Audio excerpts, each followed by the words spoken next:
Ye Xuan was clearly a top student from Blue Star, having scored 700 points on the Gaokao. Yet, fate cruelly struck the moment he set foot on a mountain road, was fatally struck by a speeding truck and inadvertently transported to a desolate island at the border of the Hailiang Kingdom. Born as a sensitive, illegitimate son of the Yi family with extraordinary talents yet a precarious status, he was thrown into a black stone cell along with 300 other boys and girls, all ragged and hollow-eyed. When the heavy stone door creaked open, a sinister figure appeared, a gaunt man in a black robe wearing a boar's head mask carrying a grim message. From 300 people, only 200 may live. His words triggered chaos.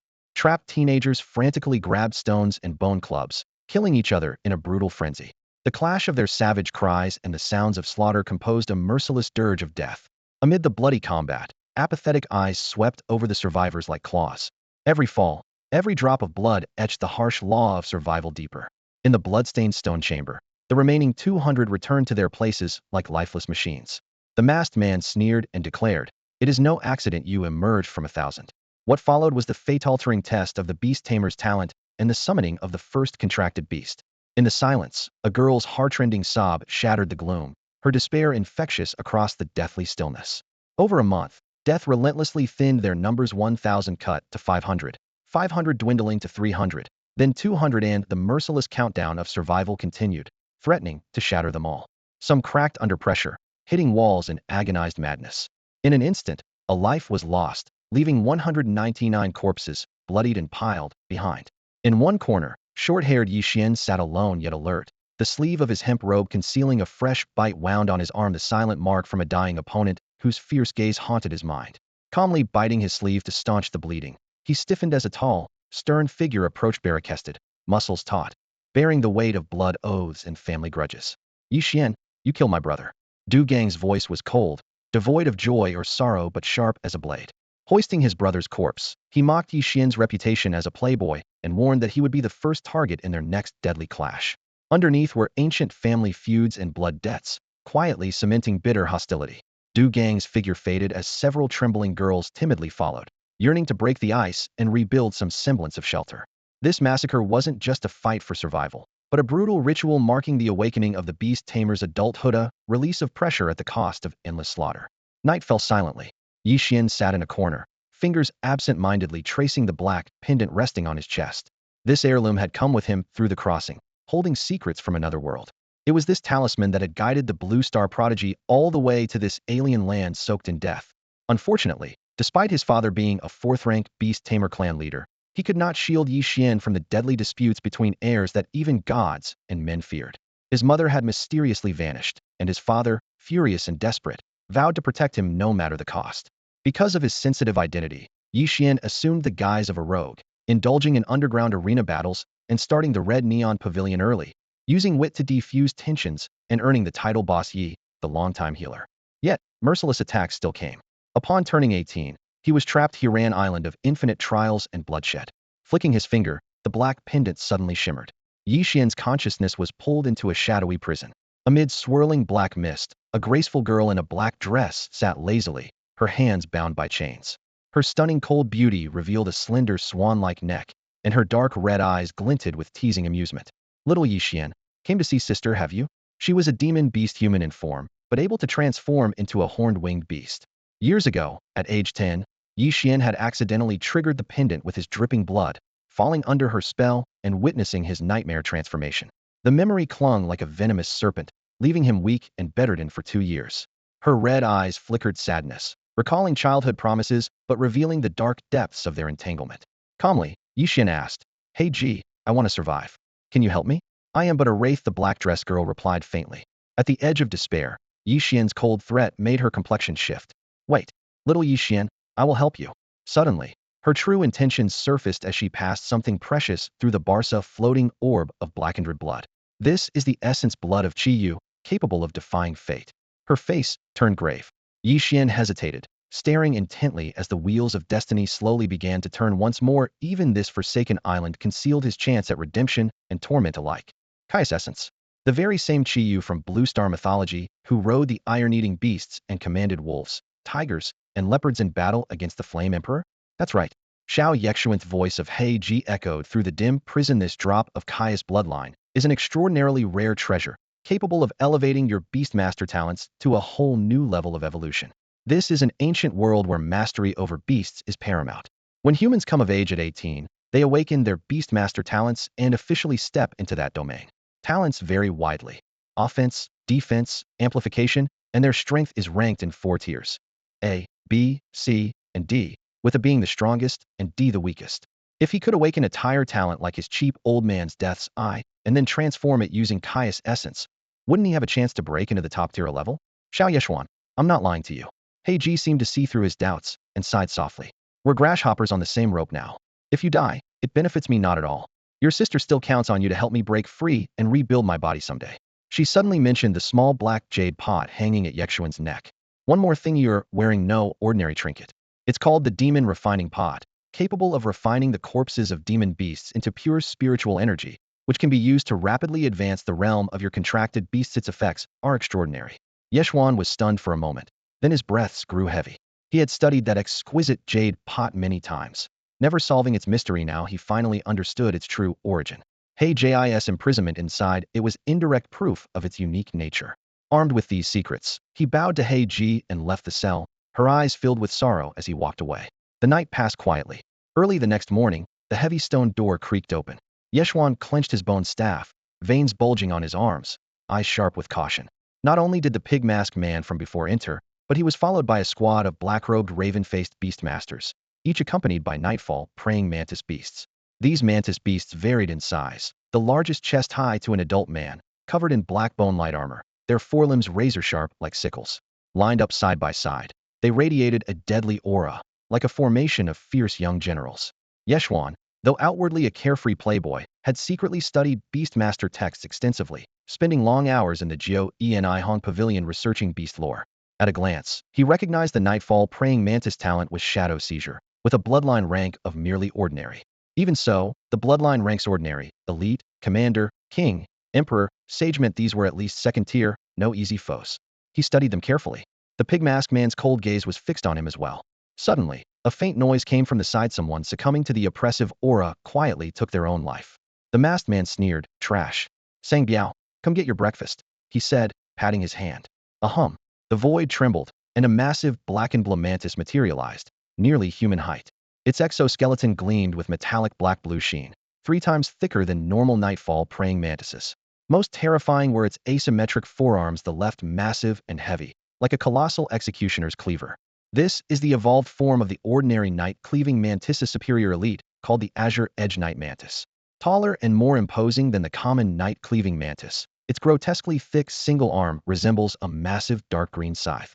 When raised high, it gleams with a chilling cold light, the unmistakable signature of the Azure Edge Night Mantis. Its rank, second tier, 9-star. The moment it appears, dozens of nearby night-cleaving mantises bow their heads in reverence, trembling uncontrollably as if facing a born king. Bloodline suppression. A sharp scraping sound breaks the silence.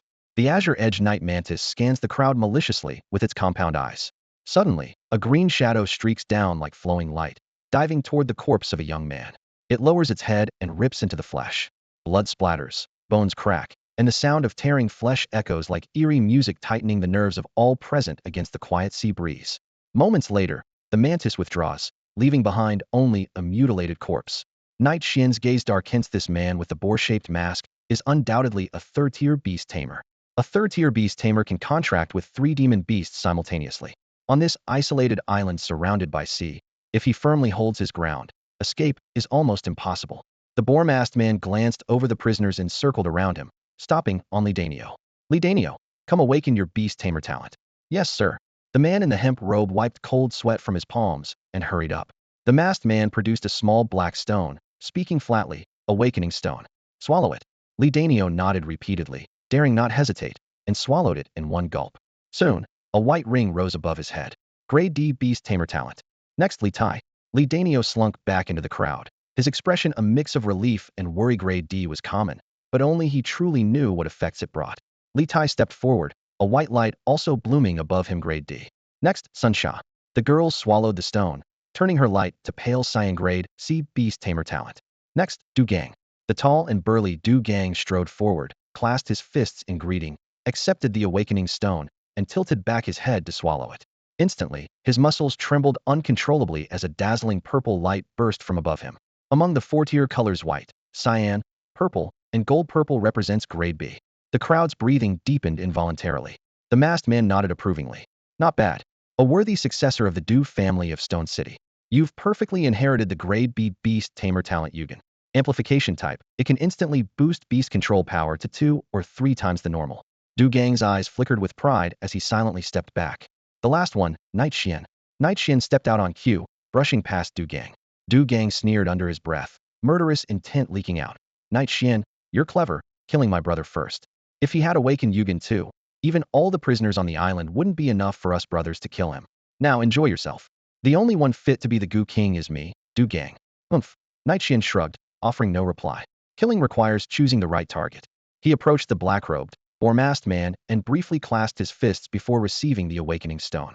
Ye Xuan, boy of the Night family, swallow it. Let me see this legendary death you boast of. The masked man's eyes narrowed in anticipation. Ye Xuan inhaled deeply and swallowed the stone. It melted instantly in his mouth, tasting faintly like sour plum juice. Warmth surged rapidly through his limbs and bones. In a daze, he clearly heard a crack inside, hema binding or seal breaking. A low hum. All eyes fixed on him as a white ring slowly rose above his head. Grade D? The masked man furrowed his brow. No, the awakening isn't finished yet. His eyes flashed cold light, staring intently above Ye Xuan. Shortly after, following the white halo, a purple halo appeared again. Above Ye Xuan's head hovered 2 glowing halos, one white and one purple, spinning with a tangible presence and illuminating his face. Dozens of black-robed figures abruptly froze in place, their breathing involuntarily slowing. They had never imagined that the young boy just brought here in chains would reveal such rare talent under the light of the awakening stone. That's a dual-gifted beast tamer, came a hushed exclamation from the crowd. A dual-gifted beast tamer means possessing 2 distinct beast tamer talents, a rarity so extreme it's almost unheard of. Such a person's future is nearly destined for greatness. But someone muttered, too bad his primary talent is only grade D. So what if it's grade D? His second talent is a respectable grade B. Humph. You forget, dual talents might be powerful, but they slow down advancement, requiring a huge investment of resources. That grade D talent is basically a burden. No one knew that within this teenager's body was hidden a demon refining pot. The spiritual energy released while refining beasts could be absorbed by him, allowing him to bypass the usual limitations on progression. The higher his realm became, the longer he'd live, the stronger his constitution, and the more beast contracts he could form. This was an unbeatable trump card no one else imagined. The black-robed beast tamers whispered amongst themselves. Some expressed admiration, while others showed regret. Dual-gifted? Ye Xuan came back to himself, feeling both shocked and quietly pleased inside.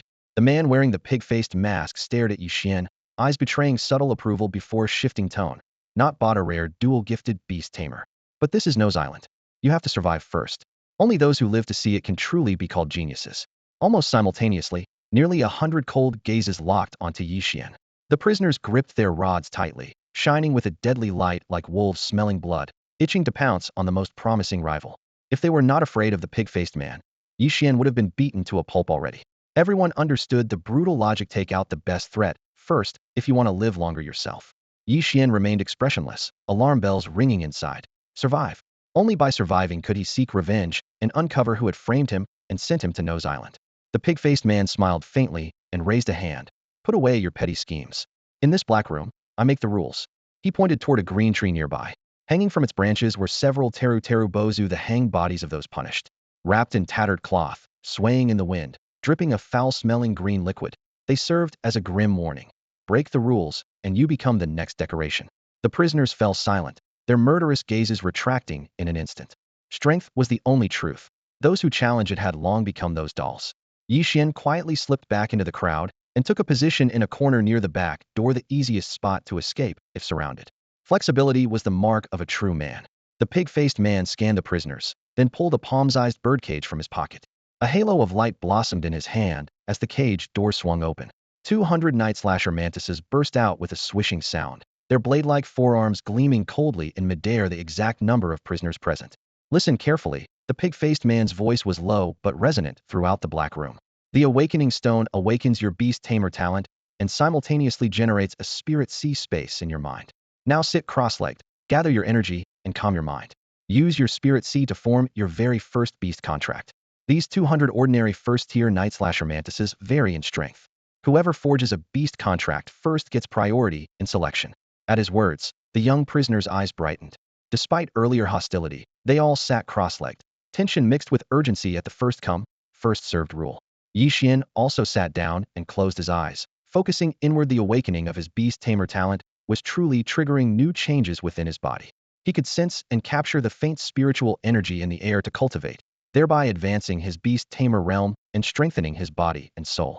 Inside his mind floated a misty silver miniature spiritual sea, the beast-tamer's contractual spirit sea.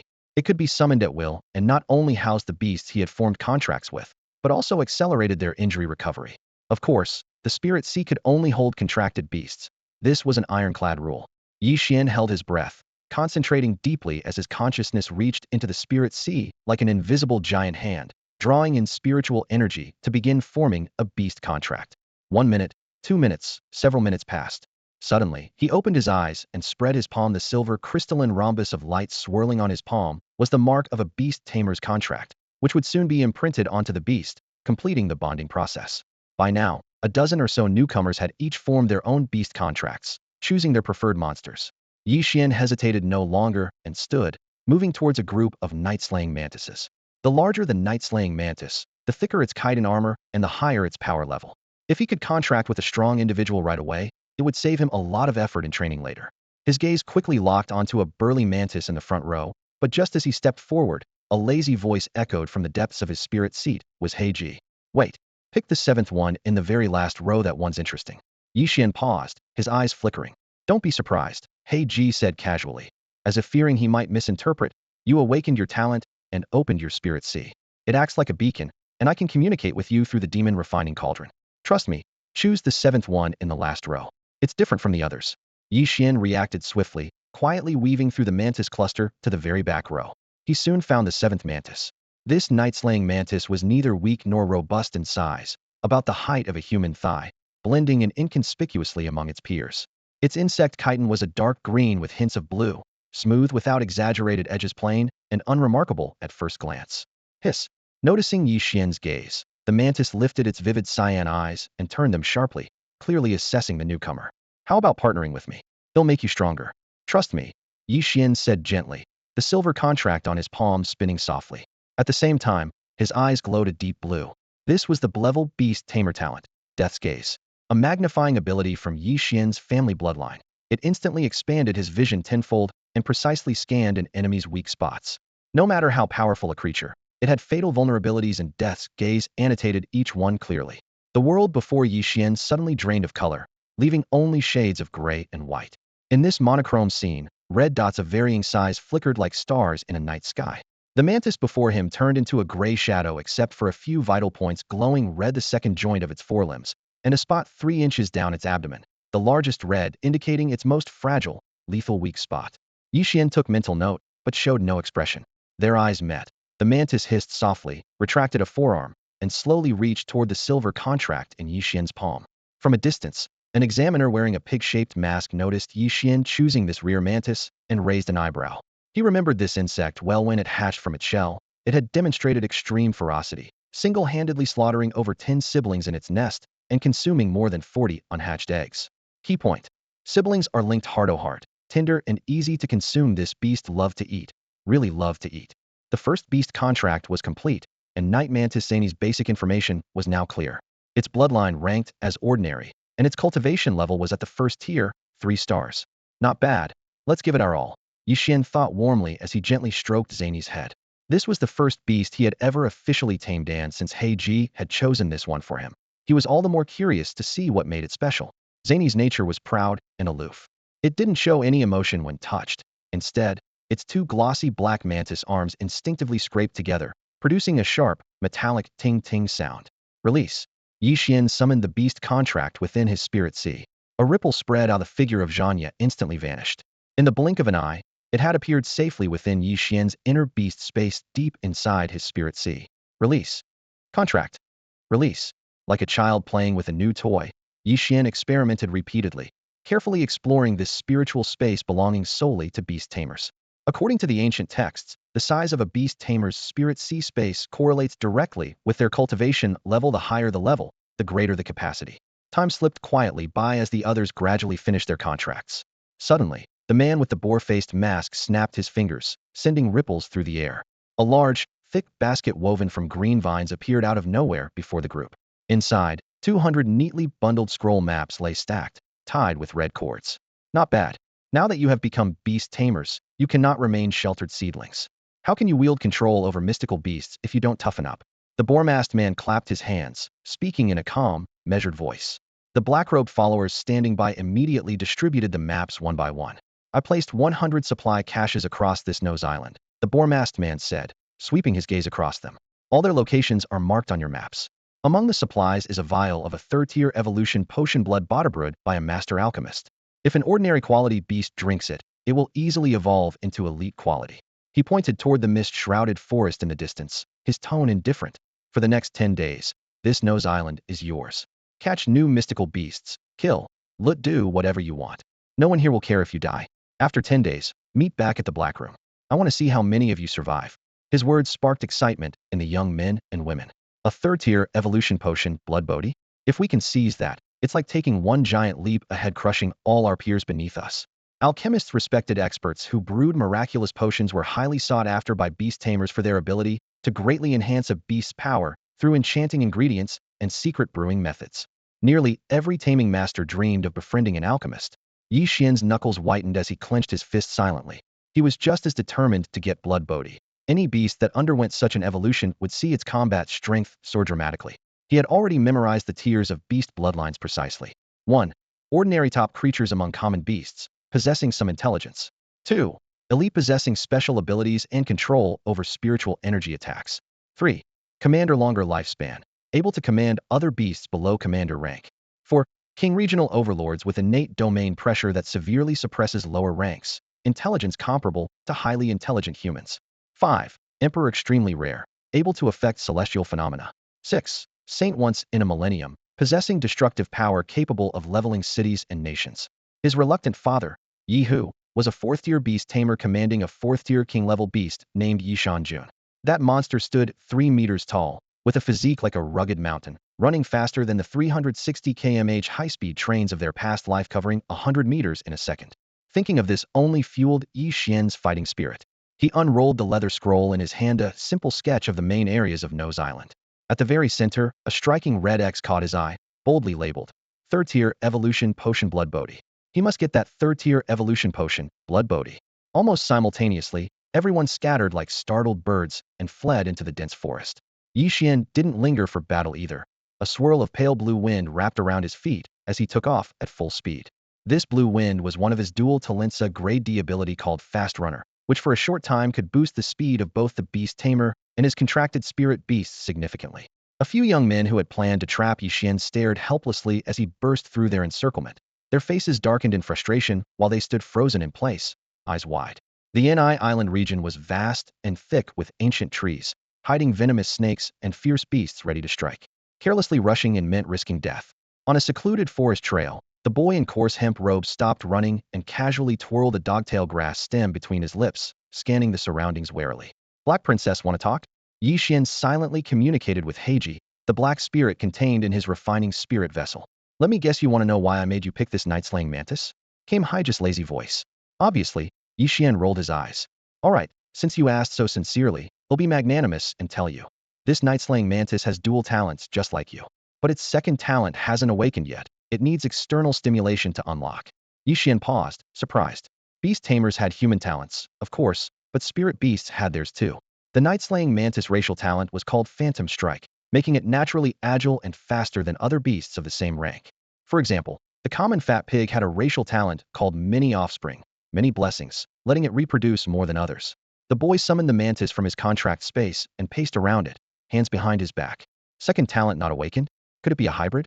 Hybrid beasts. Many esteemed beast tamer families crossed-breed potential spirit beasts with different species to create stronger hybrids. Success depended entirely on fate. That's right, a hidden hybrid. Heiji added as if reading Ye Xuan's thoughts, speaking slowly. How do you trigger its second talent then? Ye Xuan pressed. Simple. Eating. Cannibalism from the same species. Once it eats enough of its kind, the hidden bloodline activates, unlocking its second talent. I see. Those few words made Ye Xuan grin uncontrollably. Island was full of night-slaying mantises, and they could upgrade just by eating their own kind? What a jackpot! He reached out to pat the mantis' cold head shell, propping his chin with his hand as he mused, "Stick with me, and you'll be full 3 days with 9 meals. You're jet black with razor-sharp sickle claws from now on. Your name will be Night Hunt. How about that?" The mantis gave no response, its sharp insect eyes fixed intently on the nearby bushes. "Little Ye Xuan, there's a spirit beast charging at you about 1 rank. 5 stars, ordinary bloodline. Ye warned, just as. Boom. The bushes exploded open, and a wild boar covered in thick, red armored fur lunged out. Its stubby tusks gleamed coldly as it crushed fallen leaves beneath its feet, barreling straight toward Ye Xuan. Red-haired armor boar, ordinary bloodline. Racial talent hair armor. Ye Xuan's eyes narrowed. Boars with this talent grew harder and tougher hair with age, like iron armor. The older the red-haired armor boar, the thicker its protective hairs. It turned out to be a red-haired, armored boar. Ye Xuan immediately recognized the fierce beast species. He shifted sideways, just in time, narrowly dodging the rushing wind. Bang! The tree trunk cracked under the impact, splinters flying everywhere. Small trees as thick as a person's arm were smashed beyond recognition, a clear testament to the red-haired armored boar's savage destructive power. Humph humph, missing its target, the boar emitted a low snort. Its hind hooves furiously scraped the earth, sending decayed leaves and clumps of dirt swirling into the air. In the next instant, it slammed its front legs hard against the ground, propelling itself forward like a blazing crimson cannonball aimed straight at Ye Xuan. "Go. Ye Xuan, your first battle starts now." With a thought, a dark mantis as tall as his waist appeared at Ye Xuan's side. The mantis' eyes gleamed fiercely with no fear of the size difference. It bent its legs and sprang forward, lunging swiftly at the red-haired, armored boar. The species' talent Phantom Dash allowed it to move faster than other monsters of the same rank.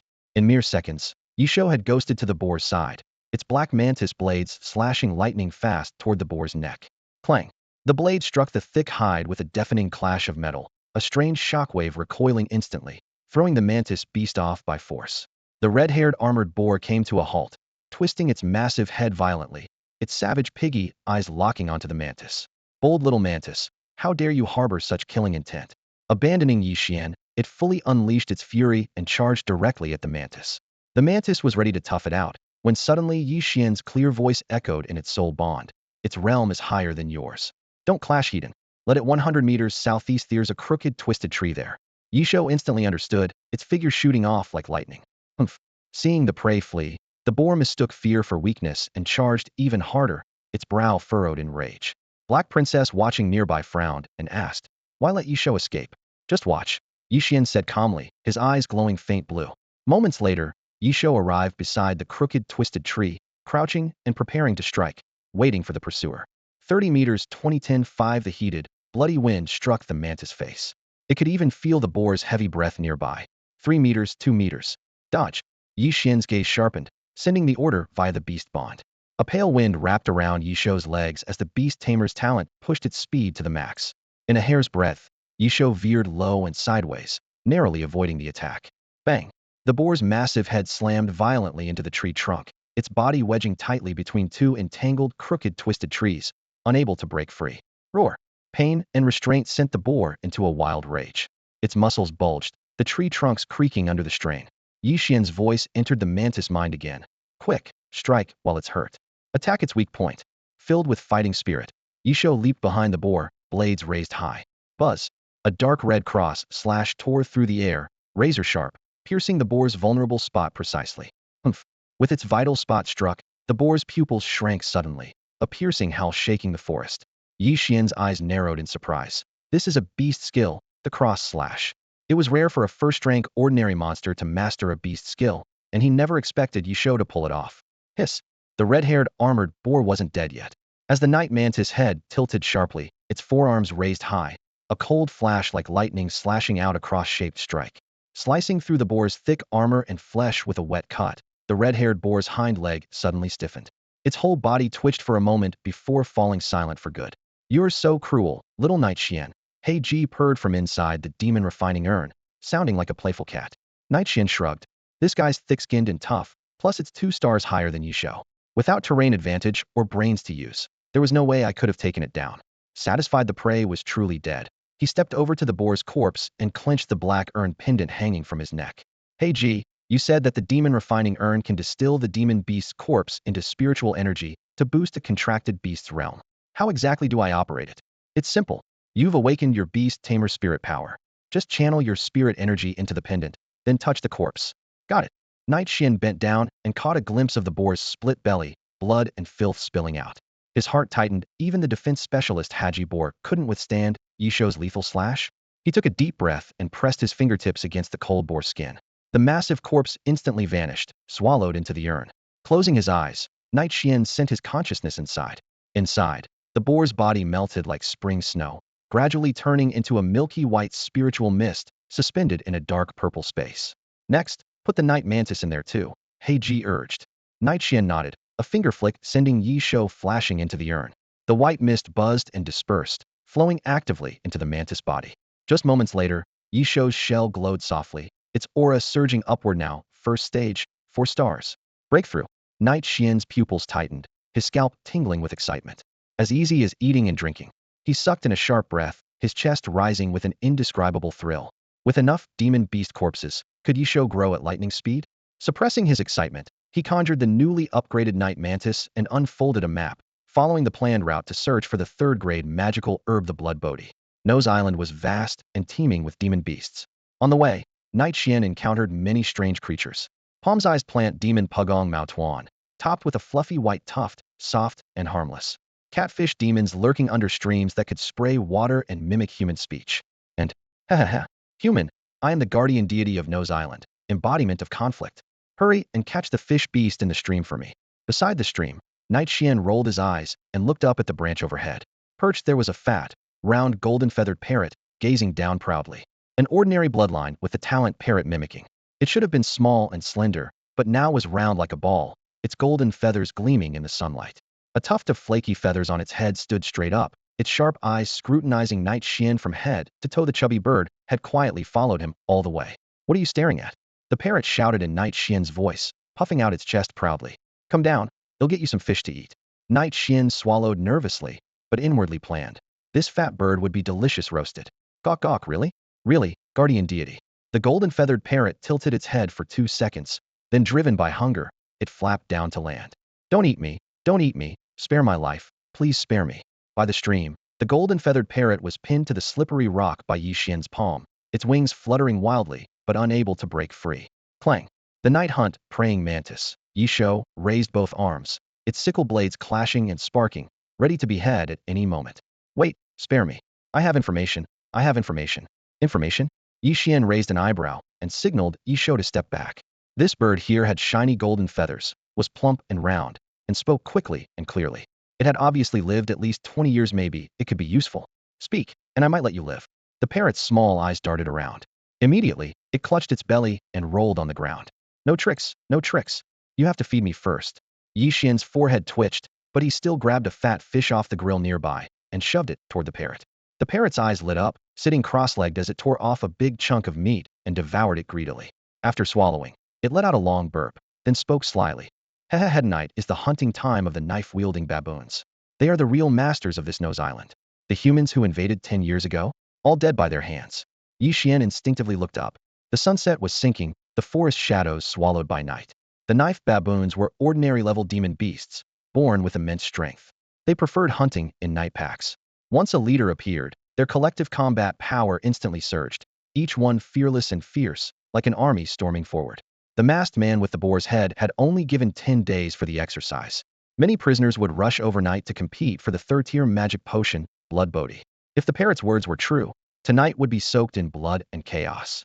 Before full darkness, he needed to find a safe place to camp. With that thought, Ye Xuan broke camp and led Ye Xuan deeper into the forest. Night quietly fell. Deep in the jungle on Nose Island, a dozen or so young men and women walked together, nerves taut. Do go, I really like you. You'll protect me, right? A girl's soft voice clung to a strong young man's arm. As long as you behave, they'll protect you. Not just you, but all of you. Du Gang stopped, his dark eyes scanning the confused faces around him. His tone was firm and resolute. Trust me, follow me, Du Gang. They'll get us through these 10 days. His words brought relief to some, even weary smiles from those who'd survived so far. Just then, a boy stepped forward to flatter him, but his gaze suddenly froze and his whole body stiffened. Do go. Up ahead there are demon beasts. Du Gang frowned and barked. Demon beasts? Don't panic. We have 11 people. If we stand united, Not even a 10-star first-rank demon beast can stop us. No, it's not that. Following the boy's gaze. In the dark forest path ahead, flickers of red light flickered like sparks one after another. The clouds parted, revealing a bright moon overhead that bathed the ground in silver light. Tall, muscular gray baboons emerged from the shadows, with blue faces and tusks, each carrying a bone knife on their shoulder. The leader wore a skull necklace and eyes that said, "Life or death, bring it on." One by one, 10, 20, up to 100 appeared.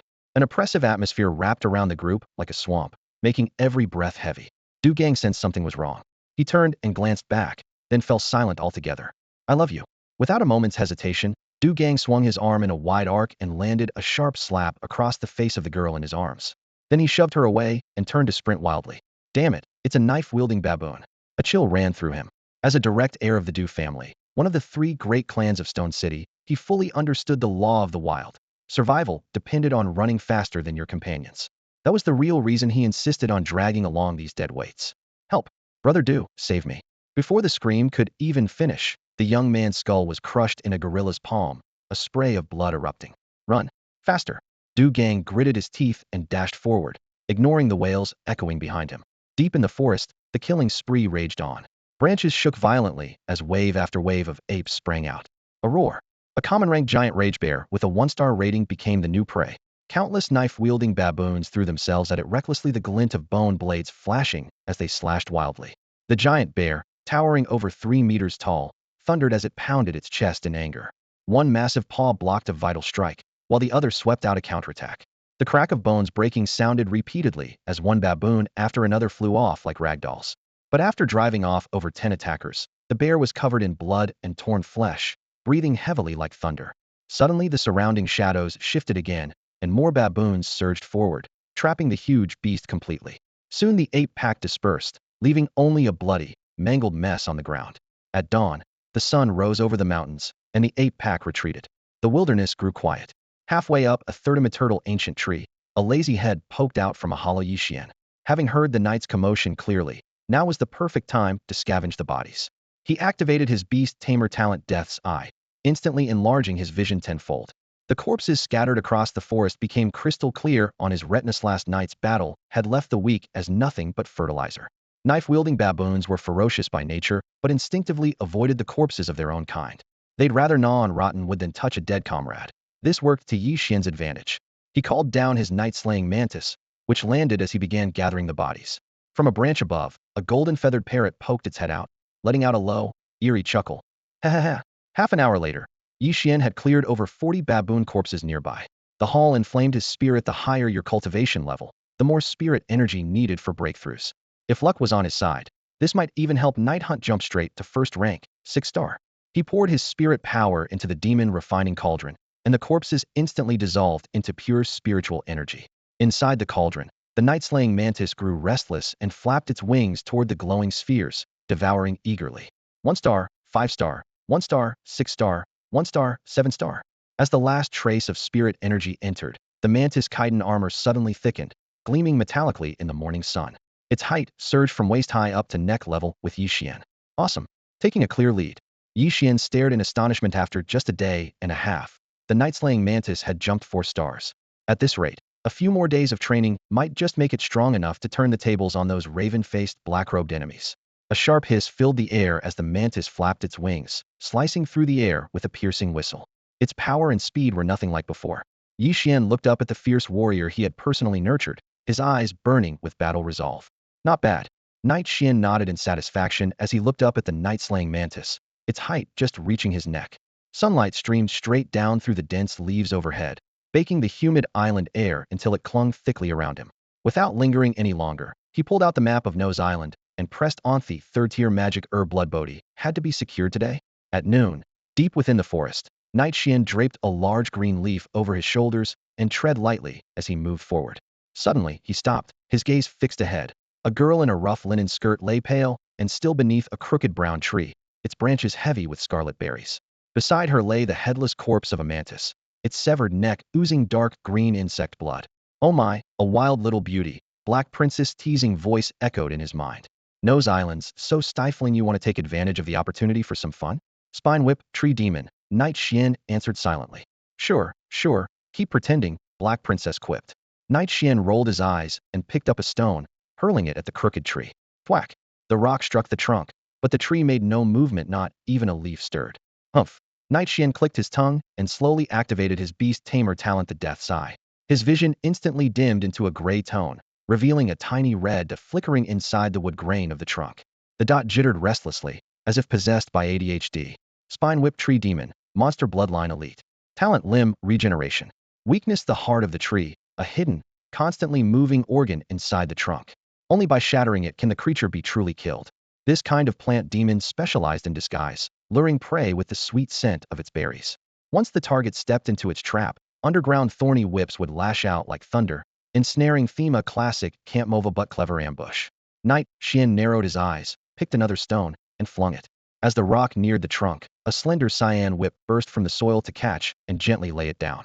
Buzz! Then several jade green whips slithered out like snakes, coiling tightly around the girl's wrists, legs, and neck. The once unconscious girl's spine cracked audibly as her body moved under the demon vine's control, bending and straightening like a puppet. Her loose hair hid her face. Her eyes remained shut, but she slowly raised a hand and waved in Knight Xian's direction, a chilling sight. Seeing Knight Xian unmoving, a thin spur pierced the girl's neck. Her lips parted slightly, voice crisp but broken. Work with wise, bring Pia Pleto, eat we exchange beauties for your enjoyment. Interesting. Using bait for seduction means this spine whip tree demon must be at least a second-tier fighter, Knight Xian murmured as he folded his arms. Clang! The night-slaying mantis leapt before him, its jet-black mantis blades sliding out, humming sharply, ready to strike on command. Xiao Knight Xian, you really going to fight Heathen? Black Princess teased again. Fight Heathen? I'm not that stupid, Knight Xian shrugged. That's an elite second-tier plant demon, while my Night Hunt is only a first-tier 7-star. He scanned the forest and eventually fixed his gaze on a small, sleek black tree slightly to his left front. An olive tree, a rare species prized for its plant oil. Olive oil, used exclusively by noble ladies as a precious rouge ingredient, was so valuable in Stone City that a pound of it could fetch the price of a beast coin. On the resource-rich Bai Island, olive trees were common.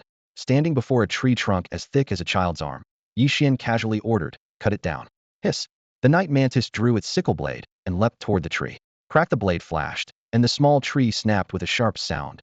Dark, thick oil oozing from the fresh cut. Ye Xuan tore off a large banana leaf, folded it into a bowl, and carefully caught the first flow of olive oil, narrowing his eyes as he gauged the quantity. What are you planning to do? The whip vine tree demon's voice came abruptly, sharp with panic, spoken through the bound girl used as a meat shield. Ye Xuan smiled coldly. Burn you. You can't move if not you. Then who else should I burn? He gestured to the night mantis holding the half-filled banana bowl of black oil. Pour it from above. Watch its attack range. The night mantis understood and flapped its wings, lifting the oil-laden bowl to hover above the tree demon. Wait, don't. I have a beauty in my hand, shall be burned alive, the tree demon cried out miserably. Pour. Ye Xuan's voice was icy. Splash. The black oil poured down like a torrential rain. At almost the same moment, the ground exploded as hundreds of whip-like branches, as thick as children's arms, whipped out wildly in defense. Still, much of the oil seeped through cracks, splashing on the demon's rough bark and the vine whips.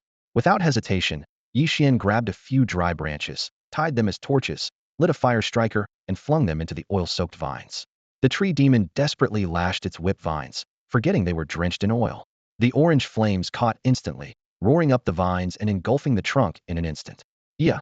A piercing scream tore through the forest as flames rapidly engulfed the entire whip, vine, tree, demon, and the unconscious girl trapped within, swallowed by the blaze. The firelight reflected in Ye Xuan's eyes. Black Princess murmured softly from her prison in his waistbone casing. Little Ye Xuan, your heart is cold and ruthless, burning flowers before they bloom. This is Bai Island. It's either you die or I survive. Ye Xuan's expression was indifferent. She's been severely injured. The tree demon destroyed her central nervous system and shattered her spine. Whether she can even wake up is uncertain. I have to live, then go back to avenge the Ye family who abandoned me here. Black Princess was about to tease again, but suddenly became serious. Little Ye Xuan, hide. Someone's coming this way. How many? Ye Xuan asked quietly. 1. Ye Xuan's brow furrowed. He immediately recalled the night mantis and slipped into the nearby dense bushes. The fire's noise would surely attract other prisoners nearby. Soon, a figure appeared quickly approaching with their own demon, Pet the night mantis. The newcomer was a young man in hemp clothes. He gazed at the towering column of fire and murmured, wow, that's a huge blaze. An elite-grade whipvine demon, impressive. Ye Xuan narrowed his eyes, already recognizing the young man's identity. He was Lu Erfa, the second son of the Liu family in Stone City. The Liu family was a minor clan in Stone City, usually dealing in spices and similar trades. Of course, in terms of scale, the Liu family was no match for the three great clans of Shiqingyi, Du, and Shi, but compared to the many smaller families in Shicheng, they could still claim a respectable standing. Not quite at the top, but better than most. Scorching waves of fire surged through the forest, the blazing flames snapping and crackling as tar and resin exploded into tiny sparks. The trapped thornwhip tree demon thrashed wildly, emitting a piercing hiss like its final desperate struggle. Standing outside the ring of fire, Lu Erfa crossed his arms and watched leisurely, squinting as he enjoyed the live roasting of the demon beast. Only when the flames gradually dimmed, leaving charred bark cracked and withered leaves curled up, turning the once rampant tree demon into nothing more than a lifeless piece of dried timber, did he rub his hands and prepare to move in to scavenge. This was an elite-level thornwhip tree demon, a treasure trove from head to toe. Its flowing green sap could heal wounds, and its heart of the tree was a precious spiritual artifact that could strengthen beast companions, highly valuable. Just as Lu Erfa took a few steps forward, a shadow silently swept in and blocked his way. The newcomer's face came into view. Lu Erfa's pupils suddenly shrank, and he took an instinctive step back, like avoiding the plague. "Young master Ye, it's you." Ye Xuan smirked slightly, weighing the corner of his mouth.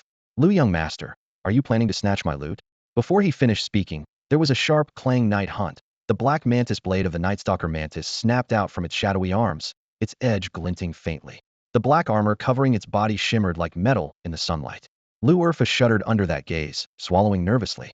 Especially seeing Night Hunt's hulking figure, easily as tall as an adult's neck, he felt panic rise. Though hatched from the same batch of Nightstalker mantises, why did Ye Xuan's look like it had taken some kind of potent tonic, while his own resembled a malnourished street kid?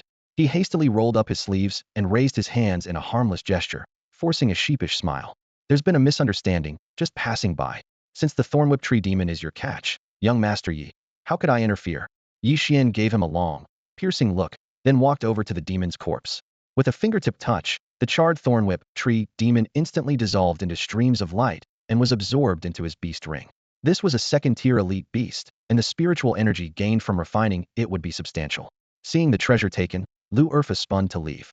"Night Hunt," Ye Xuan said lightly. A dark flash streaked forward. Night Hunt teleported in front of Lu Erfa, swinging its arm blade, the sharp edge slicing clean through a small thick tree beside them with a terrifying crack. Lu Erfa's face turned ashen. He could only clasp his fists and smile awkwardly. "Young Master Yi, distant relatives aren't as close as neighbors. We're both from Shicheng, have met a few times, no need for deadly rivalry. Besides, there's no rule that only one can survive on Nose Island. I'm a businessman, you're a businessman. We value profit over grudge. Maybe we can cooperate, for mutual benefit?" "Cooperate?" Ye Xuan twirled a dogtail grass stem in his mouth, half smiling. "Cooperate on what?" Lu Erfa hesitated a moment, as if making a big decision. "Young Master Yi, I discovered a treasure spot with a full 100 black crystal nodule grass plants. They root in black crystal or veins, and the metal nutrients in their bodies are a delicacy for Nightstalker mantises. Eating them thickens their insect armor and boosts defense. One first-tier nodule grass sells for 100 coins in the Shicheng market. I propose we team up to harvest them. You get 80%, I get 20. Ye Xuan raised an eyebrow. "You've told me the benefits. What about the downsides?" "The downside?" Lu Erfa swallowed hard. "Around that, or vein, there's a wild pack of Nightstalker mantises, roughly 50 of them. Don't worry, young Master Yi. These creatures are nowhere near as strong as your night-cleaving mantis. Our Lu family deals in spices, so I can handle making some basic whitestone beast powder." Lu Erfa spoke quickly, adding, "Young Master, you should understand what the whitestone beast powder does. Ordinary-level monsters will get dazed and drool as soon as they inhale it. Once they're weakened, you strike. It's a surefire tactic." Ye Xuan pondered for a moment, then nodded decisively. What truly interested him wasn't the black crystal bud grass Lu Erfa mentioned, but the more than 50 night-cleaving mantises. He Ji had warned him. The Night Hunter is a latent hybrid. Only by devouring blood and flesh of its own kind can it unlock its second bloodline and awaken a second talent. This was a rare, once-in-a-thousand-years opportunity. In front of Lu Erfa, Ye Xuan reached out to touch the Night Hunter among the mantises, gathering the black-armored blades onto his beast control talisman. "Lead the way." "All right, young Master Yi."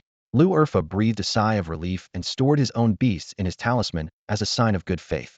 He wasn't overly afraid of the dangers ahead. Night family beast tamers death I could spot weaknesses and had tenfold vision amplification, making them natural battlefield scouts. Following Ye Xuan was safer than going alone. By dusk, the two moved cautiously through the dense jungle of Nose Island, skirting twisted vines until they reached a small rocky forest, pockmarked by monster trampling. Along the way, Ye Xuan's luck held steady, picking up several well-preserved corpses of knife-wielding baboons. Those torn apart had already been picked clean by other monsters. A Loham exploded suddenly. At the edge of the rocky forest, a red-armored boar raised its hoof, tusks gleaming fiercely, and charged at them. Ye Xuan flicked his finger, dark light flashed. The night hunter shot forward to block the boar's path in an instant. Its blades slashed diagonally. Uffed. The boar's head flew up, blood splattering the rocks. This first-tier 5-star defensive beast didn't even struggle before falling before the night hunter. The black-armored mantis turned, slicing off a fresh chunk of shoulder meat with its scythe-like forelegs, and tossed it to its master. Then it hungrily devoured the flesh. Ye Xuan took the piece and slowly bit into it, savoring it like a carefully grilled steak. Want to try? No. Thanks. Lu Urfa shuddered at the scene, hastily waving off the offer. Amid his amazement, he noticed the night hunter had grown again, now standing over 1.8 meters, half a head taller than Ye Xuan, a tiny black-armored giant. Not long ago, its head barely reached Ye Xuan's neck. Lu Urfa gasped inwardly, thoughts racing. This explosive growth was the result of Ye Xuan recently having the night hunter refine the remnants of an elite second-tier stinger whip tree monster. In a short time, night hunter's rank soared from first-tier 7 stars to 9 stars. Yet Ye Xuan was not satisfied. Elite second-tier materials should push it all the way to first-tier 10 stars. He Ji had explained that the tree monster's remains were badly burned, and the spirit energy available was limited. This rapid growth was already at the limit. Lu Urfa forced a smile, mixing flattery with a hint of a probe. Young Master Yi, higher bloodlines usually slow progress, but your night-cleaving mantis has charged ahead like a cart pulled by oxen, leaving us ordinary beasts in the dust.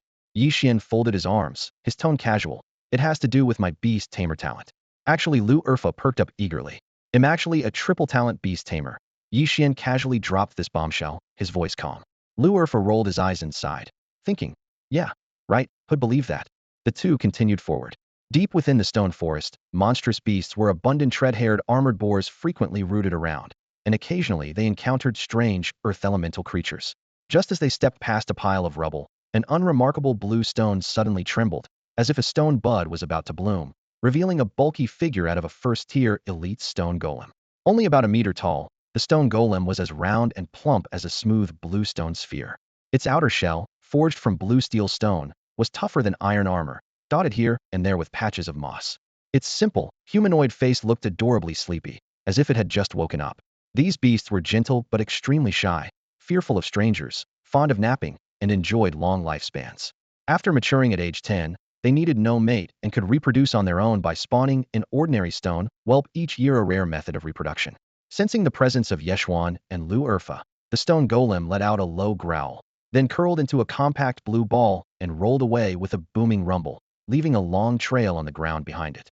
At this, Lu Urfa breathed a quiet sigh of relief, wiped the sweat from his brow, and pointed ahead. Young Master Yi, just ahead is the black crystal vein guarded by the slaughter night mantis. We should prepare first. He'll make the white stone beast powder and look for a place to rest. All right. Ye Xuan nodded, and the two immediately sought shelter to pause. Ye Xuan chewed a blade of dogtail grass, leaning against a stone pillar while watching Lu Urfa grind and mix the powder. After a while, Ye Xuan seemed to recall something, quietly stood up, and left. When he returned, he carried several small materials. Hemp rope twisted from nutshells and bark, a small pile of blue-yellow stone powder, some charred with charcoal fragments, and viscous olive tree oil. Young Master Yi, what are you doing? Lu Urfa asked, puzzled. Making a simple explosive pack. The blast will help spread the white stone beast powder faster and safer, Ye Xuan explained briskly. Stone golem urine contains sulfur, and combined with charcoal it makes decent black powder. Too bad the one just now wasn't an adult, so its urine wasn't strong enough. As he spoke, Ye Xuan spread, stirred, crushed, and tied the materials with practiced ease, as if assembling a familiar toy. In his past life on Earth, he often hunted with his grandfather, and when game was scarce, they blasted fish with homemade explosive. She was well acquainted with makeshift black powder. Lu Urfa silently watched Ye Xuan's nimble hands, his fist tightening unconsciously in his sleeve. The usual rumors painted young Master Yi as a spoiled, reckless, illegitimate son of the Yi family, living a prodigal life. But after this brief time together, those tales were already discredited. If he really were a spoiled brat, Lu Urfa would be willing to swallow 10 pounds of sword-wielding baboon droppings on the spot. After several dozen minutes, a rudimentary but effective homemade explosive was completed. Ye Xuan carried the explosive, and the two stealthily approached the dark cave entrance. Are you sure this is the place? Ye Xuan asked to confirm. Young Master Yi, I'm certain, Lu Urfa replied solemnly. Ye Xuan pulled out a fire starter and lit the fuse, then with lightning speed stuffed the explosive into Lu Erfa's arms. You throw it. A jolt ran through Lu Erfa's scalp. The urge to swear burst at his throat, but he gritted his teeth, summoned all his strength, and hurled the explosive pack fiercely into the cave. A low hum as the pack rolled deep inside. Seconds later, a thunderous explosion echoed as a thick white powdery mist surged wildly from the cave entrance. It worked. Ye Xuan appeared and disappeared like a ghost, holding a dogtail grass in his mouth as he inquired. Young Master Yi, wait a little longer. Let the white stone beast powder spread a bit more. All right. The two crouched side by side at the cave entrance, quietly waiting. The powdery white mist wound and rolled through the corridor, time wearing away bit by bit. Only after the fog completely dissipated did they rise and enter the cave. Ye Xuan was very cautious, first covering his mouth and nose with a black cloth. Ye Xuan did the same. With their faces shrouded in fabric, their closeness looked rather comical, yet revealed their care. The mine shaft was dark and damp, the ground strewn with rubble, and fine sand occasionally falling from above. Turning a sharp, L-shaped bend, the light ahead gradually brightened, unveiling a vastly different scene in open terrain. Lu Erfa's brow tightened little by little, doubt and suspicion swirling in his eyes. What's wrong? Ye Xuan asked softly. Lu Erfa lowered his voice. Whether human or beast, any clan has sentinels on guard. Yet we've moved through smoothly all this way, without so much as a shadow of a night mantis being cut down. Before he finished, they rounded the last stone wall, and Lu Erfa suddenly choked on his words. Ahead, black crystals jutted out like spears, and in the center stood a towering mountain of white bones, piled from the corpses of night mantis Asamanus, and striking. Lu Erfa's face immediately went pale, while Ye Xuan fell silent, eyes shifting to the monstrous creature reigning over the bone mountain. It was a demon beast over 3 meters long, the ancient rock violent lizard. Its eyes burned fiercely, a shimmering silver-brown horn glinting atop its head, and its entire body was armored in brown segmented plates like mobile armor. It stared fixedly at the intruders, its gaze overflowing with carnivorous greed. System analysis. Elite beast, level 2 1-star, earth attribute. A chill ran down Ye Xuan's spine as he quietly stepped back half a pace. Lu Erfa's legs turned weak, his teeth chattering uncontrollably. No wonder there had been no mantises along the way, all had been slaughtered by this beast, which had taken over the territory. Roar. The ancient rock violent lizard raised its head and bellowed, opening its massive jaws wide. Whiz, whiz, whiz. Irregular cyan diamond-shaped stone pellets rained down like a sudden storm, cutting through the air with sharp whistles, sweeping forward like a furious machine gun beast skill. Scattered stone impact. Run. Ye Xuan shouted and rolled to the side, then sprinted away. Lu Erfa followed close behind. The stone pellets slammed into the ground, sparking bursts of orange-yellow fire, sharp stone shards skimming the earth. Though the creature was naturally a mineral lover, it also craved fresh flesh. Plain porridge was tasty, but pickled mustard greens made it exquisite. Clearly, it considered Ye Xuan and Lu Erfa as a perfect side dish. Lu Erfa's face turned the color of pig liver from terror, wishing he had extra legs to run faster. With another deafening roar, the ancient rock violent lizard grew tired of the chase. It lifted its head, shook its neck, and its spinning horn hummed like a drill. Suddenly lowering its massive body, it plunged into the sandy earth like a swimming fish beast skill. Earth escape. Hum. The ground bulged into a terrifying flesh mound that surged forward, moving at a jaw-dropping speed underground. Brother Lu, let's split up and run, Ye Xuan suggested outside the cave. All right. Lu Er responded promptly, sharply turning down another fork in the path and disappearing like a gust of wind behind the shadowed rock wall. Deep underground, the ancient rock lizard abruptly halted, poking its large head out like a marmot. Its eerie green eyes darted quickly between the two branching tunnels, apparently weighing its prey. Within moments, it fixed its gaze on Ye Xuan's direction. Its massive, pillar-thick forelimbs clawed ferociously at the rock face before it vanished back underground, dragging loose stones in a thunderous chase. You've got quite the charm, Ye Xuan, the Black Princess in the prison said with amused interest. That kind of charm doesn't mean much to me. Ye Xuan's face darkened, his breathing chaotic. He raised his hand and activated his rank D talent, Fast Runner, weaving left and right in the narrow passage. The Black Princess smirked half-mockingly. If all else fails, why not just fight it? Don't be ridiculous. Ye Xuan rolled his eyes, rapidly calculating. Everyone here was starting evenly, their beast master bloodlines only ordinary level. The ancient rock lizard chasing them was covered in hard stone armor and could travel underground at speeds faster than Ye Xuan's Zhanyi mantis. It could hurl stone projectiles from a distance and was ferocious in close combat, ranked among the elite beasts. Fighting it he'd meant certain death. No, there's another way. Ye Xuan took a deep breath, suddenly flipping his palm to pull out a blackened blood drop from his beastmaster space. The Black Princess' eyes lit up in the prison. Oh, I thought you wouldn't dare use that. No time to answer. Ye Xuan moved like an ape, narrowly dodging a barrage of stone bullets. Then, with his head thrown back, he swallowed the Qi Yu bloodline in one gulp. The Qi Yu bloodline could elevate a beast master's talents. Though medicine is often partly poison, this rare blood could warp fate itself. Ye Xuan had hesitated before, wanting to research it more, but now delay meant losing the chance forever. The blood surged warmly through his veins, spreading comfort throughout his limbs. His eyes felt as if infinitely gentle hands soothed them. Boom! A thunderclap erupted in his mind and darkness swept over his vision, as if crossing through time and space. A strange ancient battlefield flashed in his consciousness. Corpses everywhere, bizarre beasts roaring and charging under the command of a towering man. He stood atop a giant bear, laughing uproariously to the sky, black light shooting from his eyes as he swept the battlefield. Strange scenes followed swiftly. A 3-meter-long dog beast swelled massively, its genes wildly evolving, growing 2 murderous heads on either side that spewed poisonous fire. A dying giant python's skin turned into stone armor and expanded several-fold, instantly burrowing underground to devour enemies. Even an ant accidentally struck swelled to the size of a terrier. Snap! The image froze abruptly, the sound like shattering glass. Ye Xuan snapped back to reality as a vast, ancient flood of knowledge poured into his mind. Grade A Beast Master talent. Annihilation Demon Eyes can steal the life force of the living to replenish oneself and forcibly transform beasts in a short time. After digesting the information, Ye Xuan's pupils dilated sharply. Grade A talent? Annihilation Demon Eyes? Can forcibly transform beasts? Damn! With this talent, why the heck would I run? His confidence exploded, and his legs, which had been sprinting, slammed on the brakes.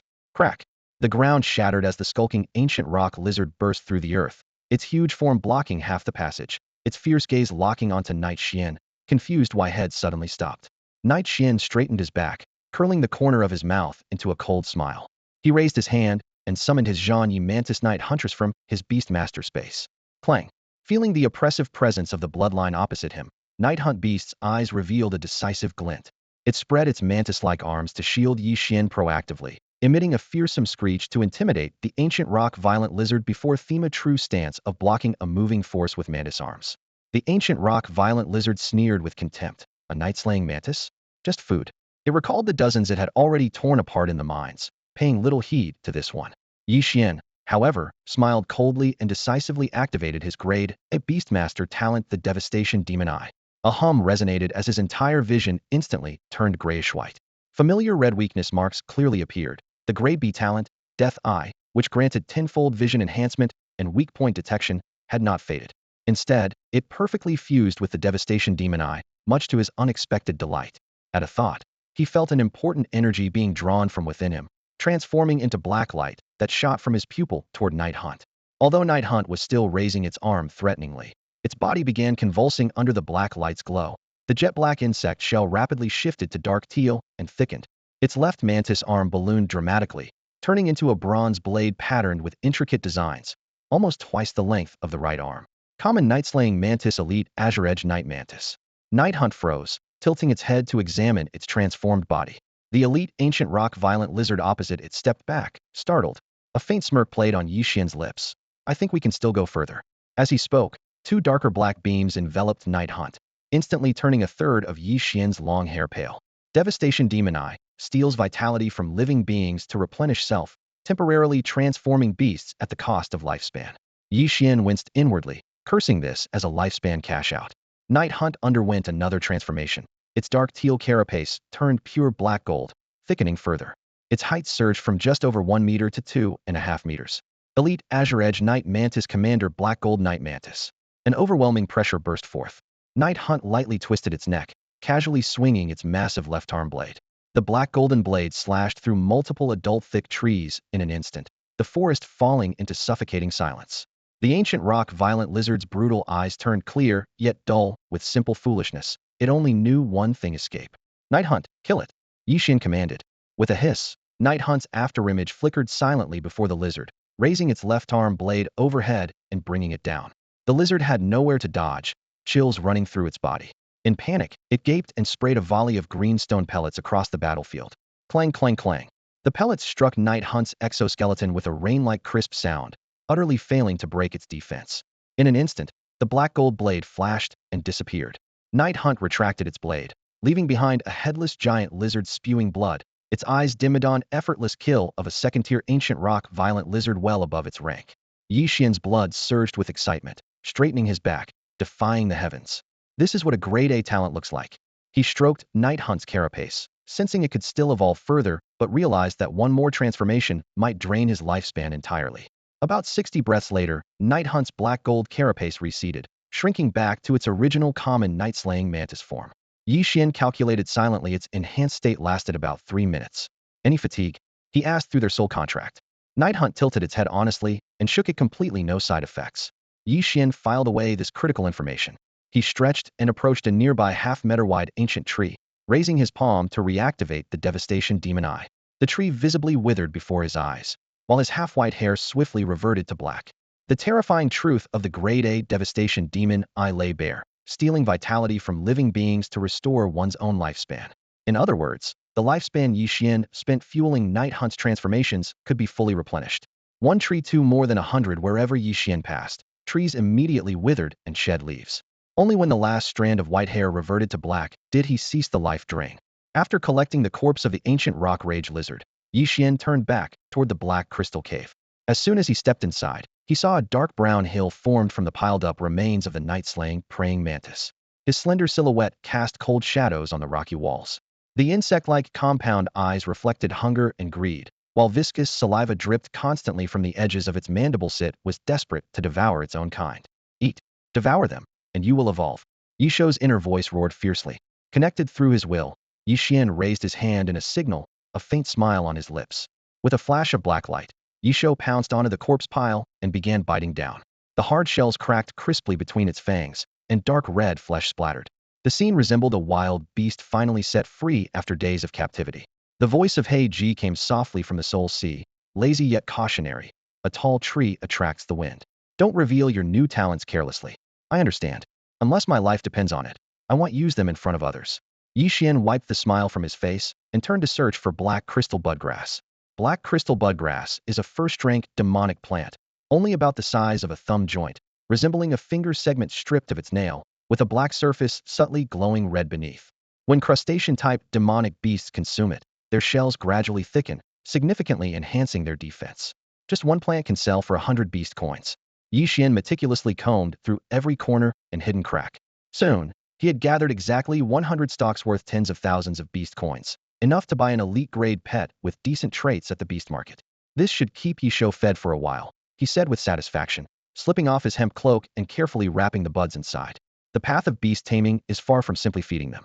Demonic beasts get tired, they get hungry, and carnivores, especially, burn through resources quickly. A large beast can chew through hundreds of pounds of flesh in one meal. To truly craft a battle-ready weapon, you must feed them demonic plants. Take black crystal budgrass, for example. The night-slaying praying mantis that feeds on it long-term grows far stronger in both physique and innate fighting spirit than ordinary individuals. The longer the feeding continues, the greater the disparity. This is the terror of demonic plant farming, and also why it's so costly. After finishing his collection, Ye Xuan glanced back to see Ye Xuan still ravenously devouring, fragments of bone flying between its teeth, clearly not ready to stop anytime soon. He folded his hands behind his back and strolled leisurely. Deep inside the cave, scattered low-level demonic beasts still lurked. Not far off, a group of pig bats hung upside down, sound asleep. Adult pig bats are no bigger than a human head, with round bellies. When threatened, they can spray a web of ammonia-scented urine to trap insects. Ye Xuan lifted his gaze. Two dark points of light shot forward like arrows and instantly enveloped one pig bat. As the black light faded, the thumb-sized pig bat had transformed into a red-winged blood bat, nearly as big as a wash basin. Its scarlet wings fluttered lightly. An elite bloodline beast, a blood-rage bat. The newly transformed blood rage bat blinked in confusion. It had only dozed off, so how did it suddenly shed its skin? Instinctively it coughed, opening its jaws to spew a ball of dark red blood. Hiss!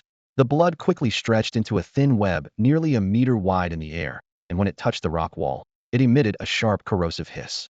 Interesting. Ye Xuan nodded, then turned to slip deeper into the dark tunnel, continuing his search for weak demonic beasts inside the cave to experiment with his grade A talent destruction demon eye. After repeated experiments, Ye Xuan grew increasingly adept at wielding the devastating demon eye. He finally reached a clear conclusion: when dealing with ordinary bloodline beasts, he needed to expend only a tiny fraction of his lifespan to temporarily elevate them to elite level. The process was so effortless it felt like wading through a shallow stream. But once a beast was already at elite rank, pushing it even slightly higher was like climbing upstream against a relentless current, requiring exponentially more lifespan. The stronger the bloodline, the heavier the price. Rubbing the single streak of premature white hair born from the strain, Ye Xuan returned to where Ye Shou crouched beside the remains of the night-shredding mantis. The beast's carapace was broken open with sharp teeth, flesh torn apart. Scattered around the giant corpse were several empty shells of the same species. Put them into the refining beast urn to eat slowly, Ye Xuan ordered. A low growl from Ye Shou acknowledged the command. It allowed its master to absorb it, along with the small pile of corpses, into the urn's space. After confirming no loot was left behind in the black crystal mine, Ye Xuan departed the pitch-black cavern, feeling a growing anticipation for the second hidden bloodline within Ye Shou. Time slipped away silently. Following his map, he hacked through brambles, day after day. On the 5th day, he finally arrived at the spot marked 3rd-tier Mystic Potion, Blood Bodhi. Deep in the dense forest, more than 20 prisoners sat or stood in small clusters, their expressions cold and indifferent. Barefoot, Ye Xuan appeared, and the air immediately tightened. Sharp gazes probed him from all sides as if trying to dissect him down to his bones. Having been gone 5 days, most prisoners had already swapped out their night-shredding mantises for tamelier beast companions. But this beastmaster with dual talents stood alone, without even releasing the shadow of a pet, inevitably causing disappointment. After a brief silence, a voice broke the tension. Young Master Yi. Over here. From a group of 3, Lu Erfa hurriedly stood and waved. Ye Xuan was slightly surprised. Hadn't expected Lu Erfa to make it this far, but stepped over under everyone's watchful eyes. Beside Lu Erfa stood a man and a woman side by side. The man was shirtless, with a crew cut and a square jaw, his features rugged. The woman was petite, with a baby face and a modest hemp dress stretched tight over her full figure. Second young master, Lu Erfa introduced. These two are from Jiang Town Chenpai and Sun Yutong. Young Master Yi. Chenpai looked up, his tone flat. Welcome, young Master Yi, Sun Yutong greeted warmly, a faint dimple softening her delicate features. Ye Xuan nodded slightly and brushed his gaze over the crowd, frowning lightly. Everyone's goal is the same, the 3rd-tier Mystic Potion, Blood Bodhi. Since we've arrived here, why not press onward? Has something changed ahead? Lu Erfa sank onto a tree root, lowering his voice to speak frankly. Young Master Yi, you don't know up ahead is the den of a clan of knife-wielding baboons, almost 100 strong. They guard the Blood Bodhi. Too many of them. Everyone's hoping more prisoners will arrive so we can band together and wipe them out. Once that mob is cleared, his eyes gleamed with cruelty. Then whoever can snatch it, it's theirs. I see. Lu Xiao, what's their combat strength? The strongest are about 2nd tier. Good. Ye Xuan replied. Then, to the astonishment of the 3, stepped forward deep into the forest. Young Master Yi, don't be reckless. Lu Erfa called out. No worries, I'll see if I can handle it. Don't fret. Ye Xuan waved him off and soon vanished into the sea of trees. Chenpai crossed his arms and let his eyelids drift down slightly. A mocking smile curled his lips as he resumed waiting for reinforcements. See if he can handle it? What a joke. Try and hell be dead. He sneered inwardly, certain that the noble scion from Stone City would be running back, crying before long. Night Xian's departure went unnoticed by the others, who continued to wait patiently. About 4 miles beyond the camp, Night Xian had crossed into the territory of the knife-wielding baboons. The forest here was uneven, with rough tree trunks smoothed and polished. Scattered among the trees were crooked little wooden huts, looking like children's makeshift building blocks, homes skillfully crafted by those very baboons with their agile hands. No sooner had Night Xian stepped inside than the entire forest erupted like a thunderous gong beat. One by one, baboons carrying bone knives burst out of their huts, their white bone blades flashing a terrifying cold gleam in the sunlight. Their glossy black eyes locked onto the intruder with deadly focus. Leading them was an elite razorbone baboon, large and muscular. Its head was completely smooth and shiny like polished stone. It raised its bone knife in a commanding gesture, signaling the group to advance but kept a cautious distance. Black G, is anyone nearby watching? Night Xian asked mentally. No, came Black J's concise, certain reply. With confirmation in hand, Night Xian wasted no time. He activated his contract and summoned his demon companion Ye Shou. A humming ripple passed through the air, and a massive black armored silhouette materialized before Night Xian. The baboon's eyes blurred, and only then did they make out the figure, a mantis as tall as a grown man, known as the night-slicing mantis. Ye Shou's rank was 1st stage, 10 stars. The Soul Beast contract tightly restrained its growth. Unless Night Xian advanced to 2nd stage Beast Tamer, Ye Shou could not break through to the next level. Ultimately, this contract system was a safeguard to prevent the beast's power from surpassing its master and turning against them. A low growl came from the razorbone baboon, yet it hesitated to attack. It shook its head sharply, scrutinizing Ye Shou with suspicion. This bug looked different from the night-slicing mantis it remembered. Its gaze finally settled on the beetle-like armor on Ye Xuan's chest, where golden lines traced the abstract shape of a bee's head. The shell was far thicker and tougher than others of the same rank. Its instincts were right. Ye Xuan was no ordinary night-slicing mantis. It was a hybrid demon beast that had unlocked a rare second bloodline, marked by that golden bee pattern on its carapace. After 5 days of relentless battle, devouring countless kin, Ye Xuan had finally shattered the second layer of its bloodline shackles. What stunned Night Xian was that this second bloodline came from a rare creature, the hunter mantis bee. The hunter mantis bee was a natural elite with the synchronization talent. Ironically, as a bee beast it was weak, with limited attack options and nearly the lowest combat power among elite demon beasts. But as in nature's eternal cycle of predator and prey, wolves hunt sheep, anteaters feast on ants, the hunter mantis bee was the mantis tribe's nemesis. It laid its single egg inside a mantis host, where the larva would hatch. Though its reproduction rate was pitifully low, each hunter mantis bee carried a terrifying antimantis talent, their tail needle-sprayed venom twice as potent in paralyzing and hallucinating mantises as in affecting other demon beasts, for whom it was little more than tree cicadas droppings. Night Xian's heart lifted. The synchronization talent of the hunter mantis bee would save him a fortune in bloodline cultivation. Normally, strengthening a demon beast's bloodline required years of slow growth or expensive magical plants and potions. But a hunter mantis bee could simply hunt and consume mantises, converting their bloodlines directly, a quick and efficient process. As his excitement subsided, a twinge of sadness crept in. Though powerful, this talent doomed Ye Xuan's path. Unlocking synchronization meant stepping onto a road of no return. A road paved with devouring one's own kind to strengthen one's bloodline. An unusual mantis, a kin-eater. The air in the arena instantly thickened. The dagger-wielding baboon facing off against Ye Xuan bared its fangs, nostrils puffing out scorching white mist. Thick veins writhed like coiling dragons along its arm, ready to strike at any moment. So what if I'm special? I'm a second-tier, 3-star elite demon beast, far superior in bloodline and power. The arrogance deep in its heart roared like thunder. Ye Xuan's eyes darkened as he prepared to activate his destructive demonic gaze, transforming into the night haunt. Suddenly, a beast's roar shattered the forest from afar, a stench of blood and wind-rippled sound crashing like thunder. Ye Xuan turned toward the noise. Dust billowed through the trees as a strange pack of baboons charged, brandishing bone knives like a raging tide. Fresh dagger baboon reinforcements. The leader was also a second-tier elite dagger baboon. Reinforcements? Ye Xuan's chest tightened with unease. But in the next moment, the situation took an unexpected turn. Roar! The original dagger baboon, as if stinging from a sudden blow, whipped around with murderous intent as if facing a life-or-death nemesis. Without hesitation, it abandoned Ye Xuan and bellowed to lead its tribe into battle. The following baboons erupted with fierce energy, screaming as they burst from the woods. Boom! The two packs collided in an instant. Bone knives crossed, and flesh was torn. Soldier against soldier, leader against leader, both dagger baboons charged forward recklessly, trading blows aimed at vital spots. Within moments, both were stained with blood and scars. I see now. Ye Xuan's eyes gleamed with understanding. See what? He Ji hovered nearby, watching curiously. Two tigers cannot share a mountain.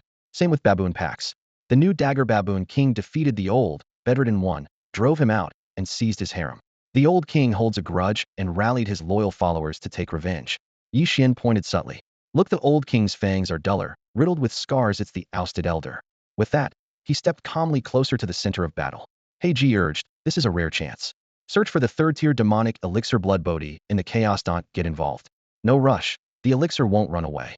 Ye Xuan shook his head, eyes sharp as lightning. These dagger baboons are cunning. If I help the old king win, maybe he'll owe me.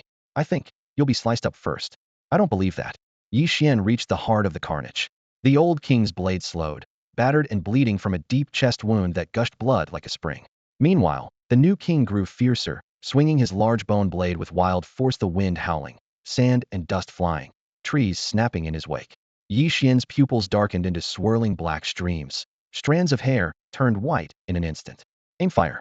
Hum. A black beam tore through the air, piercing straight through the old king with a thunderous impact. The old king shuddered as his battered form disappeared into the black light.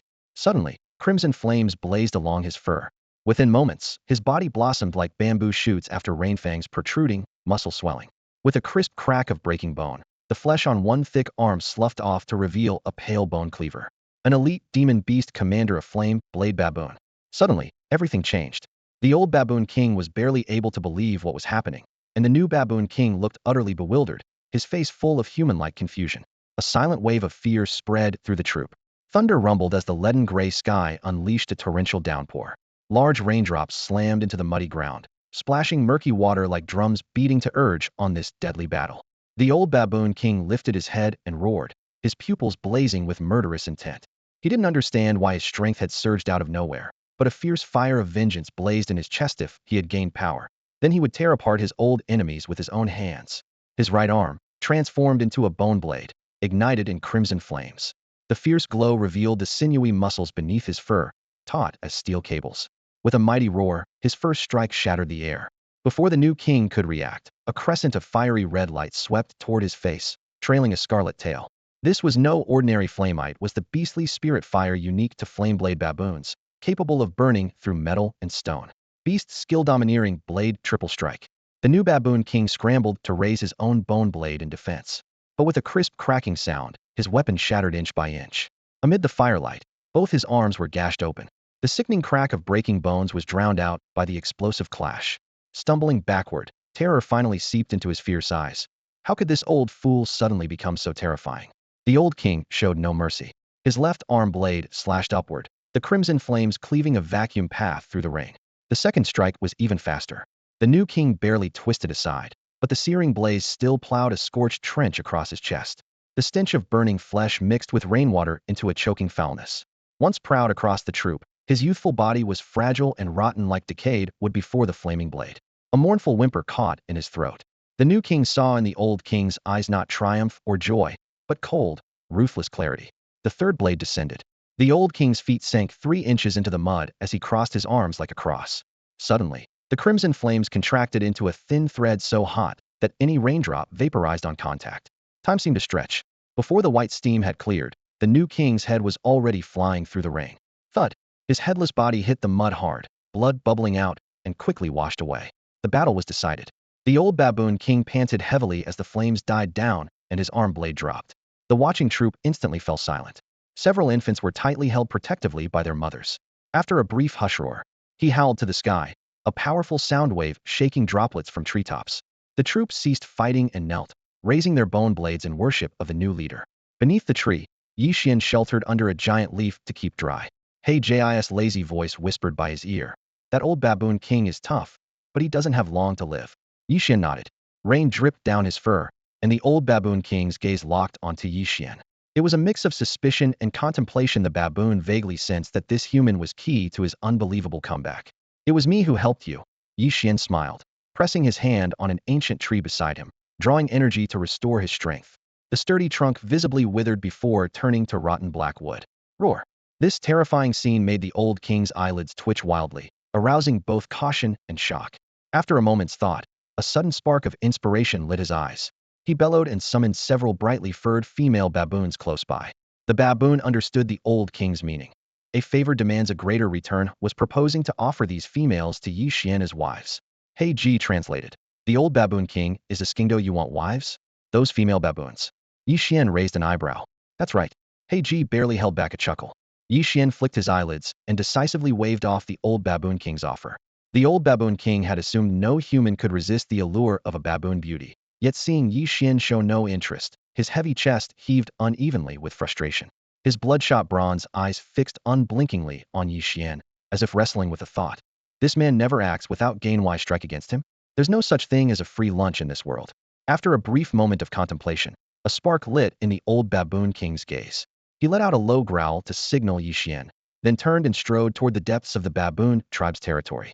Ye Xuan held a wide leaf in front of him, both maintaining sight and a safe distance, stepping carefully on the damp earth as he followed. Moments later, the transformative aura enveloping the old baboon king faded, and he reverted from his imposing kingly form back to the spotted, knife-wielding baboon he had been before.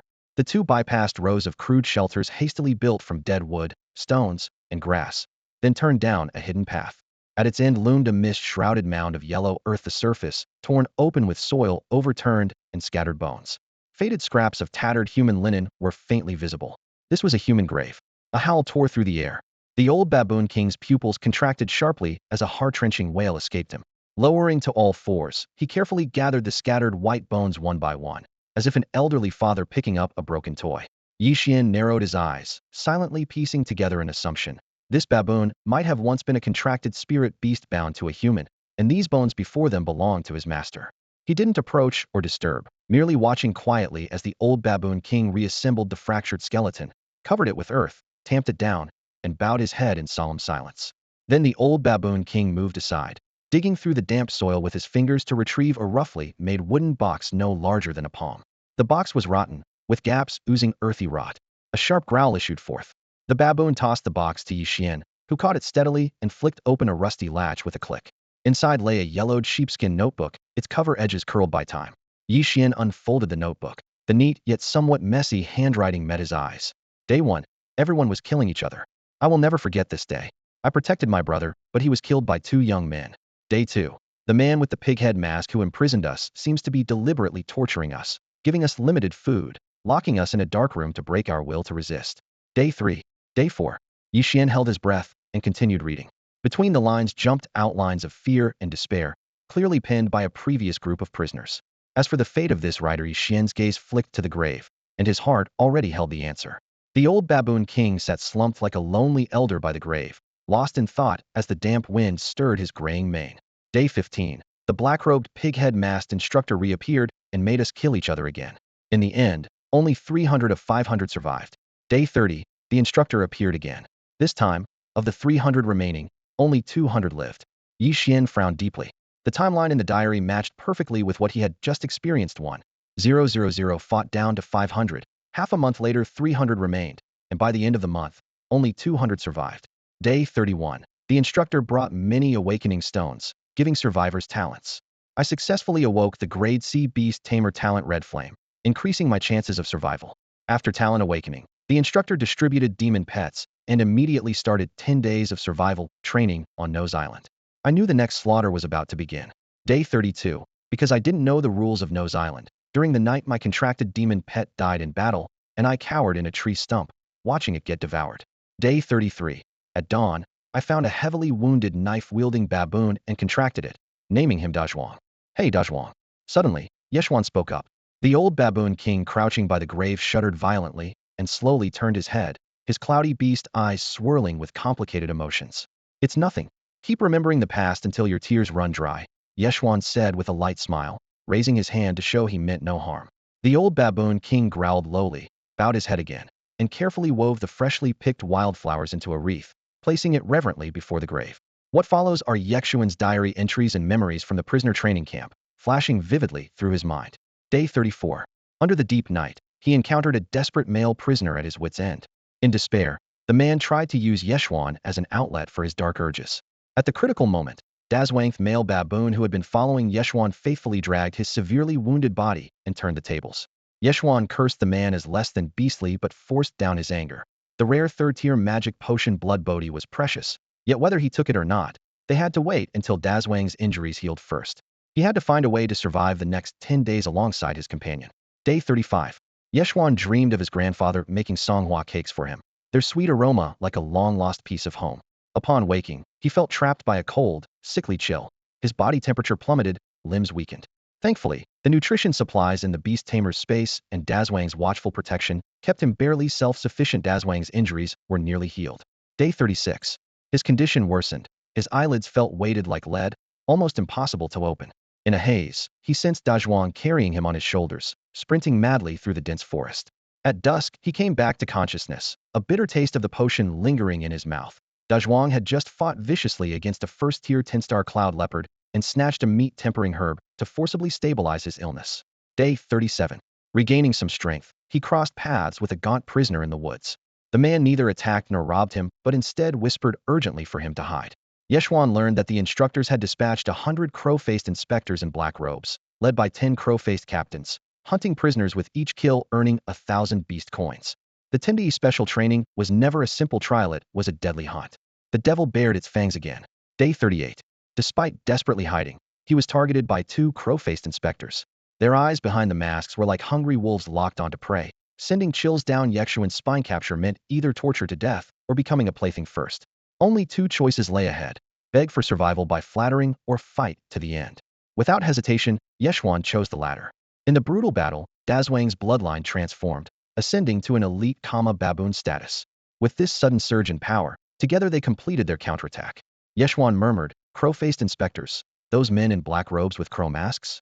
A flash of murderous intent crossed his eyes. This was day 35, meaning the hunt was about to begin. Day 39. With the upgraded devouring, he felled another crow-faced inspector, and pride opened. The man's mouth belonged to the Yuluo Demon House. This was the continent's largest dark beast tamer organization. Rumor said its leader was an 8th-tier powerhouse who once slaughtered an entire city in a blood ritual, using millions of living people as nourishment to breed blood pets, turning several cities into wastelands. Because of this, they were the top target of the Beast Tamer Alliance's manhunt. Ye Xuan's mind thundered. He had finally connected the dots to the hidden forces behind it all. After finishing the memories, Ye Xuan fell silent for a long while. Lazy words from Heiji echoed inside his spiritual sea. Little Ye Xuan, scared yet? Heh. Ye Xuan chuckled softly. There's no fear in my dictionary. So what if it's the Yuluo Demon House, or an 8th-tier beast tamer? Someday, sooner or later, I will make them pay the price they deserve. I will slaughter my way through the entire Yuluo Demon Mansion. Ye Xuan sneered coldly, refusing to accept a fate where he was toyed with like an insignificant ant. Stretching lazily, he rested his gaze on the sheepskin notebook in his hand. The rough surface was stained dark brown with blood and salt, yet the handwriting stubbornly proclaimed the last will of its recorder. Day 40. The Tendi special training ends. I am thrown back into the little black room. 200 started. Only 43 remain alive. I thought the killing would end here, even prepared to accept my identity as a member of the Yuluo Demon Mansion. But fate cruelly mocked. Meth slaughter did not stop. Day 41. Beast Tamers battle to the death on the ring. Only 22 left from the 43. Day 42. 22 allowed to live reduces to 11. Day 43. Fear is endless, turning into a nightmare hand that torments me until I wither away. I know I am dying on this island. To those who come after, my name is Ye Mei, from Suching in Dongzhou. If my records can help you escape the Yuluo Demon Mansion, no matter how slim the hope, don't give up. Stay strong. And if possible, bring this heirloom back to Suching in Dongzhou. The sheepskin notes abruptly end here. Ye Xuan flipped to the last page, where a jade safety buckle was tucked in, tangled with black hair, now dulled and lifeless. He took a deep breath, gripping the jade so tightly his knuckles turned white and veins bulged on his wrist. The intelligence left by Ye Mei was critically important. Only one thought filled Ye Xuan's mind: had to gain power beyond the instructors in the shortest time possible to have any chance of escaping Nose Island. He tucked the safety buckle close to his body, then turned his gaze toward the nearby Rutao Baboon Dazhuang. His reason for helping the old baboon king reclaim his tribe wasn't simple loyalty. Knife-wielding baboons were naturally fierce and territorial, fiercely expansionist. Controlling this tribe would allow rapid hunting and slaughter of the night mantis demons, forging a bloodline for his demon pet night hunt. Unexpectedly, this confrontation had also prematurely revealed some of the island's rules. After a brief silence, Ye Xuan's icy voice slowly sounded. Dazhuang, want to strengthen your tribe, gather power, and avenge Ye Mei? Those black-robed people won't escape. With my help, we can conquer more knife baboons in a very short time. What do you say to cooperation? Under the shade of the tree, he extended his palm. The knife baboon Dazhuang, sitting dazed on a grave, suddenly rose. His gray-white tusks gleamed coldly in the moonlight, his dim yellow beast eyes seeming to catch fire with fierce fighting spirit. Their eyes locked. Old though still mighty, he nodded without hesitation. 10 years of sharpening a blade though aged, his ferocity hadn't waned. The fire of revenge never died out. Those black-robed beast tamers had driven to death the ones he most wanted to protect. Dazhuang could never forget that girl named Ye Mei, crouching in front of him 10 years ago, carefully wrapping his wounds. Roar! The old baboon king howled to the sky, raising his calloused great palm and clashing it hard against Ye Xuan's. This old baboon was not Ye Xuan's second contract demon pet. Returning to the territory of the Baibao baboon tribe, Night Xuan landed steadily, then raised his hand and summoned his mysterious power. The soil several feet away churned and twisted as if caught in a whirlwind. In an instant, he had dug a pit about several yards deep. After digging down 3 feet, he finally touched his target, a thumb-sized translucent porcelain vial. Inside, a dark crimson liquid was quietly sealed. When gently shaken, the viscous potion shimmered like a miniature galaxy, reflecting tiny sparkles of light. It was a 3rd-tier elixir brewed by an alchemist's blood bodhi. For a beast with ordinary bloodline quality, this elixir was a crucial step toward becoming elite. Within the entire Yi family of Stone City, only one alchemist could craft 3rd-tier potions, a figure whose status rivaled that of Night Xuan's estranged, convenient father. This showed just how highly sought after such alchemists were in the world. Night Xuan leapt out of the pit, brushing dirt off his sleeves, and casually tossed the vial to his battle pet, which stood about as tall as a person. Ye Xuan, drink this. Hiss. Ye Xuan obeyed immediately, opening his mouth to swallow the porcelain vial whole. His sharp teeth instantly shattered the container. Crack! The vial exploded, and the dark red liquid surged down his throat like a flood of starlight. The next moment, a deep rumbling vibrated through Ye Xuan's shell. His bones creaked under the carapace, and his flesh churned fiercely as if boiling inside. Within minutes, Ye Xuan's body visibly grew taller and bulkier.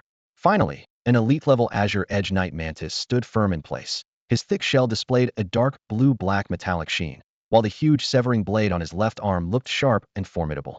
Unlike ordinary mantises of his kind, a golden bee's head pattern emerged vividly on the black armor over his chest, a sign that his bloodline had been fully awakened by the blood bodhi. Not bad. Ye Xuan circled around his battle pet, tapping the heavy blade with his fingertip in approval. Using their beast contract, he pointed to an ancient tree about half a meter thick nearby and ordered, "Try a cross slash." Hiss! Ye Xuan suddenly sprang forward like a black-shadowed tiger. His innate skill shadow dash blurred in Ye Xuan's eyes as afterimages. Crimson energy blades crossed in midair, forming a cross-shaped slash nearly a yard wide in an instant. Snap! The ancient tree was cleaved at its midpoint, the cut smooth as a mirror. Dark red energy lingered on the surface like a living thing, seeping into the wood grain and corroding it. The biggest difference between elite and ordinary beasts is the ability to wield attribute power. Ye Xuan's attribute was darkness. Now elite, his attacks naturally carried corrosive power. Ye Xuan was very pleased with his pet's transformation. Several miles away in a small grove, the blood-red sunset filtered through the branches with a desolate orange glow. Over 40 captives had gathered there. Strange, it's been so long, why hasn't young Master Yi returned? Beneath a tree, Lu Erfa muttered, biting hungrily into a blue fruit. The bare-chested youth Chen Pai snorted coldly. Random punches might take down a master, but don't be surprised if that Yi guy got torn apart by the baboons brandishing knives.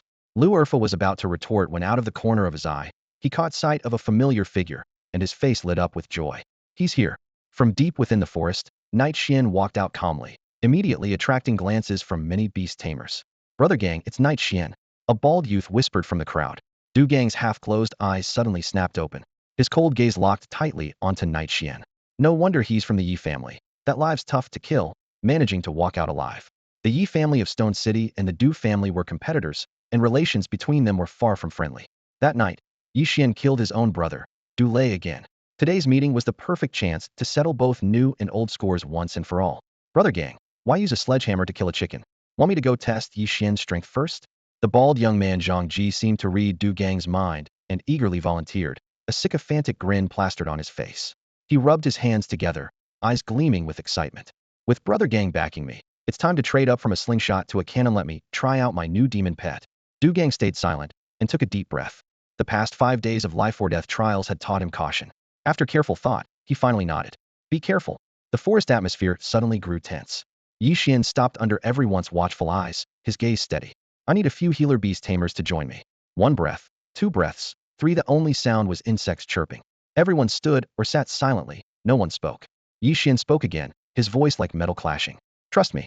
If you come with me, you'll survive this killing island." Someone in the crowd wavered. Hesitation and inner conflict flashed across faces, until finally, a man and a woman stepped forward, familiar faces. Lu Erfa and the baby-faced girl Sun Yutong. Sun Yutong clenched her fists so tightly her knuckles went white. She was gambling on this. Lu Erfa pressed his lips and nodded, clearly placing his trust in Ye Xuan. With leaders stepping forward, several healer beast tamers also stirred. Yet just as they raised their feet, a sharp voice cut through the air. "Lu Shang, Jiaolei." Zhang Ji crossed his arms, sneering sarcastically. Ye Xuan killed Brother Gang's own brother Du Lei. You really want to join his side? Do you want to go against Brother Gang? The two named young men instantly paled, sweating cold drops. Hurriedly backing into the crowd, they had almost chosen the wrong side. The others' healer tamers immediately pulled back, afraid to move. Ye Xuan's gaze swept over, landing on Lu Erfa and Sun Yutong. "How about you two? Young Master Yi, they'll follow you." Lu Erfa said without hesitation. "Young Master Yi, I'm with you too." Sun Yutong bit her lip, her voice quiet but resolute. She remembered that night when the knife-wielding baboon ambushed, and Du Gang abandoned his comrades and fled. "Good. Let's go," Ye Xuan said, giving Du Gang a deep look before turning away. "Hey Ye Xuan, since ancient times murder demands retribution and debts must be repaid. You think you can just walk away?" Zhang Ji, feeling snubbed and losing face, sneered and raised his hand. Bang! The ground suddenly trembled as a huge crimson dog appeared out of thin air. It stood taller than a person at the shoulder, with sword-like fangs wreathed in flames. Its spine arched low as a roar shook the air. "Fire Tribute Elite Demon Beast, Red Hound, Talent strong and powerful. Rank, Stage 1, 6 stars. Hiss, elite level demon beast. Red Hound. The crowd gasped in shock, exchanging terrified looks. Zhang Ji squinted, savoring the surprised reactions all around. A demon pet of this caliber was above his ability to tame, but luckily, Brother Gang was here. The former leads the latter, pulling it forward. That night, a pack of baboons armed with blades suddenly erupted in chaos, their violent uproar tearing through the darkness. At dawn, Gang's luck exploded just at the right moment when he encountered an injured elite-level black-scaled savage tiger. Everyone united, throwing themselves into a brutal battle. To take down this formidable beast, several contracted demon pets died, and the cost was painfully high. After that fierce clash, Gang deeply realized that relying on a lone wolf's strength was ultimately limited. Once the contract was secured, he began recruiting talented individuals to form an elite team. That elite black-scaled savage tiger, combined with Gang's level talent mighty power, became an unstoppable force on the battlefield, cutting through enemy lines like a god. Just as their morale surged, Zhang Ji grew murderous ambition and sought his chance. He decisively sent a voice command through the beast contract. Red Dog, attack. Kill him. Red Dog roared fiercely and lunged at Ye Xuan. Red Dog's massive paw suddenly shot out, claws sharp and menacing, striking down with earth-shattering force toward Ye Xuan's head. The fierce wind howled, lifting a strand of Ye Xuan's long hair. Yet, facing this mountain-like blow, Ye Xuan turned calmly to meet it, his eyes showing no trace of fear or evasion. He focused intently on the approaching dog, close enough to see meat strands dangling between its sharp teeth. Just as the claw was about to crush Ye Xuan's skull, a shadow flickered like a phantom, precisely raising an arm to block the fatal strike. A dull clang echoed deep in the forest, the chilling sound of metal crashing. This was not Zhang Yi, but an elite-level Qingfeng mantis. It turned out Ye Xuan also commanded an elite demon pet. Everyone stared in astonishment at the black shadow easily defending against Red Dog's assault. Ye Xuan calmly ordered, Ye Xuan, show me your new power. You have 10 breaths. Ye Xuan's 4 limbs twitched, swinging its mantis arms to effortlessly repel Red Dog, moving rapidly like a ghost in the woods as it launched a counterattack. Suddenly the battlefield erupted into chaos. 3 Qingfeng mantis silhouettes appeared simultaneously, faint and overlapping like phantoms. Red Dog's beast eyes contracted sharply, unable to distinguish which was real among the triple images. In desperation, before Zhang Ji could issue a new command, Red Dog suddenly opened its blood-filled jaws and emitted a scorching orange jet of flame. Beast skill, Flame Spray. The raging fire waves swept over the field, scorching and devouring the air. Yet the 3 blue mantis figures nimbly weaved through the inferno, unharmed and dodging every fiery wave. As the flames faded, the 3 Ye Xuan had already broken through the fire's cover, forming a deadly 3-sided pincer attack to trap Red Dog. The huge mantis arms flashed a dark red glow, mercilessly unleashing beast skill, Cross Slash. A piercing screech shattered the silence as 3 dark red energy slashes struck Red Dog's body. A crisp crack sounded, and a terrified dog's head tumbled to the ground, blood staining the fallen leaves. Within 3 breaths, the 6-star, first-rank elite Red Dog was utterly defeated and slain on the spot. 2 shadowy afterimages instantly dissolved into black mist. Without pause, Ye Xuan swiftly leapt toward the pale-faced Zhang Ji. Terrified, Zhang Ji cried out, Gang, help me. His face was ashen as he turned and fled for his life. Ye Xuan spoke coldly, you dare? Du Gang snapped back to reality, anger swirling inside him. He opened his mouth to roar, trying to intimidate his opponent with sheer presence. During his escape, Zhang Ji abruptly stopped, spitting a mouthful of fresh blood. Looking down, he saw a thick, dark green mantis cleaver piercing his chest, deadly sharp. The cleaver, slicing through the air with terrifying momentum, was quickly withdrawn as Zhang Ji's body split in 2. The stench of blood flooded the air, thick and pungent, lingering long after. Ye Xuan's gaze was ice-cold as he stared down Du Gang, leisurely making a throat-slashing gesture. Du Gang, you should be thankful you still have value. Otherwise, I'd be the first to kill you today. Facing Du Gang's furious, burning black eyes, Ye Xuan remained silent, his presence as immovable as a mountain. Night Show tilted his head, imitating the same gesture as if to taunt or mock. We're moving.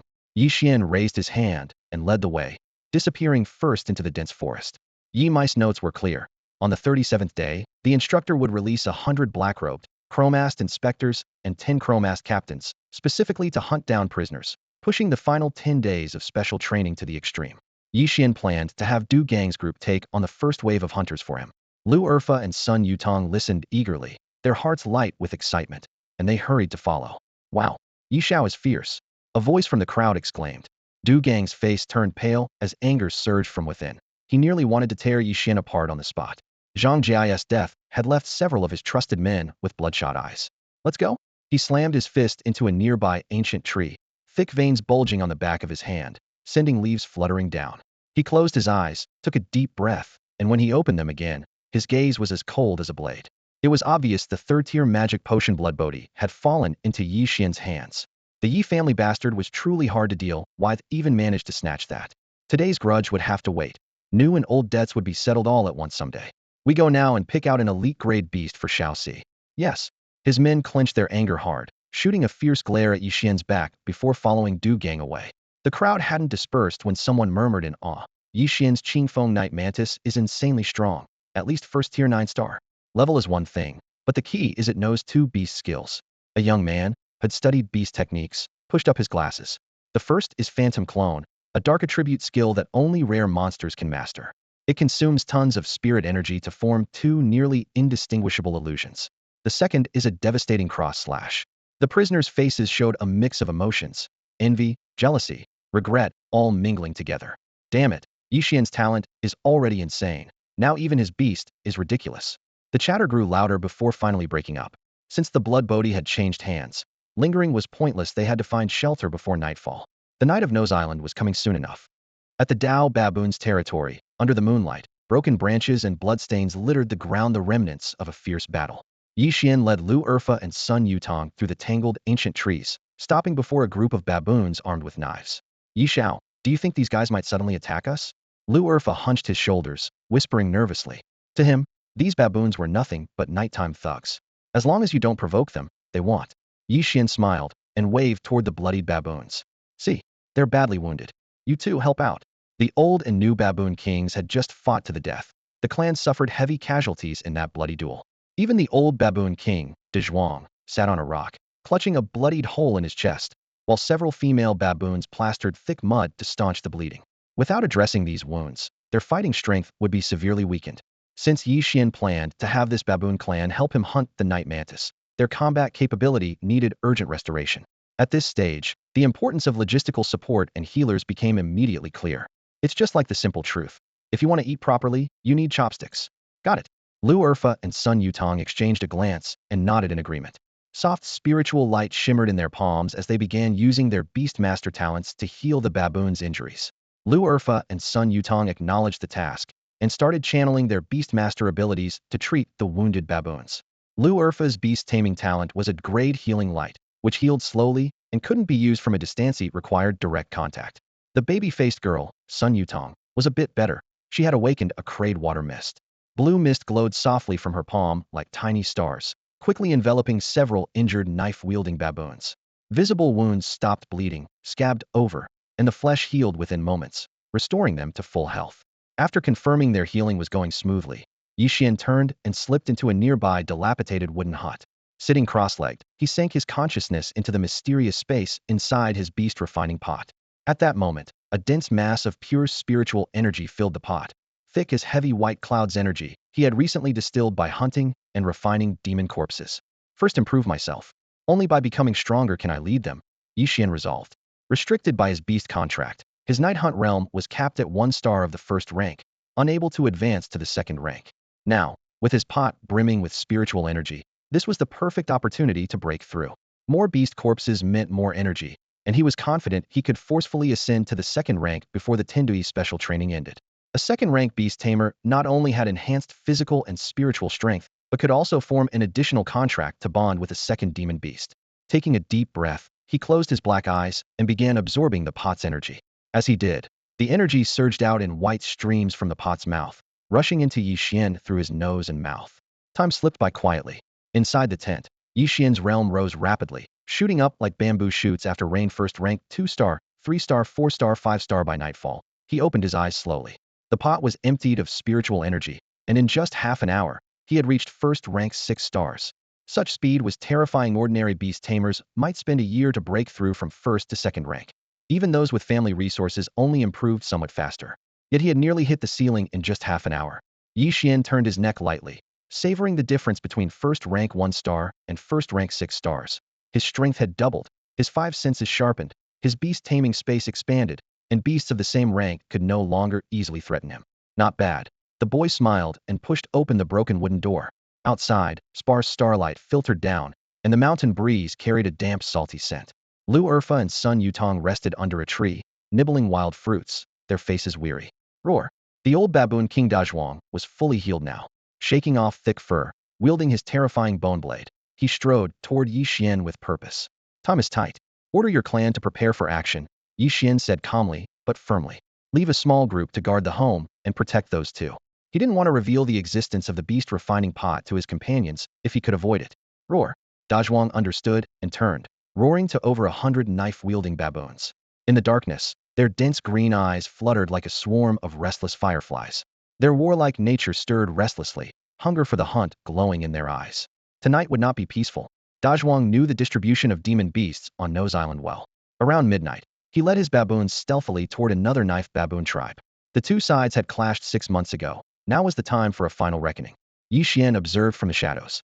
The camp hosted over 100 knife-wielding baboons, who had just finished hunting and were now gathered around a bonfire roasting their prey. Their footsteps beat a rhythm like drums, and they danced wildly to celebrate their bounty. A roar shattered the night. The old baboon king could no longer contain himself. Brandishing his bone knife, he charged out of the bushes, leading his tribe into a fierce assault. Over 100 baboons brandishing knives surged forward like a raging torrent. Their bone blades gleamed cold and sharp, every strike reckless and filled with raw fury, as if they were pouring out all their strength in a life-or-death fight. The forest echoed with pained cries, broken branches and rustling leaves flying in every direction. A furious bellow echoed between enemies. The two tribal leaders locked eyes in a deadly stare, then immediately clashed, intent on settling life and death between them. At the edge of the battlefield, Ye Xuan moved silently in his hemp robe, ghost-like. He bent down to gather fallen baboon carcasses, continually stuffing them into his demon-refining cauldron. Suddenly, 5 first-rank knife-wielding baboons spotted him. They roared and swung their blades as they rushed toward Ye Xuan. With a flash, before they could come within 10 steps, their heads flew high into the air.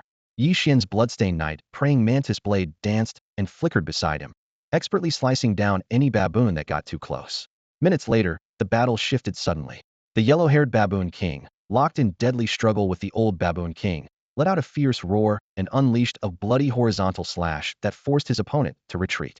Without hesitation, the yellow-haired king spun and sprinted toward the largest wooden hut deep in the tribe's territory. Is this surrender? Ye Xuan raised his eyebrow. A moment later, his heart tightened as a low, guttural roar erupted suddenly from inside that hut. Bang! The hut exploded as a massive beast burst through the wall. For hooves pounded the ground with thunderous force, tossing aside tents like leaves as it charged forward like a blazing tank. Under the moonlight, Ye Xuan got a clear look. It was an elite earth thorn boar, a second-rank beast. It had a single horn atop its head and was covered with reddish-brown armored bristles.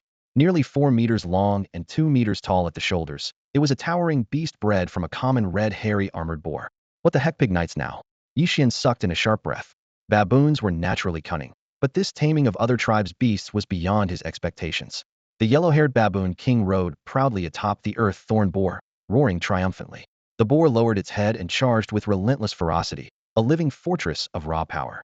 Even the old baboon king dared not face it head-on, opting to evade instead. The giant boar rammed straight into the baboon melee. Boom! Bones and flesh exploded within a radius of several meters. The lucky ones were smashed, then thrown aside. The unlucky were crushed into pulp. In just one chaotic collision without distinction between friend or foe, over 20 knife-wielding baboons fell dead on the spot. The yellow-haired baboon king howled loudly, pulling hard on the reins and steering the ironclad beast's head directly at Ye Xuan. You dare collude with humans? They'll crush you. Calm and unshaken before the charging beast, Ye Xuan glanced sideways. A beam of black light suddenly shone onto the old baboon king, his A-grade beastmaster talent activating, the destructive demon eyes. The old baboon king's eyes flared brightly. His bloodline surged once more, ascending to the commander level. Roaring fiercely, flames burst from his fur, like a burning crimson moon in the night. He stepped forward, muscles taut and bristling, standing firm like a wall of molten bronze. They'll leave this to you, Ye Xuan said with a wave and turned away, preparing to search the baboon camp for valuable items. The yellow-furred dagger baboon was stunned. It stared blankly at the blazing blade baboon, Dazhuang blocking its path, its bloodline suppressed from birth, fear freezing its thoughts like a sudden cold wave. Roar! The elite, second-rank 3-star Earth Spike boar paid no mind to the strange sight before it. Relying on its massive, heavy body and sharp, proud horn, it charged fiercely. Its glinting horn shone cold, determined to tear through any obstacle. Thump, thump, thump, thump. A heavy heartbeat exploded inside the blazing blade baboon's chest. Muscles bulged, thick veins snaking along its powerful right arm, like coiling dragons and snakes. Its feet rooted firmly into the ground, and in a flash of lightning, it hooked onto the rushing horn with precision. Boom. 1 meter, 3 meters, 5 meters. The overwhelming impact furrowed deep ruts in the dead branches and withered leaves. It was only after being pushed 10 meters away that the blazing blade baboon finally regained its footing. Even so, its single arm still clenched tightly onto the horn, not letting go an inch. Locked eyes, the yellow-furred dagger baboon's fur bristled as it emitted a terrified screech. The blazing blade baboon remained calm, as if gazing upon a fat pig marked for slaughter. The next moment, the troop witnessed a horrifying scene. Veins bulging along its arm, the blazing blade baboon suddenly exerted mighty force and, with one hand alone, lifted the multi-ton earth spike boar off the ground.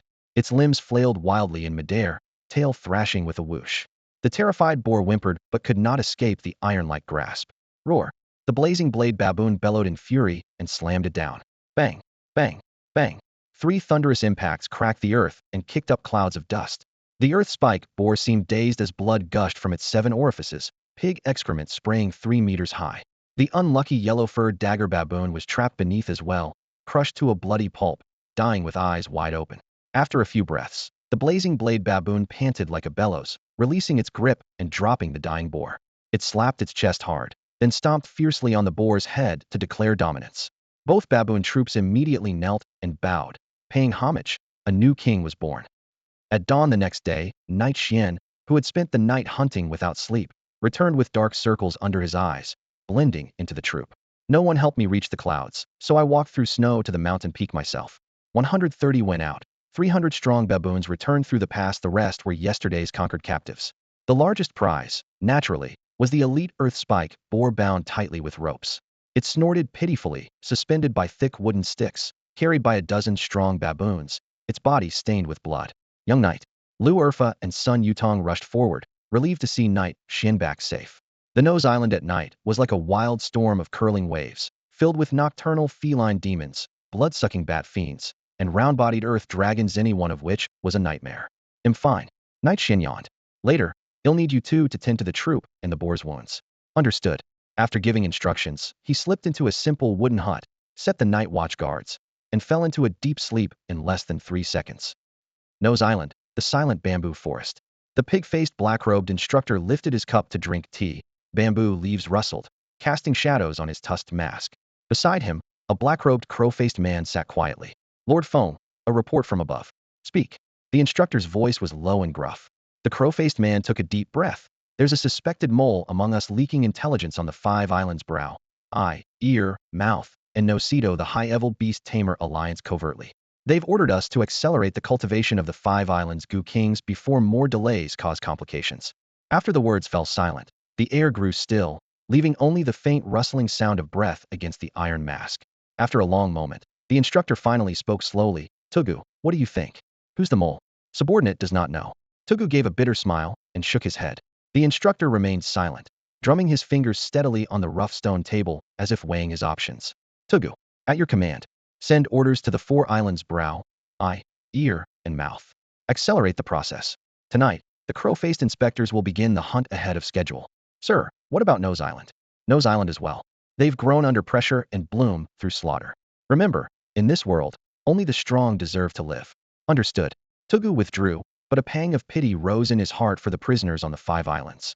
All the inspectors had cultivated for over 2 years and were second-tier beast tamers, while the island newcomers had awakened their talents less than 10 days ago, still raw and inexperienced.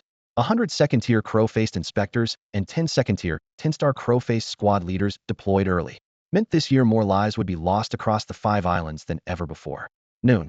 Sunlight spilled through gaps into the wooden room, finally rousing Ye Xuan. His first reaction was to reach for his refining beast pot to begin training. Last night's campaign had him wiping out 3 knife-wielding baboon territories, collecting over 200 beast corpses, including 3 elite second-tier ones. The higher a beast's rank, the more abundant the spirit energy extracted. The spiritual power churned in the pot, and Ye Xuan thought, maybe today I can reach second-tier beast tamer. He rubbed his face, and just as he prepared to activate his power, a soft voice came from outside. Young Master Yi, are you awake? I made some meat soup for you. Come in. The wooden door creaked as Sun Yutong entered, carrying a clay pot and bowing slightly. At that slight bow, Ye Xuan's gaze froze instantly. He quickly collected himself, silently chanting Ba, then closed his eyes and sat upright. At 18, Sun Yutong still wore the innocent look of a child. But that baby face contrasted sharply with her alluring curves.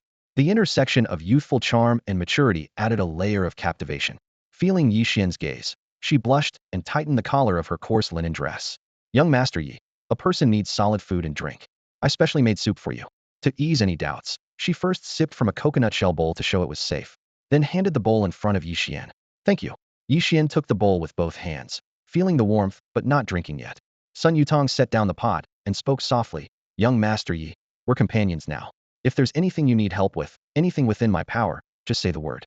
Doing what's within your means, really? Ye Xuan's lips curled into a teasing smile, his sharp gaze filled with keen interest as he studied the girl before him. Sun Yutong felt her heart flutter nervously under that penetrating look, as if the young man in front of her had transformed into a ravenous wolf ready to swallow her whole. She quickly crossed her arms over her chest and instinctively took a step back. Take off your armor. Ye Xuan's tone was calm and matter-of-fact, as if stating an obvious truth. Sun Yutong's cheeks immediately flushed crimson, her heart pounding as she scratched her head awkwardly. Young Master Yi, take off your armor. Ye Xuan repeated expressionlessly. When you're hungry, you eat. When you're stressed, you release it. It's human nature. Simple. His eyes scanned her as if dissecting her thoughts. Sun Yutong, ever since you stepped through that door, wasn't it your plan to curry favor with me? You worry I'll discard you casually, treating you like an insignificant pawn. Suddenly his tone turned bitter, a cold sneer twisting his lips. But that lowly thought surely that came from Lu Er, didn't it? Yes, Sun Yutong bowed her head in shame, fumbling to undo the hairpin at the back of her head. It felt like his dark gaze pierced right through her, leaving her humiliated and flustered beyond words. Half an hour later, Ye Xuan pushed open the door and stepped out. In the distance, Lu Erfa came running over with a servile grin, his lips curling into a sly chuckle as he greeted, Young Master Yi, haha? Ye Xuan rolled his eyes, slapped Lu Erfa's shoulder, then turned toward the shade of a tree, sitting cross-legged. Taking advantage of the quiet moment, he released the tension building inside him and gradually calmed his mind. Silently, he absorbed the spiritual energy flowing from the demon refining pot, focusing on his cultivation. Seeing him enter meditation, Lu Erfa didn't disturb him and instead smiled as he went to try and curry favor with the old baboon King de Zhuang. Time passed. Fueled by the pure spiritual energy within the demon refining pot, Ye Xuan's realm soared like an untamed stallion. First stage 7 stars, 8 stars, 9 stars, finally 10 stars. By late afternoon, he had completely depleted the last trace of energy in the pot and broke through in one breath, successfully entering the second stage of Beast Tamer. Boom. A wave of energy rippled outward in concentric circles from him, scattering fallen leaves across the ground. Anyone witnessing this would be utterly stunned, jaws dropped in disbelief. Breaking through freed the constraints of his beast contract, and the night hunter once pressed tightly by his side suddenly opened its eyes, naturally advancing to the first star of the second stage. Crack. With this sound, the night hunter's body rapidly expanded. Once only about 1.8 meters tall, it grew to over 2 meters within just a few breaths. A thick layer of dark green chitin covered its back like impenetrable armor, and its terrifying severed arm equipped with a deadly cleaver made it resemble a menacing executioner giant. The night hunter's blue-green insectal eyes flickered excitedly as it extended its sharp cleaver arm toward Ye Xuan in greeting. Ye Xuan smiled knowingly and tightened his fist, gently tapping its clawed arm. I told you, sticking with me will make you stronger. Though silent, the night hunter's joy was conveyed constantly through their beast contract. Ye Xuan tossed it a few sprigs of first-stage black crystal meatbud grass to feed it, then leaned back against the tree with steady focus, planning his next moves. Breaking into the second stage meant he could form one more beast contract. His immediate priority was to find suitable wild demon beasts to bond with, to strengthen his combat power. Suddenly, an idea struck him.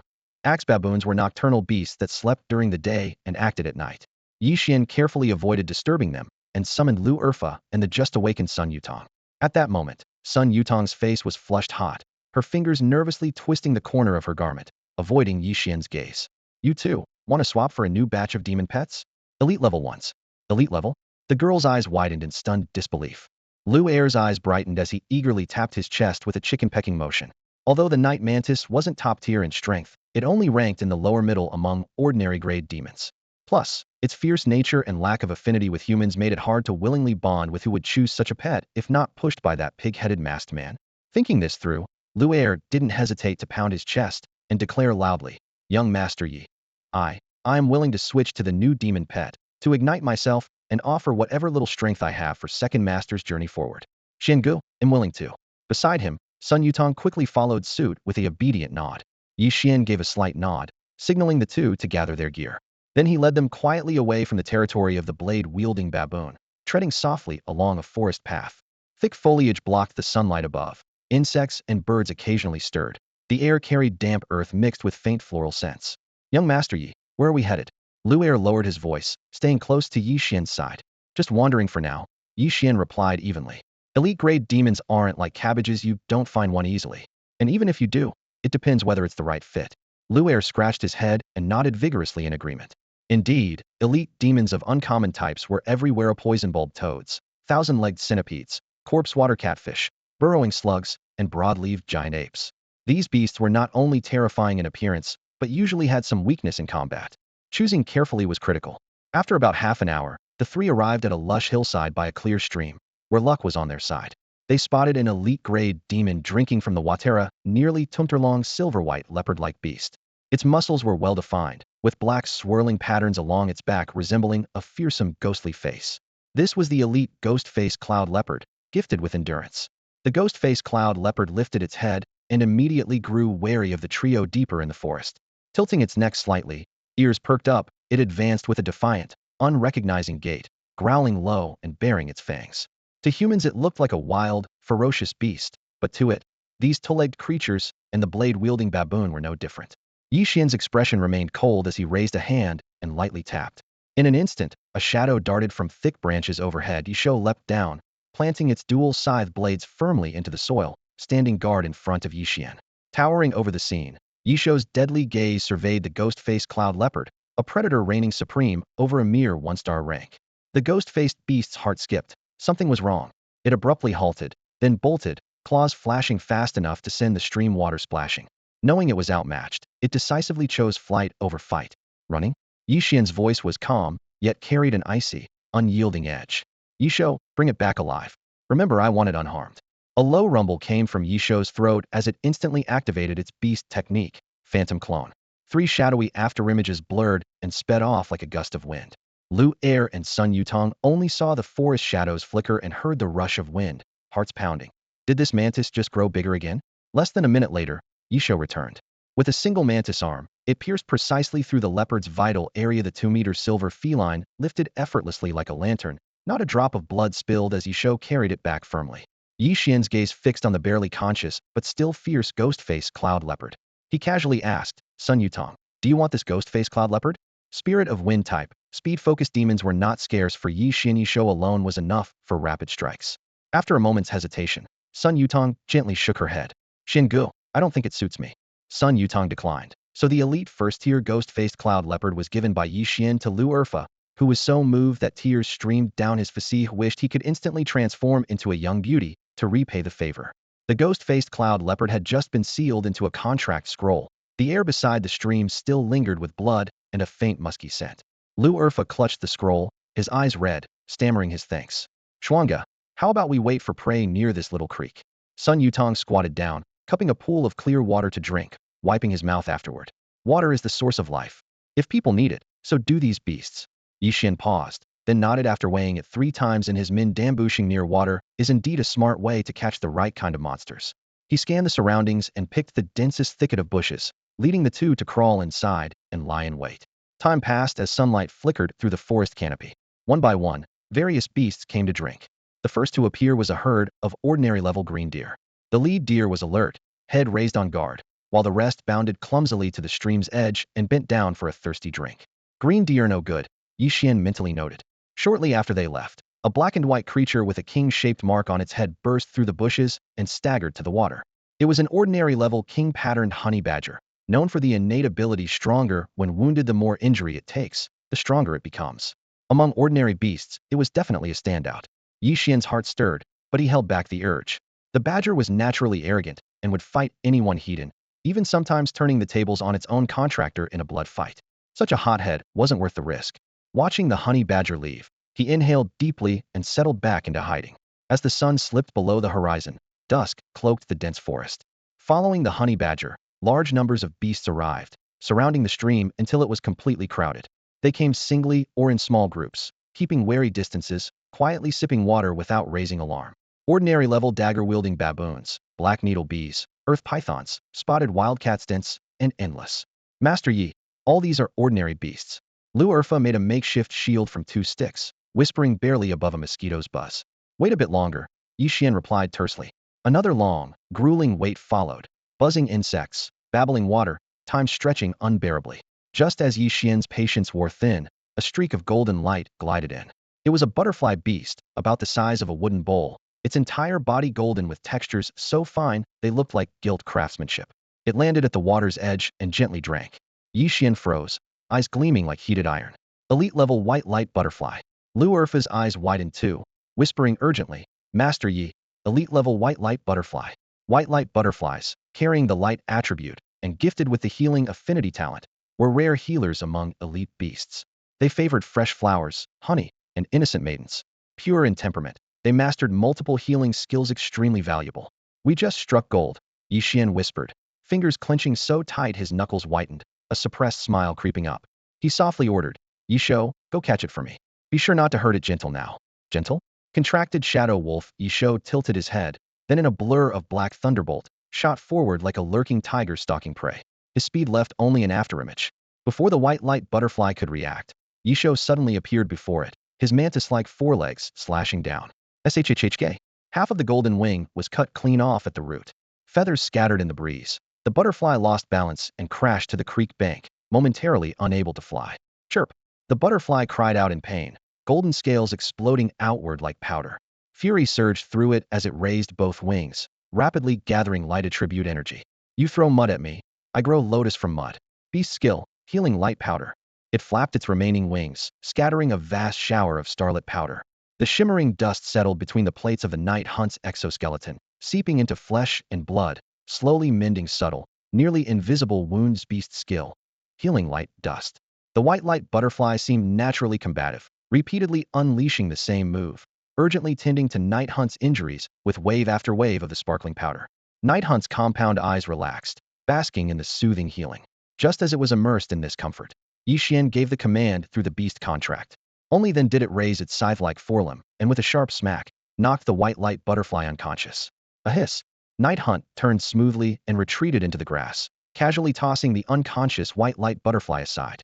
Contracted, Ye Xuan said briefly, summoning Sun Yutong.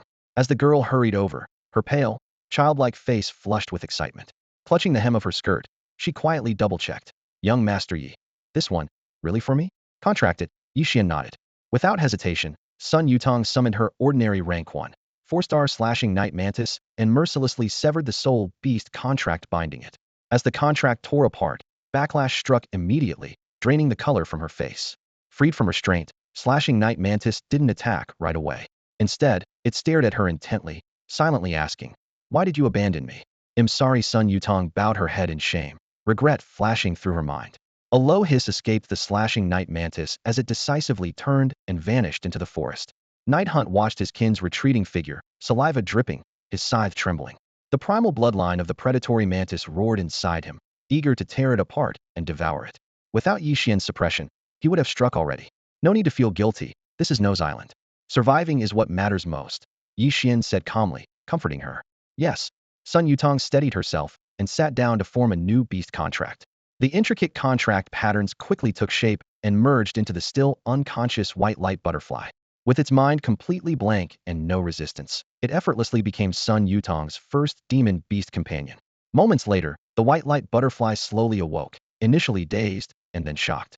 Its wings twitched slightly, like a cold young girl silently breaking down after being bullied in a shadowed alley.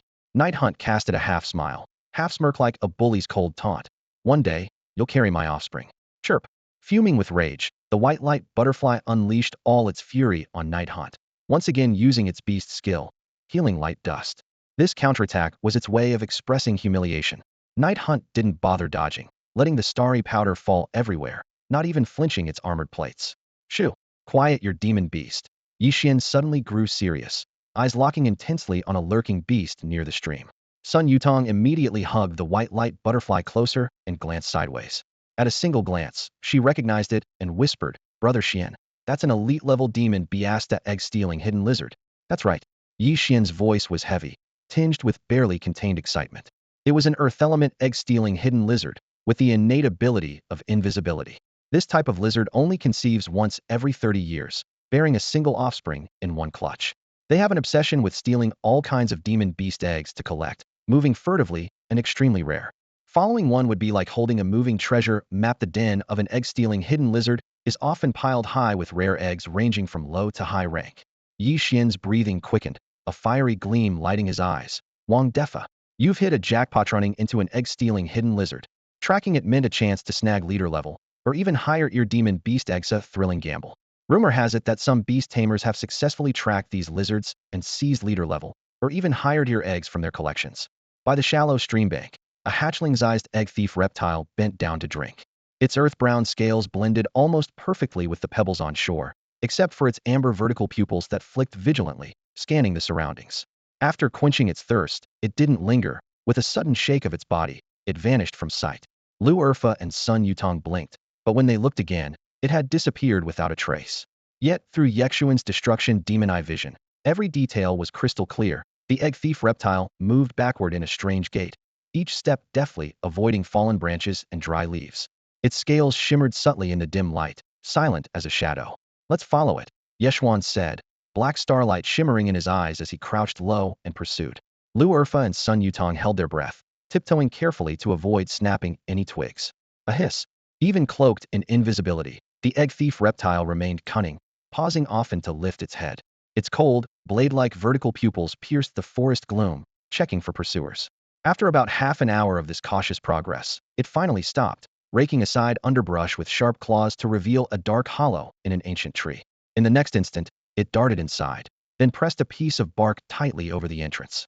The old tree instantly looked untouched. Seeing this, Ye Xuan abandoned stealth, striding up and blocking the hollow. Smack! He struck the bark cover, shattering it and exposing the hole again. Yes ho, scout ahead. A hiss.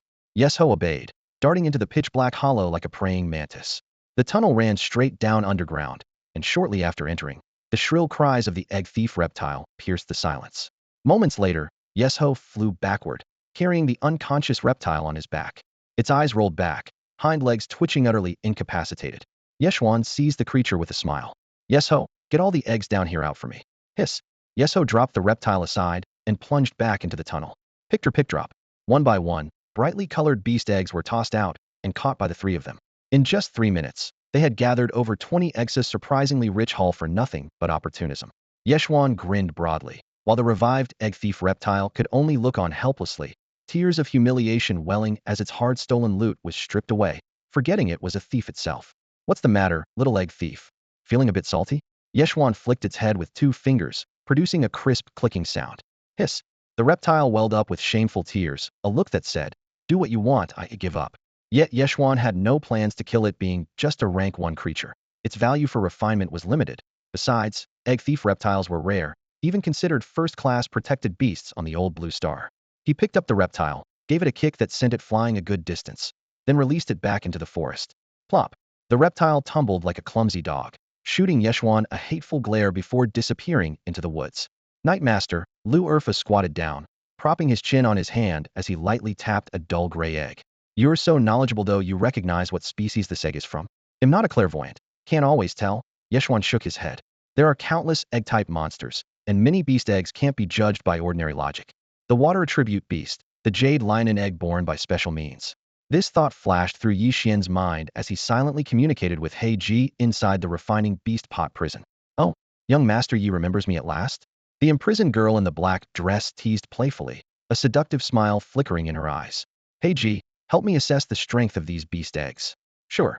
He Ji quickly analyzed and soon replied, Xiao Ye Xuan, among these 25 beast eggs, 23 are ordinary bloodline eggs, 1 is elite level, and 1 is leader level. Upon hearing this, Ye Xuan's heart leapt with joy, his fist clenched tightly. Damn, there's even a leader level egg. Beast bloodlines rank from lowest to highest as ordinary, elite, leader, king, emperor, and saint. Leader level eggs are especially rare. Even the weakest leader level egg can sell for millions of beast coins on the black market. I must contract with it, he said through gritted teeth. With the refining beast pot, he wasn't worried about advancing his beast taming skills. With enough beast corpses, Breaking through the second stage was easy. Hey G, which one is the leader level egg? The blue one, she answered. I sense the little creature inside is about to hatch, within 2 days at the latest. Treating the blue egg like a treasure, Ye Xuan immediately scooped it up, cradling it in his arms, and carefully nurturing it with his spiritual energy. Using the egg tutoring method would help the baby beast inside adapt early to the spiritual aura. Compared to fully grown beasts, young ones are like blank slates and far easier to contract with. Dear, it's getting late. Pack all these beast eggs and take them back to the Blade Baboon tribe. Got it, young Master Yi. At his words, Lu Urfa quickly removed his hemp robe and carefully wrapped and carried each egg. Darkness deepened as dusk thickened, swallowing the forest path in endless black. The only sound was scattered insect chirps. Leading the group, Ye Xuan advanced along the shadowy path. His shattered demonic pupils enhanced his vision tenfold, bestowing terrifying insight like a human-shaped detection device, helping him avoid hidden threats in critical moments. Approaching a fork in the forest trail, Ye Xuan frowned and motioned for the group behind him to halt. Young Master Yi, what's wrong? Someone's here. Ye Xuan sneered, locking eyes on the opposite trail. Come out. Hiding and showing only your head. Are you trying to ambush me? Lu Urfa and Sun Yutong instantly went pale, hearts pounding in their throats. Encountering anyone at night in such a dangerous place was often deadly. Suddenly, silence fell. Only insects chirped in the grasses, forming an invisible net of sound. TSK, no wonder you're from the Yi family. Applause echoed from deep in the forest path. Then a man wearing a black robe and a crow-faced mask stepped out like a ghost, his footsteps eerily silent, blending with the darkness. Beneath the mask, deep black eyes fixed on Ye Xuan as if wanting to devour him. Lu Urfa and Sun Yutong's faces drained completely. This was the law enforcer inspector, a formidable figure. All inspectors are second-stage beast tamers, with unfathomable power. Ye Xuan's frown deepened. This scene was very different from what Ye Mice notes described. The notes clearly said the inspectors would only swarm out on the 37th day to begin their bloody hunt for prisoners in the forest.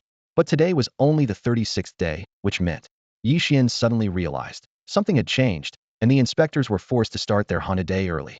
Licking the edge of his mask's lower lip, the second-tier crow-faced inspector grinned cruelly, closing in step by step as he summoned his contracted demon beasts. The air suddenly grew heavy, and 2 shadowy figures dropped to the ground. Common rank, second tier, 3-star Night Slasher Mantis. Common rank, second tier, 5-star Dark Knight, Cat Demon. A hiss and a roar rang out. The Mantis, as tall as a man, brandished its dark blue-black arm scythe, blades clashing with a sharp scritch-scritch. Nearby, the Dark Knight Cat Demon, its gray-white hair wild and unkempt, crouched like a ghostly shadow. Its blood-red eyes gleamed with a thirst for fresh blood in the darkness. Attack! Kill them! The crow-faced inspector's order carried pure greed. The desire to capture the double-gifted prodigy Beastmaster overrode all else. Under cover of night, the 2 second-tier demon pets blurred forward, striking at Ye Xuan and the others. You seem to have the wrong prey. Ye Xuan's expression stayed calm as he clapped his hands and stood firm. In an instant, the long-hidden azure blade Night Mantis Night Hunt sprang from the shadows. A humming sound. A streak of black aurora flashed by as the thick, blue-black, decapitating mantis blade swung in a half-arc. The sound of the blades cutting came just a fraction late. The Night Slasher Mantis and Dark Knight Cat Demon froze halfway through their charge. Thin streams of blood spouted from their foreheads. Then their bodies split in half with a soft pft, collapsing to either side as a sickly sweet mist of blood quickly spread. The crow-faced inspector's grin froze beneath his mask like a fish pulled out of water. His eyeballs trembled violently, and his breath caught in his throat. Cold sweat poured down the back of his neck, soaking his spine. Crack! Beneath the moonlight, the grisly sounds of flesh being torn made the hair on one's head stand on end. The clouds parted, letting a sliver of silver moonshine fall on the killer, the second-tier elite Azure Blade Night Mantis. Head bowed as it gnawed on the remains of another of its kind. Blood splattered on its chitinous shell, where red glints bloomed into a dazzling, flaming plum blossom pattern. It looked up coldly at the inspector, then buried itself back in tearing. An elite second-tier? You're a second-tier Beastmaster? Impossible. You only awakened your 6th day. The inspector's voice was hoarse, terror written across his eyes. For a rookie just 6 days old to turn the tables like this, what did that mean? He didn't want to think about it. If this kid grew any stronger on Ye Island, a chill shot straight to his core. Without looking back, he spun and fled. Well, running away now? Weren't you fierce a moment ago? Lu Urfa suddenly felt emboldened, seeing the inspector without his demon pets as a toothless tiger. He rolled up his sleeves and shook his hand, releasing the elite first-tier ghost-face cloud leopard. Go, tear him apart. Ye Xuan didn't stop him, merely watching as the leopard vanished into the shadows. Moments later, a piercing scream shattered the night, and the clouded leopard returned carrying a corpse with a twisted neck. Only then did Sun Yutong come back to herself, her eyes filled with stunned disbelief. That crow-faced inspector called Xuanga a second-tier beastmaster? Her mind was a turmoil. Their family senior who had reached third tier had spent 2 whole years just advancing from first to second tier, and then 10 years to reach third. Yet Ye Xuan was only 6 days. Xuanga, you don't ask. Oh, the girl bit her lip obediently, but couldn't help stealing a glance at the calm-faced boy before her. Young Master Yi Lut. Lu Erfa fumbled over the corpse and produced a black birdcage about the size of a palm. Ye Xuan recognized the black birdcage at once. This item is called the Demon Trap Cage, crafted by a master of beast weapons. It is a first-tier beast weapon with an internal space of several dozen square feet, suitable for storing daily supplies or wild demons. Ye Xuan weighed the black iron cage in his hand. The cage was covered with intricate runes, its surface slightly cool to the touch. This was a beast weapon, an invention from ancient times created by beast tamers to compensate for the weaknesses of their contracted demons. Some demons had fierce offensive power but weak defense. Equipping them with defensive beast weapons greatly enhanced their survivability. Beast weapons fall into 3 categories: life support, offense, and defense. They have now become essential for beast tamers, though their high cost puts them beyond the reach of junior tamers. Holding the demon trap cage, Ye Xuan thought of the family heirloom. The refining demon cauldron, perhaps it was also a beast weapon, and a top-grade one at that. He infused spiritual energy into the cage and aimed it at the corpse of the crow-faced inspector.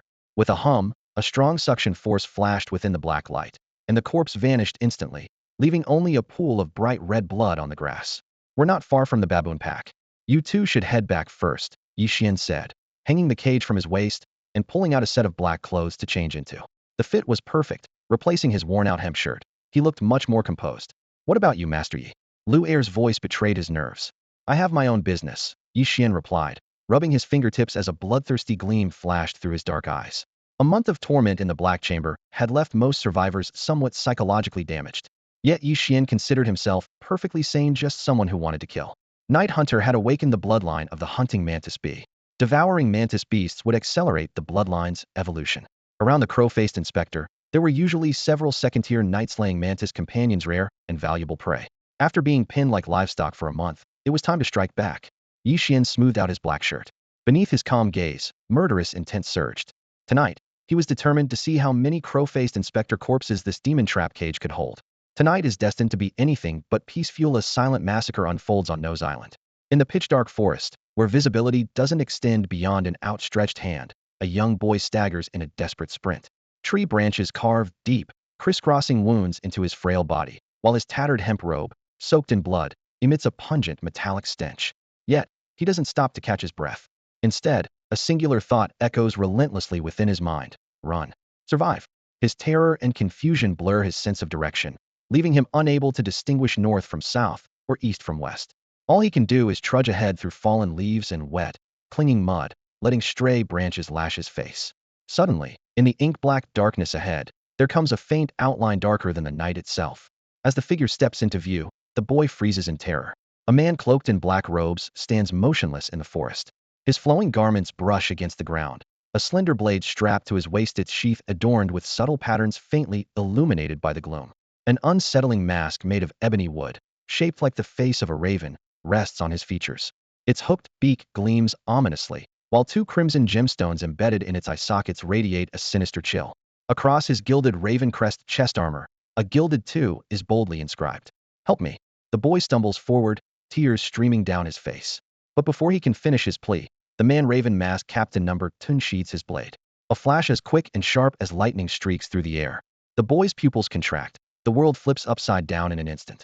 His body, propelled forward purely by momentum, crashes ahead, while his perspective and consciousness are left detached. His severed head flies through the air. Third one, the masked captain murmurs under his breath. He bends down, picks up the rolling head, and deftly stashes it into the beast-crafted contraption at his Sidea demon cage. A single head is worth 1,000 beast coins, but this paltry gain hardly matters to him. His hunt is fueled not by greed, but by an insatiable thirst for conquest. From deeper within the forest, the low growl of a black tiger beast breaks through the oppressive silence, its golden eyes brimming with wariness. Its instincts scream of imminent danger, warning it to steer clear of this man. Raven Mask Captain Number 2 regards the creature with a faint smile, his tone almost lighthearted. A little black kitty. Huh? Well, lucky for you. I happen to be a cat lover. Kitty, you can have the meat. With a casual flick of his foot, He sends the lifeless body of the headless boy tumbling toward the beast. Hands behind his back, he saunters off leisurely, his gait resembling someone strolling through a serene garden rather than escaping the scene of carnage. Such confidence is well earned. Tonight's operation involves 100 Raven Mask inspectors and 10 captains. All 10 captains are ranked as Tier 2, full 10 stars, with elite bonded beasts in tow. They are here to clear Nose Island, a known breeding ground for otherworldly beasts. For all its infamy, the strongest creatures on the island have never progressed beyond the Tier 2 realm. Please spare me. I beg you. They'll do anything you want. Just let me live. Inside a pitch-black mine shaft, a young girl trembles uncontrollably, her tear-streaked face smeared with mud like a battered stray kitten. At the entrance, a man with a raven mask bearing the insignia 7 rests his delicate fingers under his chin, his tone dripping with theatrical condescension. Oh my, I'll do anything you want? The razor-sharp talons on his gloves glint menacingly in the torchlight. Clinging dearly to this fragile hope for survival, the girl scrambles forward on trembling limbs, groveling until she reaches his feet. Her tear-choked voice quivers with desperation. Please, it'll serve you well, I'm still young. I have potential right now. I can. Serve me? A sneer escapes from underneath the mask as he steps back, visibly repulsed. Spare me your offer. Filthy little wench. You're grimy and reek of despair. Completely revolting. I couldn't stomach it if I tried. Captain 7 shot a disdainful glance, then swiftly kicked the girl to death.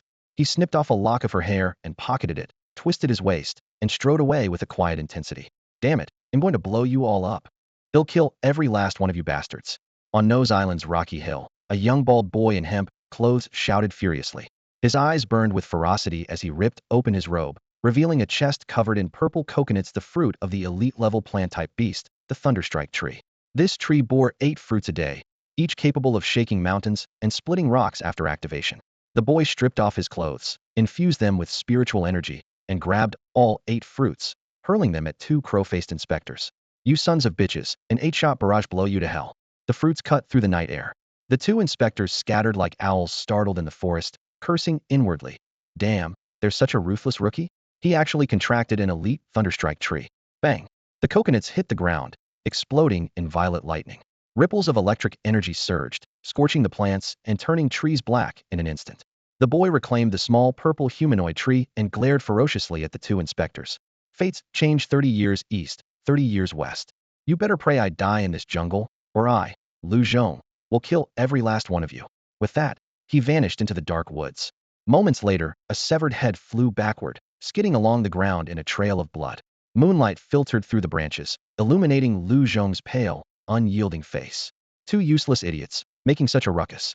From the shadows stepped a towering black-robed captain, nearly 2 meters tall, with a crow's mask and the Roman numeral 1 embroidered on his chest, a small giant. He tossed the headless corpse on the ground like garbage and coldly ordered, Nose Island's ancient forest is thick, and those little rats like to run wild. Search thoroughly, especially those 2 grasshopper rookies with Class B talents. Yes, Captain. The 2 inspectors broke into a cold sweat and hurried to obey. Nose Island Beach. Night was heavy and dark. A crow-faced inspector rode a black leopard beast, fleeing while cursing. Monster. With Class B Beastmaster talent, titanic strength tripling his power, his own second-tier, 5-star, ordinary level, knife-wielding baboon had been flung away by a claw from the elite, first-tier, 5-star black-scale tiger. Run, loser. All you do is run. Weren't you just yelling you'd tear my head off and kick it like a ball? Behind him, a black-armored tiger beast charged like the wind. On its back, the sturdy youth Du Gang sneered in pursuit. After some chase, seeing he couldn't close the gap or catch him, Du Gang reined in and stopped, letting the other run off in panic. Not long after, several youths arrived riding their demon beasts. Gang, this guy tried to kill himself, and I caught him. A black-haired boy with bangs spat roughly dumped the badly injured crow-faced inspector onto the sand. The inspector lay on his back, gasping for breath, his chest heaving violently. Suddenly, he laughed and coughed blood. Haha, heaven's got its reasons. The Class B titanic strength is terrifying. But in the end, you'll all die. Only one can survive.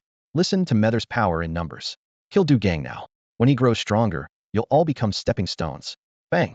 Without expression, Du Gang bent down and punched the black-robed crow-faced inspector's face, interrupting him. He didn't stop.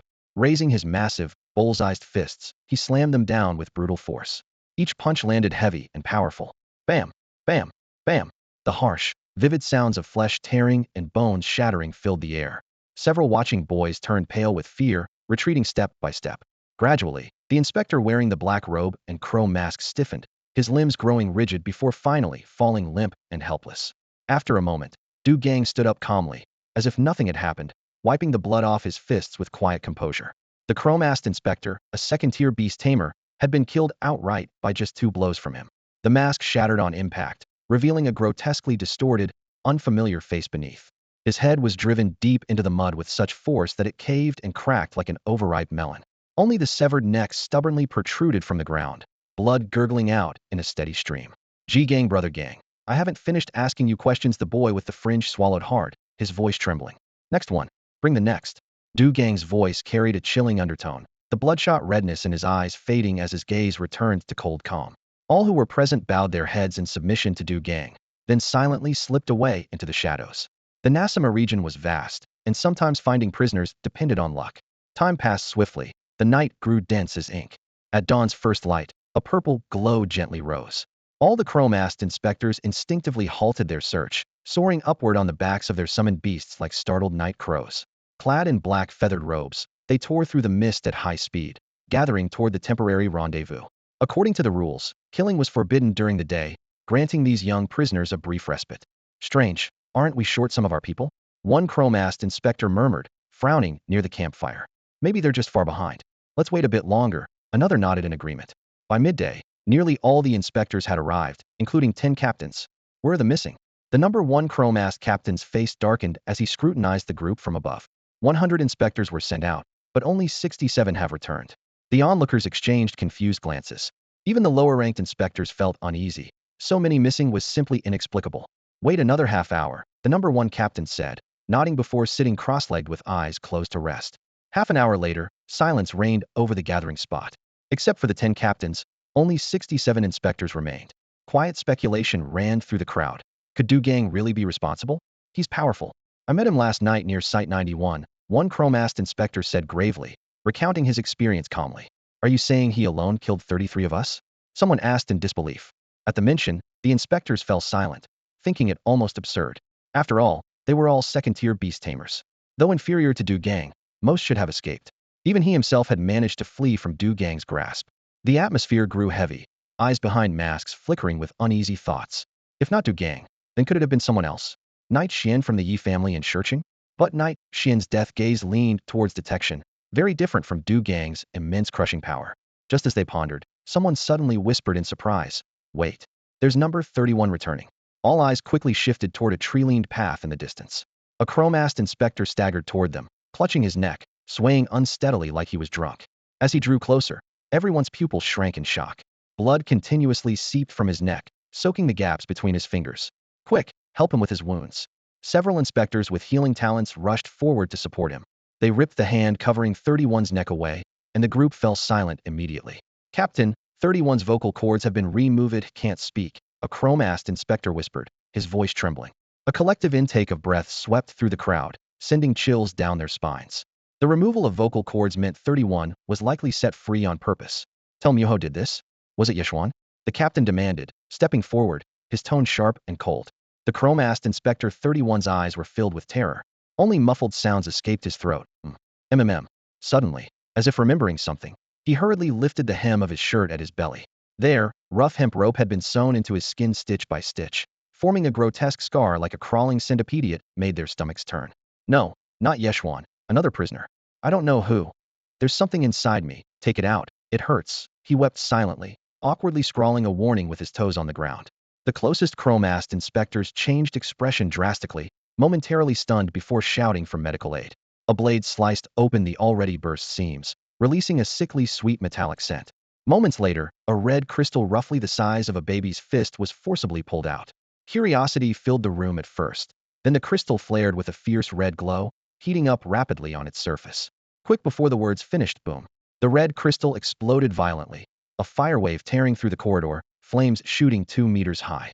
The blaze lasted no more than 2 breaths before shrinking and dissipating, leaving only searing heat rolling through the air. Several chrome-masked inspectors were thrown off balance, their uniforms blackened and cracked by the heat, exposed skin covered with twisting burns. Some clutched their arms in pain. Others staggered backward as their black metal masks glowed a dark red under the intense heat. Interesting. In the shadows, a female chrome-masked captain with a 3 emblazoned on her chest crossed her arms, voice calm. This has to be the fire element beast Yanma's innate ability. She explained, the leader tier beast, Yanma, has an innate energy bomb power that can temporarily convert anything it touches into explosive energy. She frowned slightly. Strange Nose Island is surrounded by sea. Fire-type beasts are rare. If there really was a leader tier Yinma here, it should have been taken by the higher-ups already. Upon hearing leader tier, several captain-level beast tamers Tinsed known of their bonded beasts were above elite rank. 31 seemed to read their thoughts and added, "Don't worry, that explosion was only first-tier power. That Yinma hasn't fully matured." "Indeed, first tier? Nothing to worry about," another captain echoed. Fear quickly gave way to greed. A weak but potentially powerful leader-tier beast. To find Yinma and kill its master would mean gaining a leader-tier demon beast without cost. "Captain, 31 is dead." A voice broke through the chaos. The explosion had definitively ended the life of Inspector 31. Burial. Yes. Several chromast inspectors exchanged knowing nods, then silently lifted the remains of comrade number 31 and headed quietly into the wilds far from the camp. Captain 1 cracked his neck, the unsettling sound making teeth ache. Beneath his cold mask, his dark eyes narrowed briefly with predatory interest.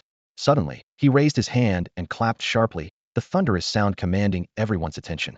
His gaze pierced each chromast inspector from head to toe through the mask's eye holes. Everyone bowed their heads in submission, avoiding eye contact. "A fascinating little group," he sneered. "Among the prisoners, a few ruthless ones have emerged, hunting us inspectors. 33 lost in a single night, unprecedented. Tonight, everyone move freely. Even if you kill all the prisoners, there will be no blame." "Understood." 9 team leaders responded in unison, a sick excitement flickering behind their masks. Under the blazing sun in baboon territory, Ye Xuan, wearing a dark robe and sporting black circles under his eyes, returned to camp. "Master Yi." Lu Erfa and Sun Yutong greeted him happily, stepping forward briskly. "Perfect timing. Help me search, see if we can dig up anything interesting," Ye Xuan said, walking to an open space. He drew the demon trap cage beast artifact from his waist and shook it free. A buzzing sound erupted, black light exploding outward as a strong metallic blood smell filled the air. The bodies of chromast inspectors appeared one by one, piled in layers. The few on top still oozed deep red blood beads, dripping down along the masks below. The pungent stench forced Sun Yutong and Lu Erfa to take several steps back, faces pale, throats tight. 1, 2, 3, 10, 24. Lu Erfa's calves trembled. 24. Master Yi slaughtered 24 crow inspectors in one night. A roar came from the bush. De Zhuang, the baboon king wielding a hunting blade, opened his eyes, looking at Ye Xuan with a complex gaze. He knew well the terror of the chromast inspectors 10 years ago. His master, Ye Mei, barely survived that night's battle. Yet this man nonchalantly amassed a mountain of corpses. Ye Xuan waved at De Zhuang, then returned to the wooden hut. He summoned the night hunt guards before collapsing into a deep sleep. The emerald-bladed nocturnal mantis night hunt stood silently at the door. The golden honeycomb pattern on its chest armor glowed intensely, quietly spreading across its limbs. Last night, it devoured over 20 ordinary second-tier night mantis beasts. Thanks to its mantis bee hunting talents, its bloodlines surged wildly, pushing it toward the leader rank. Night Hunt sensed that after consuming a few hundred more mantis beasts, its transformation was imminent. At dusk, the setting sun dyed the horizon blood red. Ye Xuan was forcibly awakened by the black princess trapped inside his demon refining pot. Sitting cross-legged, his hair was tangled like a bird's nest. Scratching his head, a few strands fell, making him sigh with some regret. "My strength grows, but my hair thins." "Look at your precious egg," the black princess reminded calmly. Egg. Ye Xuan's spirit lifted. He took the blue beast egg from the demon trap cage. Cracks were already forming on its surface. Holding his breath, the boy watched intently. Ye Xuan tilted his head and imitated him, covering his mouth with his mantis blade as he stared curiously. Crack. A faint, mosquito-like crisp sound cut through the night. Several pairs of eager eyes instantly fixed on the blue eggshell. Cracks spread slowly but stubbornly across its surface like early spring ice patterns, emitting a series of soft cracking sounds. The shell trembled slightly as the fractures multiplied rapidly, weaving into a dense web. Snap! The final piece of the shell was pushed away, and a small figure peeked out. Its clear blue eyes glistened in the moonlight like newborn gems. Ye Xuan narrowed his eyes, focusing on this unfamiliar young beast. Its upper body was indistinguishable from a human's, with soft, short blue hair close to the scalp and a white bone frog-shaped ornament tucked among the strands. Its pointed ears and sparse scales made its face unusually lively. But below the waist trailed a long, slender blue snake tail that flicked gently amid the shell fragments. Chio! The little creature fully emerged, suddenly aware of its nakedness, and hurriedly grabbed a half-shell piece to cover its chest. As a leader-level demon beast, it was naturally intelligent. Shy like a child, it bravely swam toward Ye Xuan. Chio! It tilted its head, calling out in a soft, mellow tone as a greeting. Ye Xuan's cyan compound eyes gleamed with curiosity, and he instinctively pressed lightly on the creature's round head with his mantis blade. The little one toppled onto its back, but quickly scrambled up, clutching the shell half as it wobbled over to the pensive Ye Xuan's feet. I remember now. Ye Xuan's eyes brightened, a smile tugging at his brow. A water element leader-level demon beast, the sword frog priestess, with the talent, twinborn. Rubbing his hands together, he barely contained his excitement, cradling the young beast like a priceless treasure in his palm. Chio, the little sword frog priestess, sensed no hostility, wagging its tail and nuzzling closer. Its cool blue snake tail wound gently around Ye Xuan's fingertip, bringing a refreshing chill. Sword frog priestess? Is this little thing strong? Hey Ji raised an eyebrow. Definitely. Ye Xuan explained quietly. Don't be fooled by its size. Among leader-level beasts, it ranks near the top. Its twinborn talent is extremely powerful. He tapped the creature's cheek with a fingertip. A flash of light glimmered as a second beast contract formed in his palm. Lowering his voice like a sly uncle abducting a cub, Ye Xuan said, "Good, relax your spirit. From now on, stick with me and enjoy all the best treats." Chio. The little sword frog priestess cocked its head, puzzled, blinking curiously and flicking Ye Xuan with the tip of its tail. Ye Xuan smiled gently, his palm pressing forward, and the contract melded seamlessly into the beast's body. The little one remained blissfully unaware throughout, showing not a trace of resistance. Within moments, the bond was complete, and Ye Xuan had successfully gained his second demon pet. Let's go, little one. Time to test your power. Chio. Outside the territory of the knife-wielding baboons, Ye Xuan's head was home to a small sword frog priest who wandered anxiously. Finally, it spotted a target to practice on. The grass rustled slightly, revealing a gray jackal crouched low, focused on gnawing a piece of bloody rabbit meat still covered in fur. About half a meter long, its gray-black fur clung tightly to muscular limbs, and at the tip of its tail was a round, spiked ball resembling a meteor hammer. This was an ordinary-level, wind elemental demon beast known as the Gray Jackal, famed for its high intelligence and innate talent. This intelligence granted it exceptional alertness and discernment. At that moment, its gray-green vertical pupils glimmered cautiously in the night. Roar! The Gray Jackal glanced at Ye Xuan, seemingly weighing risks and benefits. Then, with a sudden snap, it tore off a chunk of rabbit meat and tossed it silently at Ye Xuan's feet as if offering a peace gesture. Here, take this, don't cause trouble, goodwill brings wealth. Ye Xuan snorted softly and spared the sensible predator's life, turning away to keep searching for an opponent suitable for the little sword frog priest atop his head. Soon, he came to a halt. Hissing, the grass exploded as a wooden-horned python lunged into the air. Nearly 8 meters long and as thick as a man's thigh, its dark green scales shimmered coldly on the tail, coiling to block any retreat. This ordinary-level, wood elemental demon beast possessed the great strength and innate talent. Its bones were flexible and muscles powerful. Once entangled, escape would be extremely difficult. Its cultivation ranked around first stage, 9 stars. Chio, the little sword frog priest atop, shook in fear at the terrifying giant python, its webbed hands clutching Ye Xuan's hair tightly. Ye Xuan lifted it in front of his eyes, their gazes locking as he said calmly, "Attack. This is your opponent. Show me the power of a commander-class demon beast." Chio, the small creature's eyes filled with apprehension, its round head shaking side to side. Black Princess, watching nearby, couldn't help but chuckle. Sending a newborn hatchling to fight? Ye Xuan really had guts. Most people would spoil their young ones, afraid they'd get hurt. But Ye Xuan showed no hurry. Smiling, he pulled a carved coconut shell bowl filled with amber honey from his portable demon-trapping cage. "Don't be afraid. Here, have some honey to build your courage." The Nose Island's abundant resources made this sweetness commonplace. The air was rich with floral scent, and the honey's sweetness wafted into the little frog's nose. The sword frog priest's sapphire blue eyes instantly widened, and a droplet of crystalline saliva slipped from its mouth. Ye Xuan chuckled inward. Sword frog's diet was simple, but it had no resistance to sweets. He dabbed a bit of honey on its tender green lips. The sweet taste spread instantly, and the little frog's eyes sparkled as if stars had ignited. Seizing the moment, Ye Xuan urged, "Go fight. If you win, this whole bowl of honey is yours." Chio, after a moment's thought, the little priest summoned its courage, leapt down from Ye Xuan's head, hesitant yet determined, and charged toward the wooden-horned python. Hiss! The python coiled its massive body and looked down at the tiny emerald the size of a palm, its cold snake eyes full of disdain. In the next instant, it arched and struck out like an arrow from a bow, jaws wide, fangs gleaming menacingly, aiming straight for the sword frog priest. Chio! In fear, the sword frog priest instinctively covered its head and shrank, but the ground beneath it suddenly lit up as a blue pentagram magic array burst open. Water shimmered, blue energy surged, and in the blink of an eye, one after another water-formed blue frogs leapt out from the circle. One, 2 until 20 had appeared. These frogs, formed entirely of clear flowing water, were as big as wash basins, with limbs sharp as blades.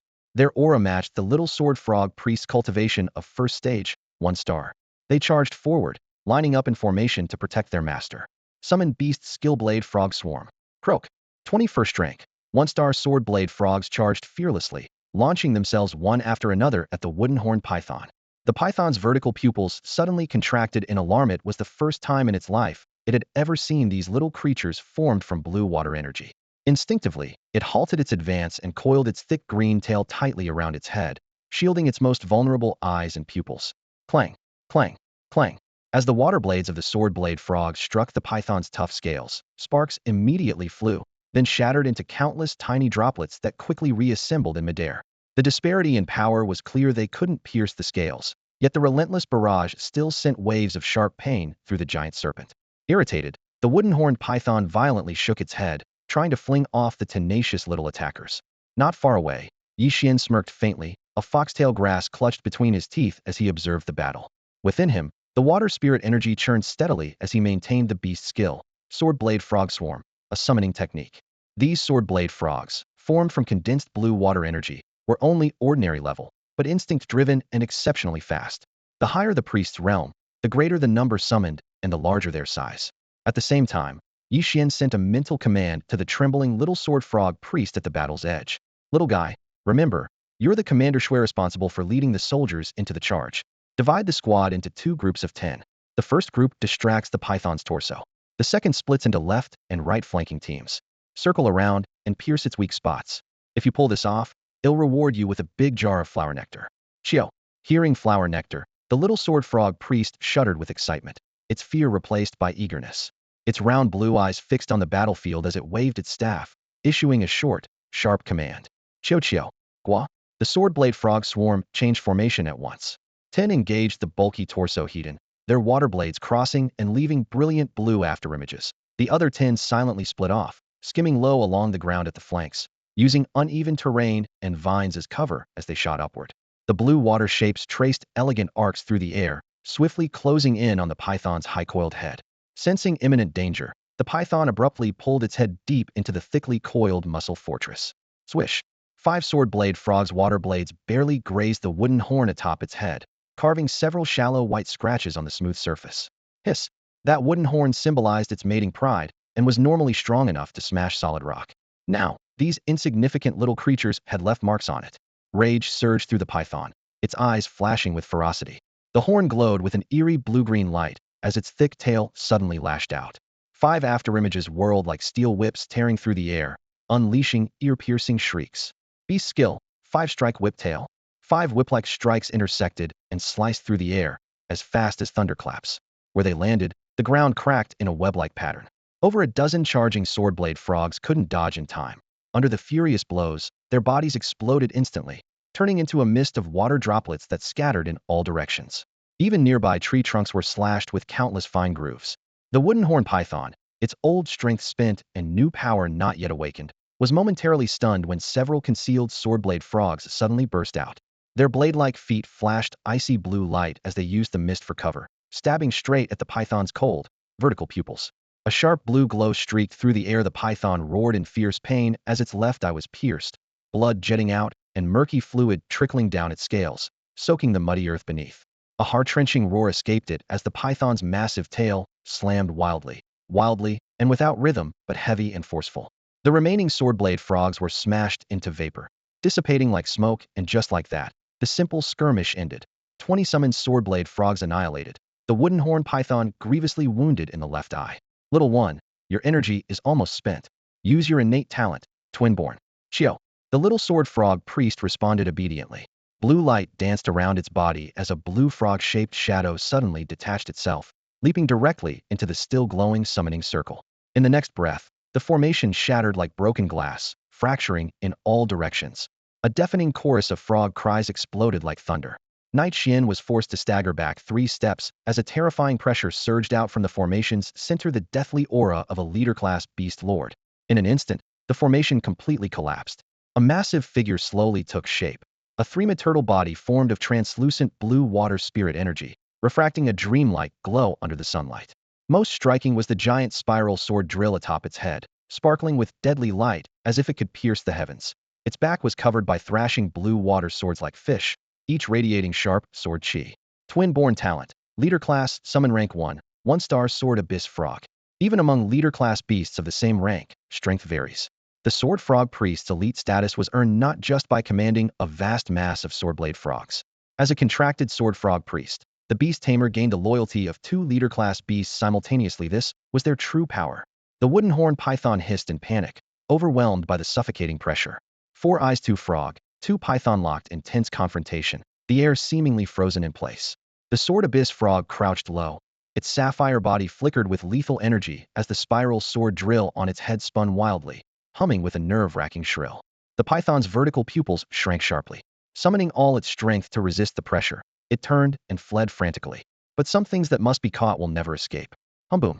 A blinding blue light tore through the air as the long-charged sword drill shot forward, sonic booms scattering leaves around.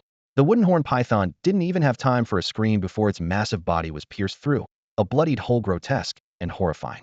The blue sword drill kept shooting ahead with unstoppable force. After passing through several ancient trees thick enough for 2 people to hug, it vanished without a trace. Croak, croak.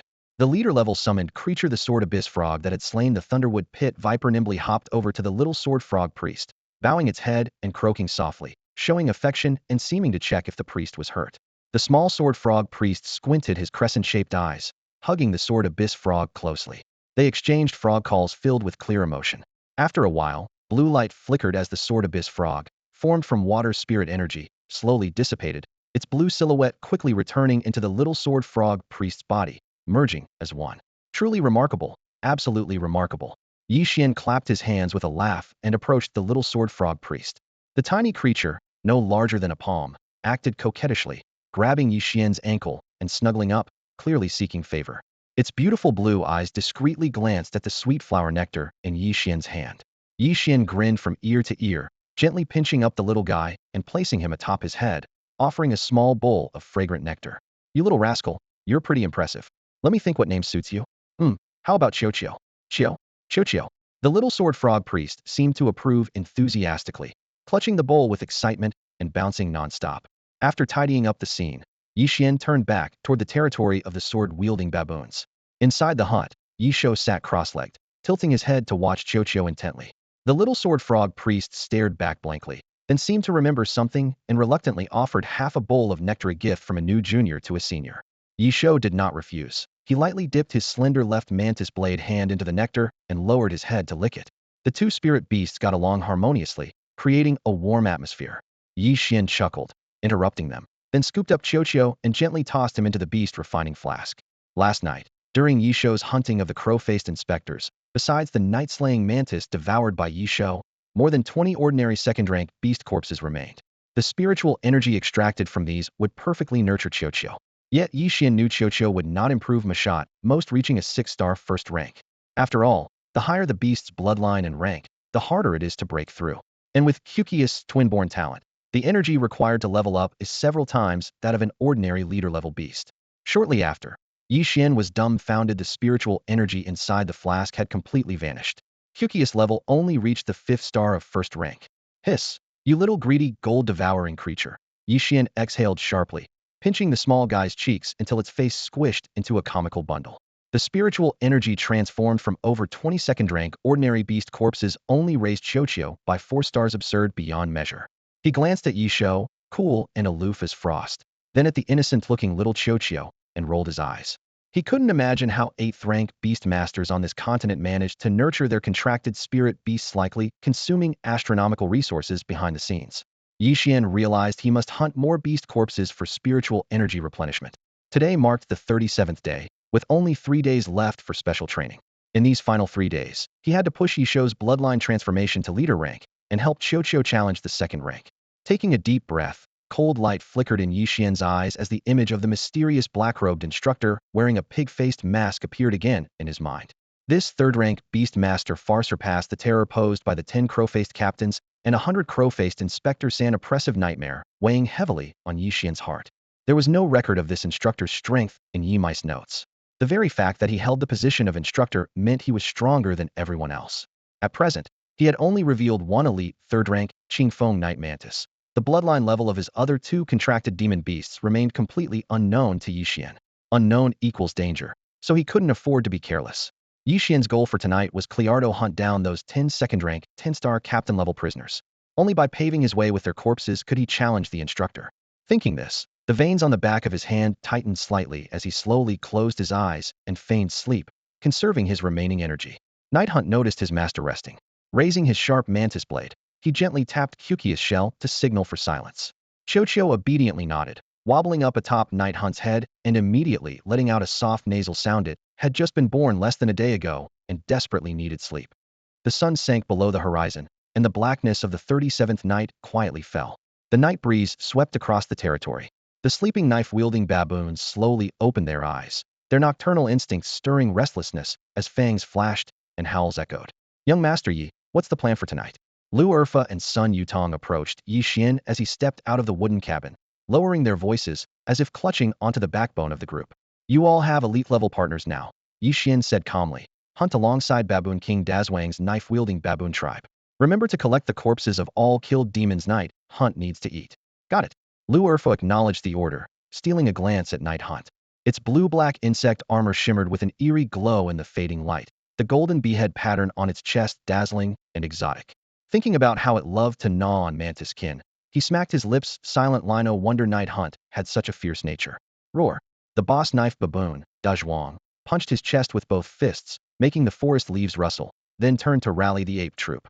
He then swung his blade to command the second-rank elite demon beast, the Great Earth Thorn Boar. Humph. The Great Earth Thorn Boar wagged its short tail and trampled broken branches as it charged forward. Since its capture, it had accepted its role as the ape group's mount, laying down meant food and water without effort, and it was content with that. When it came to survival instincts, this boar was surprisingly clever. Night fully settled, and the baboon tribe split into squads to set out. First squad: Elite second-rank knife baboon, King Dazhuang.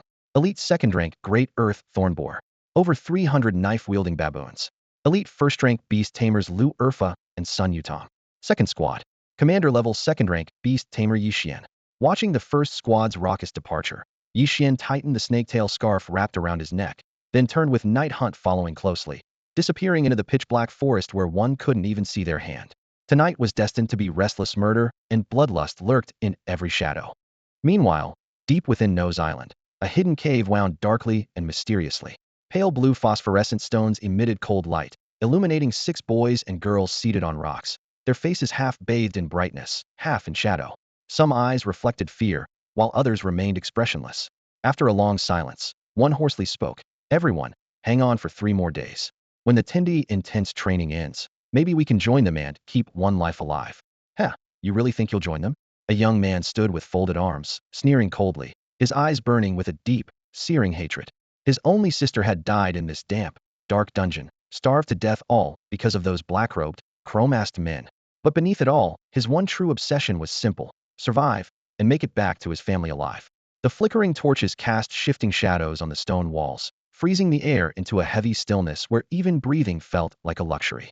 The youth clenched his teeth and fell silent, and the other prisoners followed suit. The weight of life itself pressed down on them. Now they just wanted to live. The brief silence broke with a trembling voice. A pale-faced girl huddled in a corner suddenly lifted her head, voice quivering. "DDO, you hear footsteps? Coming this way." Footsteps? Everyone's nerves snapped taut. Their gazes darted to the third fork in the corridor. Darkness there yawned like an abyss, from which faint, tentative steps drifted, not hurried, but steadily advancing. "Is it a chromast inspector? Or another prisoner like us?" No one answered, but beads of sweat traced down several temples. The footsteps grew clearer, echoing in the narrow hallway, as if invisible fingers tapped against their hearts. At last, a shadow emerged. Strolling calmly from the dark came a man cradling an unconscious girl in his arms. The torchlight glinted off a golden 6 emblem branded on his chest. Captain-level beast tamer despair poured like ink, instantly staining every soul present. The chromast captain number 6 stopped and lightly shook his cloak. His laughter echoed through the hollow stone room. "You little brats are careless, can't even cover your scent." His tone was frank, almost brotherly. "Relax, I'm not here to kill you. On the contrary, I intend to save you, take you off this foul island." He bent down and gently laid the unconscious girl on the ground, casually brushing her tangled hair aside. Several young men and women exchanged doubtful looks. The idea that this captain wanted to save them seemed like a cruel joke. "Sir, someone dare to speak up." No need to call me sir. The captain sat cross-legged, smoothly removing his mask to reveal a sharply defined, warmly smiling young face. Let me introduce myself. He. That's a mo, like ink, and he, like river. He pulled out rations and divided them among the group. Truth is, I'm an undercover agent. My affiliation, you can call it the Capture Division of the Beast Tamer Alliance. Capture Division. Some lit up with hope, breathing faster, the elite secret unit hunting down corrupt beast tamers. He laughed heartily. Happy to hear that. Yes, senior. I've always wanted to join the Capture Division, a boy blurted, cheeks flushed. The laughter suddenly cut off. He smile stiffened. He raised his eyes, which darkened suddenly and coldly. Actually, I lied to you just now. I'm no undercover agent. The air seemed sucked from the room. He's warmth vanished, shadows flickered across his features, and his obsidian eyes deepened into bottomless pits, like a hungry wolf sizing up its prey. The scene fell silent. The young man who had just expressed his desire to join the Capture Division suddenly turned pale, frozen in place. Several youths, both male and female, felt a chill run down their spines. Their smiles stiffened in unison. Their coarse linen shirts clung coldly to their bodies as if wrapped in ice, as though they had been thrown into a freezing cellar. So the other party wasn't an undercover agent from the Beast Tamer Alliance's Capture Division at all? It seemed that earlier words had been nothing more than a deliberate tease. Like cat and mouse, the cat never rushes to taste its prey. It toys with it to near death first. The scene looked exactly like that. Huh, you actually believed it? You little ones, you've been tricked by me again. The shadow of gloom vanished from Captain Mo's face, replaced by a hearty laugh that crinkled the corners of his eyes into narrow slits beneath his black chrome mask.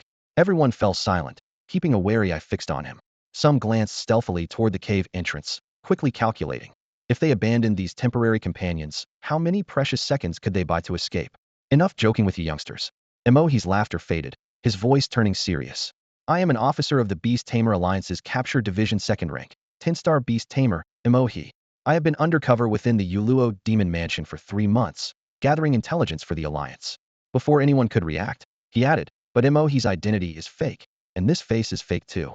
Then, with a sharp tug, he ripped off the thin, cicadawing-like human skin mask under the phosphorescent glow. A slightly aged yet still youthful face was revealed.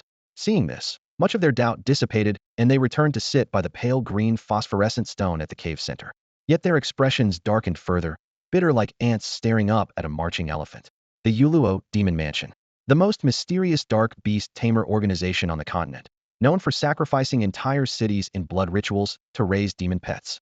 To stand toe-to-toe with the all-powerful Beast Tamer Alliance, that was just the tip of their strength. You need not worry. Emohi lowered his voice. Hold on a few more days, and the Alliance's elite will arrive. Suddenly his brow twitched sharply, as if sensing an abnormal presence. In an instant, he quickly replaced the human skin mask and crow mask, feigning calm as he stood. Shoo, someone's coming this way. Act terrified and cooperate with me to stage a show and fool them. They exchanged nervous looks, but obeyed, crouching or kneeling, their bodies trembling uncontrollably. Soon, 2 ghost-like figures silently stepped into the cave. The metal badges labeled 4 and 8 on their chests caught the pale glow, signaling captain-level beast tamers. Captain 4 was portly, his black robe stretched round like a moving meatball. Captain 8 was tall and lean, resembling a shadow. The 6 young men and women trembled even more. Captain 4 gave a sinister glare around the group, clicking his tongue repeatedly.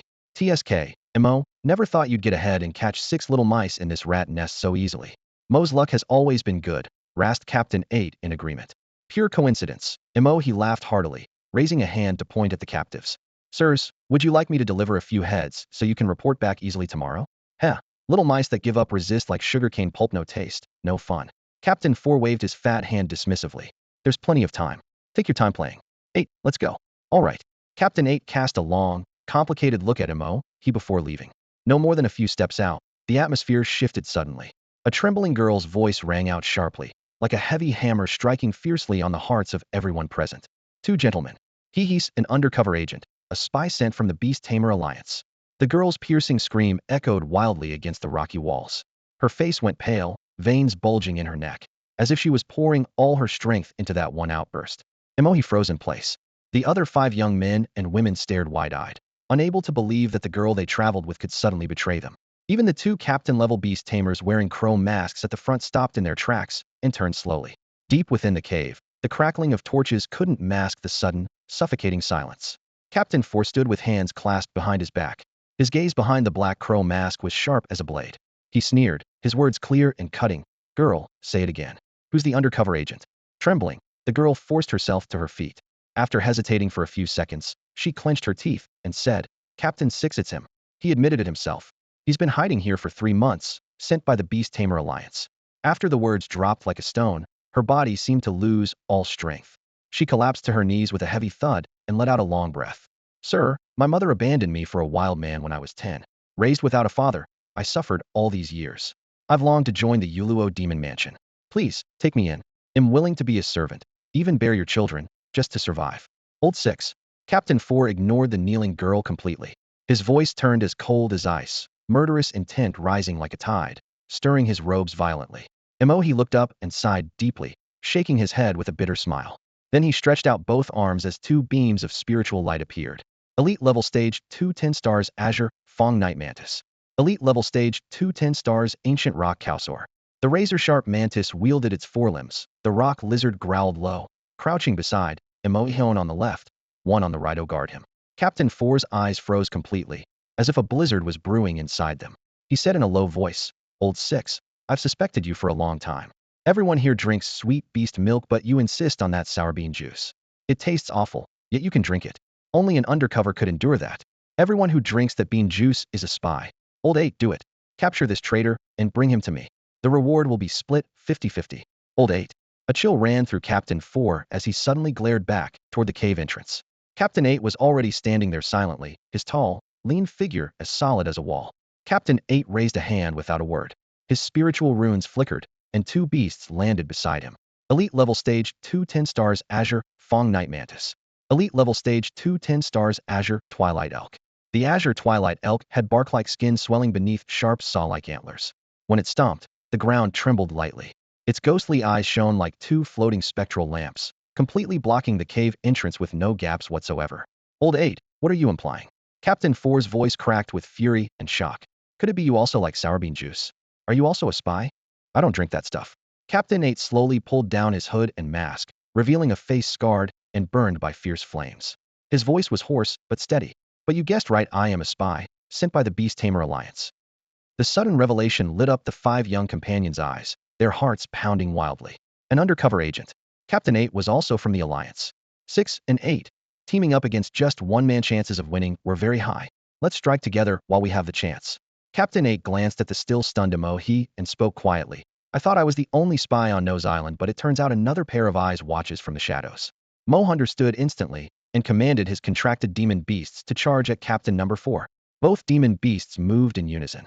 The Azure Blade Night Mantis lit up its twin blade arms with a shimmering blue glow, pushing off its hind legs with a powerful bang that sent it rocketing forward like a streak of dark teal light, aimed straight at Feiqing. The blade sliced through the air with a piercing whistle.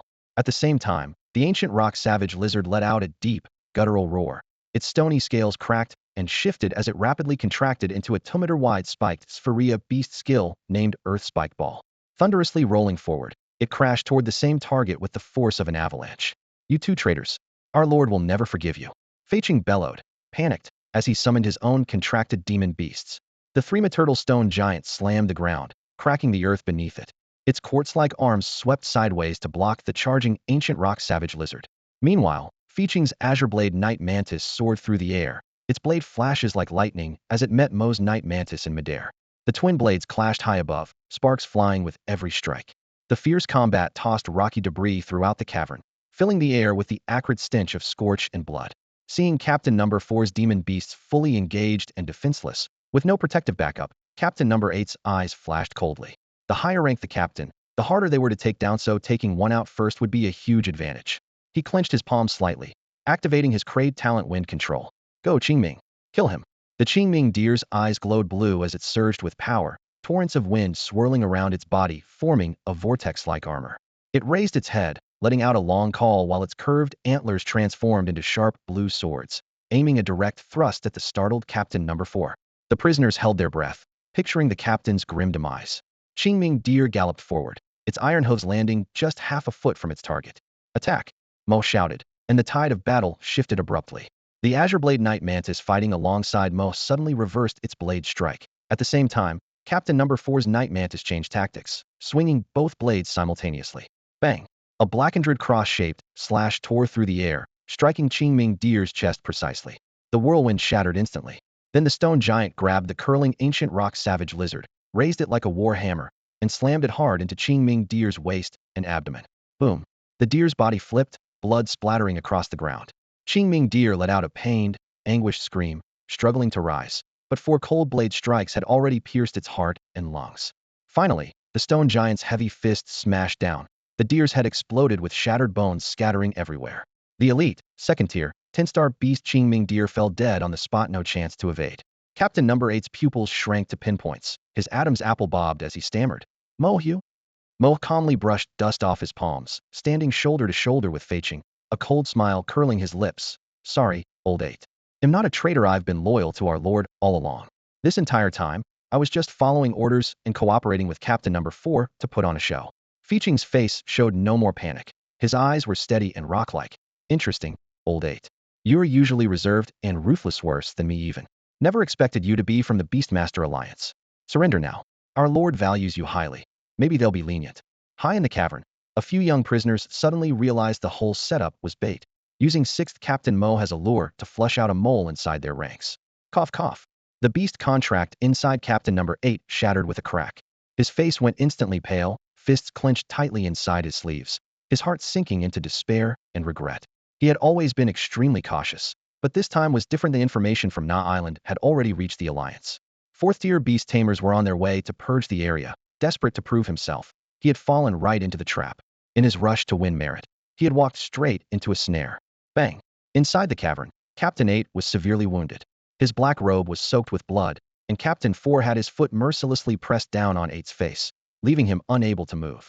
Old 8, you have disappointed the master's expectations. Captain 4 sighed, pressing harder as if trying to crush him into pieces.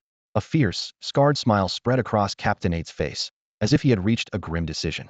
You will all die, but that master will avenge me. Shut up. Old 4 barked coldly, then turned to the others. What do we do with these brats? Kill them. Captain 6 Mo, he replied flatly. Leave that little girl who reported us alive. She still has use. Fine. Captain 4 nodded. Mo, he smiled faintly, casting a sideways glance at the 5 boys and girls. Their spines turned cold. They clenched their teeth and huddled together, ready to fight to the death. Humph. Commendable courage. Mo, he chuckled softly, summoning Qingfeng Night Mantis. The blue-green insect instantly stirred with excitement. Its compound eyes gleamed greedily as thick, sticky saliva dripped from its mouth. How to make a beast tame turn ferocious. Make it taste blood and flesh. Just as Mo, he moved to command the hunt, a biting cold wind suddenly swept through the cave entrance. In an instant, a ghostly figure appeared out of thin air, moving like lightning to pounce on the Qingfeng Night Mantis, tearing into it. The shadow exuded a deadly aura, claws curved like hooks, firmly pinning the struggling mantis, sparking a harsh metallic clash throughout the cavern. Time seemed to freeze, then plunged into deathly silence. Next moment, a horrifying chorus of insect cries and gnawing sounds echoed mournfully. The mantis screamed in agony and despair, helpless against the ferocious beast's savage claws tearing at it. Damn, there's another enemy. Mohi's scalp tingled as his pupils shrank to pinpoints.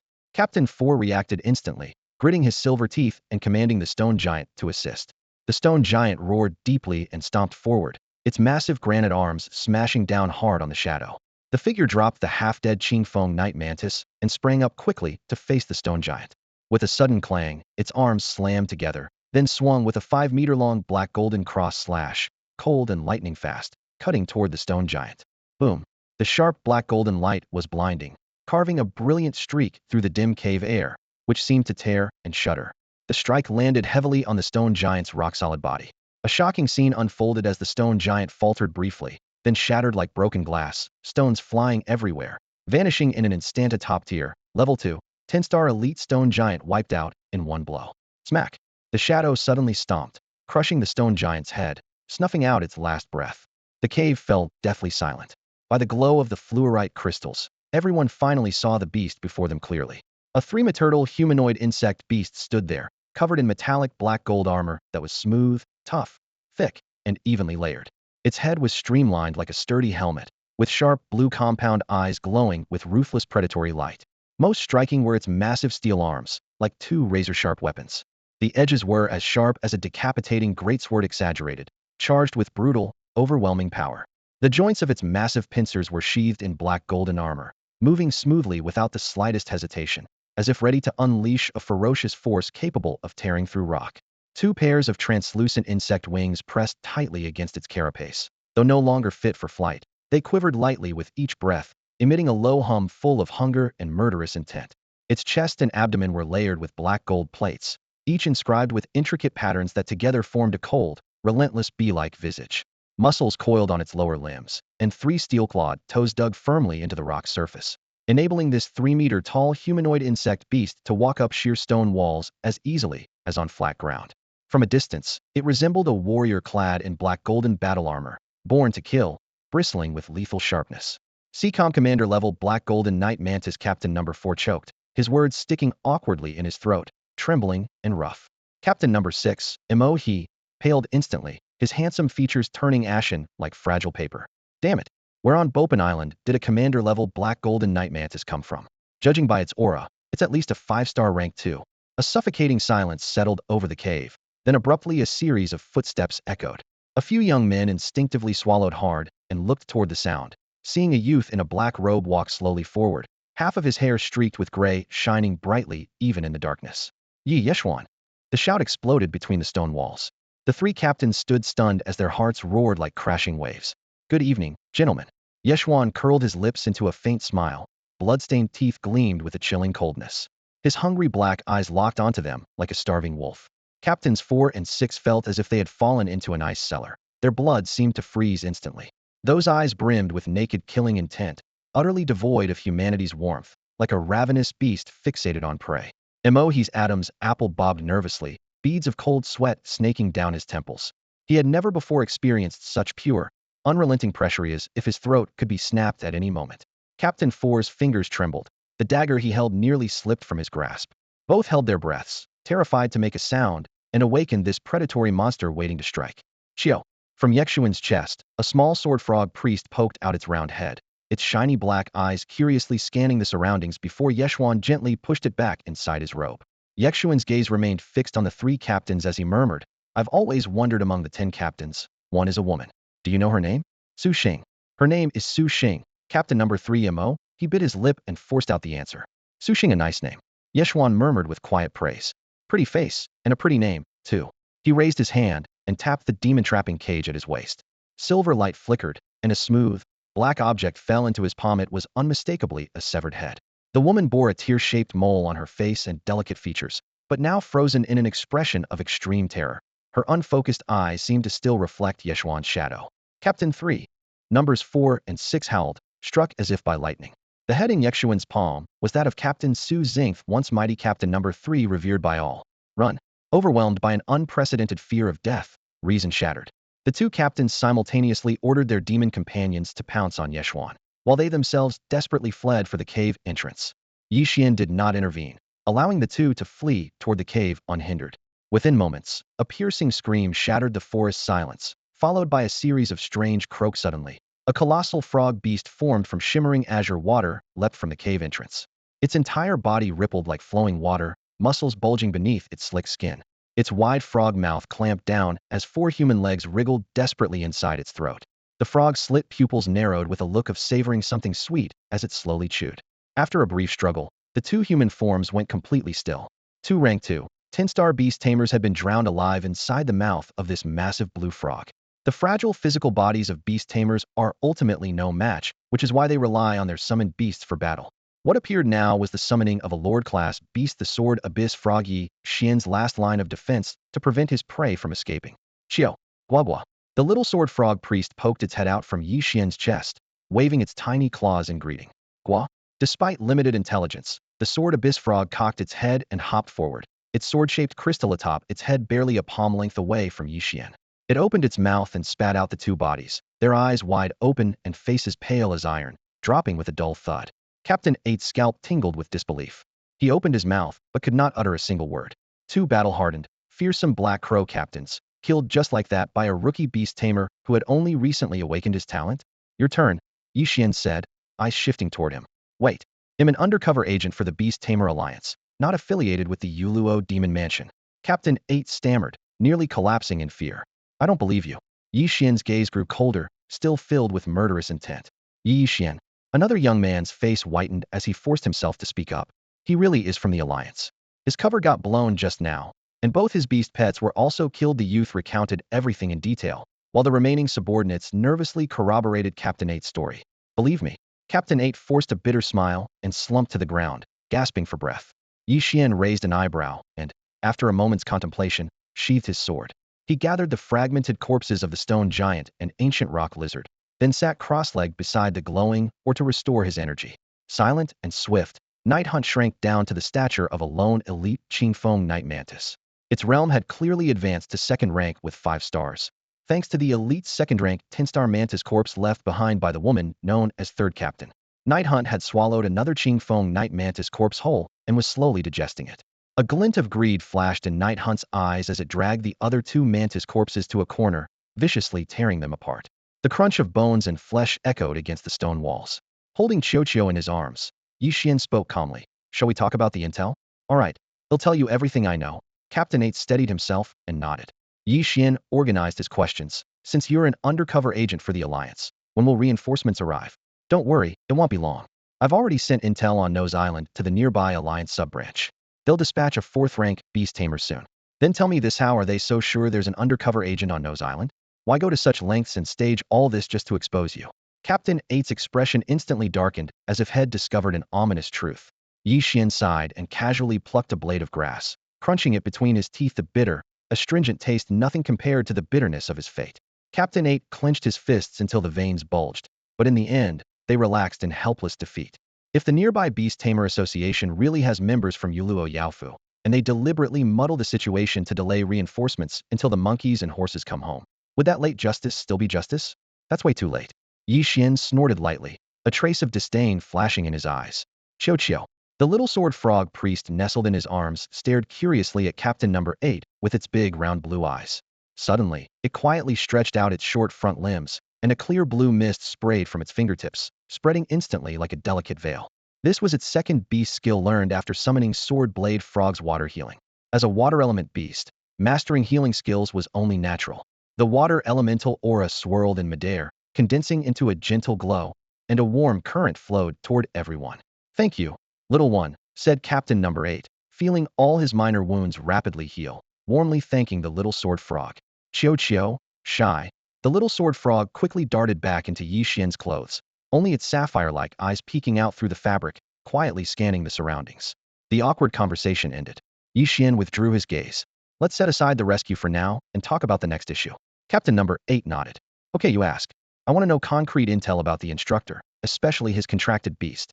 Captain Number 8 scratched the back of his head, a wry smile appearing. Well, the instructor is very mysterious. Aside from a few trusted aides, he trusts no one. I only know he's roughly at the 3rd tier and has a Qingfeng night mantis as his beast companion. Also, when he pees, he likes to support himself with his left hand. He's left-hand. He said this very seriously. Think about it. Who in their right mind supports themselves with their left hand when peeing? Ye Xuan rolled his eyes. Sorry, I usually use my left hand too. Can you ask a more useful question instead? Captain Number 8 chuckled awkwardly twice. Ye Xuan didn't press further and changed the subject. Nidao is surrounded by sea, and sea beasts are several times fiercer than land beasts. If we want to escape, how do we get off the island? That's easy by transport ship, Captain Number 8 answered without hesitation. People are flesh and blood. They need meals 3 times a day. Every month, headquarters sends a ship with supplies. The next one arrives in 5 days. That ship is priceless, costing at least 10 million beast coins. The hull is made from rare alloy and high-tier sea beast bones, making it unbreakable. The aura from the sea beast bones repels most sea beasts, and it stays steady no matter the storm. If we control that ship, we can leave Nidao. He hesitated for a moment, then added, that is, if we can deal with the instructor first. That guy's unfathomable, like a mountain too tall to climb. Got it. Ye Xuan nodded slightly, clearly satisfied with the information. Crack. As they spoke, a muffled sound of bones rubbing against flesh came from the night hunt feeding area around the cave corner. Ye Xuan lifted his brow and glanced their way. Captain Number 8 looked toward the sound. His face suddenly stiffened and his voice trembled. Your Qingfeng night mantis seems to be secretly evolving its bloodline, transforming into a commanding level black gold night mantis. Transformation. Several young prisoners felt their emotions surge wildly, itching to curse aloud starting from the same point. But in just 10 days, the pure beast tamers had pulled far ahead, already commanding 2 leader-class monsters. The gap was suffocating. Ye Xuan half-squatted by a stone pillar, eyes fixed intently on Ye Xuan's sudden change, while tearing off bites of dried food. At that moment, Captain number 8 frowned and whispered, "Wait, I see now your Qingfeng Night Mantis is a hybrid. It carries 2 bloodlines, dual talents, and even preys on its own kind. Could it be that the other bloodline comes from the Hunter Mantis Wasp? Hunter Mantis Wasp, possessing the resonance talent, can consume mantis species to forcibly elevate its bloodline." The cave instantly fell silent. Ye Xuan's heart skipped a beat. Hadn't expected Captain 8 to see through the mystery so quickly. Noticing Ye Xuan's surprise, Captain 8 chuckled, leaning on the pillar with one palm, a hint of pride in his voice. "Don't underestimate an old hand like me. I was a top student at the Battle Beast Academy. Heard of it? The premier beast-taming school in Haliong Kingdom. Their faculty is strong, with specialized branches for potion brewing, beast weapon forging, and monster training. It's tailored for gifted youths like you. They even give monthly beast coin stipends. Once we escape Nose Island, I'll recommend you." He clearly admired Ye Xuan, his words full of encouragement. Street fighters are street fighters, but even cucumbers need trellises to bear fruit. Battle Beast Academy. Ye Xuan's eyes glittered. If he remembered right, the discount old man was out now, trying to secure some academy quotas for the family. He took a deep breath, said nothing, and refocused on Ye Xuan. Inside him, the bloodlines roared, transforming him thoroughly and forcibly ascending to leader rank. The black gold night mantis. Standing 3 meters tall, its body armored in black gold plates, its 2 arms wielding mantis blades as sharp as freshly forged black night long swords. See-ish 2 ghostly cyan insect, eyes lit up. The next instant, Captain 8's vision blurred as the black-armored giant mantis silently appeared before him. Its speed felt like teleportation. Captain 8's scalp tingled under the towering insect gaze, forcing out a crooked smile. "You hello, Chio." Nearby, a young sword frog priest, blue crystal eyes wide, mimicked and waved a paddle hand shyly. "Hi." Ye Xuan narrowed his eyes, slowly raising an arm of black gold mantis, the cold blade pointing at the sword frog priest. The boy tilted his head, thought for a moment, then gently tapped the mantis blade with a childish fist in return. A slight smile curved Ye Xuan's lips as he patted his robe and stood. "Where to?" Captain 8 asked instinctively. "Hunting continues. Don't run off, I'll take you all somewhere safe by dawn." Ye Xuan gestured, leading the newly minted leader black gold night mantis Ye Xuan out of the cave. Their figures soon vanished into the darkness. Inside, a moment of silence prevailed, awe shining in their eyes. Inside Nose Island's jungle, the game was cat and mouse, but now Ye Xuan had become the cannibalistic mouse turned hunter. Several prisoners rose in tacit agreement, glancing back at the girl who had betrayed them. After a moment, muffled sounds of fists and feet pounding echoed off the stone walls. 5 men and women beat the girl as she curled up, sobbing bitterly, unable to escape the onslaught. "TCH, that treacherous bitch almost got you killed." A young man's face twisted with rage as he delivered a brutal kick to the girl. Her nose was broken, her face bruised and swollen. She collapsed to the ground, curling into a fetal position, quietly sobbing. Tears streaked down her dirty cheeks, leaving clear trails. But beneath this pitiful facade, a faint flicker of cold cruelty suddenly flashed deep in her tear-filled eyes, vanishing as quickly as it appeared. She reached up to brush stray hair from her forehead, just about to beg Captain 8 for mercy when a sharp pain pierced her neck. A dagger had plunged in. Blood gushed from the wound, soaking the nearby fabric and splattering bright red marks. The girl's pupils sharply contracted as she looked in shocked disbelief at another girl. "You know too much. Sorry, but I can't let you live." The other girl's expression was cold and emotionless, a stark contrast to her pure, delicate appearance. Captain 8 stood nearby, sighing heavily. Over the past month, the skirmishes in the dark confinement chamber had thinned their numbers from 1,000 down to just over 200. These boys and girls had all been scarred in mind and spirit, each showing signs of strain and fracture in varying degrees. In a quiet part of Notsdeo's forest, beneath the high full moon scattering silver light through the mottled leaves, Ye Xuan sat cross-legged on a mossy stone, eyes fixed on Ye Xuan inside the spirit refining cauldron.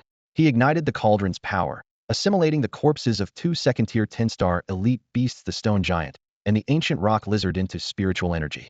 Shimmering light swirled within the cauldron as a thick, overwhelming flow of energy surged into Ye Xuan's body, rapidly driving his breakthrough in cultivation. Second tier, 5 stars. Second tier, 6 stars. Second tier, 6-star breakthrough. Second tier, 7 stars. After several breaths, Ye Xuan reluctantly opened his eyes. The stronger the beast-taming bloodline, the greater the spiritual power needed to break through. Refining these 2 elite second-tier 10-star beasts only advanced Ye Xuan by 2 stars. He clenched his fists, resolve hardening in his heart. Apart from 8, he'll eliminate the captains 3, 4, and 6 as well, kill them all to seize more spiritual resources. As Ye Xuan stretched and prepared to search for other captain-level black-robed raven-masked figures, a crisp snap of a dry branch shattered the silence nearby, accompanied by low, rustling footsteps drawing closer. Looking in that direction, he saw a bare-chested young man fleeing in panic. Hot on his heels, a human-like figure crawled on all fours like a hyena, emitting sharp, disturbing growls as it closed the distance step by step. The youth caught sight of Ye Xuan, a flicker of hope shining in his eyes as he desperately tried to reach him for help. But only a few steps later, a hunched silhouette lunged suddenly from the bushes like a leopard, pouncing and pinning the youth to the ground, ripping into him savagely. Amid the tearing sounds of flesh at the youth's neck, a piece of bleeding skin was torn away. Help, help me! His cries abruptly stopped, swallowed by a group of black shadows, until complete silence returned. Ye Xuan watched the entire scene coldly, his expression unreadable. Turning his gaze slightly, a burly man in a black robe and black iron raven mask appeared. A strange black knife hung at his waist, and the number 2 on his chest stood out sharply. Beside him, a thin, stooped wolf beast followed closely. Its fur was gray and scruffy, body emaciated, but its blood-red eyes gleamed with an eerie light. Remarkably, it stood upright like a human, clutching a cane made of bone. Noticing Ye Xuan's attention, the wolf beast sneered slyly, exposing razor-sharp fangs. Captain 2.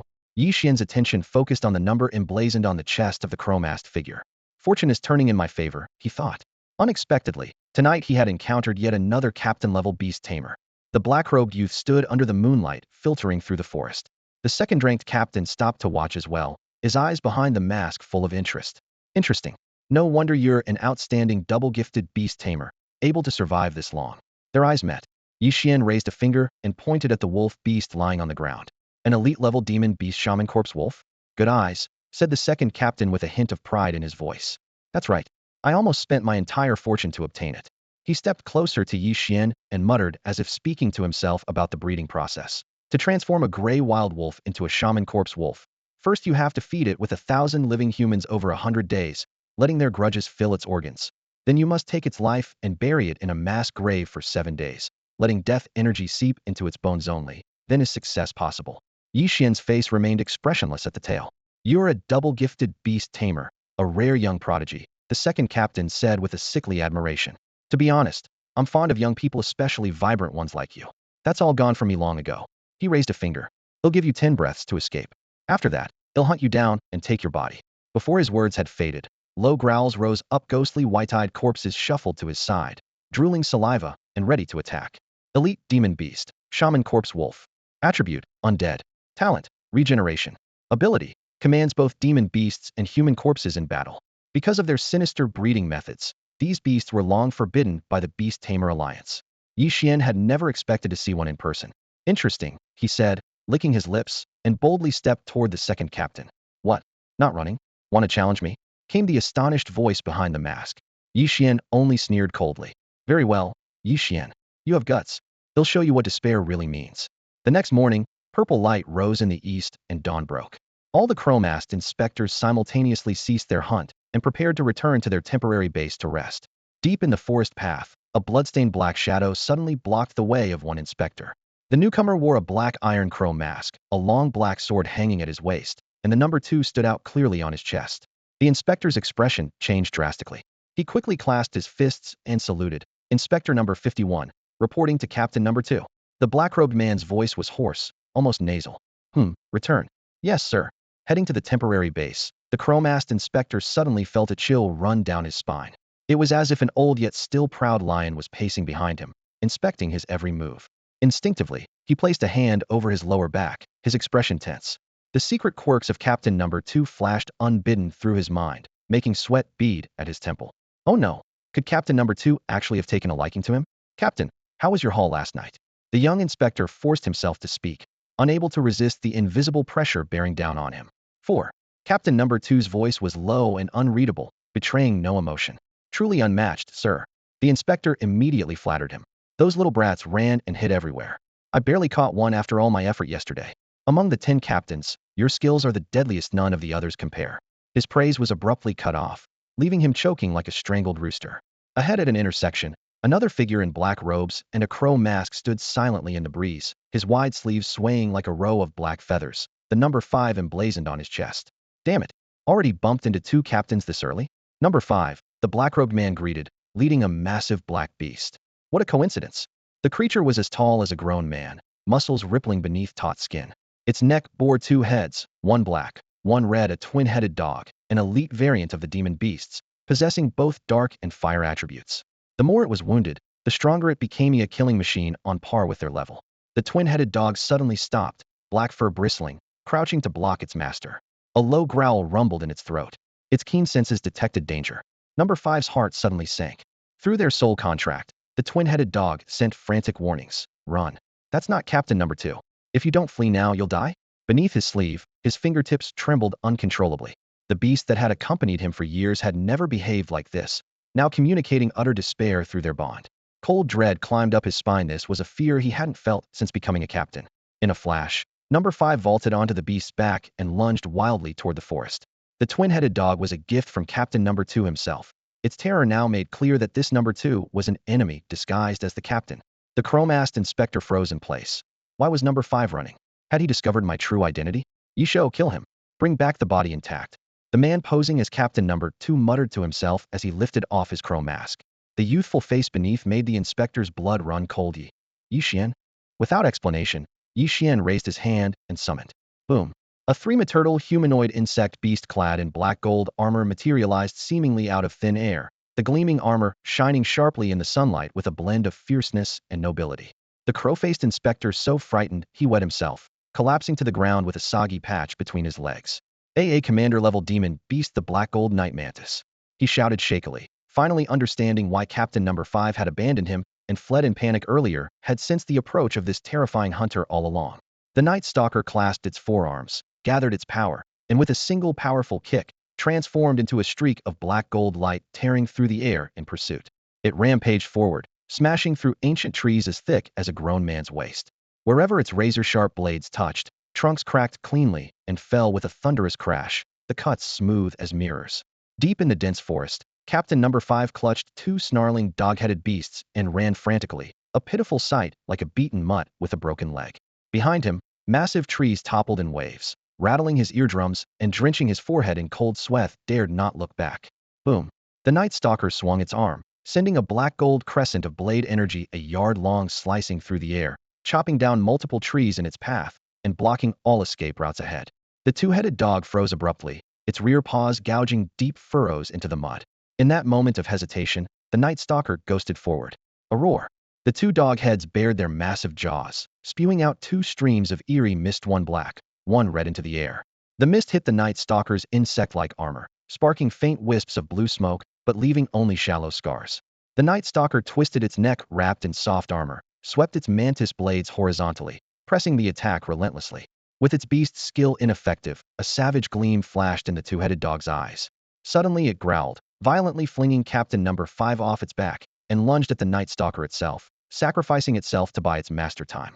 Captain Number Five hit the ground hard and rolled, teeth clenched tightly, as he desperately summoned an elite blue Fong Night Mantis mount and fled headlong.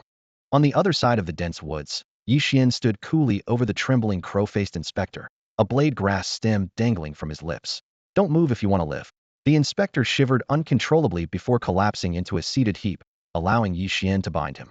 Wise choice, Ye Xuan muttered, spitting the grass at his feet and lifting his gaze toward the battlefield in the forest. In just a few breaths, the Night Stalker had returned, carrying the pierced, barely breathing Captain Number Five by the chest, along with two demon beast corpses. Ye Xuan scanned the scene, quietly counting out loud. Number 2, 3, 4, 6, plus this one, that makes 10 captains, 5 left.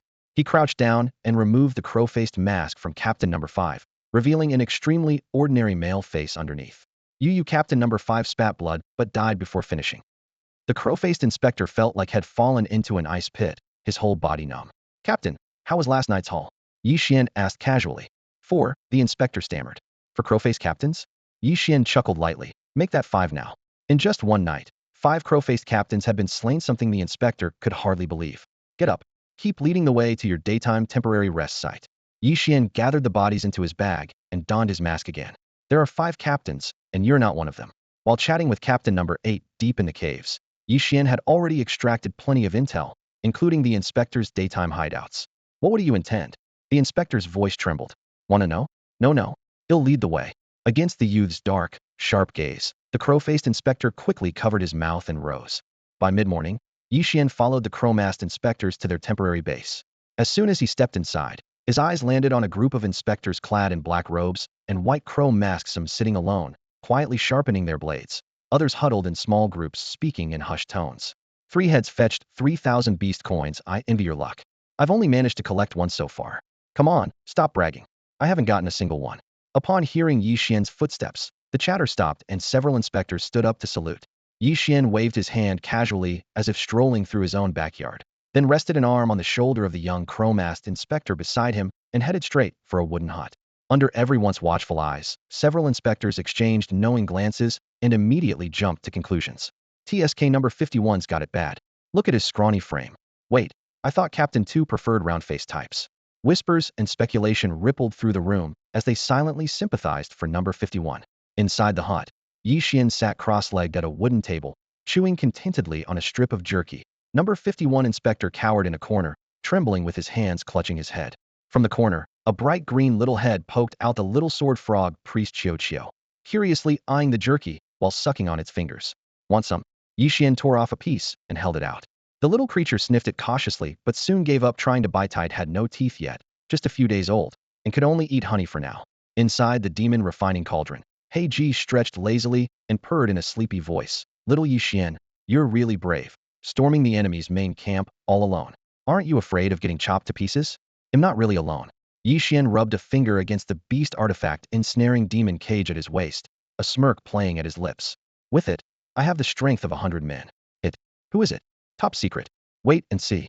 He scanned through the window, watching the crow-masked inspectors and various captains returning one after another. Leaning back in his chair with closed eyes to rest, he figured it was easier and less exhausting to let the prey come to him instead of chasing each one down.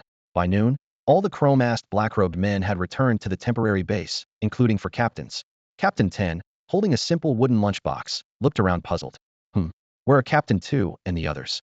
Captain 9, leaning against a bluestone wall, opened his eyes and glanced toward Ye Xuan's hut. I heard Captain 2 came back early and is resting. Captains 3, 4, 5, 6, and 8 haven't arrived yet. Not here. Could something have happened? Impossible. Captains 7, 9, and 13 exchanged worried murmurs, while Captain 1 grew increasingly agitated.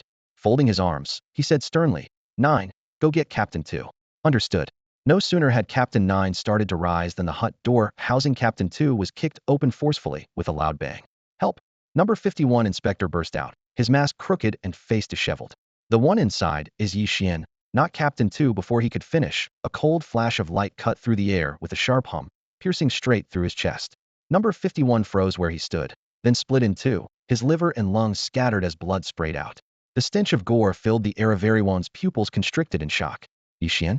Over 50 crow-masked inspectors rose simultaneously, disbelief written across their faces beneath the masks. The 4 captains' expressions darkened as if they had just swallowed something bitter. The one inside was Ye Xuan, but where was Captain 2? Amidst the lingering doubt, a sigh echoed from inside the room as the second captain stepped out. The first captain sprang to his feet and called out in a low voice, Ye Xuan? It's me. Ye Xuan halted in the center of everyone's gaze, raising a hand to remove his mask, revealing his youthful yet sharp face without any concealment. The first captain's chest heaved violently, but he kept his voice steady and pressed on. Where's the second? Right here. Ye Xuan flicked his fingers, and the cage containing the captive beast crashed to the ground. The iron bars swung open, and a corpse thudded out. A middle-aged man with a crew cut, eyes wide open in death, refusing to rest. All the crow-faced inspectors gasped in shock, but Ye Xuan casually tapped the cage's wall again. The third, a headless woman's corpse, the drowned bodies of the 4th and 6th, and the 5th captain one after another. The bodies appeared, soon staining the floor with blood and broken limbs. Once mysterious and untouchable captains now lay sprawled in the most brutal fates, suffocating the entire scene with oppressive despair. Was all this you're doing? The first captain's anger surged, nearly uncontrollable. Every pair of eyes locked onto Ye Xuan's lean frame as the air seemed to freeze. That's right. They wanted my head, so I decided to play their game to the end. Ye Xuan shrugged, his tone as flat as if discussing the weather. After a moment of silence, the first captain suddenly smiled coldly and clapped in approval. Impressive, impressive. You truly are a son of our Ye family from Shurching. You even carry a trace of your father's old fire. Seems we made the right choice bringing you here. Ye Xuan's expression remained calm, but his heart jolted. At his ear, Black Princess' urgent voice flickered faintly. Little Ye Xuan, steady your mind. Breathe deeply. The words faded in his mind. His fists clenched tight inside his sleeves, veins bulging so it was the first captain who had secretly orchestrated this when he fell into this place. Ye Xuan, don't blame me. Blame your father. The first captain's voice suddenly grew loud, low and icy in tone. He couldn't keep his pants on and slept with some mysterious woman, giving birth to you, a bastard who shouldn't have been born. In the end, your fate was doomed.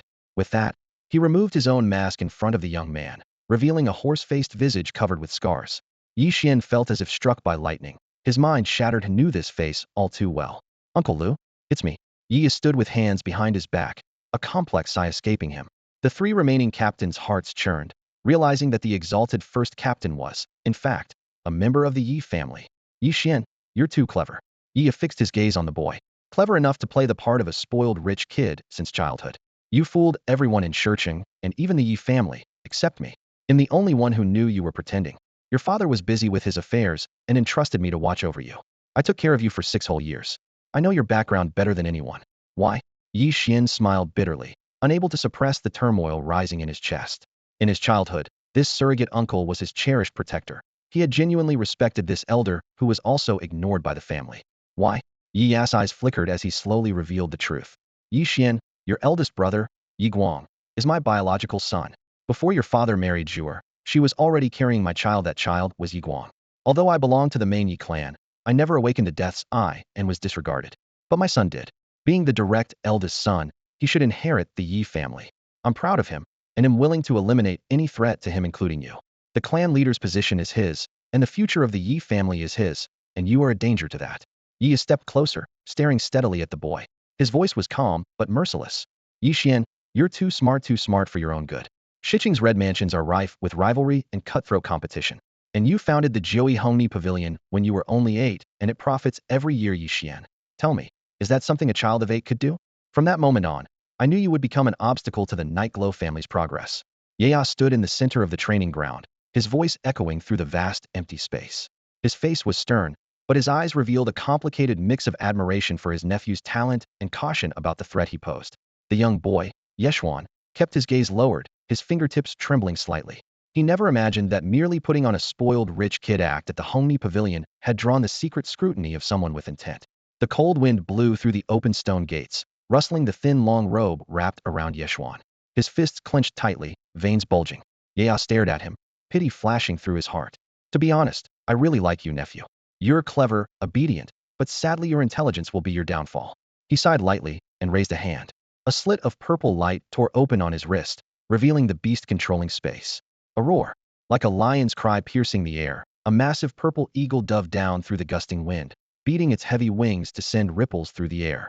Its full wingspan stretched 5 meters wide, with irregular thunder horns growing on its head, surrounded by crackling purple lightning like a crown. This was a Tier 2 10-star elite beast, the Thunder Crown Eagleen exclusive spirit beast cultivated carefully by the Night family of Shurching over generations. Beneath the eagle's shadow, killing intent blazed on Yaya's face. He regretted being soft-hearted back then, not cutting it off completely, and simply exiling Ye Xuan to this remote outpost. Ye Xuan, show me what you've got, Yaya said coldly. I know you never make a losing bet. Killing the number 2 all by yourself was beyond my expectations. If you dared to come here alone today, you must have some secret weapon. Rubbing his throbbing forehead, Ye Xuan's once gentle eyes darkened completely. Uncle, I never wanted to compete for the Night family inheritance. I only wanted an easy life, grow up, marry a few wives and concubines, stay away from the family business, and enjoy freedom. Huh, you really think I do believe that? Ye sneered sharply, his tone final and unyielding. Ye Xuan was silent for a moment, then suddenly smiled, locking eyes with Ye. Uncle, do you remember what you taught me as a child?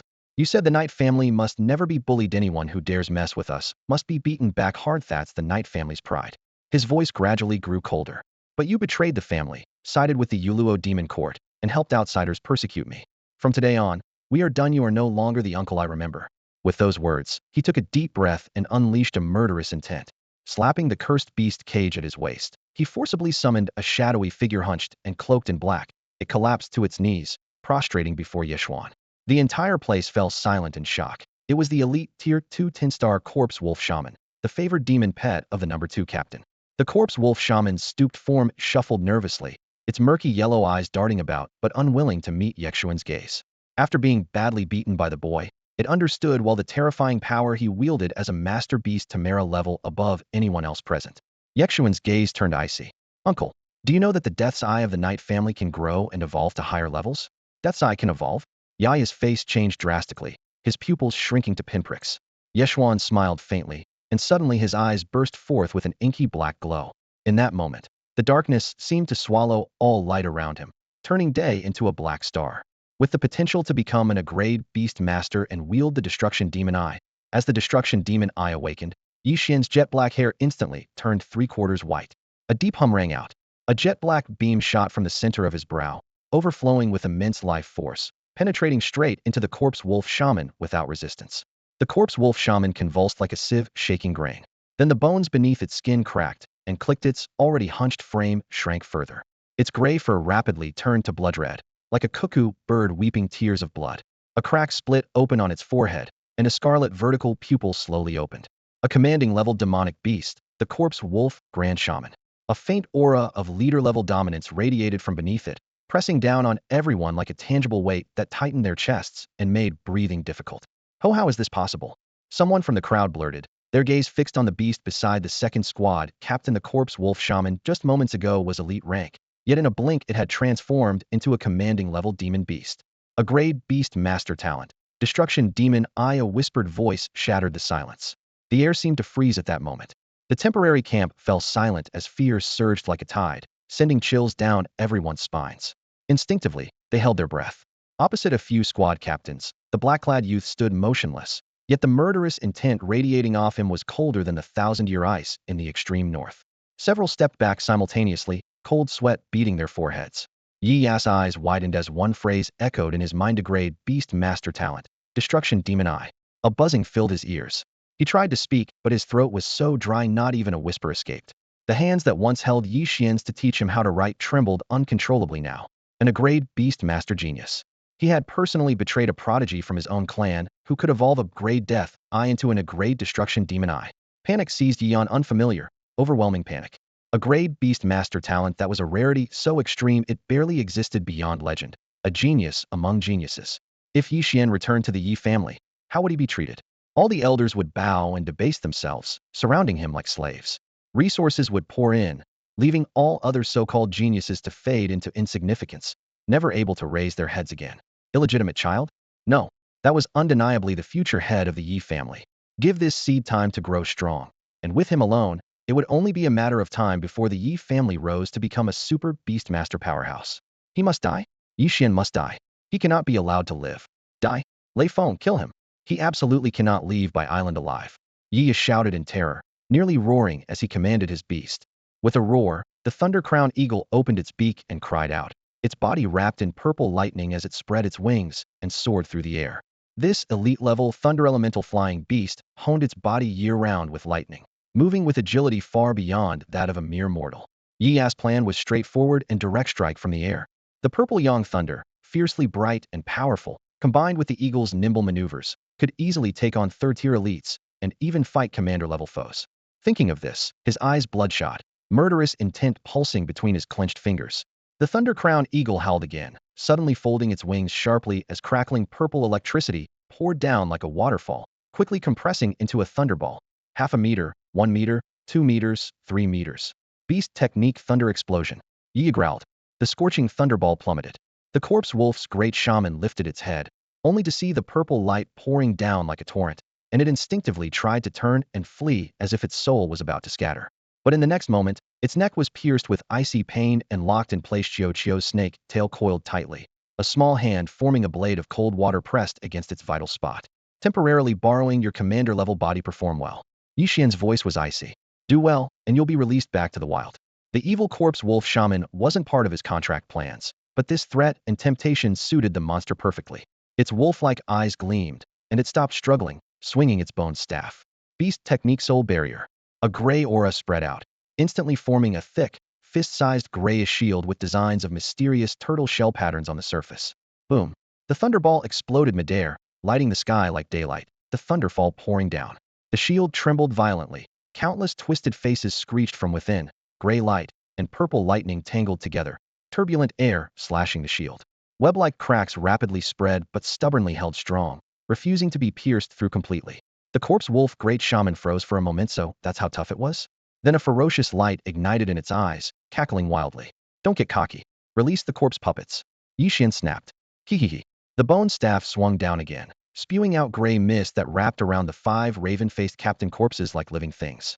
Flesh twitched, blood-stained uniform fibers re-knit with moist, tearing sounds.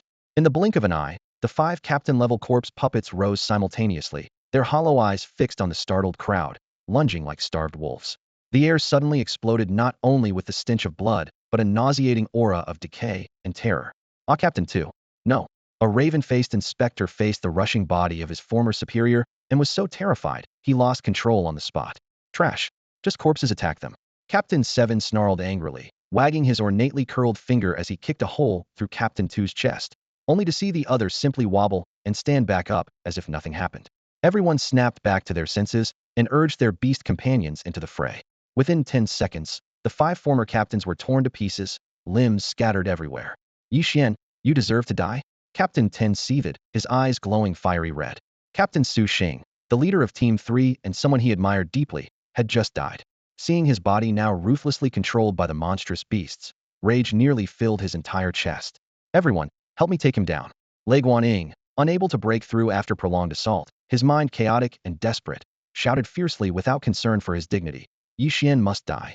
We cannot allow him to grow stronger or to leave this nose island. As he finished speaking, he raised his hand and summoned the second contracted beast from his beast control space with a thunderous roar. A gigantic rhinoceros, covered head to toe in steel gray armor plates. Elite level beast, second tier 10 stars, steel armor rhino. Moo. The steel armor rhino let out a furious roar, stomped its hind hooves so hard that cracks appeared in the ground, then charged forward like an armored battle vehicle, lowering its head to butt with its horn. The other 3 captains exchanged glances, showing no hesitation, as their contracted beasts appeared simultaneously. 3 elite-level blue blade night mantis. 2 elite-level saber-tooth baboons. 1 elite-level ancient rock thunder lizard. 6 second-tier 10-star beasts radiated murderous energy as they thundered behind the steel armor rhino. United, the 4 captains aimed to encircle and kill the young boy. The scene was terrifying and overwhelming. Within the thunder-ignited protective barrier, Ye Xuan stood perfectly still, his expression calm to the point of coldness, eyes fixed only on the oncoming beasts. 100 meters, 50 meters, 30 meters. When the distance shortened to less than 20 meters, he flicked his fingers lightly, and the black gold night mantis Ye Xuan appeared before him. Under the sunlight, its exoskeleton gleamed with heavy metallic luster, revealing a chilling sharpness from its dark surface. Black gold night mantis. Ye Xuan even has a commander-level black gold night mantis. This sudden twist plunged many of the crow-faced inspectors into icy dread. Bad. Take cover quickly. Captain 9's eyes narrowed to pinpoints, his scalp tingling. He had witnessed the terror of a commander-level black gold night mantis firsthand. Ye Xuan sneered coldly. Take cover? Too late. This is exactly the moment we've been waiting for to finish this all at once. His beast contract activated. Ye Xuan, commander-level beast skill instant kill. Instant kill was a deadly move awakened after Ye Xuan advanced to commander level, its power far surpassing the cross slash. Boom. Ye Xuan charged its legs, releasing a commander-level pressure that erupted into a black energy wave. The mantis' scythe-like arms vibrated at high frequency, emitting a piercing metallic buzz. In a flash, dark spiritual energy ignited a pungent burnt scent in the air, quickly forging a massive jet-black scissor blade. Thud, thud, thud, like ancient war drums beating 3 times. Each pulse made those watching clutch their chests in fear. When the third strike sounded, the ground beneath Ye Xuan suddenly collapsed, but its form had already vanished completely. It hadn't disappeared, it was just moving too fast for the naked eye to track. At 50 meters, the ground beneath it was basically meaningless. Though residual afterimages lingered on the viewer's retinas, in the center of the battlefield the enormous scissor blade entwined with deadly black mist abruptly appeared, as if time had skipped a frame. The sound of flesh and bone tearing exploded. Uft! The steel armor rhino, known as the toughest at its rank, had its armor shattered instantly. From its forehead down to its abdomen, it was cleanly sliced in half. Before the body parts even hit the ground, the cut was already blackened by dark spiritual energy burns. As for the proud blue blade night mantis, famed for their unmatched speed, they didn't even have time to react. Their vaunted velocity became a joke under the overwhelming dominance of a higher-level bloodline. The 3 mantis beasts had just raised their forelimbs when the last image reflected in their compound eyes was their own heads suddenly flying off. The rage-filled roar of the saber-toothed baboon choked in its throat, producing a harsh, grating shriek. 2 ape-shaped fiends still maintained their running posture, but their midsections instantly buckled, their torsos severed horizontally, the broken half sliding slowly to the ground. The most gruesome was the ancient rock lizard. Its massive scissor-like blade pierced through the heavy rocky armor, and the beast exploded like a balloon ripped apart by a bomb. It wasn't merely cut in two. Every muscle, every bone shattered and cracked under the high-frequency vibrations of the dark spiritual energy, turning into a bone-filled rain of blood scattered across the earth. This slaughter was swift and merciless, ending in under a second. When everyone's retinas finally caught sight of Night Huntress reforming her figure, all they saw was a horrific hellscape. 6 fiend corpses were fixed in various terrifying postures, while the tip of the black golden mantis blade dripped the first bright drop of blood. Night Huntress held her arms crossed from her finishing strike, gently turning her neck before flicking her mantis blades, splattering blood in all directions. The droplets hitting the grass made soft clicks, startling the stunned crow-faced inspectors. Everyone's body went ice cold, as if they'd fallen into an abyss of frozen despair. Terror and hopelessness intertwined, leaving their limbs numb and powerless. They were dead. 6 elite second-rank 10-star fiends wiped out in an instant. The beast contracts broke immediately, causing the 4 squad captains' faces to turn pale as paper. The 7th, 9th, and 13th captains' knees trembled uncontrollably as they dropped heavily to the ground, their minds ringing as if about to explode. The death of the beast and the breaking of the contracts not only meant the beast's demise, but also inflicted heavy psychological blows on the beast masters themselves. Captain Nine's face drained of all color. That instant slaughter shattered his courage utterly. He staggered to his feet with a terrified gaze and, under everyone's watchful eyes, fled without hesitation. Run, run, was his primal cry for survival. He knew if he didn't run, he'd be dead for sure. The glory and wealth he had struggled to gain as the vice-captain of the Yuluo Fiend squad might never be fulfilled. His life was on the line. Desperately, Captain Nine abandoned everything and sought only to escape with his life. This scene sparked even greater panic, immediately throwing over 50 crow-faced inspectors into chaos. They scattered in confusion, crying and screaming, each afraid they'd be the next to fall. How dare these useless cowards run? Captain Seven's furious roar was cut short. Suddenly, a shadow descended upon him. His thin body was pierced by a sharp weapon. With a harsh pull, he screamed as he was torn apart into 2 halves. Night Huntress swiftly turned her attention to Captains 9 and 10. 2 swift, thunder-like slashes flashed, cutting down their cries of agony. Ultimately, this bloody battle came to an end. Among the 10 captain-level beast masters, only number 1 Ye Xuan remained alive. Like monkeys scattering when their tree falls, the battlefield instantly emptied. A faint breeze stirred, carrying the strong stench of blood far and wide. Ye Xuan no longer held her former arrogance. Her gaze was filled with horror and regret. Uncle Lu, our debts and grudges. It's time to settle them all. The protective barrier shattered. Ye Xuan approached Ye Xuan with an expressionless face, calm and unhurried. Above, the thunder-crowned eagle screeched restlessly in the tense silence. Ye Xuan suddenly knelt, tears streaming down her face, looking pitiful as she pleaded, Uncle Lu, it's my fault. Please spare me. It was you who was confused. Ye Xuan stopped, eyes lowered, keeping a safe distance. For every step Ye Xuan took forward, Ye Xuan crawled one on her knees, while Ye Xuan stepped back, cautious and measured. Uncle Lu, I know you want to die with me. Ye Xuan's voice trembled. Ye Xuan smiled wryly. When we were kids, you taught me to make explosives from the stone giant's urine to blow up fish. The story continues. Their tangled fates are far from over. Night Ye's face suddenly darkened as he sprang to his feet and lunged toward Ye Xuan. Veins bulged on his forehead, and his body swelled visibly, stretching his clothes taut in an instant. Cough, cough, you must die. You have to die? A bitter, coppery taste rose in his throat as he gritted his teeth and roared. There's no way I'll let you return to the Yi family. Only my son, Ye Xuan, can be the next head. I truly regret once sparing you out of old feelings, not ending you sooner. Before his words even faded, the thunder-crowned eagle circling above let out a piercing cry. Its wings trembled violently as it plummeted from the sky. Feathers burst apart, and its chest swelled into a bulging orb, the same strange condition as Nitya.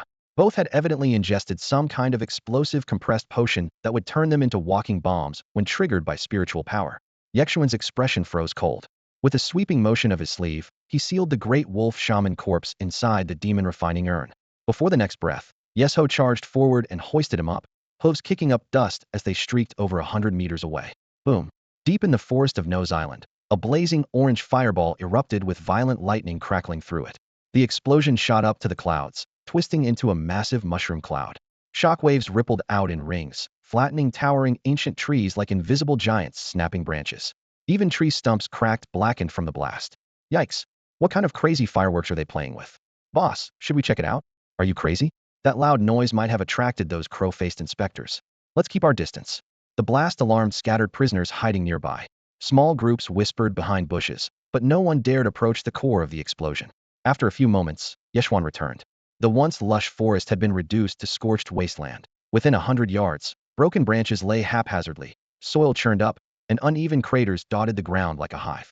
The air was thick with the choking stench of burnt wood and dust, almost nauseating. That self-detonation was terrifying. Lucky you were alert, Black Princess' voice echoed in Ye Xuan's mind. He's my sixth uncle, Ye Xuan replied quietly, a complex look crossing his face. Black Princess remained silent. As a captive spirit bound inside the demon urn, she was powerless yet still fully aware of everything outside. Ye, a direct Ye family descendant, had only awakened a drank beast mastery gift called Iron Skin, rather than the family's elite rank death sight. This shortcoming once made him a laughingstock among clan members. Yet underestimated by kin, he excelled in trade. With sharp insight, he was the first in his youth to buy beast bones low in overseas markets. In just 3 months, prices spiked tenfold, earning the Ye family half a year's tax revenue quickly and winning elite attention while silencing mockery. Still, the unattainable death sight dream nagged at Ye like a thorn in his heart. Late nights found him alone by lamplight, fingers white as he pored over the ancestral beast mastery tome. Ye Xuan sighed, bending to collect the spoils of battle. If his sixth uncle was truthful, that big brother Ye Xuan was indeed his son. It only made sense Ye would kill to clear his path for him. Powerful clans were no more harmonious than imperial courts of old. Infighting over succession was a deadly drama. Ye never married, but secretly fathered a son with death's sight. How could he not rejoice?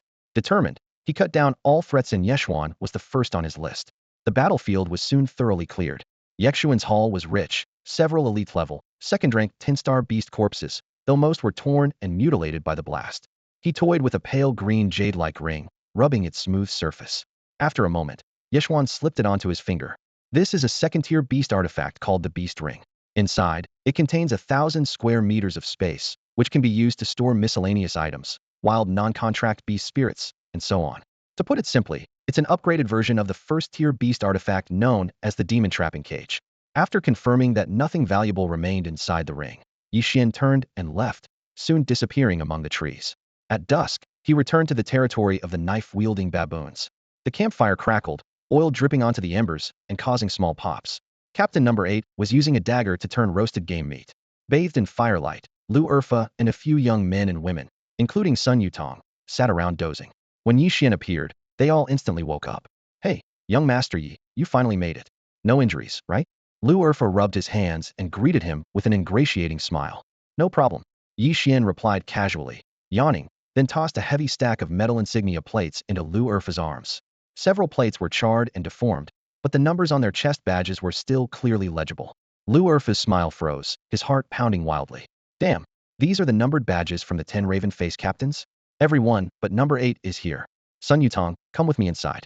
Ye Xuan was too tired to explain, raising his hand to beckon the round-faced girl. Okay. The girl's cheeks flushed bright red as she smoothed her white dress and quickly followed. She understood perfectly well what it meant when Ye Xuan called her alone. Lu Erfa stood dumbfounded among the others, muttering mechanically, Damn, young master, ye killed captains 1 through 10? As his words sank in, several young people's pupils shrank sharply and their breathing quickened. Captain Number 8 was dumbstruck, completely stunned. Before going out, Ye Xuan had said he was checking out the intel. He returned at dusk, dusting himself off. So the so-called intel gathering meant he single-handedly wiped out the temporary base of the Raven-Face captains? After a moment, Captain Number 8 recovered his voice. Kids, you're safe for now. Today is the 38th day. All 10 elite captains, except me, have died on this island. Joy and relief lit up their faces, fists clenched tightly till they turned white. Their eyes mixed awe and fear as they looked toward the wooden hut where Ye Xuan stayed a monster. Who would have imagined that a rookie who had only just awakened as a Beastmaster 10 days ago had cut down 9 second-tier, 10-star Beastmasters? Inside the hut, Sun Yutong knelt by the couch in a white dress, knees together. Ye Xuan lay on the couch, eyes half closed, letting the girl gently massage his temples with her soft hands. I'm going to sleep now. Wake me later tonight, he murmured. Okay, young Master Yi. Sun Yutong nodded like a pecking chick. Ye Xuan closed his eyes and released the black gold night hunt guardian spirit. One can never be too cautious here on this isolated island. The black gold night hunt sat cross-legged by the door, its 2 jade-green insect eyes staring coldly at Sun Yutong. Under that gaze, her shoulders trembled and her face turned pale. She dared not even breathe loudly, fearing the ferocious beast would pounce at any moment and tear her apart. Silence filled the tent, only the heavy breathing breaking the stillness. Time drifted by slowly, and in rare sleep, Ye Xuan had a dream. A desolate night sky hung a lonely moon high above. At a sandalwood square table sat a middle-aged man dressed in a black tiger-striped tang suit, his back straight and radiating an unspoken authority. Beside him, a woman in a crescent-white gown lounged lazily, cradling a hungry infant. The baby's round eyes gazed curiously out the window at the moon, sucking on its fingers. Ahu, the child is 1 month old now. It's time to give him a name, the woman softly reminded. A name. The man took the infant, his gaze gentle. After a moment's thought, he spoke slowly. Xian, meaning dark and deep, black with a hint of red, is called Xian. Dragons beget dragons, tigers beget tigers. My son is destined for greatness. From now on, he shall be called Ye Xuan. Young Master Yi? Young Master Yi, wake up, it's dark. Young Master Yi. The voice by his ear carried a faint warmth. Ye Xuan opened his eyes from a dream, and before him was Sun Yutong, looking shy and hesitant. He took a deep breath, letting the tightness in his chest ease with the exhale. A trace of loneliness flickered in his eye. She had just dreamt again of the times he spent with his mother when he was young. Over a decade had passed without seeing her, and in this life, he had no idea where she was or how she fared. What time is it? Ye Xuan sat up, his voice hoarse. It's the hour of the pig, Sun Yutong answered softly, blinking, her small hands neatly folded on her knees. Hour of the pig, so it's still early. Ye Xuan pressed his fingers to his forehead. My body and mind aren't well. I need treatment. I understand. Sun Yutong's cheeks flushed crimson in an instant. She lowered her head, her embarrassment mixed with frustration. Of course, there was no escaping treatment. Half an hour later, Ye Xuan pushed open the door. It was the time when the baboon clan went out hunting. Only the old, weak, and sick remained in the territory. Ye Xuan's steps did not falter as he saw Lu Erfa riding swiftly on a ghost-faced clouded leopard, raising gray-white dust on the sand. Young Master Yi. Young Master Yi. Lu Erfa leapt down from the leopard, his eyes shining as if about to emit light. The baboon clan found a big treasure. Want to go take a look? A big treasure? Ye Xuan raised an eyebrow. Huh, you'll see when we get there, Lu Erfa teased mysteriously. Ye Xuan nodded, standing still for a moment. When Sun Yutong also stepped out, the three immediately followed Lu Erfa. After nearly an incense stick's time close to an hour, they arrived at a moonlit beach on the southern edge of Nose Island. The sea breeze carried a salty tang, and the tide thunderously crashed on the shore. Wow, such a huge monster. Sun Yutong stared in awe. In the center of the beach lay a massive creature roughly 20 meters long, a swallowing sea whale. Its azure body was round and smooth, with the back covered in dense gemstones that refracted cold light under the moon. A shocking crack ran across its belly, flesh long blackened and congealed. A leader-level sea demon beast, the swallowing sea whale. This was Ye Xuan's immediate judgment, his eyes trembling slightly with excitement. Though young, its strength equated to a terrifying 9th or 10th star of the second tier. As an adult, it could reach 100 meters in length, with crystalline stones 3 meters thick along its back.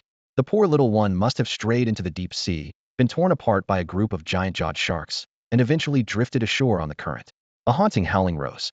From one whale fall, countless lives awaken. Around the beach, the night-hunting demon beasts howled continuously.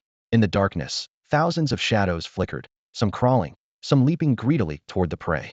More nocturnal feeders raced across the damp sand. Common-level dark night cat demons, common-level big-mouthed crocodile packs, among them, a few elite beasts. A low roar sounded. A thorn night lion clad in spiny black armor, its tail like a meteor hammer, paced the edge of the beach, green eyes flashing with hunger. The beasts all knew the flesh of the swallowing sea whale brimmed with explosive energy, enough to propel a breakthrough in their realms. None wanted to miss this feast. Chattering harshly, the baboons with knives jumped onto the scattered rocks, the sound of blades sharpening sharp enough to slice through the night. They ignored the huge difference in power between themselves and the demons, waiting only for the command from their baboon king, Ye Xuan, to pounce and kill these competitors. Ye Xuan sat astride a heavily armored earth thorn boar, his eyes calm as ice. He was old and cunning. After weighing the situation, he had sent Lu Erfa back to fetch reinforcements, not wanting the swallowing sea whale stolen by other factions. Ah, such a pity for this leader-level swallowing sea whale cub, muttered the captain of the 8th squad, hidden in the shadows within the baboon clan. His black robe fluttered in the wind, and his scarred face showed a hint of regret. The sea-swallowing whale, the strongest among leader-class sea beasts, had its offspring priced at tens of millions of beast coins on the black market for years, yet hardly any sales were made. You can't buy it with money alone, said Captain Number 8, arms crossed, pointing at a row of gleaming gemstone scales on the whale's back. Just one scale sells for over 1,000 beast coins. The belly meat is tender and sells for huge profits, and its whale oil and liver are highly sought after. His tone was steady, exactly like a battle-hardened beast hunter, and the young men and women watching drank in his words with burning eyes. The nocturnal beasts in the arena stirred restlessly, snarling low, their killing intent rolling thick in the air. After a tense stalemate, they seemed to reach an unspoken agreement and backed off to clear a space. The leader raised a claw to signal, and an elite second-tier kukri baboon strode out, wielding a bone blade that gleamed menacingly. With a howl, a shadow darted nimbly onto the field of second-tier elite dark curse cat demon. Roar. Meow. Their eyes locked, and the battle ignited instantly. Muscles bulging, the baboon charged forward, the bone blade slicing through the air like a gale. Before the blade could strike, the cat demon twisted, splitting into 3 illusions. The real one dashed lightning fast behind the baboon. Claws slashing 5 blood-red gashes appeared. The baboon's flesh couldn't withstand that blow, a sign of the cat demon's deadly skill and experience. Bloodshot eyes blazing, the baboon spun to slash back, flames erupting from its blade. The cat demon anticipated it, flipping aside just in time. Its tail suddenly thickened and whipped, snapping against the baboon's wrist. Crack! The sound of bone breaking pierced the air as the bone blade dropped to the ground. Now disarmed and wounded, the baboon went berserk, pounding its chest with fists as its body surged in power. Beast skill activated bloodthirsty rampage. The cat demon's green eyes gleamed mockingly as it rose on hind legs and formed strange gestures with its front paws. The shadows on the ground twisted, transforming into a black cage that trapped the baboon. In an instant, the cage vanished and a bleeding hole appeared in the baboon's chest. It staggered, clutching its wound, then collapsed after 2 faltering steps. The cat demon purred softly, calmly licking the blood off its claws, eyes scanning the other beasts with defiance. Anyone else want to touch the sea-swallowing whale's remains? TCH, 3 moves to end an equal rival fat savage, remarked Captain Number 8 continuously. Illusion splitting to confuse, tail whip to break the blade, shadow prison to finish textbook triple combo. Watching quietly, Ye Xuan understood the situation clearly. The beast pack was fighting for ownership of the whale carcass by challenging each other in matches. Since that was the case, he pulled from his pocket the little sword frog priest, who was snoring softly. The faint sound of snoring came as the little creature's eyelashes fluttered and its nose bubble inflated and deflated. The newly refined spiritual energy in today's demon refining cauldron had let it jump 5-star ranks at once. Ye Xuan summoned the contract panel. First beast contract, leader class black gold knight mantis, Ye Xuan, second tier 7-star. Second beast contract, leader class little sword frog priest, Qiu Qiu, first tier 10-star. Normally, a leader class beast this old would be second tier by now. But Qiu Qiu had dual innate talents and housed the soul of a leader class sword abyss frog inside, meaning it required double the spiritual energy to advance. Ye Xuan flicked his fingers. Wake up, time to fight. Compared to Ye Xuan, the little one lacked combat experience. This was a perfect chance to sharpen its skills. Qiu Qiu, the little sword frog priest, rubbed its head as it climbed up, eyes still blurry. Its snake tail curled up into a ball as it sat foolishly in Ye Xuan's palm. Qiu. Their eyes met, and the dazed little sword frog priest clung to Ye Xuan's finger, gently rubbing its cheek against him to show affection. Go fight, and if you win, they'll treat you to a whole big basin of honey. Ye Xuan laughed like a carefree tycoon, spreading his hand in an exaggerated arc, painting a delicious promise for the little sword frog priest. The blue-eyed sword frog priest instantly perked up, its eyes sparkling with renewed energy. Fight means delicious rewards. Its cheeks puffed into 2 round balls as it stared fiercely at the center of the arena. At that moment, a second-rank elite dark curse cat demon and a peer-level ancient rock beast lizard were locked in a fierce battle. The ancient rock beast was clad in heavy stone armor, each step kicking up dust and sand. Relying on its nearly impenetrable defense, it stood solid and unyielding. Meanwhile, the agile dark curse cat demon flashed and darted, each swipe of its claws against the stone armor sparking bright flames that flickered in the surrounding darkness. But the stone armor couldn't trap the shadow. After just a few moves, the cat demon suddenly paused, deliberately revealing a stiff opening. Furious, the ancient rock beast charged with its massive, bloodthirsty jaws. Swish! The shadow beneath the cat demon condensed sharply, transforming into black stone spikes that precisely pierced the rock beast's belly, instantly toppling the giant beast. The cat demon sprang up, its claws sinking deep into the unarmored soft belly. Then, with a fierce tug, flesh tore and blood splattered. Boom! The ancient rock beast crashed heavily to the ground as blood gushed from the ripped wound. Its intermittent wails faded, and it finally lost consciousness, following the grim fate of the previous blade-wielding baboon. Meow! The dark curse cat demon landed elegantly, fur bristling, sharp fangs gleaming with blood, its slit pupils slowly scanning the area to claim its winning streak. The night beasts around gasped in awe, surprised that such a little cat had defeated 2 elite beasts of the same rank in a row. Qiu. Inspired by the cat demon's ferocity, the little sword frog priest puffed its cheeks even more, bursting with eagerness. If it could beat that, it would have all that honey to itself. Ye Xuan's mouth twitched into a smirk as he tossed the sword frog priest toward the fighting zone. Go, little one. The little sword frog priest's eyes were firm as it curled into a ball and spun through the air. Plop! It landed awkwardly, losing balance and tumbling forward, its forehead thunking hard against the cobblestone. Whoa! Pain made tears well up, and a round swelling instantly puffed out on its forehead. Rubbing its head, it staggered to its feet, holding back tears stubbornly as it struck a fighting pose. Ye Xuan pinched the bridge of his nose, dark lines of exasperation showing. Roar! Hee hee! The gathered beasts finally lost. It leader baboon of the Blade clan laughed so hard he slapped his thigh and dropped his blade, wildly gesturing and dancing about. Chio! Partly ashamed, partly angry, the little sword frog priest glared fiercely at the crowd, then waved its short arms. A surge of water spirit power gathered, forming a brilliant blue staff half its height, firmly gripped in its hand. Chio! Under watchful eyes, it officially challenged the second-rank elite Dark Curse Cat Demon. Meow? The Dark Curse Cat Demon tilted its head slightly, pacing around its opponent. Its glossy black tail flicked gently while its slit pupils gleamed with playful light, scrutinizing the little blue-haired figure adorned with pale, white bone frog ornaments. Though no bigger than a palm, its delicate body seemed to harbor immense power. With a soft chirp, Chio activated its beast skill, the Blade Frog Swarm. Ye Xuan narrowed his eyes, and, through the soul beast pact in his mind, silently commanded it. Chio! The little blade frog priest obeyed, tapping its sharp claw on the sand. Alohum rose. Under the moonlight, a blue pentagram appeared, its misty halo quickly spreading along the runes. In the blink of an eye, over 50 blade frogs shot out like arrows from a crossbow, each as large as a basin, their limbs transformed into sharp blades, their entire bodies condensed from blue watery spiritual energy. System identification, rank 1, 10 stars, ordinary level blade frog 53. Nearby, mocking laughter choked off as if strangled, abruptly silenced. Several leaders of the beast clans stared blankly at the dense swarm, their expressions more stunned than the moonlight itself. Damn, a whole army in one frog. Luer blurted out. Captain Ba and several young men and women were equally dumbfounded, mouths agape wide enough to fit a salted duck egg. Ye Xuan smiled to himself. The number of blade frogs summoned was tied to Kyuki's rank. At rank 1, 1 star, it could summon only 20 at once. Now at rank 1, 10 stars, that number jumped to over 50. If Chio advanced to rank 2, the swarm would surely double again. The thought brought a spark of anticipation to his eyes. Meow? The Dark Curse Cat Demon arched its spine, its sharp eyes glowing with eerie green light, both mocking and wary. It silently slid backward, shrouded in black mist. Chio! Before Ye Xuan could issue tactics, Chio raised its short arm and shouted a command. The frog swarm instantly reorganized, 25 charged Hedon, while the rest split into left and right wings, crouching low and waiting to flank. Meow wail. The darkness provided the perfect cover.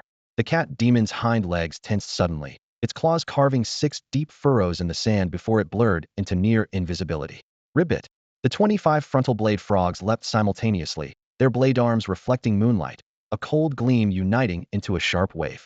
Purple-black streaks tore through the night. Bang! 3 blade frogs exploded midair, water splashing. The cat demon vanished again, leaving only swirling wisps of black mist. The 2 wing squads immediately thrust out blade limbs, but only tore through shadows. On the beach, the cat demon's flickering figure appeared and disappeared, each time accompanied by a burst of blue light within just a dozen breaths. More than 20 blade frogs had been lost. Meow? The cat demon screeched, deciding on a quick, decisive fight. It stopped dodging. Facing the encircling blade frog swarm, it stomped the sand with both legs, compressing and gathering power like a spring. Whoosh whoosh whoosh.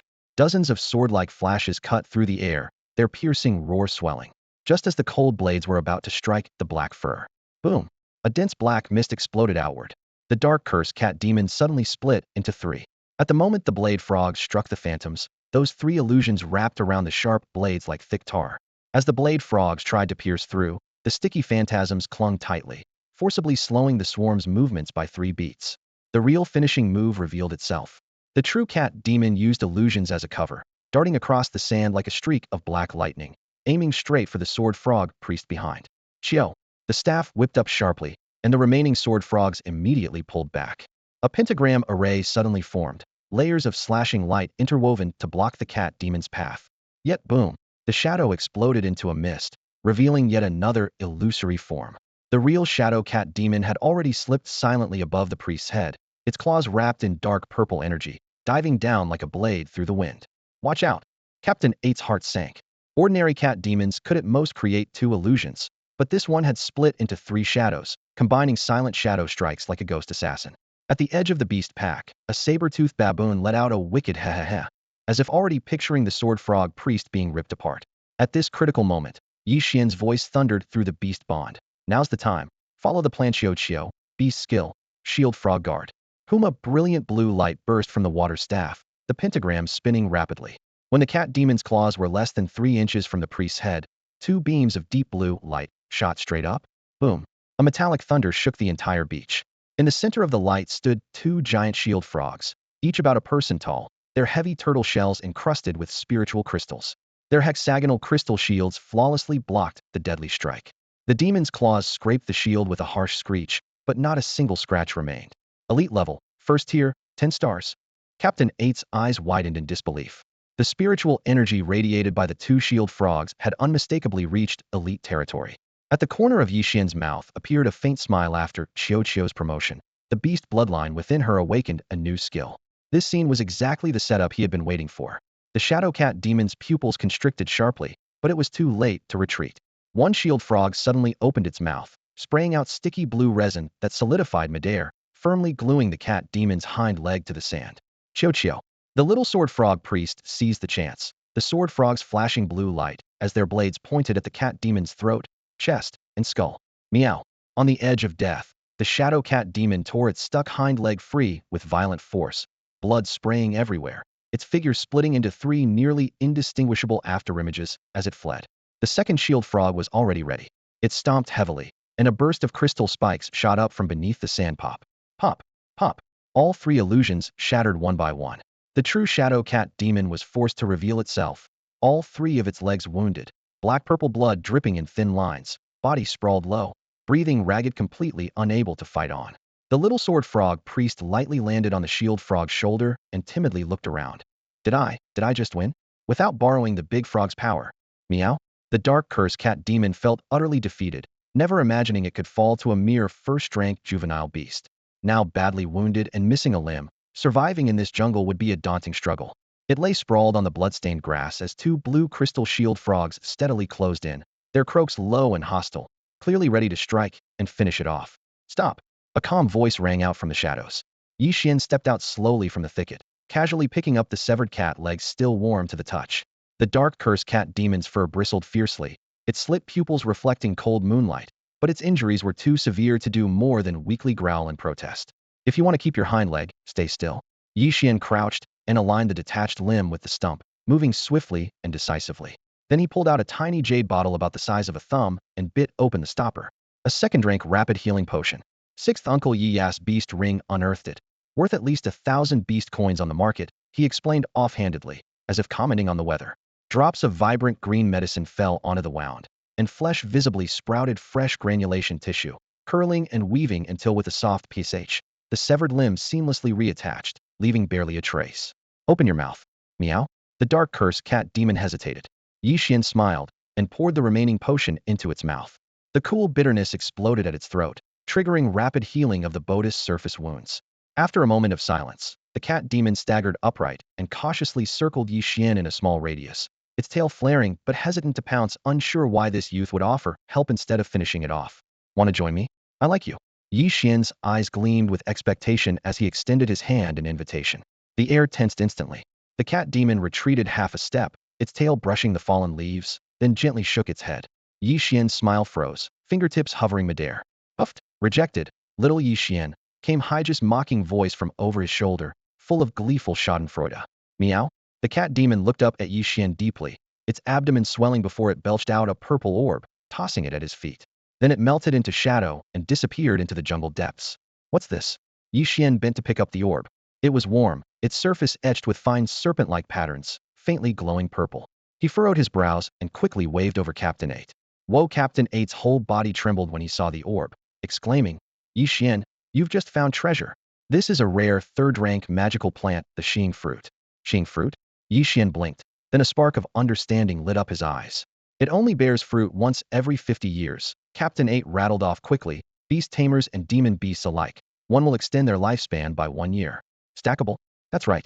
2 fruits mean 2 extra years. 3 mean 3. with no resistance or side effects. Ye Xuan's fingers tightened involuntarily, his breath speeding up. As the old saying goes, an inch of time is an inch of gold, but you can't buy that inch of time with an inch of gold. A treasure that directly extends life, its value, needs no explanation. Especially for him, whose greatest shortage was lifespan. His rank beast tamer talent destruction demon eye burned lifespan as a cost to temporarily boost demonic bloodlines. Reaching the king level rank for a commanded bloodline required exponentially more life.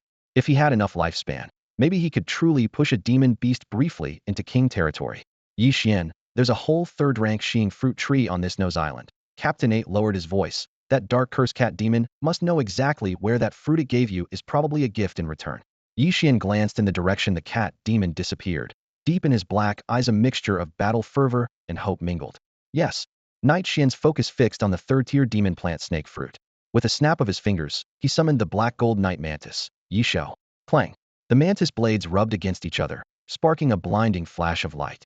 In the darkness, those pale cyan insect-like eyes swept across the scene like lanterns, unleashing the raw, unmasked aura of a commander-class demon beast. A sudden silence fell. All the demon beasts present shrank back, tails tucked, while the weaker ones were so terrified they went limp on the spot. Commander class. More precisely, a second-tier commander class great demon beast. Nose Island was tightly controlled by the Luo Demon Mansion, home mostly to second and third-tier beasts common or elite. Any commander-level demon beast that appeared was usually captured and recruited by the mansion's members. Thus, on this prison-like island, a beast that grew into a commander ranked as a true overlord. In an instant, the beast pack scattered in panic, no one paying any attention to the corpse of the commander-level devouring sea whale. Hunt them down yourselves. Night Xian's tone was cold and commanding. Whoosh. The poised Ye Xuan vanished, becoming a deadly shadow in the night. The mantis blade sliced through the air with explosive cracks. Its speed, enhanced by its commander promotion, was almost too fast to follow. Soon, the pack echoed with agonized screams and the tearing of flesh and bone. Captain 8 and several young men and women watched with goosebumps. This was truly Night Xian's main beast lieutenant, cutting through elite foes as easily as slicing roadside weeds. Wherever those blades fell, enemies were bisected or halved, blood spraying everywhere in a gruesome scene. The sea breeze carried a faint salty scent as Night Xian strode over to the devouring sea whale's corpse, patting it. It felt firm and plump, dripping with rich fat. Not bad, very plump. Cut a few pieces to taste, then toss the rest into the demon refining cauldron to convert into spiritual power for the two beast pets to cultivate. He nodded in approval, activating a second-tier beast artifact, the beast ring. With a hum, it condensed the entire whale carcass into his bag. Moments later, Ye Xuan returned. Its black gold mantis blades were blood-stained, and its insect mouth was chewing on a severed demon beast limb as if it were mere grass. Good haul tonight. Let's go back and try the whale meat, Night Xian ordered, signaling the baboon pack to gather the carcass as spoils. At the mention of whale meat, the young men and women's eyes brightened. Swallowing involuntarily meat from a commander-level devouring sea whale would surely be extraordinary. After cleaning up, the group departed, leaving the beach to silence once again. But soon, distant whale cries, full of sorrow and anger, barely reached the horizon before being swallowed by the roaring waves. The baboon tribe's territory was brightly lit. The whale carcass, over 20 meters long, lay sprawled, its massive head tilted back toward the starry sky, eyes white and lifeless. Night Xian clapped his hands, signaling Ye Xuan to begin cutting. Ye Xuan leapt onto the whale's flank, selected a soft piece of flesh, and sliced through silently with its mantis blades, smoothly removing a whole chunk weighing hundreds of pounds. It spotted the drooling elder baboon king, Ye Xuan, thought for a moment, then flicked its mantis arm, tossing the whale meat out. Found the whale carcass reward. Roar. Elder baboon king Ye Xuan grabbed the meat and howled excitedly, then sat down and tore into the flesh with gusto. Ye Xuan continued cutting, removing and tossing out another 100-pound piece of meat. The moment the piece of flesh was flung out, it seemed to sense something. A pair of sharp, turquoise insect-like eyes fixated on the belly of the young swallow sea whale. A low hiss came from Ye Xuan, his hardened shell scraping with a dull sound as he suddenly twisted his head toward Ye Xuan by the fire. Ye Xuan blinked in surprise, frowning as he stood up.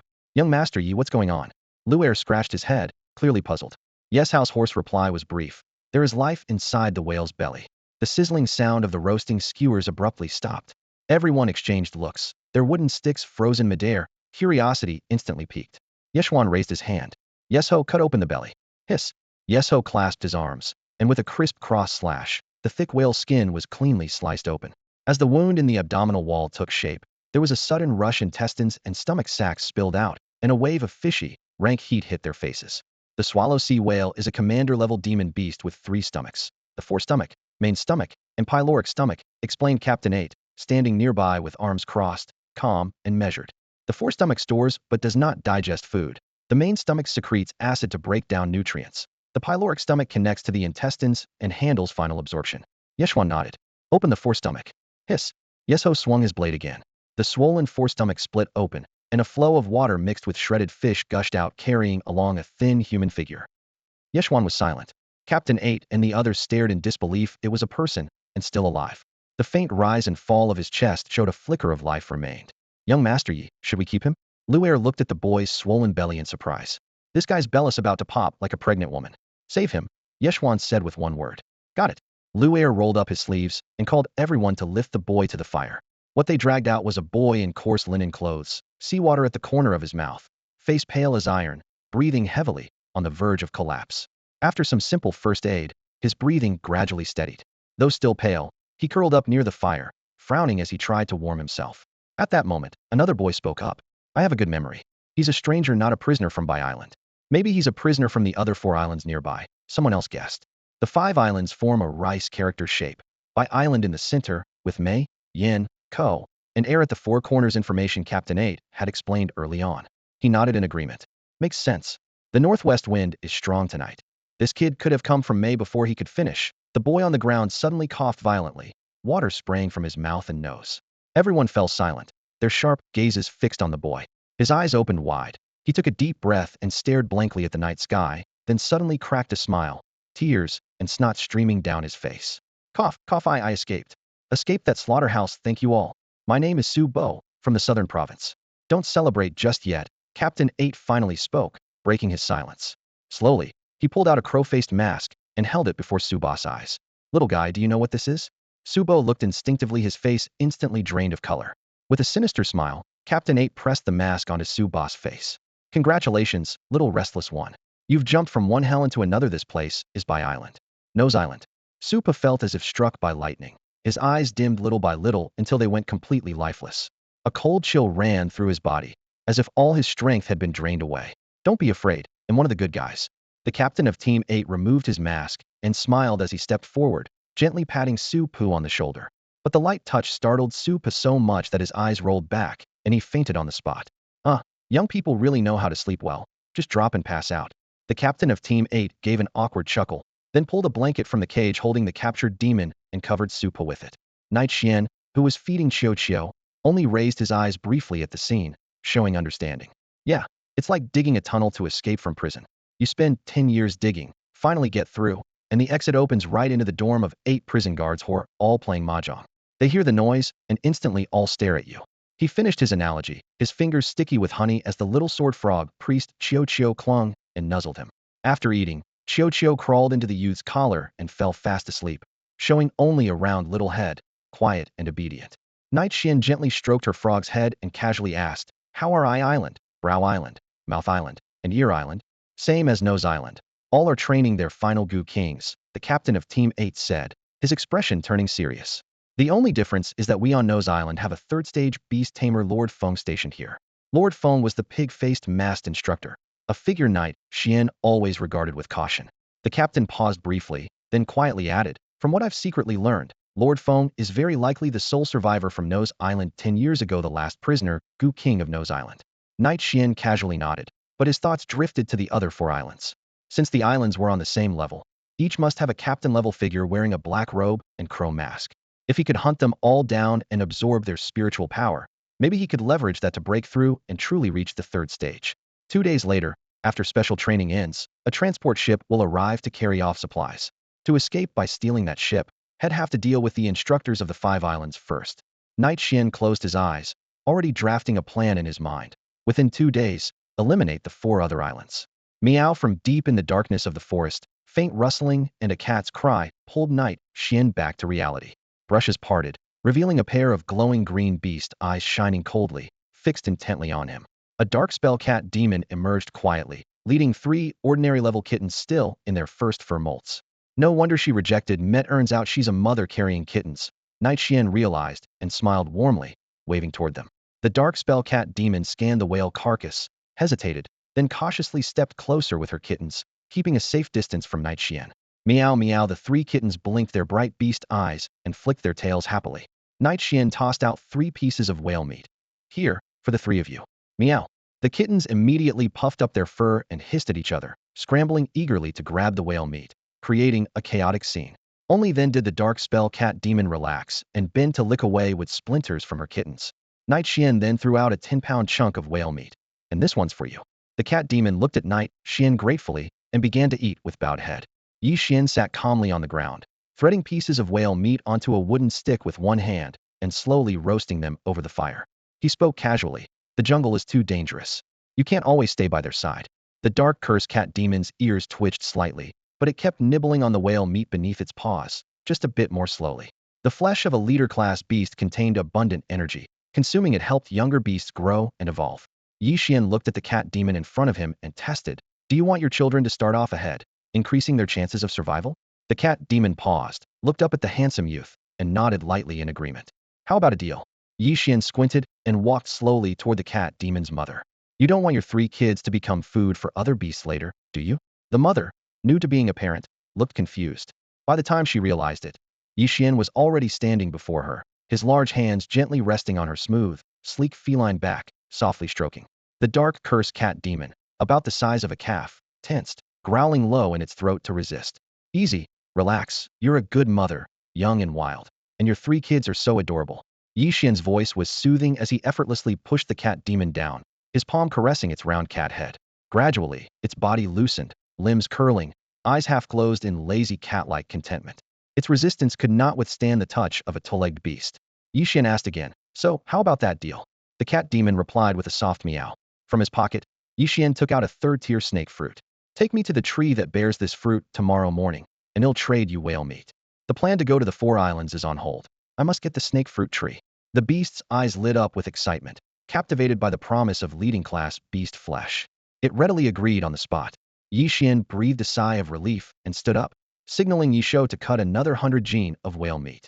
With a slap, glistening fatty whale meat was tossed before 3 cubs, who immediately went wild with excitement, almost tumbling onto the pile to roll around. Man and beast reached a silent understanding. Time passed, and before long, it was the next morning. Ye Xuan was woken by a commotion and stepped outside to see 2 youths holding down a terrified Supa. Young Master Yi. This one tried to run away, one reported respectfully. Should we? The other growled fiercely, making a throat-slitting gesture. Wait, don't kill me. I'm still useful. Supa begged in panic. Lock him up for now. We'll deal with this later, Ye Xuan said coldly. The 2 nodded and dragged Supa back into a small wooden cabin with stern faces.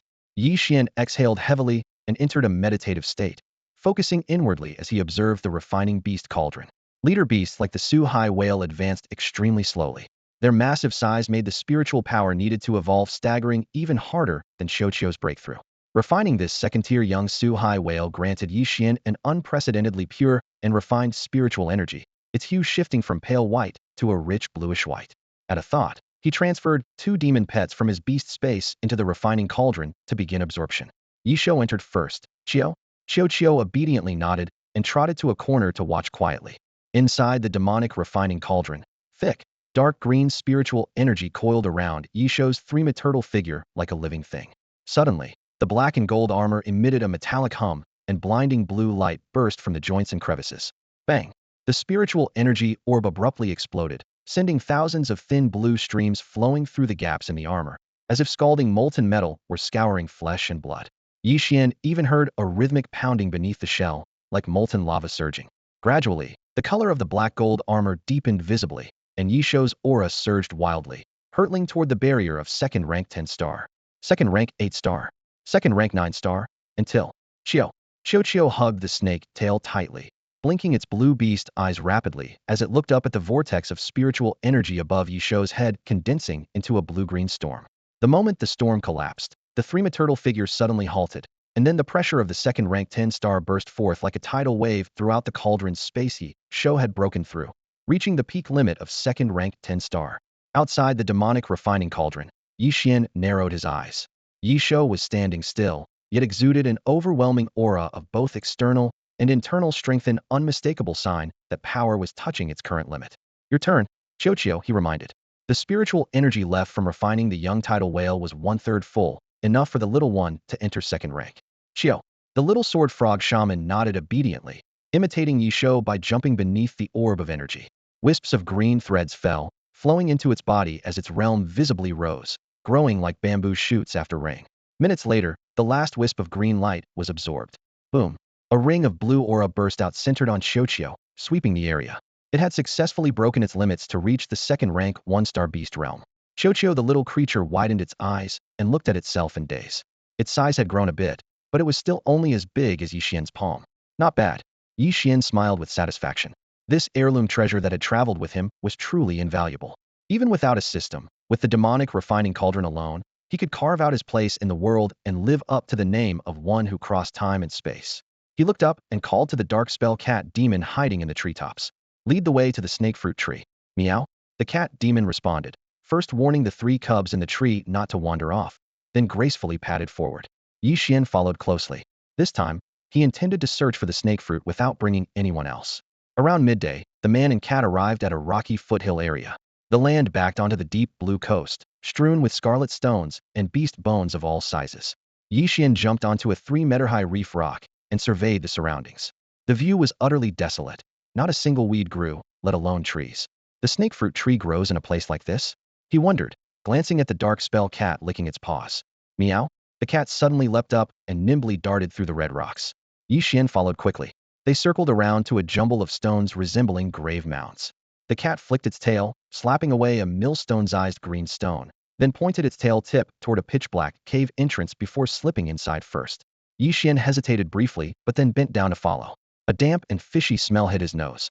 The cave was dim, with only slivers of faint light filtering in enough to see the surroundings clearly. This was clearly not a natural cave. The underground passage was carved by hand. Faint chisel marks lingered on the walls, and the floor was paved with weathered blue bricks. Dark red moss crawled between the cracks, making each step sticky and slippery. Meow. The dark spell cat demon led the way with light, graceful steps, flicking its tail tip to signal Ye Xuan to follow. The corridor grew deeper, splitting like a spiderweb at every junction. A cold, damp air blew against their faces. Ye Xuan's fingertips brushed the stone walls cold and rough. He vaguely felt broken carvings, like ancient runes or shattered murals. An underground tomb? He murmured, suspicion rising in his mind. Rustling sounds stirred from the darkness ahead. Ye Xuan suddenly stopped, scanning the shadows branching every way. Squeak. A red-furred demon rat darted out, the size of a grown tabby cat. Its crimson eyes gleamed in the dark, fangs bared, unafraid. Then another, and a third, rustling thousands of red-furred rats poured in from every corner, flooding the brick floor. Piercing shrieks echoed through the corridor, sending chills down his spine. Common level fire attribute demon beast, red-furred demon rat. Talent, rat kingdom. Individually weak, but the swarm can spawn a rat king. Meow. The dark spell cat demon growled low, its body glowing faintly, trying to intimidate. But the rat swarm didn't back down. Their eyes glinted with ferocity as they surged forward relentlessly. Too many. Ye Xuan squinted, fingers lightly brushing the contract sigil of the little sword frog priest on his robe. Squeak. Suddenly the rats bounced off the walls in a barrage of blood-red arrows aimed at the 2 of them. Meow. The cat demon's fur bristled in outrage. Those self-proclaimed some red-furred rats dared counterattack? A total insult to cat pride. Before Ye Xuan could summon reinforcements, it moved first. Sharp claws flicked cold light, a blur of movement cutting down over 10 frontline rats at once. Blood droplets hung momentarily in the air before it spun like a dancer, its steel whip tail sweeping out to knock 7 or 8 more into the wall, splattering crimson blossoms. The cat demon moved without pause, flashing through the rat tide. Each appearance was followed by agonized screams. Its sharp claws became grim reaper scythes, harvesting relentlessly. Within mere breaths, the floor was littered with mangled limbs. Meow. It stood in the center of the carnage, casually licking blood from its claws, emerald eyes filled with disdain. Ye Xuan clapped his hands. Well done. Too bad you're married with kids. My contract demon pets have 3 no-goes. No ugly ones, no wild tempers, and no ones with kids. It's just too much trouble. He activated the demon refining pot, absorbing the 100 rat corpses scattered on the ground. Although the strongest rats here were only 8th-star rank at best, even mosquito legs add up to meat, after all. Meow. After licking off the bloodstains, the cursed cat demon slipped silently through the tunnel. Night Xuan followed closely behind, instantly activating his top-tier beast master talent, the destruction demon eye. With 10 times normal vision, the pitch-black darkness became as bright as day, revealing every crack in the walls and every speck of blood on the floor. The cat and the man raced through the corridor for several minutes until Night Xian suddenly stopped. Meow? The cursed cat demon looked back in confusion. It was so familiar with this underground passage it could find the serpent fruit tree location blindfolded, but it didn't understand why Night Xian had halted. Just as I thought. This is a grave. Hey Jis voice echoed from the spiritual realm. Night Xian, gather your spiritual energy and touch the wall. Got it. Night Xian replied softly, pressing his fingertip against the scarlet lines on the wall. The blood-red markings writhed and reformed like living creatures, then in a blink assembled into a complete mural. The painting depicted a beast master in flowing robes standing with his hands behind his back, his face marked by time's weariness as he stared at a small serpent-shaped tree. At the stone's base, faint characters appeared. A third-tier serpent fruit tree, bearing fruit every 50 years. Each fruit extends life by 1 year. Seeking eternal life? Venture further. To the fortunate latecomers, I leave a special gift, Beast Master Emote Song. Emote Song? Night Xian murmured, resting his chin on his palm. Never heard of him. It seemed the third-tier demon plant the cursed cat had found wasn't natural growth, but was planted by this person. No sooner had he spoken than the cursed cat demon suddenly bristled fur and growled low. Night Xian, already sensing danger, coolly sidestepped as a translucent rusty bronze sickle sliced past his face and sunk into the stone wall with a sharp chi. Ding! A clear bell-like chime echoed through the corridor. 12 translucent figures appeared, all dressed in simple, white mourning gowns. Mist swirled around their hems. No feet were visible. Rusty bronze sickles were crossed over their chests. Their necks twisted at unnatural angles, pale faces fixed in neat smiles. The most chilling were the pairs of empty eye sockets burning with ghostly blue flames. Ghost maids? Night Xian's heart tightened. Hey G whispered, you know them? Yes. Elite-level dark attribute demon beasts, born from grudges. Night Xian explained as he smoothed his sleeves. The Night family's ancient records say that 1,000 years ago, a funeral custom called buried devotion was common. Beast masters, upon death, would bury their cherished female attendants alive to accompany them. Over time, their resentment transformed into ghost maids. They have no thoughts, but possess fierce territorial instincts and hunt down trespassers. Looks like Emote Song wasn't a good man either. Giggle, giggle. The lead maid let out a bell-like laugh as her sickle slashed out a pale arc. The cursed cat demon instinctively raised its paw, but passed right through her. Physical attacks were useless. Meow. The cat demon stumbled back 2 steps, confusion swirling in its golden eyes. It had hunted Redford striped rats before, but never encountered such strange foes. Chio, summon shield frog guards. Night Xian ordered solemnly. Chio. The small beast leaning on his shoulder nodded, waving its pudgy paws. The floor lit up with a deep blue magic circle, followed by a chorus of frog croaks. Bang, bang, bang. 3 giant frogs with blue crystal shells jumped out. After Kukia's promotion to 2nd tier, its power had grown significantly, even allowing it to summon an extra frog. Elite level, 2nd tier 1-star, shield frog guards, Night Xian quietly reported. Ribbit, ribbit, ribbit. The 3 shield frogs stood before Night Xian, casting cautious sideways glances. They looked every bit like versions of real gods. Ye Xuan sneered coldly and waved his hand. In front of the King of Hell's lamp, I see you're getting reckless, daring to ambush me. All 3 of you attack. The 3 shield frog guards obeyed the order. They stomped down, their thick webbed feet cracking the rocky ground. Spiritual energy erupted within them, blue-white cold light spreading along the earth's veins. Boom! The ground bulged as jagged blue crystal spikes shot up like a forest, carrying biting chill toward the ghost maids. The ghost maids sensed danger instantly and tried to scatter, but were half a step too slow. For level 2 ghost maids were impaled on the crystal spikes, their bodies stiffening as eerie green, resentful energy froze into ice sculptures. The remaining 8 ghost maids let out piercing screams. Instead of retreating, they surged forward, swinging their black sickles to form a deadly cage of blades aimed at the shield frog guards. The sickles scraped the rock walls, leaving scorched, corroded black marks and pungent burning odors. Frogs. Chio charge. Watching anxiously, Chio leapt back and opened her hands, unleashing a beast rune. A pale blue magic circle exploded outward. Beast skill, blade frog swarm. At the circle's edges, watery light condensed, and in an instant over 100 level 2 1-star blue blade frogs burst forth. Formed entirely from water spirit energy, their limbs sharpened into blades as they launched at the ghost maids, overwhelming them with sheer numbers. The scene spiraled out of control. Cold light and ghostly shadows intertwined, ice shards flying. The blade frogs bounced around, carving icy slashes into the ghost maids' ethereal forms. Hidden in the shadows, a dark curse cat demon licked its clawed blade nervously and glanced at Chio. This little one's even stronger than before, it murmured low. Hey kid, tell your frog troops to hold back, or they might really kill them all. Chio. Qiu nodded eagerly and quickly issued a restraint command. Amid the chaotic battle, Ye Xuan folded his arms and observed calmly.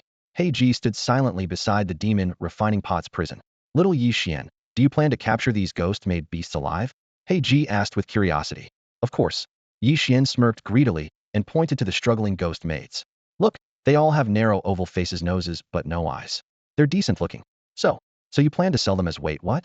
He Ji's brow twitched uneasily. Literally. Ye Xuan shrugged and explained. Ghost maids have infinite energy and don't tire. They aren't human but creatures forged from resentment, with no minds, only killing instincts. Perfect for selling.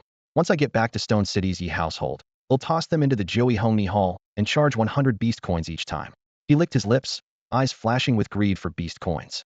12 ghost maids times 100 coins is 1,200 per round. A day has 12 double-hour periods, or 24 hours. If they can generate 10,000 coins daily, that's 300,000 a month, 3.6 million a year, 36 million in 10 years a gold mine. Ye Xuan calculated aloud. Stone City's ambitious folk get some fun, and I fill my pockets win-win. Besides, I'm magnanimous. They ambushed me earlier, but I won't hold a grudge, just let them serve 100 years, then they're free. He Ji's vision darkened at those words, leaving her momentarily speechless. As they chatted, the battle inside the tomb came to an end, and all 12 ghostly maidens were transformed into ice sculptures. Night Xian's eyes lit up. He stepped forward swiftly and neatly collected each ice statue into his beast ring with crisp movements. Time's tight. Lead the way. He nodded to the dark cursed cat demon. Meow? The cat demon called softly, flicked its tail, and darted into the passage. Along the way, the damp stone walls exuded a chilling moisture. Night Xian's footsteps were silent, yet various beasts kept springing out, shrill screeching night bats, rock beetles with armored shells, even large groups of red-furred fancy rats. Normally timid, these fancy rats now surged forward in swarms like a frenzied tide, wildly lunging in apparent suicide attacks. Night Xian swiped them aside while frowning in thought. These rats usually fed on coastal fish. Why had they gone so mad? The only explanation was that a rat king had appeared among them. The tunnel gradually widened. The dark cursed cat demon nimbly leapt down the last few steps, its green cat eyes flickering in the darkness.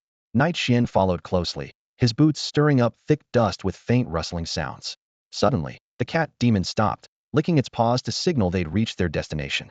Before them stood two towering three-hang-high statues carved from blue stone, fangs bared, with rusty chains draped between their stone claws, guarding a broken tomb door. The door's boards were cracked and splintered, leading into a pitch-black interior. With a kick, Night Xian sent half the door flying off, caught his cloak with one hand, and walked in calmly. A cold wave hit him inside the main burial chamber. The high-domed ceiling was dotted with eerie green phosphorescent lights like floating fireflies, casting a strange glow over the scene below. A pool of dark red blood resting silently, with an ancient snake-patterned tree growing in the center. The black trunk twisted and wriggled like a living thing, its scaly texture oozing dark red sap from every crevice. The dense branches bore hundreds of bluish-purple snake fruit, some swollen and ripe, others still green and immature. His Night Xian's face flushed deeply, his heart pounding. Over 100 snake fruits, at least half ripe, each could extend life by a year. If he could pick them all. He slowly approached the blood pool. Meow? The dark cursed cat demon warned softly, leaping in front and arching its back. No worries. I know there's something hidden in the water. Night Xian smiled reassuringly and kept moving forward. One step, two steps, his boot tip touched the water, and suddenly the blood exploded. A scarlet figure shot out like lightning, white fangs lunging straight for Night Xian's throat with terrifying speed, leaving only a streak of bloody light. But Night Xian stood rocksteady, not dodging. Clang! Night Hunt suddenly appeared, arms crossed like mantis blades, blocking the deadly bite at his chest. The clash of metal and iron echoed through the chamber. The attack was deflected. The scarlet figure leapt backward, its claws digging deep into a steep rock face across the chamber as it climbed with terrifying agility. Bathed in flickering firelight, it revealed itself, a massive 1-meter-long rat, blood red all over, muscles bulging under taut skin, a shark-like blood fin raised along its spine, eyes glowing fiercely red, fixated on Night Xian. So it really is the Rat King, Night Xian said, looking up thoughtfully. A bloodfin rat that just broke through to the third stage. Interesting. Meow? The dark cursed cat demon perched on the bluestone, tilting its head in confusion. The powerful rat beasts deep in the tomb had long been devoured by it. Where had this one suddenly come from? Squeak. The bloodfin rat could no longer contain the murderous urge within. It sprang forward and launched another sudden attack, charging straight at Ye Xuan. Night Hunt, finish him fast. Ye Xuan's eyes narrowed slightly, his brief command cutting like a cold blade. Night Hunt slammed his insectoid legs down fiercely, and a domineering aura surged forth in a dark wave that rapidly spread out. As his arms crossed, dark elemental energy scorched the air, sparking a burnt, crackling pattern that instantly solidified into a massive, ink-black guillotine-like scissor. Whoosh! A pair of cold lights, one black and one red, crossed through the air. Suspended midair, the third-rank bloodfin rat froze in mid-pounce before silently shattering into pieces, its blood and flesh scattering like a red rain killed in an instant. Meow! The dark cursed cat demon bristled and retreated, terror written all over its wide pupils. Night Hunt turned back and landed, lowering his head to examine the shallow scratch on his chest. A flicker of surprise crossed his insect-like eyes. That dead guy had decent speed, but that was all. Ye Xuan casually gathered the remains of the bloodfin rat king and hurried toward the bubbling blood pond not far away. At its center, a third-rank demonic snakefruit tree flourished, its branches lush. To uproot the whole tree, the mysterious liquid in the pond had to be drained completely first. After a moment's thought, he lightly flicked the head of the little sword frog priest tucked in his chest pocket. Chio, summon the blade frogs. Chio. The frog responded obediently. As the magic array flourished, hundreds of swordblade frogs leapt into view, their croaks rising in chorus. Have your frogs dig a drainage channel along the soft soil on the western side. Ye Xuan pointed. Chio. Croak. Sharp, bladed legs whirred as the soil was hollowed out like soft tofu. Before long, a deep pit had formed. Start draining. Ye Xuan ordered softly. Several swordblade frogs clawed fiercely, tearing open a breach along the pond's edge. Thick blood water gushed out immediately, flowing along the channel into the pit, the water level visibly dropping. When the last layer of blood water receded, the bottom of the pond came into Ye Xuan eerie crimson coffin. The roots of the snake-patterned ancient tree tightly coiled around the coffin, its blood-red body covered in the same snake-like patterns as the tree, faintly visible in the darkness. Could it be that the beast tamer named Ye Xuan lies inside? Ye Xuan murmured thoughtfully, recalling the mural. Go check it out. Maybe there's something valuable buried along. Black Princess' voice carried a sly tone. All right. The thrill of being on an archaeological hunt made Ye Xuan's fingertips itch, but he stayed cautious, placing Night Hunt before him and signaling the sword frog swarm to open the coffin. The frogs hopped forward, blades flashing as they methodically dismantled the coffin lid and panels until the interior was fully revealed.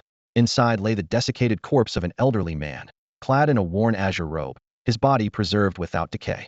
An ancient beast ring adorned his fingertip, and clenched between his teeth was a small orb glowing with a luminous blue light, like the morning star illuminating the night sky.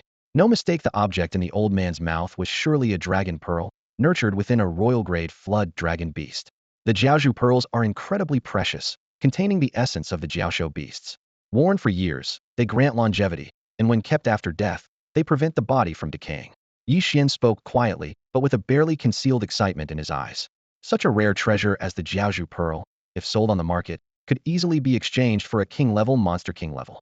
Who would have guessed that deep within this unremarkable ancient tomb, such a valuable treasure lay dormant? Ye Xuan rubbed his hands repeatedly, but caution outweighed his excitement. Having watched hundreds of tomb-raiding movies in his past life, he knew better. The old man's corpse might be harboring poisonous insects or demons inside his mouth, and once the pearl left the mouth, those creatures could strike the intruder in an instant. Chio, Wawa, retrieve the pearl. Chio. A swordblade frog leapt onto the stone coffin. Its gleaming forelimbs skillfully hooked a thumb-sized, jade-green Jiaozhu pearl from the corpse's mouth. The pearl had just left the mouth when sudden chaos erupted. Whoosh! Ye Xuan barely caught a flicker of shadow before a translucent worm-like figure darted into the swordblade frog's body. The creature had a human head and insect body. Its face was an exact replica of the old man inside the coffin. Its pale expression held a maddening madness as it surged along the meridian straight into the frog's brain. Hei Ji held her breath, and a chill ran down Ye Xuan's spine. He instinctively took a half-step back. A brand new life. Damn the beast-tamer alliance. After 1,000 years, I, Ye Xuan, have returned. I will be reborn, huh? What the hell? It's just a frog. Inside the swordblade frog, the deep despair in those human eyes suddenly turned to panic. Shit. Cross/. Quickly, kill that ghostly thing. Ye Xuan's scalp tingled as he immediately ordered Ye Xuan. Wait, young friend, listen to me. Before he could finish, a dark red cross/ came roaring from afar. Dark attribute spirit energy exploded violently, tearing the swordblade frog into pieces, alongside the old man's agonized scream. Ye Xuan, continue. Ye Xuan was drenched in sweat, refusing to show any carelessness. Ye Xuan nodded, palms joined like praying mantis arms, unleashing the second cross/ that ripped through the air. Hiss. Continue. Hiss. Continue. After 3 minutes, The 23rd cross shattered the ground, blackened earth and stones flying everywhere. Ye Xuan's spirit energy was exhausted. He gasped heavily. Ye Xuan scanned the deep pit, his tightly wound nerves finally relaxing slightly. This time, that bastard was truly dead. Go, finish off that old corpse too. No more surprises. Qua. Several swordblade frogs hopped forward to dismember Ye Xuan's ruined body. Among the shattered remains, an ancient black-bound book fell out, catching Ye Xuan's attention. He ordered a swordblade frog to check it for danger first, then carefully picked it up, leaning against a blue stone to read. The title page was densely scribbled with messy handwriting. After flipping through it for a while, Ye Xuan's expression flickered unpredictably before closing the scroll and muttering. Interesting. Ye Xuan's history actually traces back 1,000 years. It turned out Ye Xuan was originally a poor orphan.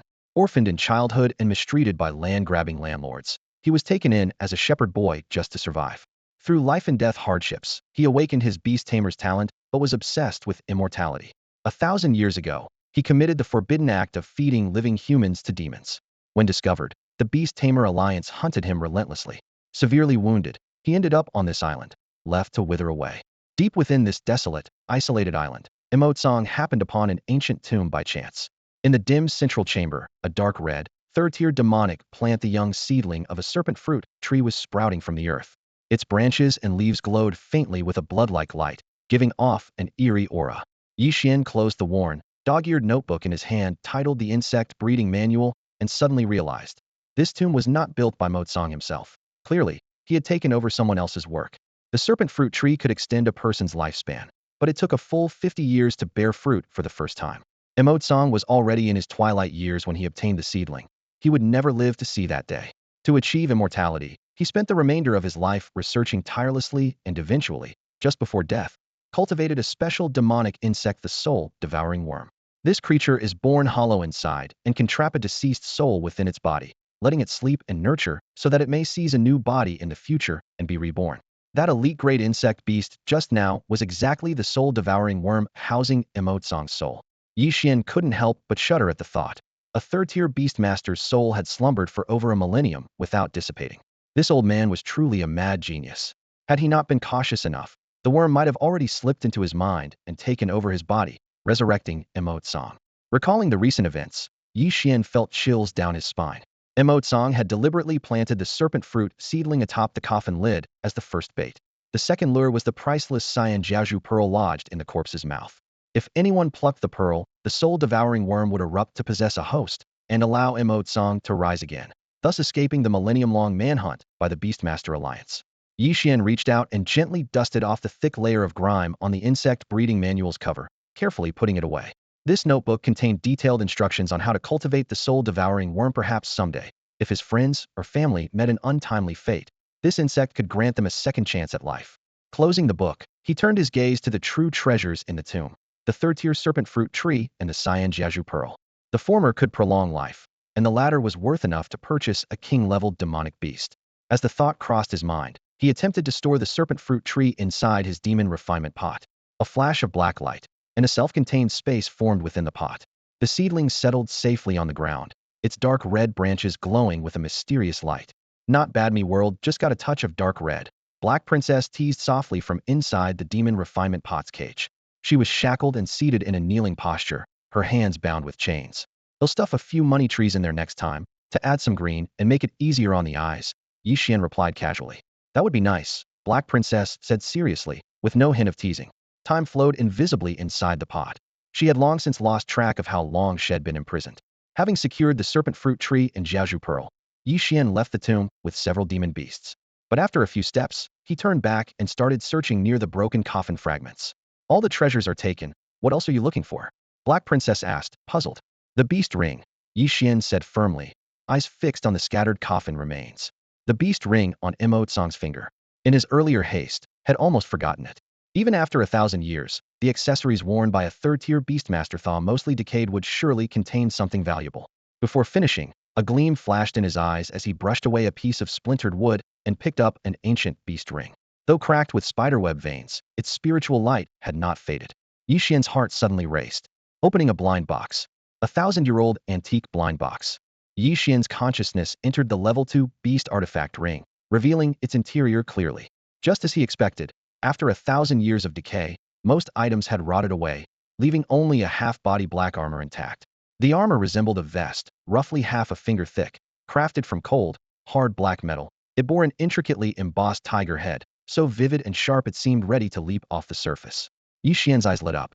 With a thought, he summoned the black armor from the ring and weighed it in his hand. For it to survive millennia intact, it had to be at least a third-grade beast artifact. He hummed a tune as he loosened his collar and donned the armor. The icy touch against his skin snapped his senses alert. Beside him, Ye Xuan cocked his head to inspect, then lightly tapped the armor's surface with the back of his mantis blade clang. The crisp reverberation echoed back. Suddenly, the armor emitted a faint, dark glow. A translucent black shield instantaneously expanded to envelop Ye Xuan tightly. A smirk curved his lips. This had to be a third-grade defensive beast artifact, the kind only capable of spontaneously generating shields. He quickly tallied the haul. 12 elite ghost maidens, a third-grade demon plant serpent fruit tree, a flood beast spirit pearl, the third-grade defensive beast armor, and the soul devouring worm breeding manual. With this black armor, his safety margin skyrocketed.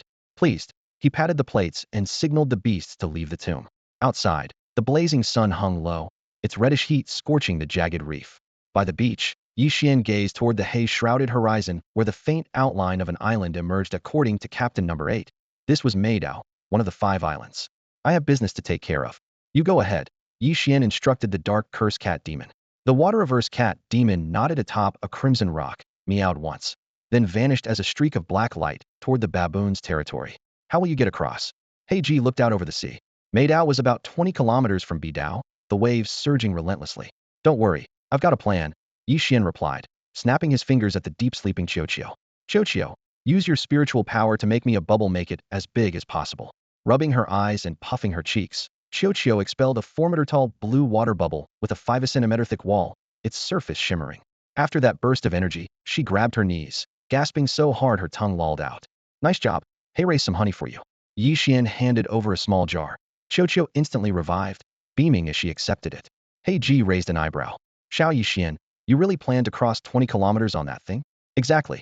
Ye Xuan stepped inside the bubble and waved to Ye Xuan. Ye Xuan sheathed his mantis blade and curled up inside. Ready. Ye Xuan run. Head for Meidao. A low roar escaped Ye Xuan. His leg muscles tensed, and he surged forward. The blue bubble rolled in place on the sand before shooting into the sea like a cannonball. The waves split with white foamy lines as the bubble sped ahead, Ye Xuan and Ye Xuan steadying themselves inside. Ye Xuan exploded forward at full speed, smashing through all obstacles. A level 2 poo-poo porpoise suddenly leapt out of the water, taken by surprise as the bubble crashed into it. Blood sprayed instantly. The scattered flesh attracted swarming small sea beasts fighting over the remains. Half an hour later, a deafening bang shook the bubble hard. Ye Xuan felt as if head hit a speed bump, his head spinning. Sharp screams cut through his ears as his body uncontrollably flew out. Just as his head was about to slam into a slab of bluestone, Ye Xuan barely caught Ye Xuan in time, holding him steady as they landed safely on the ground. The moment they touched down, Ye Xuan's face drained of color. His Adam's apple bobbed as he turned away, bent over, and retched quietly, his stomach churning violently. Nearby, Heiji sat cross-legged, seemingly expecting this outcome. A faint, almost smug smile curving her lips, though she remained silent, quietly conserving her energy. You bastard! You wrecked our boat. A sudden angry shout came from behind Ye Xuan, abruptly muffled, leaving only faint, muffled struggling sounds. Ye Xuan wiped the residue from the corner of his mouth and turned toward the noise. On the beach stood 5 young men and women, their clothes tattered, faces filled with terror. One girl's mouth was firmly covered by a companion's hand. The others stared wide-eyed, as if facing some terrible monster. Scanning the surroundings, Ye Xuan finally realized the cause of his speed bump and overturned, rickety wooden boat. Evidently, these 5 prisoners from Meidao had been trying to build a boat to escape.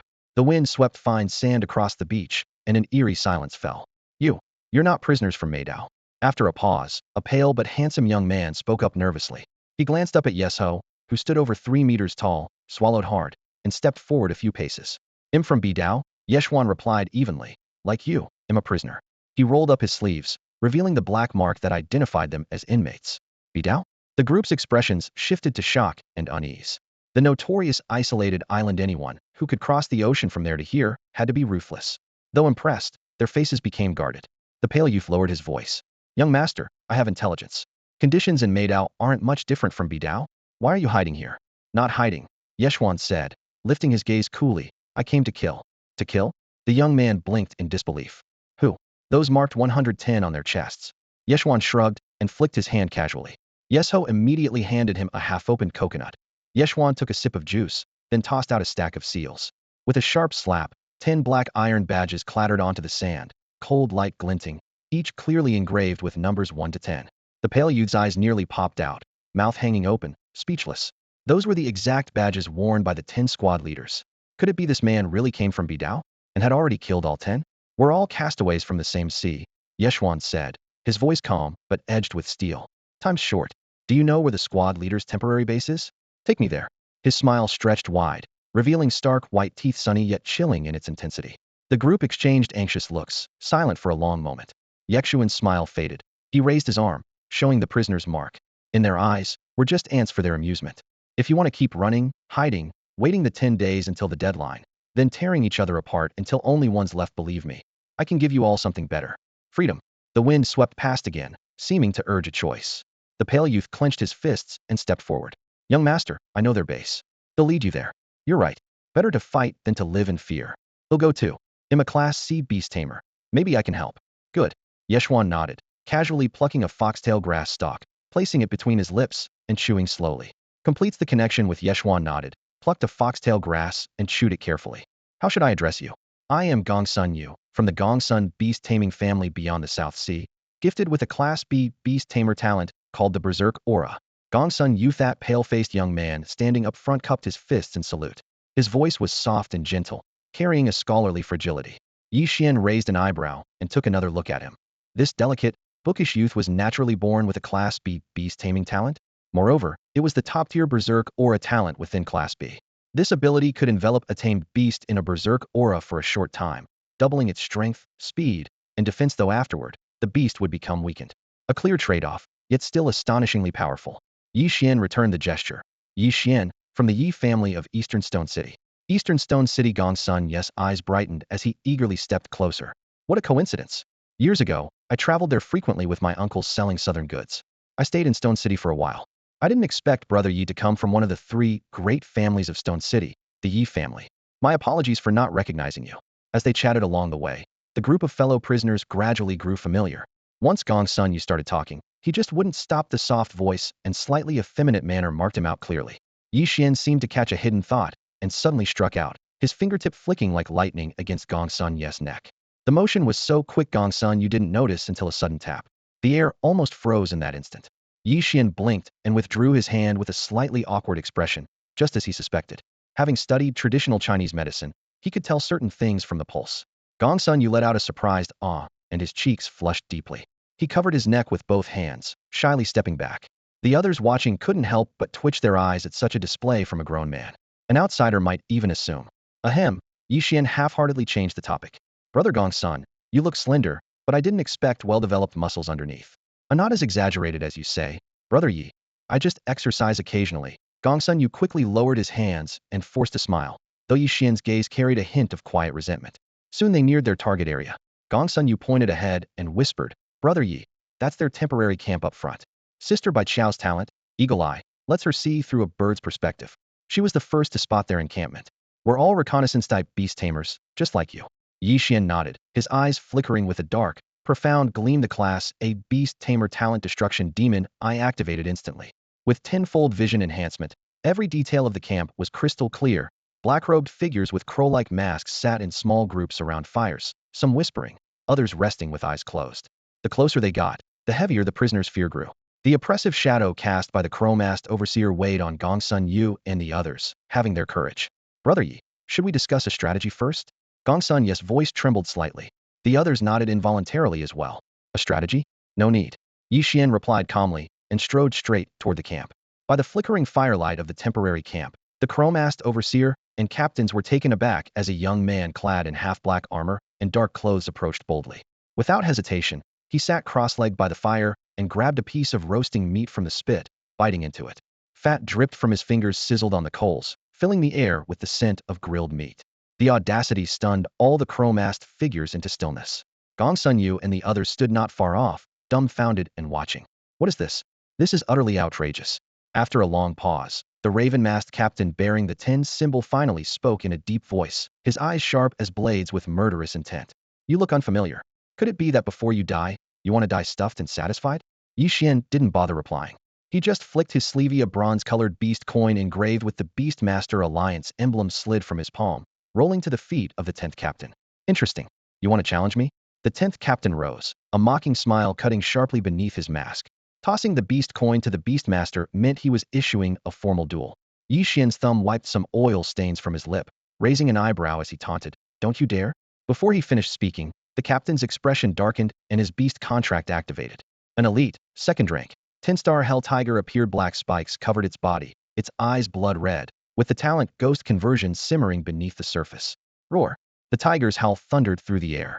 The black-robed raven-masked inspectors quickly formed a circle, crossing their arms and stepping back to watch the captain shred the rookie.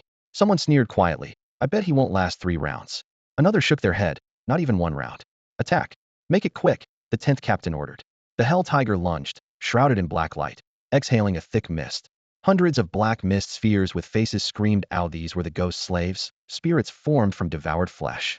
Ye Xuan remained calm, patting his chest softly. "Chiao," he murmured gently. "Chiao." A jade-green head poked from his sleeve. The little sword frog priest pressed its palms together, releasing a blue glow. The ground trembled as a ghostly blue magic array instantly took shape. As the ghost slaves neared, a huge, slime-covered blue tongue shot from the center of the array, sweeping across. Bang, bang, bang. Hundreds of ghost slaves exploded in unison. The black mist vanished. Quack! The magic array continued to roar as a giant 5-meter-tall frog beast forged from pure blue spirit energy broke free. With a single horn sword drill proudly raised and countless water swords floating on its back, the sword frog priest's talent twins had awakened, summoning the commander-class Sword Abyss Frog. The air stiffened. The raven-masked inspectors who had come to watch froze, their pupils shrinking to pinpricks behind their masks. Those in the front row trembled, the hems of their black robes quivering.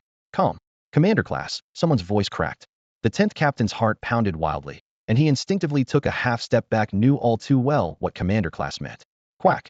The 2-star, 1-star Sword Abyss Frog squinted, its 5-meter body like a blue mountain. Under its gaze, the hell tiger weakened, nearly collapsing on the spot. Quack, quack, quack. The magic array surged again as 100 ordinary, second-rank, 1-star sword blade frogs leaped out, their water swords clanging sharply. Ye Xuan stood calmly and spoke with clear resolve, "Attack. Leave none alive." At the same time, he opened his Beastmaster space, summoning his first contract Spirit Beast on command.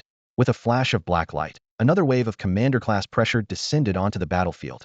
The black gold night mantis night hunt had begun, bringing with it a bone-chilling killing intent that spread like a rising tide. Under the cold, sharp moonlight, Night Hunt's elongated shell gleamed with a dark metallic sheen. Its mantis scythe arms clashed, sparking brilliant flashes as if slicing through the very air.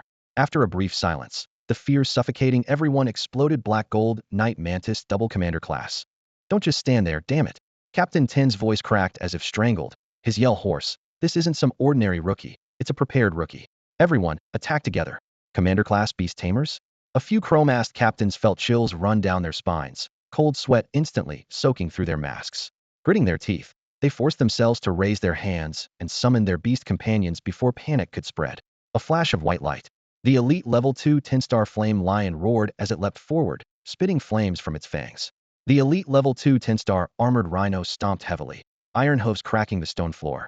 The elite level 2 azure blade mantis brandished its scythe wings, cold light glinting.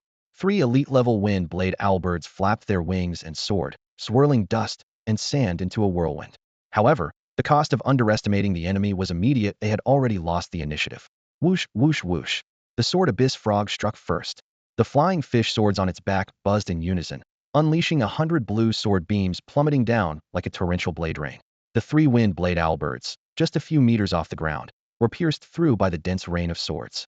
Blood feathers scattered as they fell sharply, their cries chilling. Poke! A flying fish sword struck lightning fast through the flame lion's eye socket, piercing out through the back of its skull, spilling hot brain matter, and continuing through the body of Captain 5, who was hiding behind the lion. Blood splattered across the mask as Captain 5 collapsed convulsively, eyes wide in disbelief. The sword abyss frog swarm then surged into the fray. Hundreds of level 2 1-star sword abyss frogs spread out in a net-like formation, slashing with razor-sharp limbs and driving the chromast inspectors into retreat. Blue light flickered across the battlefield, frog calls rose and fell, and the ground was scarred with deep, shadowy cut marks. One inspector, forced back with nowhere to turn, suddenly felt sharp pain in his throat as blood sprayed out. his consciousness rapidly slipping away. Idiots, don't panic. They'll hold the front line. You find a way to take down that brat. The strongest Captain 1 barked sharply, quickly rallying the formation. Yes, sir. The other captains snapped out of their stupor, clenching their teeth in response. Armored Rhino, drill charge. Roar. 2 elite level 2 10-star armored rhinos lowered their heads and charged, their several-ton bodies like moving fortresses. Iron hooves cracked the stone floor in spiderweb fractures, their conical rhino horns flashing cold light as they thundered toward the sword abyss frogs. Beneath Captain 1's mask, his expression remained calm. These 2 specially bred armored rhinos had defense comparable to commander-class beasts. Even if they couldn't kill instantly, they could hold the sword abyss frogs at bay. Yet before he could relax, a burst of crimson suddenly exploded from the flank. Brother Ye, I'm here to help. Gong-sun Yu slipped in unnoticed with reinforcements. With a flick of his fingers, a blood-red aura spread precisely over the sword abyss frogs. A, B, C, D. The level beast tamer talent. Berserk aura. In an instant, blood-red markings blossomed over the sword abyss frog's body.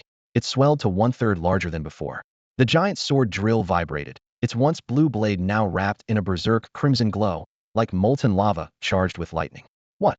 Captain 1's heart sank as if thrown into an ice pit. Damn it. I totally forgot about those little pests. Boom. The sword abyss frog lifted its head and howled long, then dove head first. The sword drill atop its head suddenly detached, spinning. Its speed tripled as it sliced through the air with a piercing whistle.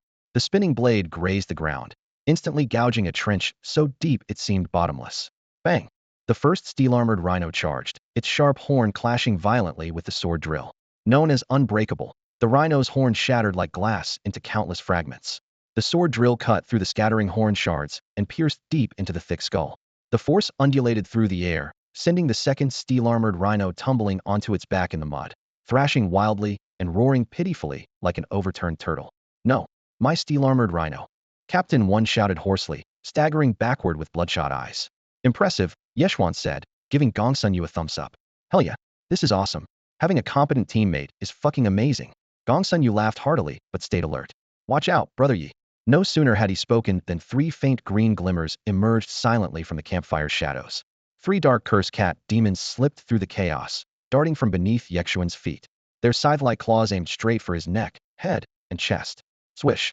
A black and gold mantis blade sliced through the air like the scythe of death. No one spotted when Yesho appeared was already blocking Ye Xuan, flashing his blade once and decapitating all 3 cat demons at once. Their headless bodies ran forward a few steps before crashing heavily to the ground. Gong-sun Yu finally exhaled his held breath and snapped his fingers. Scarlet light exploded outward from his palm. That innate skill, Berserker's aura. A blazing crimson glow enveloped Ye Xuan. Black armor stained with scarlet patterns expanded his frame instantly. No need to guard me. Hunt on your own, Ye Xuan said calmly. Hiss. Yesho surged forward in an instant, becoming a ghostly black shadow cutting through the battlefield. Each slash of his mantis blade sent a pillar of blood soaring. His body, a commander-level stage 2 10-star warrior empowered by the Berserker aura, moved so fast, it was almost impossible to see. Only a blur darted across the field, felled crow-faced warriors and elite demons dropping like wheat stalks in a harvest. Boom. A black and gold cross-shaped slash exploded. The rhino that had tried to roll over was split into 4 chunks midair, its massive body crumbling to dust. A shadow flickered, and 2 captain-level crow-faced warriors simultaneously showed thin bloodlines on their necks. Their heads rolled away while their bodies remained posed as if running. Yes House movement had surpassed the limits of vision. The battlefield felt like it had slowed to a crawl. But the black and gold reaper still danced wildly, claiming a life with every flash. Run, run. The unprecedented terror shattered the crow-faced inspectors completely. Tears streamed from their eyes as they abandoned weapons and fled in panic. Even Captain 1 lost all dignity and fled madly. But fate was cruel. Losing his steel-armored rhino broke his beast contract, searing pain exploding in his head. Stumbling, he was suddenly ambushed by a sword-blade frog from the grass, its blade slashing his throat and leaving only a smear of blood. In the blink of an eye, Meideo's temporary camp had become a blood-soaked hellscape. Ye Xuan stood in the center of the river of blood, his dark clothes not a speck of dust disturbed. Gong-sun Yu and the others were stunned into silence. At this moment, they finally understood what terrifying power this seemingly harmless boy truly possessed. One person had slaughtered the entire camp. The temporary base on May Island was a scene of carnage. Some dead, some fled, leaving nothing but bodies scattered everywhere. Ye Xuan clapped his hands, then bent down to pick up a brownish triangular hat from beside the corpse of a captain-level beastmaster. The hat resembled a medieval captain's hat. He pressed on the edges. It was as tough as a seal's hide, providing protection equivalent to a first-tier defensive beast tool. After playing with it for a few seconds, he put it on his head, smoothed the brim, and began cleaning the battlefield and sorting the spoils. Half an hour passed in the deepening night. Ye Xuan and the others sat around the campfire, an iron pot bubbling atop it, the scent of cooked meat rising. The black-gold nocturnal mantis, Ye Xuan, sat cross-legged beside Ye Xuan, crunching on the remains of a Qingfeng nocturnal mantis with loud bone-breaking sounds that drained the color from Gongsun Ye's face and the others. Qiu, the little sword frog priest, reclined above Ye Xuan's head, licking honey water from half of a coconut shell, but its eyes kept darting toward Ye Xuan. After hesitating, it poked Ye Xuan's head gently with the tip of its serpentine tail. Ye Xuan paused, then turned to stare at the little frog with its glowing insect-like eyes. Qiu blinked, reluctantly offering the coconut shell. Ye Xuan's gaze softened, and the mantis blade poured all the honey over the Qingfeng mantis corpse. The shortcut for boosting the hunting mantis bloodline was to kill and consume kin. After drenching the carcass, it cut off the tenderest piece of mantis meat and handed it to the little frog. Qiu, the little sword frog, cried joyfully, grabbing the honey-soaked white mantis meat and devouring it. The fire crackled as Gongsun Yu finally spoke. Brother Yi, what's the plan now? All eyes turned to him. The strength the youth had shown won everyone's respect and trust. Ye Xuan took a sip of soup, cleared his throat, and said, tomorrow evening, we hijack the transport ship arriving at Bai Island, then leave. Gongsun Yu frowned. What about that instructor with the pighead mask? He's strong. If he's there, how do we hijack the ship? Ye Xuan raised an eyebrow. You know him too? I was captured by him personally, Gongsun Yu said bitterly. Ye Xuan was silent for a moment. His gaze turned icy. Then he must die. As long as he lives, he'll lock us here day after day. We need to unite the prisoners from all 5 islands into one force. He tapped his triangular hat. Pack up. We head to Yen Island. Following Brother Ye's command, everyone replied together. Back on the shore, Ye Xuan flicked open a second-tier beast ring, and a small black boat decorated with ghost head patterns appeared. The boat was as sturdy as iron, a first-tier beast tool that could hold 10 people, and it was the Team 1 captain's vessel for traveling between the 5 islands. Brother Yi, why don't we just use this boat to escape directly? A young man asked hesitantly. The air grew tense as all eyes fixed on him like he'd just said something foolish. Ye Xuan boarded the boat and said calmly, only 30% of this continent is land. The rest is endless ocean. The seas are dangerous, with countless sea beasts. If we encounter a king-level, or even an emperor-level sea beasto, you think would survive? We wouldn't survive. A common small boat sailing on the sea faces a life-or-death struggle with every voyage. However, the specially crafted transport ships of the Yuluo Demon Mansion were a different story, each one worth a fortune, costing tens of millions of beast coins just to build. The hulls were forged from rare alloys, with the bones of high-level sea beasts embedded inside, making them impervious to storms and as solid as rock. The pressure radiating from those bones could repel almost all sea monsters, allowing the ships to glide across the waves as if on solid ground, effectively ruling the entire ocean. Only then did the young man finally understand, stepping onto the deck with a hint of embarrassment. Gongsun Yu spoke up first, volunteering to summon his primary contracted demon beast, a top-tier unicorn seal. The unicorn seal, an elite-class demon beast, possessed the talent of incredible strength. Roar! The round-head, chubby unicorn seal rubbed affectionately against its owner's pant leg, emitting a low, friendly growl. Unicorn, pull the ship. You'll get some thornberries later. Gongsun Yu lightly patted its head. Thornberries were the unicorn seal's favorite treat. Roar! The seal's eyes gleamed as it immediately gathered water spirit power, forming a crystalline cord of water that tethered to the ship's bow. Then, with a slurping sound, it dove into the deep blue sea, splashing waves as it pulled the massive ship through the surf. At Nose Island, deep within the peach blossom forest, several crow-faced inspectors knelt on the ground, their eyes trembling with fear beneath their masks. Everyone's dead? The instructor sat against the roots of a flourishing peach tree, his voice devoid of emotion. Yes, an inspector answered shakily. Ye Xuan from the Yi family, his beast master talent, the Death's Eye, somehow evolved and advanced to alpha rank.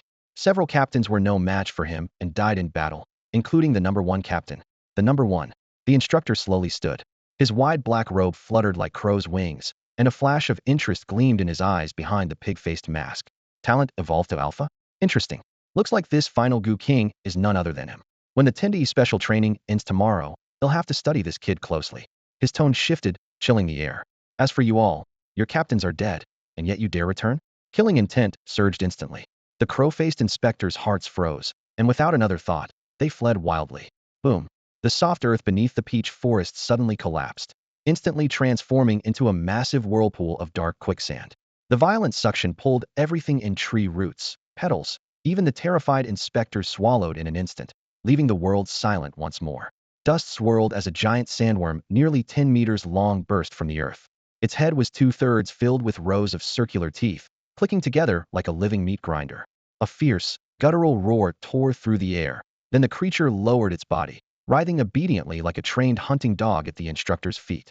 This was a commanding level, third-rank 2-star Redfield Sandworm, the instructor's second contracted demon beast after the elite-level Azure Blade Night Mantis. Ye Xuan of Shiqing's Ye family. Interesting. They'll be waiting for you tomorrow. The black-robed, pig-masked instructor chuckled lightly, returning to the tree to sit cross-legged and feign sleep. Time slipped away like sand, quietly and unnoticed. In the blink of an eye, 9 days had slipped through their fingers. On the morning of the 10th day, before the sky had fully lightened, a faint wisp of purple mist rose from the eastern horizon, like ink diffused in water, tinting the gray-white sky with flowing color. Deep within the dense forest of Mouth Island, 3 young men gathered beneath a tree. Among the branches, Ye Xuan lay half-reclining, his arms crossed behind his head.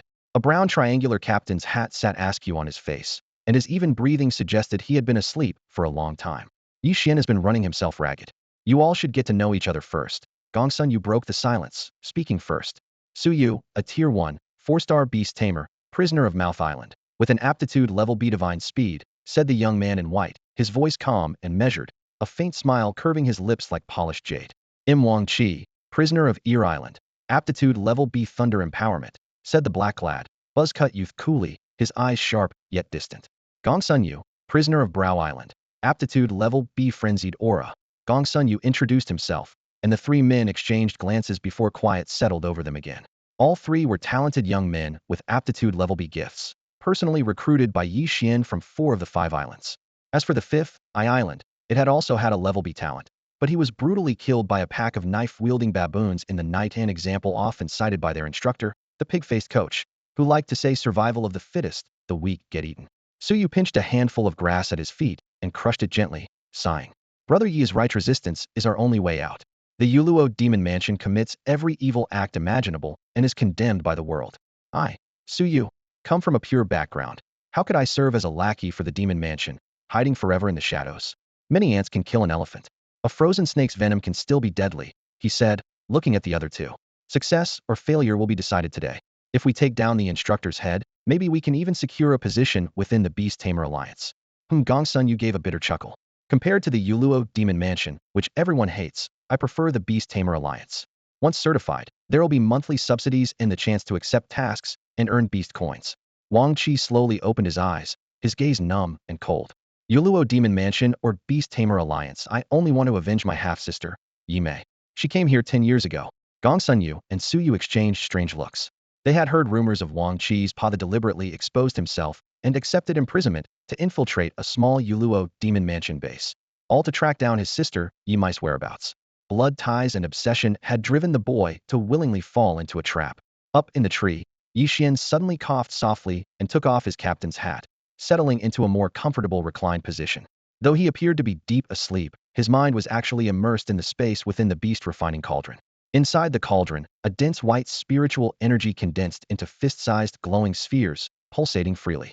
Across the 4 islands, there were 40 Tier 2 elite captains, each with 2 beast companions, 80 Tier 2, 10-star elite beasts in total. Excluding the more than 20 corpses of Qingfeng Night Mantis reserved for Ye Xuan to devour, all the rest had been refined by Ye Xuan through the cauldron, including some ordinary, run-off-the-mill creatures. Qiao. With a flicker of Night Xuan's mind, the little sword frog priest Qiao appeared inside the demon refining cauldron. The jet-black walls faintly reflected spiritual light. The tiny creature twitched its short fingers and looked around foolishly. Hei Ji was locked in a nearby cage, a sly smile curving at her lips as she spoke lazily. Hey, little one, come find your sister when you have time. Qiao. Startled by the voice, Qiao quickly withdrew its little head into its shell, covering its eyes with both hands as it timidly swam toward the swirling spiritual energy. Night Xuan activated his will, and the spirit energy gathered within the cauldron instantly split into over 100 glimmering threads, darting like living things into Qiao's body. The little sword frog's slender frame trembled violently as dazzling light exploded outward and its aura surged like a mighty flood. Second rank, 2 stars, 5 stars, 7 stars, until with a clear, crisp resonance, it stabilized firmly at the peak of second rank, 10 stars leaping beyond 9 stars in one bound. Ye Xuan sucked in a sharp breath, a chill running down his spine. The higher a beast's bloodline, the greater the spirit energy needed to break through. It was like comparing a 3 yuan small bottle of cola to a 7 yuan large bottle. Spirit energy was the cola. Ordinary beasts got a small bottle, while commander level ones needed the big bottle. Filling the small bottle was easy, the big bottle much harder.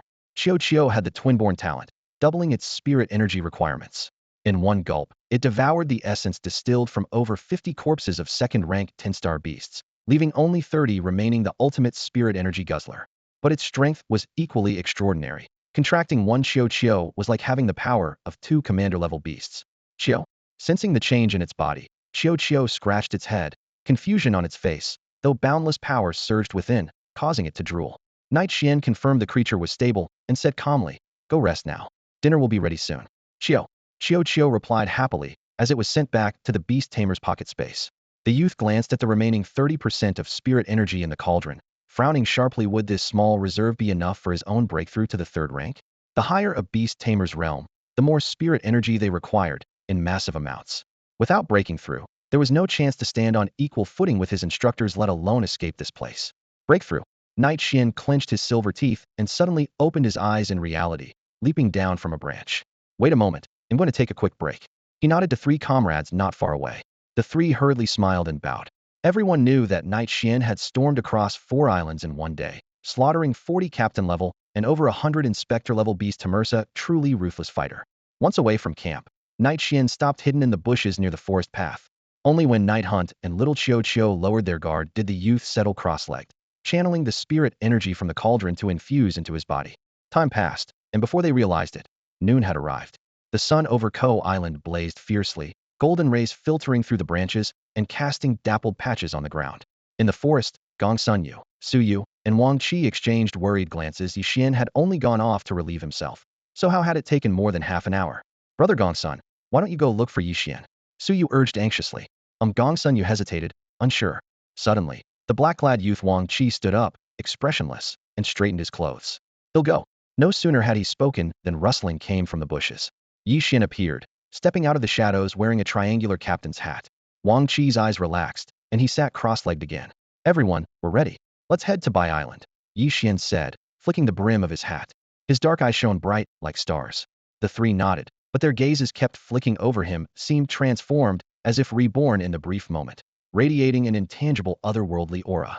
On the sea, a one-horned seal paddled fiercely, towing a small boat through the waves. At the stern, Ye Xuan half leaned against the wooden rail, chewing on a level 3 magical plant fruit called Shilu fruit. The flesh was fishy and rank, like raw snake meat. Most would gag, but Ye Xuan ate it eagerly. The fruit could extend one's lifespan by a year. It was worth smiling so brightly over. Swallowing the pit, he licked his fingertips in satisfaction, then pulled out a blood-stained old notebook and casually tossed it to Wang Qi opposite him. "Your sister's keepsake. She died on Bai Island 10 years ago." Ye Xuan spoke calmly, but with respect. "You, kid, are brave." Wang Qi trembled as the words sank in. His eyes reddened instantly. Clutching the notebook tightly, he flipped through page after blood-stained page. As the fading handwriting came into view, murderous energy surged through him. With a crackling sound, his sleeve fluttered, pale blue lightning crackling around him, flickering fiercely. This was the talent of a gray bee beast tamer, Thunder Endowment, which allowed him to temporarily lend thunder power to a demon beast.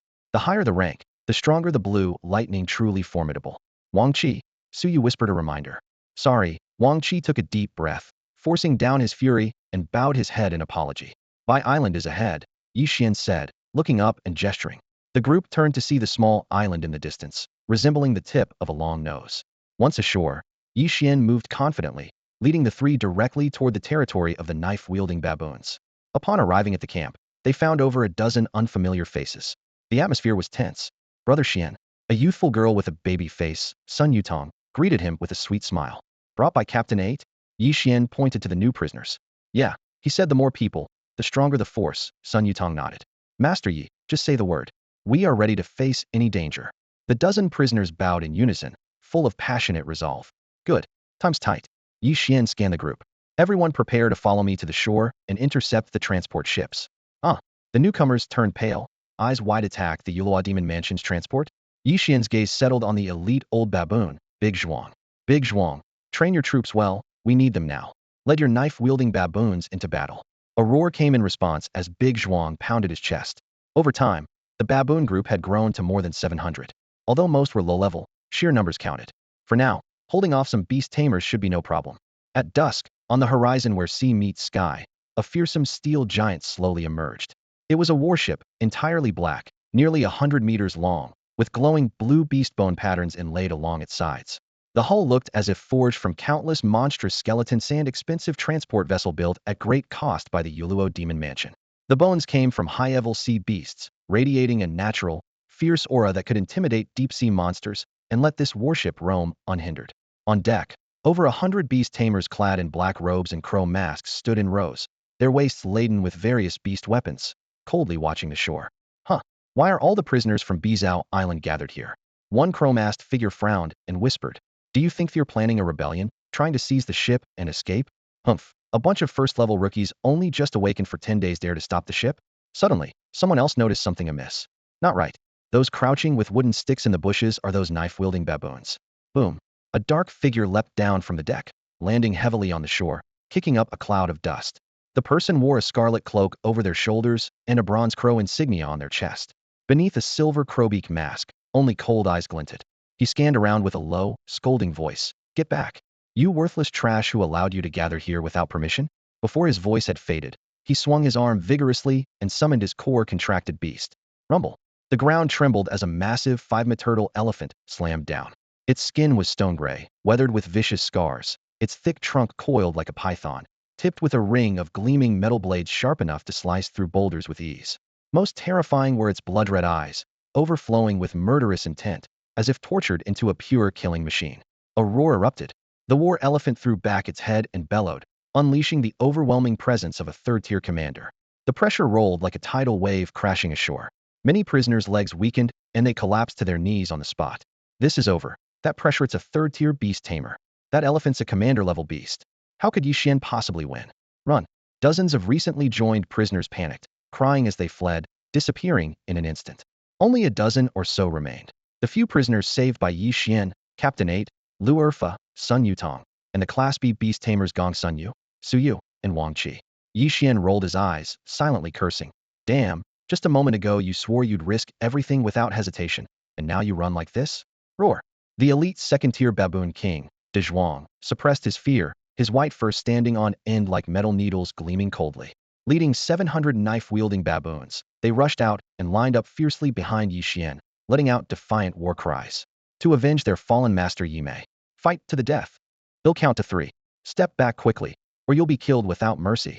The silver-masked beast tamer raised his whip and pointed forward. Beneath the mask, a murderous intent burned fiercely as his voice thundered across the deck. 1, 2. In the center, Su Ye's fists clenched so tightly they cracked. The Tier 3 commander-level beast, the great-nosed war elephant, lifted its head, panting. Its gray armor gleamed metallic. The innate hardening talent made it impervious from trunk to tail. Su Yu knew well that if it charged him, he wouldn't survive. Yet he caught a glimpse of Ye Xuan standing calmly with hands behind his back, his coat-tails swaying in the sea breeze, his expression unreadable. After a moment's hesitation, Su Yu made his decision. 3. At the final count, the prisoners led by Ye Xuan stood unmoving, their battle intent sharp enough to cut the air. Ha! The silver-masked beast tamer sneered in fury, the corners of his mouth twisting beneath the mask. Fine. A bunch of fools, worthless dogs. Elephant, leave not one alive, trample them all. Roar. The Tier 3, 2-star commander great-nosed war elephant stomped the sand, kicking up dust and stones as it charged furiously toward the shore. Prepare. Ye Xuan spoke quietly. The 3 Class B beast tamers gifted with talents alongside him held their breath, spiritual energy quietly surging within. In the next instant, Ye Xuan no longer concealed himself. A mighty spiritual force erupted explosively from his body. Boom. A violent wave of energy swept the surroundings, sand and stones flying. Ye Xuan's black captain's hat whipping in the wind. His eyes flashed with an eerie black light. Tier 3. The silver-masked beast tamer's pupils shrank suddenly, his voice cracking in disbelief. Impossible. How could a prisoner who just awakened his talent not long ago reach Tier 3? You're not a prisoner from Nose Island. On the deck, the raven-faced men erupted into chaos. A tall, skinny man stared fixedly at Ye Xuan on the shore, his mask revealing a pale face beneath. He is the Nose Island prisoner. I recognize him, the bastard son of the Ye family in Shurching. He was an ordinary man 10 days ago. This is madness. A short, stout raven-faced man's legs gave out, and he slumped down. You mean he went from ordinary man to tier 3 in 10 days? This. Several men at the front instinctively stepped back, some knocking others over. Their eyes widened behind the masks, blinking repeatedly as if trying to confirm what they saw was real. Ye Xiao is incredible, Lu Er shouted, his face flushed dark red in excitement, his voice cracking. Gong Sun Yu exhaled slowly, feeling his heart settle back in his chest. Had bet right all along. Ye Xuan, who had slaughtered 40 captain-level opponents, still held cards to play. Su Yu stood frozen, a dagger slipping from his sleeve onto the ground with a clang. Wang Qi said nothing but clenched his fists until his knuckles went white, locking his murderous gaze on the silver-masked beast tamer looking as if he was staring at a corpse. Die. Avenge my sister. Leave none alive. If lending power to Ye Xuan means anything, so be it. Only then did Captain Number 8 come to his senses, his lips trembling but no words coming out. 10 days to Tier 3. In the history of the Beast Tamer Alliance, only 13 had ever reached Tier 3, so fast, and all those 13 came from great families, with armor-level talents and 7th-tier ancestors protecting them, and endless resources. How on earth had Ye Xuan done it?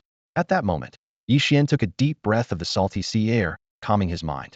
The remaining spiritual energy in his beast refining pod was insufficient to sustain his entry into Tier 3, forcing him to turn to a hidden reserve prematurely. The more than 22nd tier, 10-star elite Qingfeng Night Mantis originally reserved as food for Ye Xiao.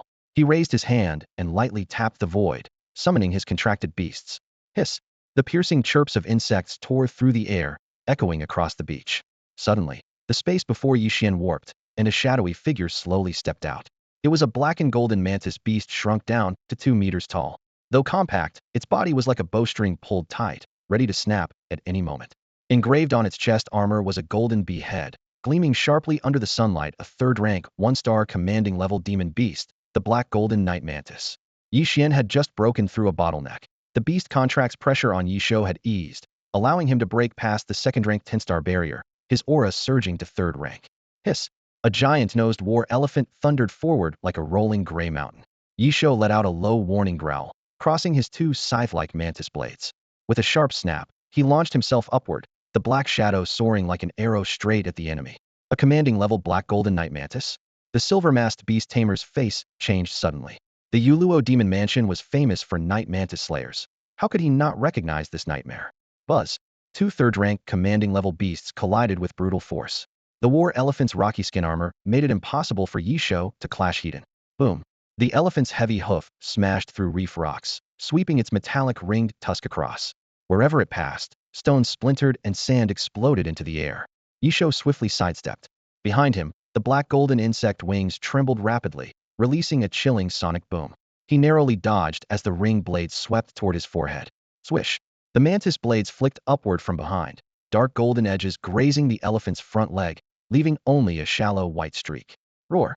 Agitated by the pain, the elephant's fury surged.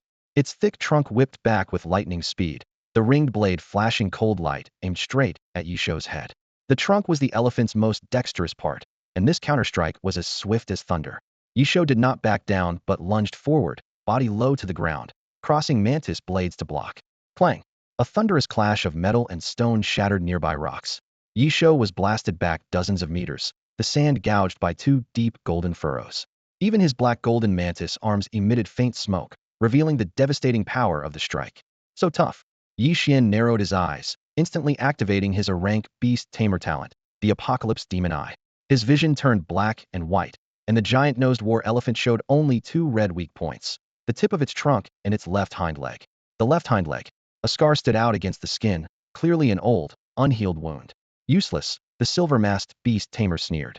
The elephant's innate armor is too tough. Even at 3rd rank and 4 stars, it's hard to break. And forget your little mantis. Hiss! Ye Xiao remained calm, even leaning slightly forward as his insect wings slowly unfurled. Dark golden patterns rippled like flowing streams. At that moment, Ye Xuan issued a calm order through the soul beast contract. Don't fight head-on. It's slow to turn, and you're faster. Remember, that old injury on the left hind leg is your opening. Hiss! It moved. The black shadow exploded into arcs of electricity as Ye Xiao darted rapidly around the elephant.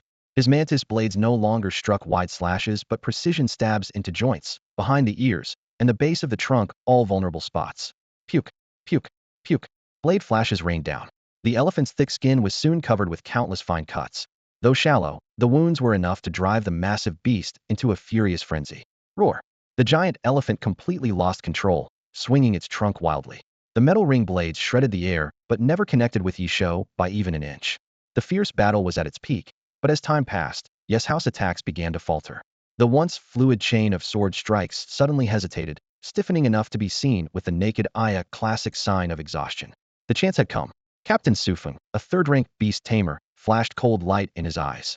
A seasoned battlefield veteran, he wouldn't miss any opening and immediately issued a kill order to the giant-nosed war elephant beneath him via their beast contract. Roar! The elephant's trunk tensed straight like a stone pillar, slicing through the air with a piercing shriek. It lashed out like a heavy hammer straight at Ye Xuan's vital chest and abdomen. Boom! The loud crash echoed. Just as the strike was about to land, Ye Xuan's figure suddenly split into one blade, two shadows. Two illusions were pulverized by the massive trunk, shattering into shards of spiritual light like broken glass. Illusions? No, clones. The crow-faced inspectors watching all shuddered, instantly seeing through their enemy's trick. Their gaze refocused. Ye Xuan had already slipped behind the war elephant, crossing dark golden mantis blades into a cross. Dark spirit energy surged like a tidal wave. Beast skill, cross slash, whoosh. The black gold crossblade shot out, aiming for an old gash on the elephant's left hind leg. Bang!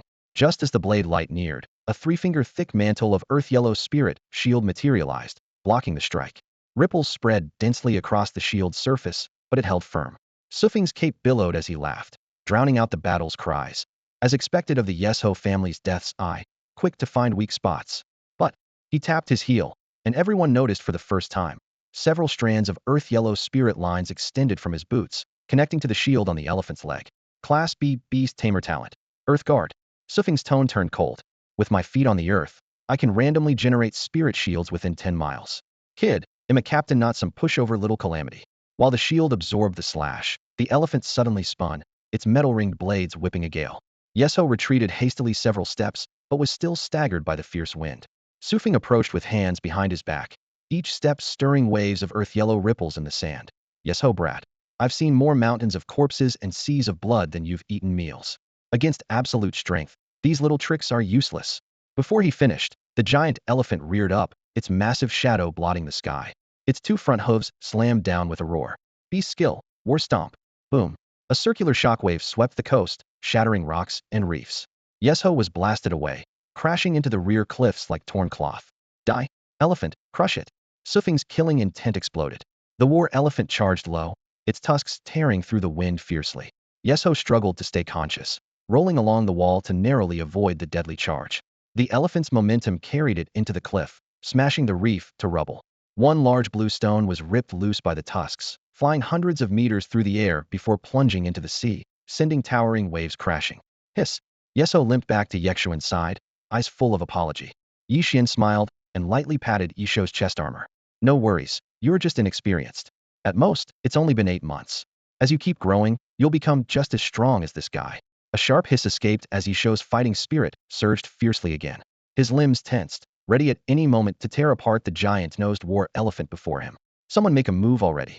Ye Xuan's eyes slanted coldly. His calm voice left no room for refusal. Wang Qi moved forward silently. His eyes flashed brilliant blue, and a spectral thunder beast burst forth with snarling jaws, instantly merging into Ye Xuan's body an alpha-level beast tamer's talent. Thunder infusion. Brother Yi, this is the critical moment that decides everything. Su Yu clenched his fists tightly, pale blue starlight flickering from between his fingers as he decisively activated his alpha beast tamer talent. Speed burst, doubling his demon pet's speed briefly. Gong Sun Yu took a deep breath and flicked his finger. A ring of red light appeared above Ye Xuan's head. Alpha beast tamer's talent. Frenzy aura? It doubled Ye Xuan's strength, speed, and defense again, though with the drawback of leaving him weak afterward. Though all three were only first-rank beast tamers, a relatively low level, their talents combined still enhanced third-rank Ye Xuan's power dramatically. Their overlapping boosts doubled his aura and made him formidable beyond measure. At this moment, the crimson halo blazed atop Ye Xuan's head, black golden insectal armor entwined with a steely blue Scythy arm crackling with thunder, while fierce azure light wrapped his lower body. The entire demon pet looked like a fully armed, thunderous killing machine. Suddenly, everything fell silent. On the ship's deck, the chromast beast tamers and even Mushu, a third-rank beast tamer, watched in stunned disbelief. Alpha beast tamer talents? How does BZ Island have so many alpha beast tamers? An alpha beast tamer isn't something you find at a roadside stall. Damn, I get it now, they must be from the other 4 islands. Each island has one or two children of noble families imprisoned here. Lord Feng separated them carefully at first. The chrome-assed inspectors jolted awake to the truth. If gifted talents were confined together, the idea king would inevitably emerge. And now it seemed Ye Xuan was that idea king. Quietly coordinating talents across the 4 islands, he was planning a joint rebellion. The realization horrified the inspectors. The captains of the crow squads on the other islands were likely already hissing. Amid roaring thunder, Ye Xuan sprang into action. It leapt forward, its scythe arm trailing brilliant blue lightning, charging the giant-nosed war elephant. The beast roared in fury, rearing to crush Ye Xuan beneath a heavy stomp. But the doubling of Ye Xuan's speed left only afterimages behind. Lightning crackled as it zipped to the elephant's flank. Crossing its arms, Ye Xuan unleashed a deadly cross-slash. Thunder tore the air, blue-black arcs converging into a dazzling X-blade of light. Mushu's face changed sharply as he hurriedly activated his alpha beast tamer talent, Earthguard, summoning a soil-colored shield around the elephant's waist. Boom!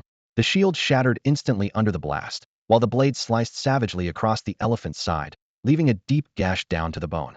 Lightning crackled and fresh blood poured freely. Blinded by pain and fury, the giant-nosed beast thrashed wildly like a headless fly, stomping and smashing in madness. But Ye Xuan, at peak speed and strength, darted effortlessly aside, the scythe arm leaving jagged scars of varying lengths on the elephant's hide. What are you all standing there for? Attack now! Mushu shouted hoarsely at the stunned chrome-assed inspectors in the ship's cabin. His calm composure was gone. The situation was spiraling beyond his control. Yes, the crow-faced inspectors signaled in unison. Like shadows, they leapt down from the giant ship. Spirit contracts glowed, and their demon pets appeared one after another, instantly crowding the empty riverbank until not a single person could pass. Ordinary rank 2 night-cleaving mantis, ordinary rank 2 small raccoon dogs. One after another emerged. Su Feng gritted his teeth and raised his hand again, revealing his trump cards. Elite rank 3, 1-star Qing Feng Night Mantis. Elite rank 2, 6-star Blackjaw Berserk Hound. Raising a demon beast was an exorbitant expense, like feeding a gold-devouring monster. Almost all his resources were poured into his commander-level giant-nosed war elephant. Even these 2 elite pets were barely supported. Whoosh! The Qing Feng Night Mantis and Blackjaw Berserk Hound transformed into parallel afterimages, rushing straight at Ye Xuan and the others. Roar! King Baboon de Zhuang beat his fists against his chest, ready to lead the troop of baboons into a desperate fight. The prisoners gasped anxiously and each summoned their demon pets. Wait, don't rush. Ye Xuan's eyes narrowed, and he raised a hand to stop de Zhuang. The baboon king was puzzled but obediently ceased his charge. The beast horde approached 100 meters, 80, 50. At less than 30 meters, Ye Xuan flicked his sleeve lightly. Qiao. The little sword frog priest, Qiao, puffed out his cheeks and darted out, palms pressed together in a fierce clap. Snap! A deep blue summoning array blossomed underfoot, and millstone-sized blue swordblade frogs emerged one after another. Beast technique, summon swordblade frog swarm. 10, 100, 200, 300. In just seconds, 300 swordblade frogs launched forth like a torrential blue rain. PSHHH. The first row of night-cleaving mantises was instantly pierced through, dark green bug blood spraying everywhere. The small raccoon dogs barely raised their paws before being pinned to the ground by 3 swordblade frogs impaled through their chests. The crow-faced inspectors' contracted pets were only ordinary rank 2. How could they stand against the rank 3 ordinary swordblade frog army? The battle line collapsed instantly. What kind of monster is that? An inspector's beast contract snapped, his soul injured, face paling as he retreated. Swordblade frog swarm. Fall back. Another screamed.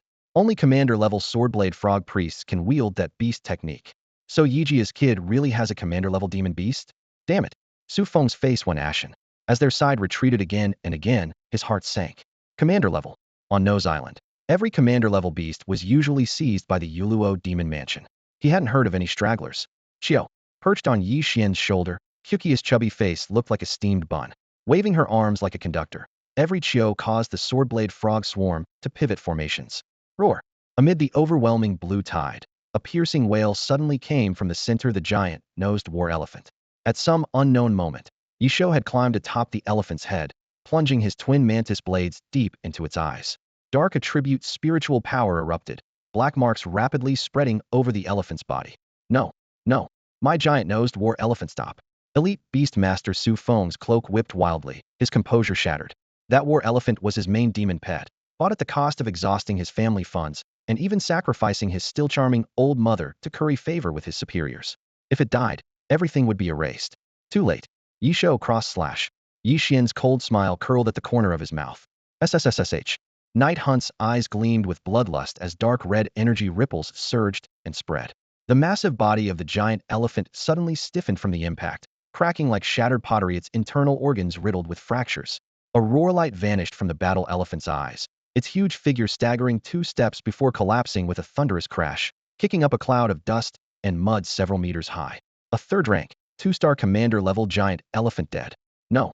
Su Feng spat fresh blood violently, the backlash from the contract stabbing his heart like a blade. His knees buckled, and he dropped to the bloody ground.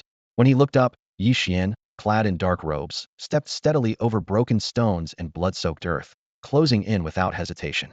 Kill. Finish off the fallen, and seize the ship. The boy commanded in a single sharp order. Roar.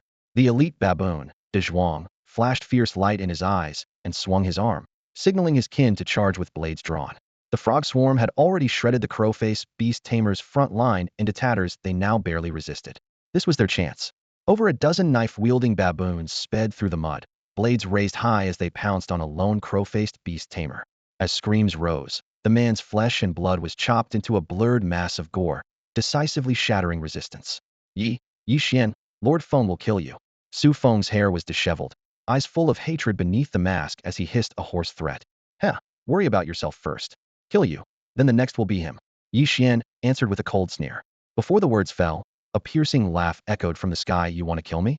The sound wave carried an invisible pressure, and Ye Xuan's steps faltered. Boom. A gale whipped clouds into frenzy, rippling like shattered porcelain. Ye Xuan looked up to see a jet-black elite dark-feathered vulture slicing through the air. On its back stood a tall, thin figure, face hidden behind a pig's head mask, black robes billowing, radiating a chilling aura like night fog. Lord Feng. Su Feng cried out, tears of joy streaming, nearly collapsing to his knees. The execution ground instantly fell silent. Prisoners' pupils shrank, cold sweat trickling down their temples, as if frozen. Every gaze locked on that figure, their fists clenched pale with tension, like lambs before wolves, breaths caught in their throats. The pigmask instructor, a nightmare lurking in the marrow of the 5 islands' prisoners, mercurial and ruthless. Ye Xuan, the instructor, stood with hands behind back, voice beneath the mask deep and teasing. You're impressive and brave. How about becoming my disciple? Follow me, and I'll give you money, status, even women who could topple kingdoms. The crowd stiffened instantly. A heavy stone seemed to sink into every prisoner's heart. Lu Air cursed under his breath. Damn, the instructor actually wants Ye Xuan as a disciple? Ye Xuan's pupils contracted, but a cold smirk curled his lips. Your disciple? Learn from Su Feng, become your dog? Su Feng knelt, face ashen, roaring, Ye Xuan, you're courting death. The instructor raised a hand, signaling silence, but his eyes showed grudging admiration. Ye Xuan, you're stronger than the rest. Su Feng and the others? Limited talents, fit only to be dogs. You're different. He stepped forward deliberately, each footfall hammering hearts and tightening prisoners' breaths. You have ambition and strength. His gaze passed over the fallen giant elephant. In just 10 days, you've taken down a commander-level beast well above your rank. Ye Xuan narrowed his eyes, remaining silent. The instructor chuckled softly. I can give you resources, stronger beasts, even a way out of this prison. At those words, the surrounding prisoners' breaths grew heavier, anxiety rising among them. Leaving this prison? It's the chance countless people have dreamed of. Gong Sun Yu and the others held their breath, eyes fixed unblinkingly on the youth in the mysterious dark robe, wary that Ye Xuan might suddenly break into a smile and agree to conditions like joining the Yuluo demon mansion. But Ye Xuan only let out a cold laugh, slicing through the tense silence like a razor blade. Leave, and then keep being controlled by you. Serving as your pawn? The instructor tilted his head slightly, a half-smile playing on his lips, tone full of mockery. If not, do you think you're capable of escaping this island on your own? After a brief pause, a grim arc pulled at the corner of Ye Xuan's mouth. He slowly raised his hand. The next instant, Ye Xuan silently appeared, their mantis blades crossing, cold light reflected in everyone's pupils. Escape? Why would I escape? Ye Xuan licked his lips. If I kill you, wouldn't that set me free? As his words landed, the atmosphere froze instantly. Su Feng's eyes widened in disbelief, but deep inside a dark joy stirred. Good. This kid's defiance is total. Surely he's doomed. With a sudden step forward, he roared, Madman! How dare you insult Lord Feng? But the instructor raised a hand, signaling no need, his appreciation behind the mask growing stronger. I like that raw, fearless spirit. He looked at Ye Xuan, voice low and compelling. My Yuluo demon mansion has stood undefeated against the Beastmaster Alliance. Our strength is unquestionable. We have tier 8 Beastmasters guarding us. If you agree to become my disciple, Feng Tianxiang will personally recommend you into the Taisui Hall. Ye Xuan, you have that qualification. These words stirred an uproar among the Yuluo Demon Mansion's people. And Master Su Feng's voice trembled, his face turning deathly pale. Taisui Hall, also called Yujun Hall, has only 100 slots, forever fixed. Those who enter instantly gain 3 major benefits. 1. Choose freely from 10 kinds of king-level beast eggs, all completely free. 2. Assigned a fully loyal female Tier 5 Beastmaster as a protector even if she has to bear your offspring. Rejection is not allowed. This is essentially a strategic power alliance promoted by the Demon Mansion to cultivate gifted descendants. 3. A monthly salary of 10 million beast coins. Of course, Taisui Hall isn't easy to enter. The assessments are brutal, and once promoted to Tier 4 Beastmaster, one is immediately expelled to make room for newcomers. Remembering how Lord Feng once promised him a recommendation, Su Feng clenched his fists tightly. Now his master is handing that chance to the very man who killed his demon pet. How could he swallow that bitterness? Ye Xuan, have you made up your mind? The instructor spoke again, his voice like cold iron striking stone. If you kill them all and become the sole Gu King of Bai Island, I will immediately take you as my disciple and secure your place in Taisui Hall. He raised his head, his sharp gaze cutting across Gongsun Yu and the others.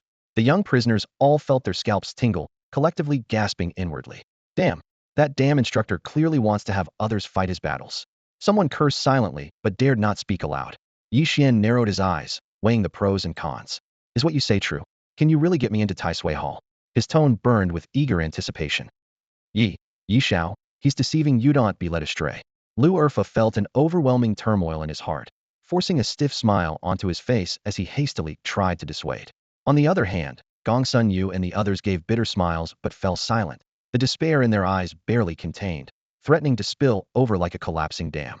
If Ye Xuan agreed to join the Yuluo Demon Mansion, their fate would be sealed. Death was the only path awaiting them. The words Feng Tianxiang once uttered were impossible to defy. Cultivating a qualified Gu King to enter the Taisui Palace would earn him significant rewards enough to heal old wounds, break free from imprisonment, and once again rise to glory. The instructor's lips curled into a meaningful smile as he extended his hand in sincere invitation toward Ye Xuan. Ye Xuan, if we join forces as master and disciple, we'll dominate in Yuluo Demon Mansion, rise step by step, and eventually reach the pinnacle. All right, I'll acknowledge you as my mentor, but on the condition that you sever your beast contract and hand over all your demon pets to me. Ye Xuan responded calmly, his expression deadly serious. Upon hearing this, the instructor paused in silence for a moment. His black cloak fluttered despite the absence of wind, and then he let out a cold snort. Interesting. With a casual lift of his hand, an unseen, terrifying pressure descended upon the atmosphere. Booming with rage, the instructor was far from willing to tolerate Ye Xuan's insolent attitude. Since you've made your choice, let me see if you have what it takes. Under the heavy pressure, he snapped his fingers, and the scene before them underwent a drastic transformation. In an instant, numerous enormous demon beasts materialized on the field. Among them, the most conspicuous was a colossal black ox-like beast.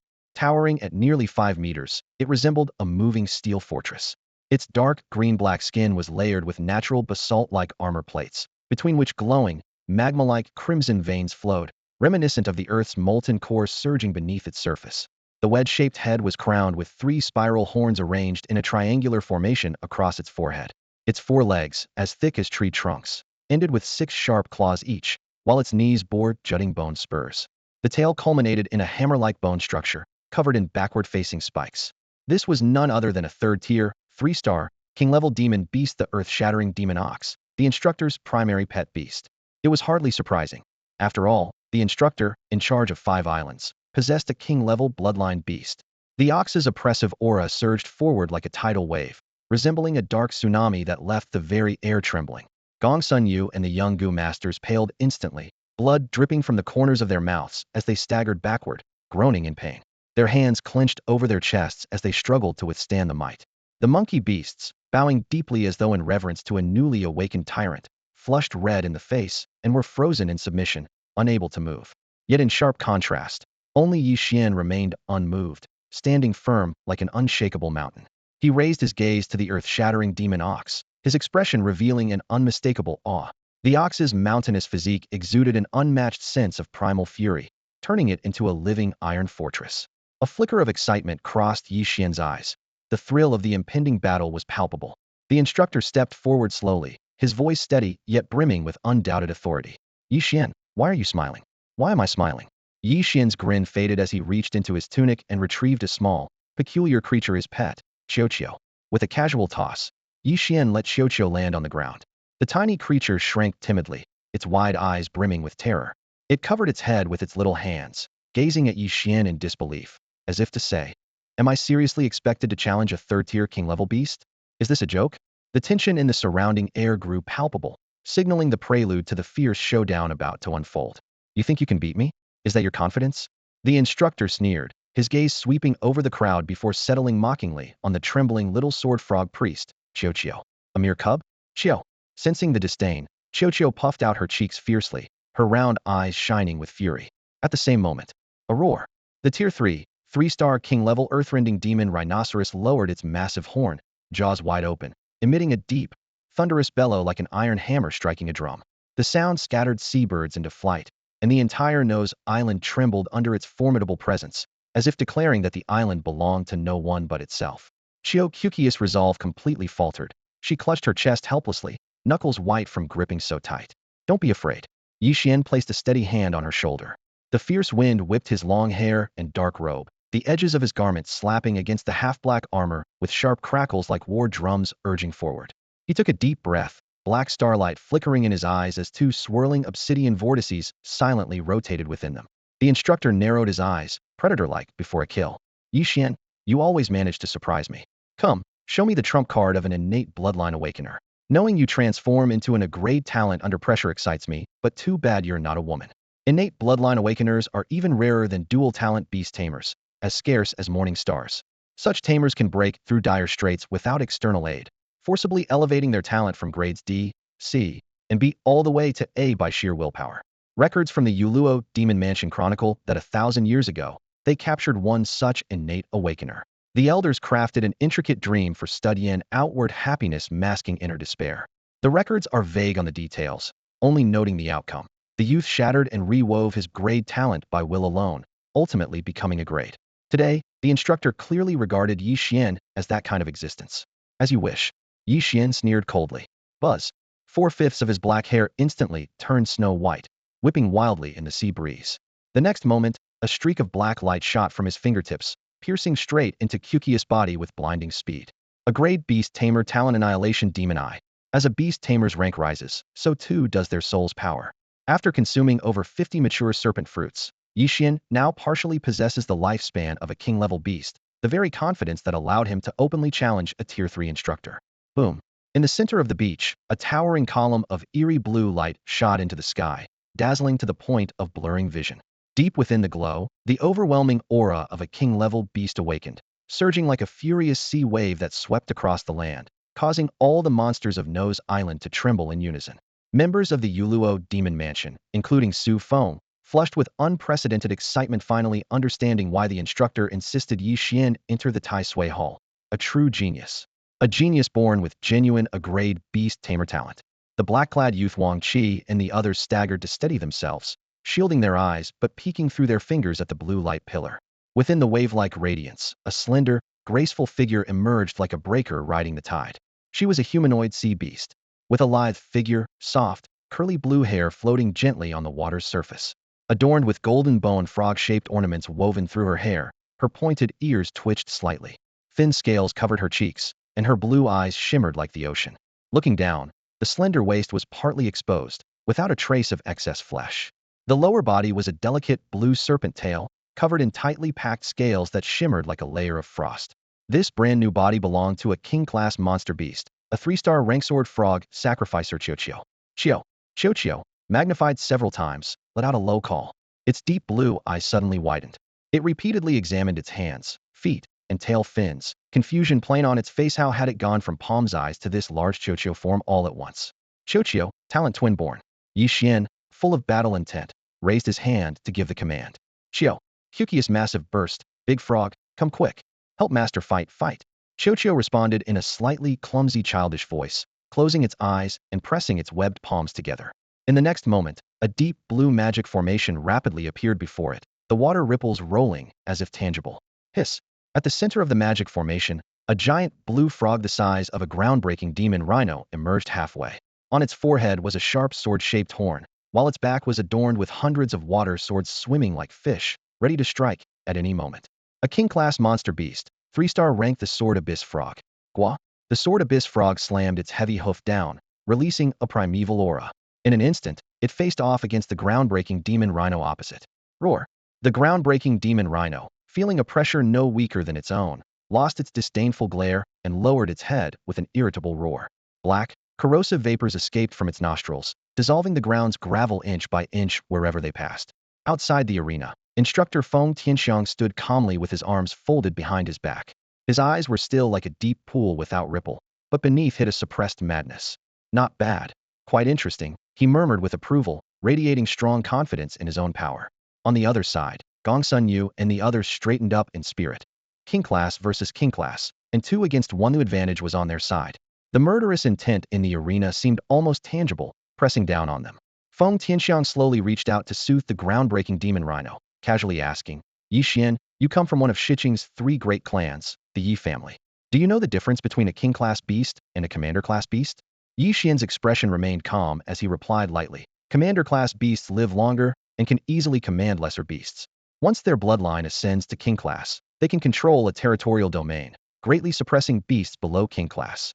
Right, the domain. Feng Tianxiang nodded and asked again, do you know what territory the groundbreaking demon rhino controls? A chill ran down Ye Xuan's spine as a foreboding feeling gradually grew. Smack. Feng Tianxiang lightly tapped the rhino's shoulder plates. Boom! The groundbreaking demon rhino stomped heavily, shaking the earth. A circle of dark waves radiated outward from it, expanding hundreds, thousands, then tens of thousands of meters. From high above, a pure black circular territory spread out, encompassing everyone. Within the domain, dark chi swirled thickly, turning their faces pale and weakening their bodies. Their spiritual power leaked uncontrollably from eyes, mouths, noses, and ears. A faint smile curled on Feng Tianxiang's lips as he slowly explained, groundbreaking demon rhino spirit devouring territory. Once activated, it can endlessly consume the spiritual power of all living beings within. No matter how much a beast tamer amplifies their partner's talents, or how fiercely a beast releases its skills, they all depend on spiritual power. Ye Xuan, I'm afraid your friends won't be able to help you now. His words finished, Gongsun Yu and the others broke out in sweat and collapsed one after another, chests heaving violently as they gasped for breath. As mere first-rank beast tamers, they simply couldn't withstand the 3-star, king-class, groundbreaking demon rhino's spirit-devouring territory. Within moments, their strength was drained dry. Brother Yi, my spiritual power is almost gone. I probably can't activate my talent to help you. Me too. The black-clad youth Wang Qi struggled to stand, attempting to amplify the Sword Abyss Frog with his Class B Beast Tamer talent Thundergrant. But drained of spiritual power, his steps faltered, staggering 2 steps before collapsing back to the ground. Dazhuang, take them and get out. Escape beyond the boundary of the domain.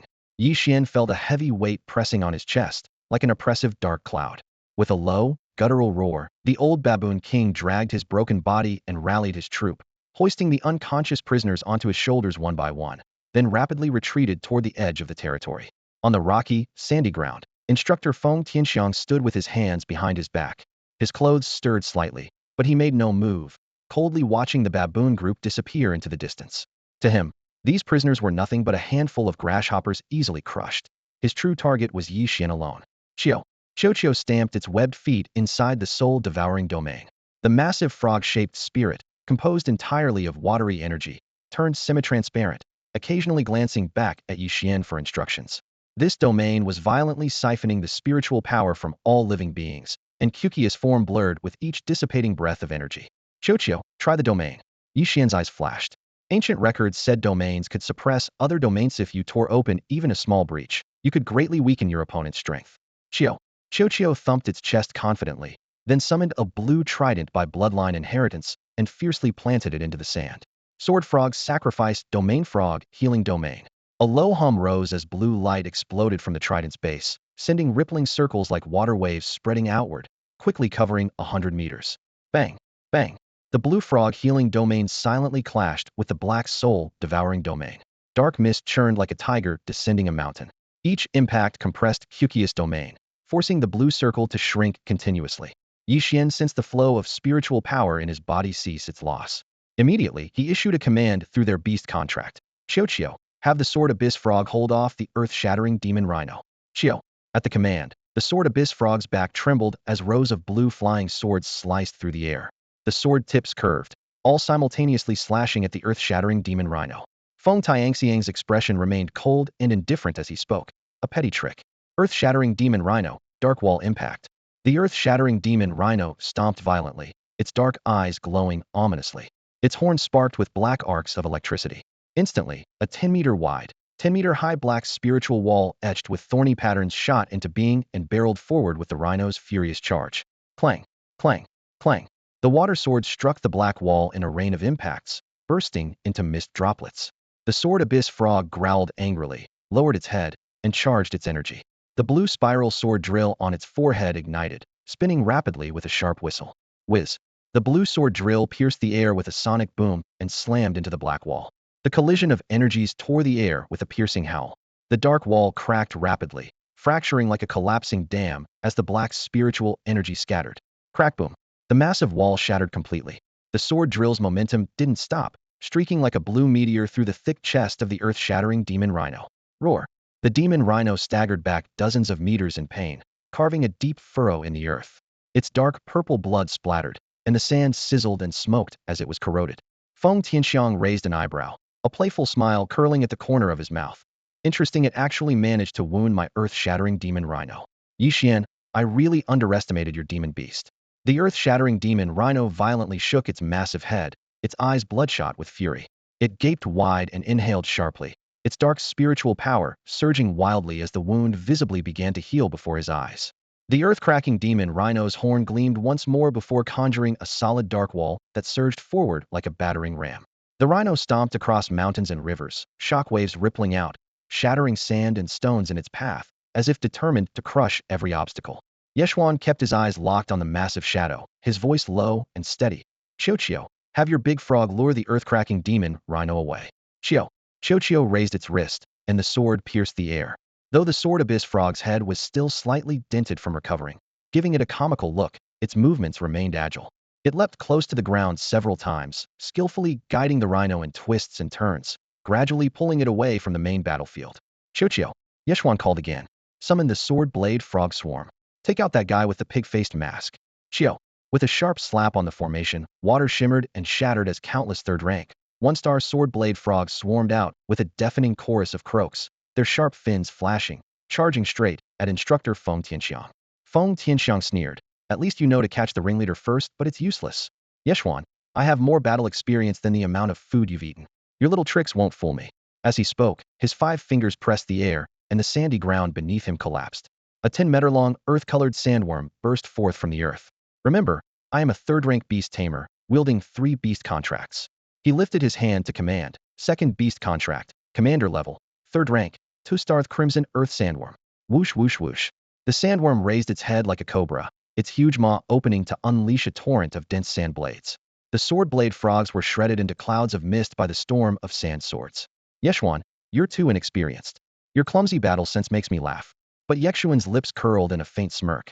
Instructor, don't forget I'm also a 3rd-rank beast tamer. Qiu is only my 2nd demon pet. The aura of a king rank is dazzling, but your gaze seems stuck on it. He smiled darkly, cold light gleaming in his jet-black eyes. 3rd-rank Feng Tianxiang's face suddenly paled, alarm bells ringing in his mind. No. Crimson Earth Sandworm, protect. Buzz. The shadow of a jade-green stone nearby suddenly rippled. Ye Xuan lunged silently from the darkness, his black mantis blades flashing coldly, aimed for the back of Feng's neck. Beast Skill Shadow Veil. The moment the earth-cracking demon rhino activated its domain, Ye Xuan had judged that a direct frontal clash was impossible. Qiu, the sword abyss frog, and the sword blade frogs were all smoke screens. The real killer was the shadowy lurking Ye Xuan. Roar. Sensing danger, the crimson earth sandworm wildly whipped its massive tail, attempting to smash Ye Xuan away. Bang. The tail struck, but Ye Xuan neither dodged nor blocked. Instead, exploding into a cloud of black mistit was an illusion clone. Fake. Feng Tianxiang's pupils contracted sharply, a chill crawling up his spine. Suddenly, he sensed a shadow silently approach. The real Ye Xuan appeared behind him, icy blue beast eyes like frost, mantis blades raised high, targeting the vulnerable neck. With his last sliver of spiritual power spent, he could only rely on sheer physical might to strike. Slash. If this nightmare was cut down, the master could escape. The air seemed to freeze as the blade neared the throat. At the critical moment, a layer of sandy yellow energy shield swiftly materialized, sealing tightly around the neck. Crack! The blade struck, spiderweb fractures spreading across the shield, but it held firm. Hiss! The sandworm reacted, lifting its tail in a powerful swing, forcibly flinging Ye Xuan away. Sir, are you alright? Su Feng, a third-rank beast tamer, came running up, and as soon as he stopped, he bowed respectfully, anxiously asking about his condition. Known as the War God of 10 Miles, he possessed the rank B Beast Tamer talent Earth's Guardian, which allowed him to communicate with Earth Elemental Spirit Energy by planting his feet firmly on the ground, raising a sturdy shield within a 10-mile radius. That deadly strike just now was blocked thanks to the protection of this barrier shielding the instructor. The instructor's face was grim beneath his mask, his complexion ashen with rage blazing in his eyes. Thinking back to how close he was to having his head sliced off by that black golden night mantis, he instinctively reached up to touch his neck, still shaken. Don't worry. How could I let anything happen to you as your subordinate? I've been protecting you this whole time, just leave your back to me. Su Feng quickly seized the chance to flatter. If the instructor died, he'd be the next to suffer. Humph. Ye Xuan, I underestimated you. The instructor growled through clenched teeth.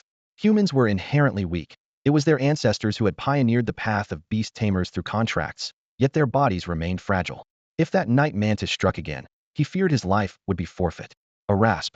Ye Xuan staggered back to Ye Xuan's side, battered and bleeding, ears drooping, eyes filled with guilt, unable to meet his master's gaze.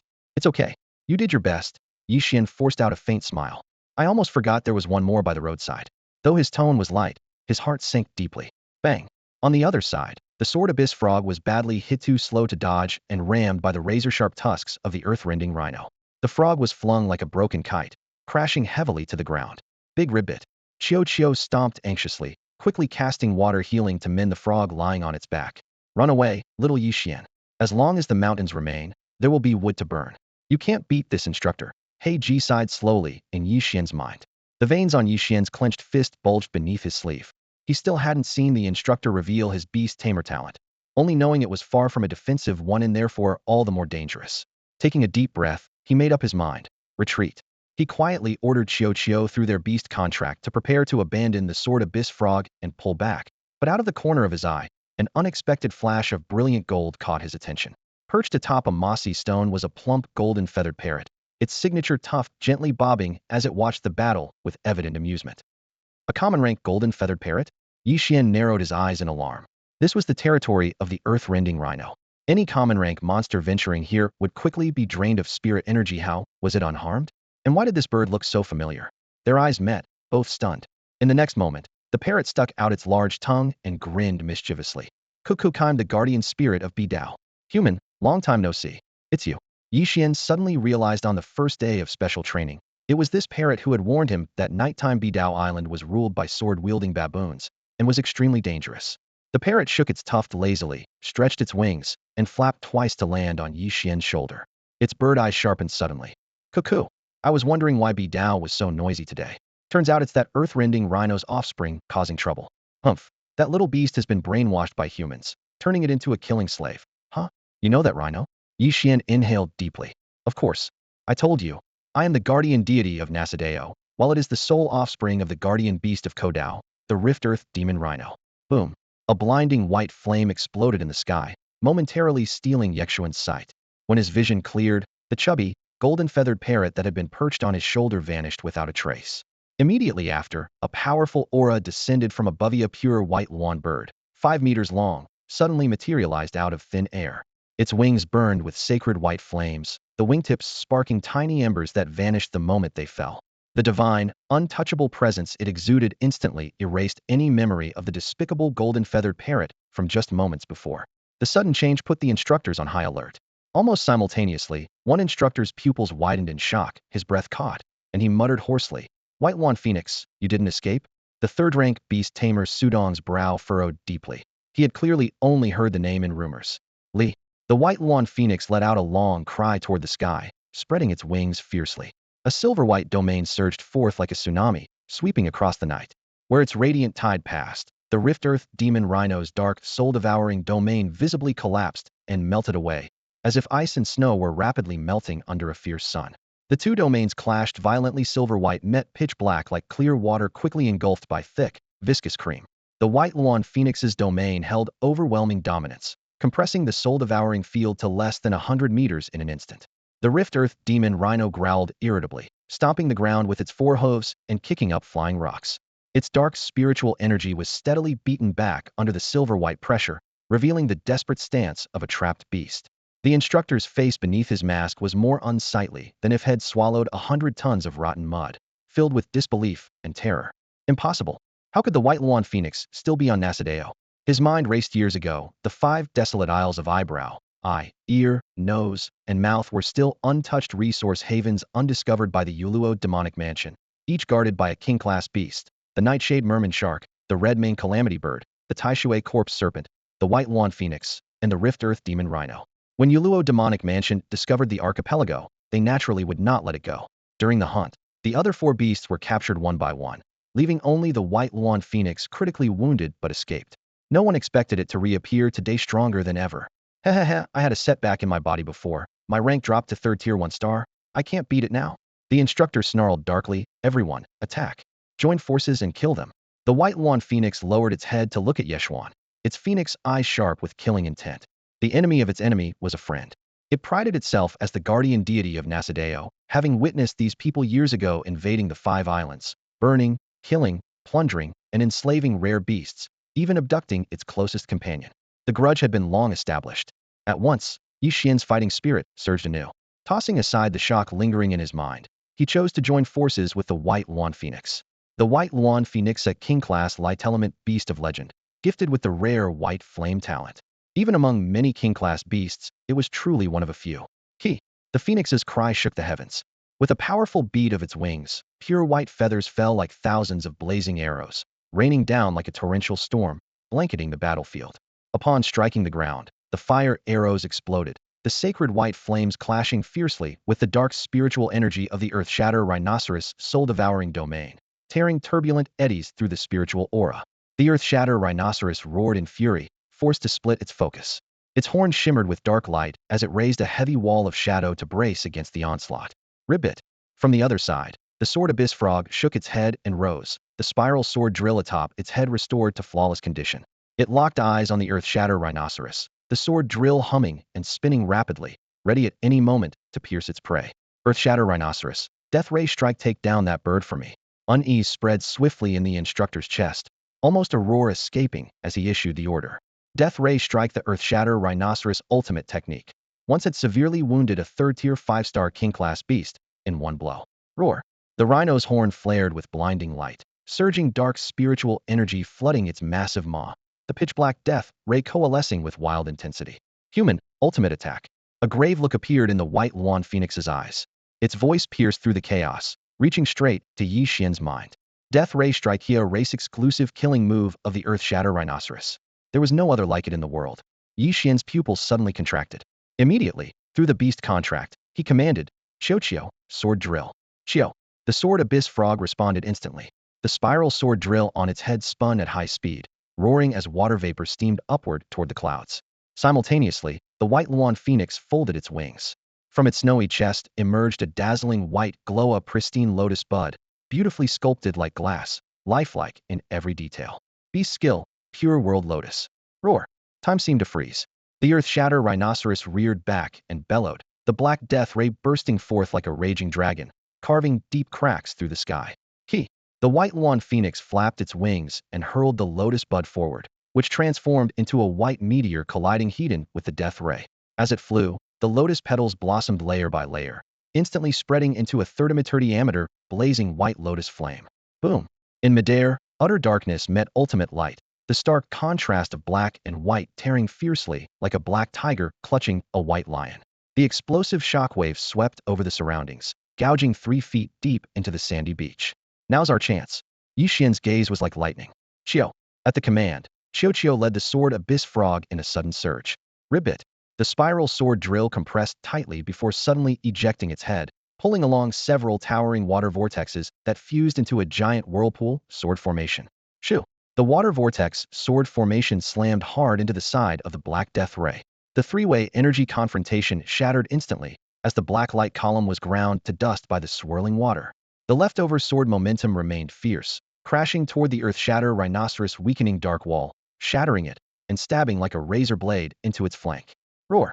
A heart-wrenching howl echoed, dark purple blood spraying wildly like a waterfall. The earth-shatter rhinoceros staggered back dozens of meters, each step leaving deep pit marks in the sand. Human, keep going. The White Lawn Phoenix was not about to let the opportunity slip away. Its wings burst into pure white flames, forging a sharp, unstoppable spear of fire. Beast skill, Featherflame Spear. A spear of blazing fire suddenly materialized, hanging poised in the air before plunging down fiercely. At the same moment, all the water swords on the Sword Abyss Frog's back merged into a massive, deep blue water blade, slicing toward the same target. Boom. Both royal-level beast skills struck the earth-rending demon rhinoceros simultaneously. Flames and the water blade exploded against its mountainous body, tearing flesh and spraying blood everywhere. Though this demon rhino was known for its toughness, the brutal impact forced its front legs to buckle, and it collapsed to its knees. It struggled desperately to stand, but lacked the strength, only leaving heavy, ragged breaths. A suffocating silence hung over Nose Island. The crow-faced inspectors held their breath, eyes wide with terror. They had lost. Lord Feng had actually lost. You've lost, instructor. Ye Xuan's voice was icy, cold with murderous intent. The instructor remained silent, then reached up and removed his pig-faced mask in front of everyone. Beneath it was a scarred, middle-aged man's face, fierce yet unervingly calm. Ye Xuan, you were lucky. Had it not been for that mutt bird aiding you, you wouldn't have escaped my grasp. He spoke with a trembling fist, forcing himself to conceal his unwillingness to concede. Having to abandon the carefully bred goo insect was bitter indeed. How could he accept it? Yet the situation was hopeless. Only retreat could buy life. He introduced himself. 10 years ago, I was the only goo king on the 5 islands Feng Tianxiang. Recognized by the Lord, I entered the Grand Sai Hall and brought back a young, earth-rending demon rhinoceros. Raising his hand, a light enveloped the kneeling demon rhino, drawing it into his beast command space. His tone was complex. Fortune in the Grand Sai Hall never ceases, and my Beastmaster talent has risen from Class B to Class A. You are a genius, yes, but I, Feng Tianxiang, am also a genius. Even this Class A talent means little to me. Suddenly Feng Tianxiang chuckled darkly. Have you ever heard of empty cicada full jump? Ye Xuan's pupils shrank sharply, waves of horror crashing in his heart. That was a Class A Beastmaster talent. To leave behind a cicada shell illusion and instantaneously full jump between 2 points. Whenever the thought arose, there was always a retreat path beneath you, impossible for anyone to stop. Ye Xuan, you are already a prisoner of the Yuluo Demon Mansion. From now on, my shadow, Feng Tiangxiang's, will haunt you for life, becoming your nightmare. Just as Ye Xuan prepared to command Qiuqiu to strike, the scene blurred suddenly. Feng Tianxiang and Su Feng vanished into thin air. My lord, please don't abandon us. The crow-faced prisoners grew pale, hopelessness pressing down like a dark cloud. They had been left behind, now expendable pawns. Jia Jia Jia, the White Lawn Phoenix bird let out 2 sinister laughs, sensing disaster approaching. It's over, it's over. Nose Island can't be held, I have to run. Goodbye, goodbye, hope we meet again. Its eyes darted wildly as it shape-shifted back into a golden fat parrot and fled chaotically toward the distance. It knew the black-robed figures would return en masse. If this royal-level demon beast fell into their hands, it would likely suffer memory wipes like the others on the 4 islands, reduced to murderous slave beasts, or worse, be forced to breed hybrid offspring as a breeding bird slave. Just thinking about it made its skin crawl. After all, its sleek white feathers shimmering green made it both handsome and powerful. Stop running and come back. Staying with me is safest. Ye Xuan coughed up a mouthful of blood, gesturing for Qiuqiu and Ye Xuan to finish off the remaining enemies, then waved to recall the fleeing White Lawn Phoenix bird back to his side. The golden fat parrot in retreat suddenly turned back, casually perching on a green stone. Its tuft of feathers atop its head bobbed as it glanced sideways at Ye Xuan. Ye Xuan ignored it, and the tiny Qiuqiu, no bigger than a palm, jumped up onto his shoulder with a soft plop, then slipped smoothly into his robe collar, its furry little head poking around inside. Ye Xuan reached out, stroking the soft fur calmly and firmly as he said, "We're on the same side, sharing a common enemy." Ha ha ha, exactly. The fat parrot flapped its wings and chuckled strangely. So why not stick with me, join forces, and take revenge on Yuluo Demon Manor together someday? Ye Xuan stretched out his slender hand with ease, palms slightly raised, sincerity overflowing in his expression. This guy's playing dumb to hide his strength. The fat parrot cursed inwardly, recalling it once planned to make Ye Xuan a snack. A chill ran down its back, though it was glad Ye Xuan wasn't bloodthirsty. Hiss! Ye Xuan returned, the black and golden severing mantis blade dripping fresh blood. Following Ye Xuan's orders, it had already wiped out the 70-plus crow-faced beast tamers remaining on the beach one by one. Heh, human, are you trying to enslave me too? The golden fat parrot narrowed its eyes. No, I want you as my partner. Ye Xuan said calmly without blinking, his eyes filled with quiet confidence. Hell, liar. I can read minds. I hear your thoughts. Ha ha ha. I won't be anyone's slave. The fat parrot flapped its wings and backed away. Farewell. Ye Xuan, find a place to hide quickly. Until we meet again, I'm out of here. The golden-feathered parrot, resembling a white lawn phoenix, took off with several wing beats and headed toward the horizon. Previously seriously wounded by Yuluo Demon Manor's elite, it had hidden on Nose Island disguised as an ordinary golden parrot to heal. Now exposed, it had to abandon its old territory and flee. Chio. Chochio peeked its tiny eyes out from the collar, watching the golden figure disappear in the distance. Tisk, Hey Ji chuckled softly. Looks like it's not too fond of you, little Ye Xuan. No matter, there will be better ones. Ye Xuan smiled faintly, fingers tracing the second-grade beast artifact, the beast ring. Inside the ring rested a priceless Jiaozhu pearl, worth as much as a low-level king-class beast. Once they returned to the human city, perhaps it could be exchanged for a third contracted demon pet. Contracts shaped the future, and with Ye Xuan's solid resources now, he had the freedom to choose. Master Yi, Lu Erfa, Captain 8, and the others came running from the beach, still panting, their eyes full of excitement. Ye Xuan waved them off. The instructor's gone, don't waste time. They followed his gaze toward the 100-meter-long black crystal ship on the sea, chests heaving with anticipation. The instructor's grade A beast-tamer talent cicada fold leap was a bit like some water recovery skill from a Blue Star game. Ye Xuan once knew he was intrigued, but unsure if it had side effects. Well, if he ran, he ran. The most urgent matter now was the ship. It was a transport vessel from Yuluo Demon Manor. Securing it meant free passage across the sea and a pathway back to human civilization. After surveying the battlefield, the group boarded the ship. Ye Xuan immediately ordered, "This ship is worth at least 10 million beast coins. Captain 8, you know machinery, better take some men to check for tracking devices." Understood. Captain 8 nodded and led several agile students to search separately. It didn't take long before they found many elite-level demon beast submother barnacles hidden in a corner of the cabin. On deck, Captain 8 held one of the palm-sized barnacle sea beasts and began explaining. They threw it into the fish's belly and released it back into the sea. Ye Xuan spoke without hesitation. Good. Captain number 8 understood immediately. He knew this was a clever distraction to fish in troubled waters. He ordered the demon beasts to charge into the seawater and caught a deep-sea blackfin fish about a zhang long. The sharp fish scales shimmered with a cold blue light under the sunlight, its mouth wide open, revealing serrated teeth. The captain waved his hand, stuffed the metal can wrapped with the seaweed barnacle into the fish's mouth, then tossed it toward the sea surface. Splash! The giant fish plunged into the water, splashing waves half an arm high, then flipped and dived into the deep blue ocean, leaving only a trail of bubbles that soon disappeared. Set sail. Ye Xuan gave a calm command. The tall-mast black transport ship immediately raised its sails. Well, what about the others on Nose Island, and the prisoners left on the 4th island? Captain number 8 couldn't help but ask. Don't worry about them. Ye Xuan remained expressionless. We don't have the time. Danger could strike at any moment. Right now, my power can only protect you. His tone was as cold and hard as ice. Captain number 8 forced a bitter smile, but understood the truth before ensuring their own survival. Any idealistic mercy was a luxury. After all, as a member of the Beast-Tamer Alliance, he still held onto the faith in fairness and justice. This belief had enabled him to infiltrate the lowest ranks of the Yuluo Demon Mansion. He knew better than anyone that if no one upheld justice, the world would descend into chaos. We can only report back in detail once we reach the human capital and send for reinforcements, he said through gritted teeth, sharply pulling down the sail control. The black giant ship responded instantly, its several gray-white sails billowing in the sea breeze.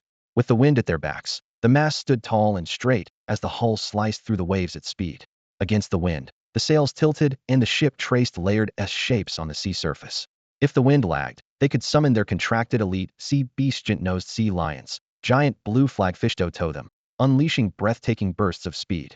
The roar of the waves filled the air as the 100-meter-long black ship steadily grew smaller across the deep blue sea, eventually shrinking to a speck before vanishing into the mist where the sea met the sky. On deck, the salty sea breeze whipped through the rigging. The group either leaned on the railing or sat on the floor, quietly staring up at the cloud-filled sky overhead. "This is unbelievable, we actually escaped," Luer said, wrapped in a green robe, holding a bottle of strong liquor with wine dribbling at the corner of his mouth. He muttered, "When we get back, I'll obediently take over the family spice shop, marry my 18 wives, have a bunch of fat sons, and never get tangled in this deadly beast-tamer business again." His words dropped like a stone into everyone else's hearts, stirring countless thoughts.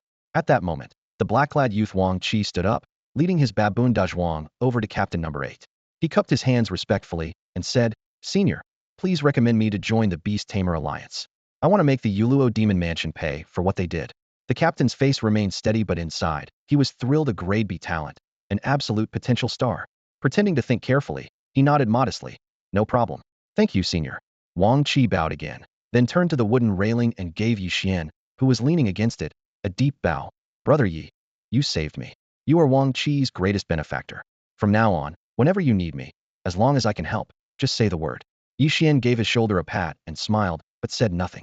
The two grade B beast tamers, Gong Sun Yu and Su Yu, hurried forward to express their thanks. Time passed, and before anyone realized it, the ship had been drifting on the sea for 3 days. Captain number 8 was a jack of all trades, a versatile beast tamer who even knew a bit about navigation. That's why the black giant ship had been steadily moving along its set course. On the night of the 4th day, the sky was full of stars, casting shattered silver light across the dark sea. A gentle breeze stirred the water's surface, creating faint ripples of shadow and light. Scattered sea creatures poked their heads up to breathe, watching the giant ship from afar, but dared not come closer because of the lingering fierce demonic aura radiating from the vessel. Inside the cabin, the flickering glow of a tallow lamp cast a warm, yellowish light on the wooden walls. Ye Xuan sat cross-legged on the bed, clad in black garments and half-armor, eyes closed in deep concentration. Qiu. On the table, a tiny sword frog priest named Qiu, no bigger than a palm, was sprawled beside a wooden basin the size of a washbowl, greedily licking up golden honey like a pig rooting around. This was Ye Xuan's personal reward for after several fierce battles. Qiu had grown to enjoy fighting and was showing the first signs of sharpness. In the corner of the cabin, the black and golden night mantis Ye Xuan brandished twin blades, sending a string of faint whistling sounds through the air, its cutting training never ceasing. Who should I upgrade next? Ye Xuan opened his eyes, glancing between Ye Xuan and Qiu. The warehouse still stored the corpse of a third-rank, 2-star commander-level giant-nosed war elephant, along with hundreds of ordinary second-rank demonic beasts, all rich sources of spiritual power. Qiu paused its feast, smacking its lips and quietly pointing a stubby finger toward Ye Xuan, who moved its blades with the grace of the wind. Still haunted by its failure to assassinate that instructor, Ye Xuan was restless. Hearing the cue, it retracted its blades and approached, its insect eyes glowing dark cyan. Remember, you are stronger than any other demonic beast. You are my Ye Xuan's beast. The road is long. We will grow stronger together. Ye Xuan smiled softly, raising his fist in greeting. HSS. Ye Xuan's blade arm gently tapped Ye Xuan's fist, its cyan eyes flickering with fighting spirit. Then it was absorbed into the refining beast pot, as Ye Xuan prepared to resume meditation. Knock knock. A crisp rap sounded on the door. Ye Xuan, the soft voice of Sun Yutong came through the crack. Ye Xuan rose and opened the door. Outside stood the baby-faced Sun Yutong in a white nightgown, head lowered silently. Beside her was a blue-dressed girl with shoulder-length black hair and a cold expression. Ye Xuan had forgotten her name, but remembered that in the cave a girl had leaked secrets, and afterward it was this blue-clad girl who had stabbed the traitor with a dagger. Is there something you need? Sun Yutong's cheeks flushed as she glanced shyly at Ye Xuan. Ye Xuan, you haven't spent time with me for so long. The blue-dressed girl interrupted, her voice cool but trembling slightly. Ye Xuan, I have nothing to repay you, but tonight Yutong and I wish to keep you company to relieve your weariness and boredom. Her ears reddened, and she turned her head, unable to meet his gaze. Relieve weariness and boredom? Ye Xuan was momentarily stunned, but then stepped aside to let them in like flowers attracting butterflies. Focusing on self-improvement is what truly draws others near. Besides, 3 people chatting was livelier than 2. Seeing him agree, Sun Yutong's blush deepened as she and the blue-clad girl stepped inside. Boom. Suddenly, at the horizon where the sea met the night sky, a raging whale's roar thundered, its waves breaking through the ship's body, piercing everyone's eardrums, making them dizzy and disoriented. After a moment of stunned silence, the whole ship erupted into chaos. Captain number 8's panicked voice blasted through the cabins. Bad news. Get the sails up, all of you. Wang Qi, take the helm. Move faster if you want to stay alive. Ye Xuan's heart sank as he shoved aside the 2 girls blocking his way and strode rapidly onto the deck. Chaos reigned on the deck. Crew members scurried through the night, faces pale and drenched in sweat. Why, young Master Yi, it's a pod of whales. Lu Air's voice trembled, his pupils shrinking to pinpoints. Over 100 lead-class sea-swallowing whales, and among them are even king-class sea-swallowing whale kings. Ye Xuan grabbed the railing and leaned forward to look. In the next moment, a scene he would never forget unfolded before him along the ship's course. Vast blue mountains moved slowly. They were countless deep-sea giant whales, gargantuan in size. The lead one stretched 300 meters long, like a floating island blocking the sea. Under the dark night sky, The whales' backs were studded with blue crystals that flickered like ghostly flames, enchanting yet eerie. Stunningly beautiful, but hiding deadly danger. A chill ran down Ye Xuan's spine as his heart lurched into his throat. If this massive pod collided with their 100-meter transport ship, it would be splintered in an instant. A deafening chorus of whale calls echoed, water spouting into the sky as if to wash the stars away. Everyone broke out in cold sweat. Under Captain Number 8's furious shouting, they frantically adjusted their course. Ye Xuan rolled up his sleeves and joined the urgent sail handling. For 1,000 meters, 3,000 meters. As the distance closed to under 2,000 meters, the transport ship finally completed a sharp sideways turn, skimming along the edge of the whale pod. A hair-raising escape from a direct collision. Everyone exhaled deeply, panting hard, clothes soaked through with sweat. We're safe now, everyone. Captain Number 8 wiped his forehead and forced calm. Sea-swallowing whales are naturally docile and bulky. They avoid attacking unless provoked. As long as we don't disturb them, we'll be fine. Are you sure, Elder? Gongsun Yu stammered nervously. Before the words were out, the captain glanced back and nearly jumped. And no. Behind them, the ocean roared. The entire pod, led by the 300-meter behemoth, suddenly changed direction and gave chase to the transport ship. Quick! Send the dagger-wielding baboons below deck. Row faster. The captain shouted. No one hesitated. The baboons' king, Ye Xuan, led 100-strong, muscular baboons rushing below. Jejia. They scratched and clawed, veins bulging on their arms like coiling dragons, and dozens of giant oars plunged into the sea simultaneously. Boom! Powered by their strength, the transport ship surged forward, the hull trembling with speed. Roar! The Whale King's eyes glowed with eerie blue fire, its call rolling across the sky as it led the pod in relentless pursuit. King-class beasts possessed intelligence beyond humans. The missing playful youth of their clan had likely gone astray, and now a faint trace of that young one's scent lingered on the transport ship. In truth, the Whale King hadn't been mistaken. A small number aboard the ship had indeed been in contact with the missing youth of its clan. On the open sea, the black transport ship fled in frantic haste, while a pod of whales pursued steadily, like cats toying with mice. White waves churned behind the ship's stern, the heavy rudder creaked under strain, and the salty, briny breeze mingled with an air of mounting tension on deck. Young Master Yi, do you think the whales are chasing us because of that dead devouring sea whale? Lu Air panted heavily, wiping cold sweat from his brow. If I remember right, the devouring sea whale's sense of smell is incredibly sharp, and we all had whale meat at some point. That's not unreasonable. Captain Number 8 replied grimly, his face ashen. Keep sailing at stop. Understood. The helmsman responded, pressing the throttle as the ship shuddered forward through the waves. Everyone's nerves were stretched taut. No one dared say a word. Time slipped by to the deep drum of their pounding hearts, inching closer to midnight's hour between 3 and 5 a.m. Blue Star time. Suddenly, a low, guttural roar shattered the night. The lead whale king abruptly halted at the edge of the mist, its massive jaws slightly parted. Its deep brown eye reflected the pale sea fog ahead, showing rare signs of hesitation and fear. It paused for a moment, then abruptly turned around, swinging its massive tail to lead the pod vanishing beneath the dark sea. Don't let your guard down. Keep going. If this ship goes down, none of us survive. Captain Number 8 stood solidly behind the wheel, brows furrowed, voice barely above a whisper. Suddenly, a sailor's eyes widened.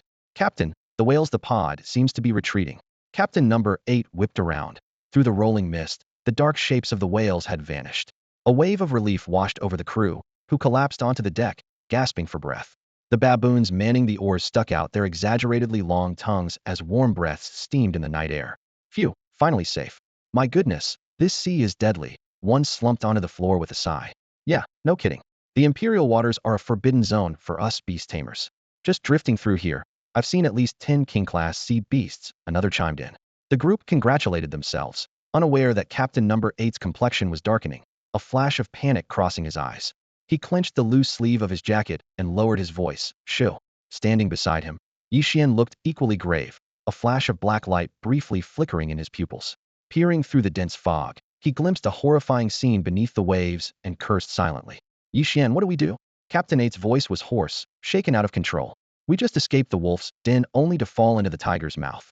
No wonder the whales gave up chasing. There's a bigger danger ahead. As they whispered, the surface of the foggy sea suddenly revealed a cluster of pitch-black pillars, each as thick as giant tree trunks, sprouting from the water like bamboo shoots after the rain. Upon closer inspection, the pillars were covered with circular, suction cup-like growth tentacles of the cephalopod beast. Captain Number 8's pupils dilated wildly. A single tentacle as long as the ship itself. Just imagine how terrifying the enormous creature hiding underwater must be. Alohum. A cold wind swept by, scattering the sea mist like torn paper.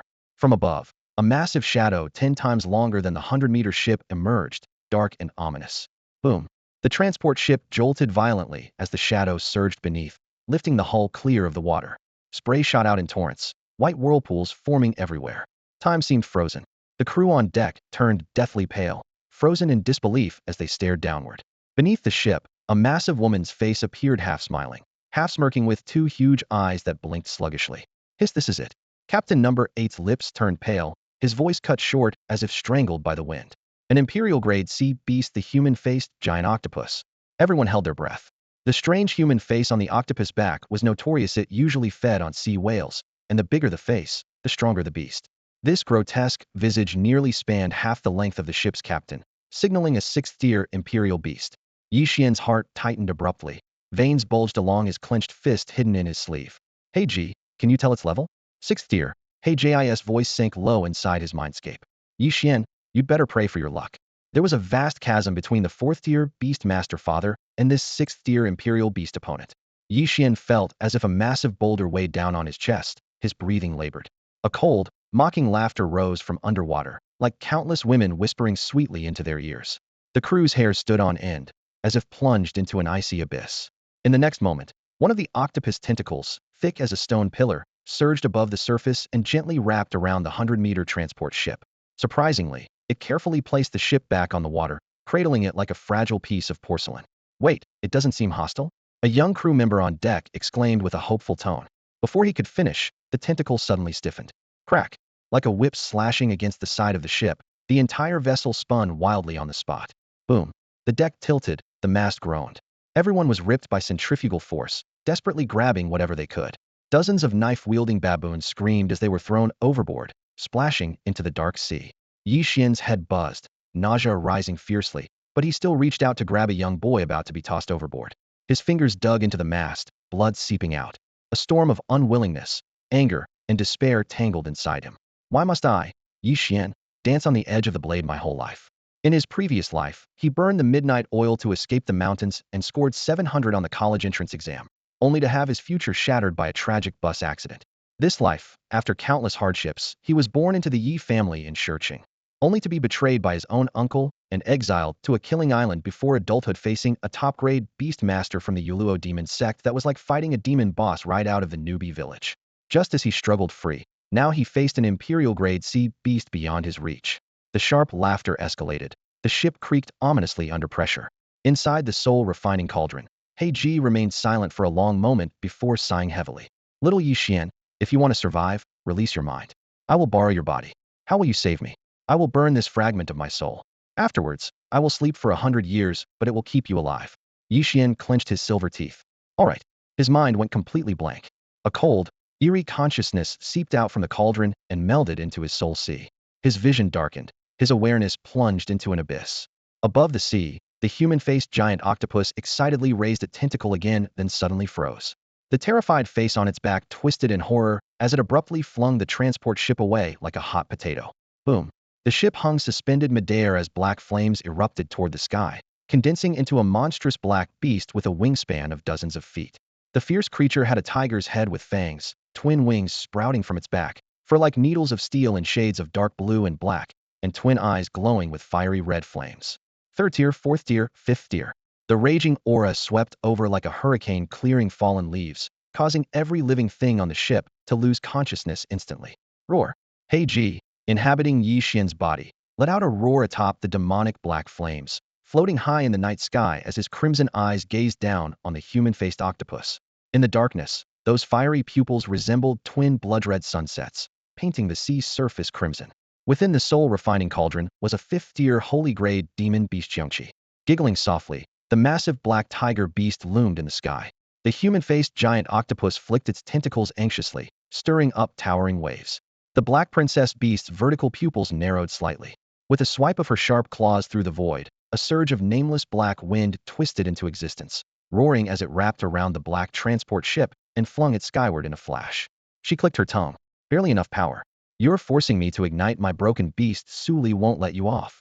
A fierce, angry roar shattered the air between sea and sky. Black Princess spread her twin wings with a thunderous blast, like a pitch-black canopy. In the next instant, Boundless black flames poured from the wing tips. The seawater churned and boiled, thick white mist rolling up to blot out the sun. She became a streak of black lightning diving down. Before her claws even struck, the fierce winds carved 3 trenches dozens of meters deep across the ocean surface. Hiss! The female face on the giant octopus twisted into a grimace of rage. Dozens of thick, python-sized tentacles covered with suckers crashed through the waves, dripping black venom that glowed an eerie purple. In midair, Black Princess twisted sharply, weaving nimbly through the tangled limbs. In a flash, her fangs bared, and she bit down on the thickest tentacle. Gifted flames, Junyan. Gifted flames, demonic fire. Gifted flames, soul blaze. The tricolored infernos raced along her teeth, rapidly climbing up the tentacle. Carbonized and shriveled, the damage was done in the blink of an eye. Heh! The giant octopus writhed as if stabbed in the heart by a jagged blade, wildly thrashing its remaining tentacles. The ocean's surface erupted in chaotic waves. Black Princess' ghostly light surged as she grabbed and fiercely yanked. Uffed! The thick tentacle detached from its body. Before it could even hit the sea, it turned to ash. The human-faced giant octopus' eyes blazed with resentment. Suddenly, its forehead split open, revealing a glowing, sinister blue eye. Whiz! A brilliant blue beam shot forth, twisting the space around it into warped ripples. Black Princess flapped her wings urgently but was still hit by the shockwave, her massive body dragging a trail of flames as she skidded hundreds of meters across the sea, her foreclaws gouging deep trenches. Roar! They'll kill you! She howled in fury, her voice shaking the dark clouds. Boom! The black flames flared wildly, coalescing into countless crescent-shaped blades raining down. The octopus tentacles interlaced to block, but 7 or 8 black flames pierced through its body, spraying foul-smelling slime and black blood. The chance came. Black Princess flames flashed as she violently surged forward before the giant octopus. Her hooked claws pierced through the mist. Here, let me give you a little makeover double eyelid style. With a pop, she painfully gouged out a fist-sized blue eyeball. Blinded, the octopus wailed in heart-wrenching agony. Its remaining tentacles thrashed wildly, and in an instant a ring of icy blue walls erupted from the ocean surface. Boom! Mountains of rolling waves slammed down, hurling Black Princess far through the air. When she broke the surface again, only wreckage and the floating eyeball remained on the sea. Black Princess stood on flaming feet, coldly sneering. Humph, 7 legs run fast, huh? Back in her prime, I'd slap you into takoyaki with just one hand. Her gaze was cold and unwavering, locking onto the unfathomable depths beneath the ocean. Black flames soared. The giant beast's shadow vanished in an instant, leaving behind only a human-shaped figure. The humanoid figure was Ye Xuan himself, his skin cracked and broken, with demonic flames seeping through the fissures, burning fiercely. Saving people to the very end, escorting Buddha all the way west. Little Ye Xuan, you owe me a huge favor. That voice echoed softly in his ear. Floating on the sea surface, Ye Xuan's body drifted with the waves. He struggled to part his lips and murmured, raising his hand to activate the beast ring. A faint glow seeped into the spray, slowly absorbing the enormous human eyeball resting on the water's surface. After finishing, his consciousness blurred, and he sank into a deep sleep. A dream came, strange yet vivid. In it, he became a pitch-black dog-like demon beast, majestic and imposing, with gleaming white fangs. Around him, a group of primitive humans clad in animal skins knelt and worshipped him reverently. From the dense forest emerged a giant python, hundreds of meters long, roaring fiercely. With a casual swipe of his claw, Ye Xuan slashed through the air, ripping the beast apart into pieces. Blood rained down as the primitive people shouted even more fervently, chanting, G, G, G. From then on, Ye Xuan lived a life of ease and plenty. Food was piled before him. Fires burned through the night to guard him. Everything was effortlessly at hand. How much time passed, he couldn't tell, until comfort abruptly ended. One night, as he slept by the campfire, a streak of black starlight suddenly blazed across the sky, too fast to follow, crashing down upon him with a tremendous impact. Smack! Darkness instantly engulfed his vision. When sensation returned, he found himself trapped inside a pitch-black iron cage, his hands tightly bound in chains, unable to move. Time ground on in silence. 100 years, 1,000, 10,000. Inside the dark cage there was no sound, no light. Loneliness crept through his mind like poison, slowly eroding his sanity until madness threatened to overtake him. Then one day, he could see streaks of mottled light through the cage walls and hear distant voices. Good grandson, this is our family heirloom. Wear it and luck will follow you. Your writing will become divine. Okay, Grandpa, I'll take good care of the heirloom. Kneel. May the ancestors bless our G family with a brilliant scholar. The scene shifted.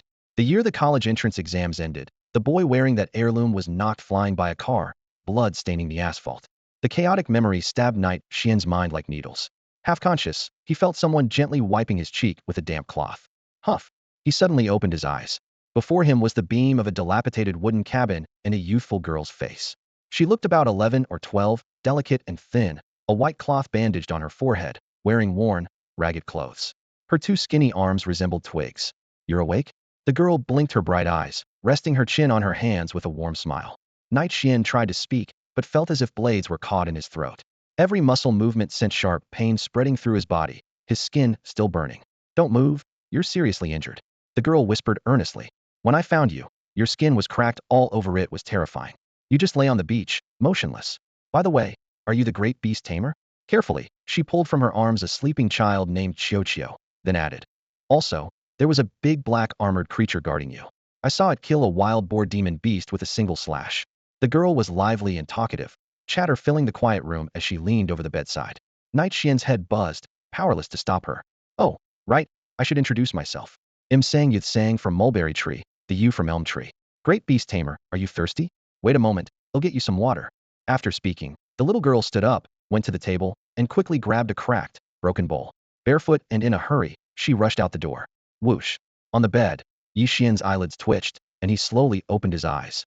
He first pressed his finger against his chest, then reached out to touch his limbs. His entire body was wrapped in tattered strips of cloth, with only his eyes, ears, mouth, and nose exposed.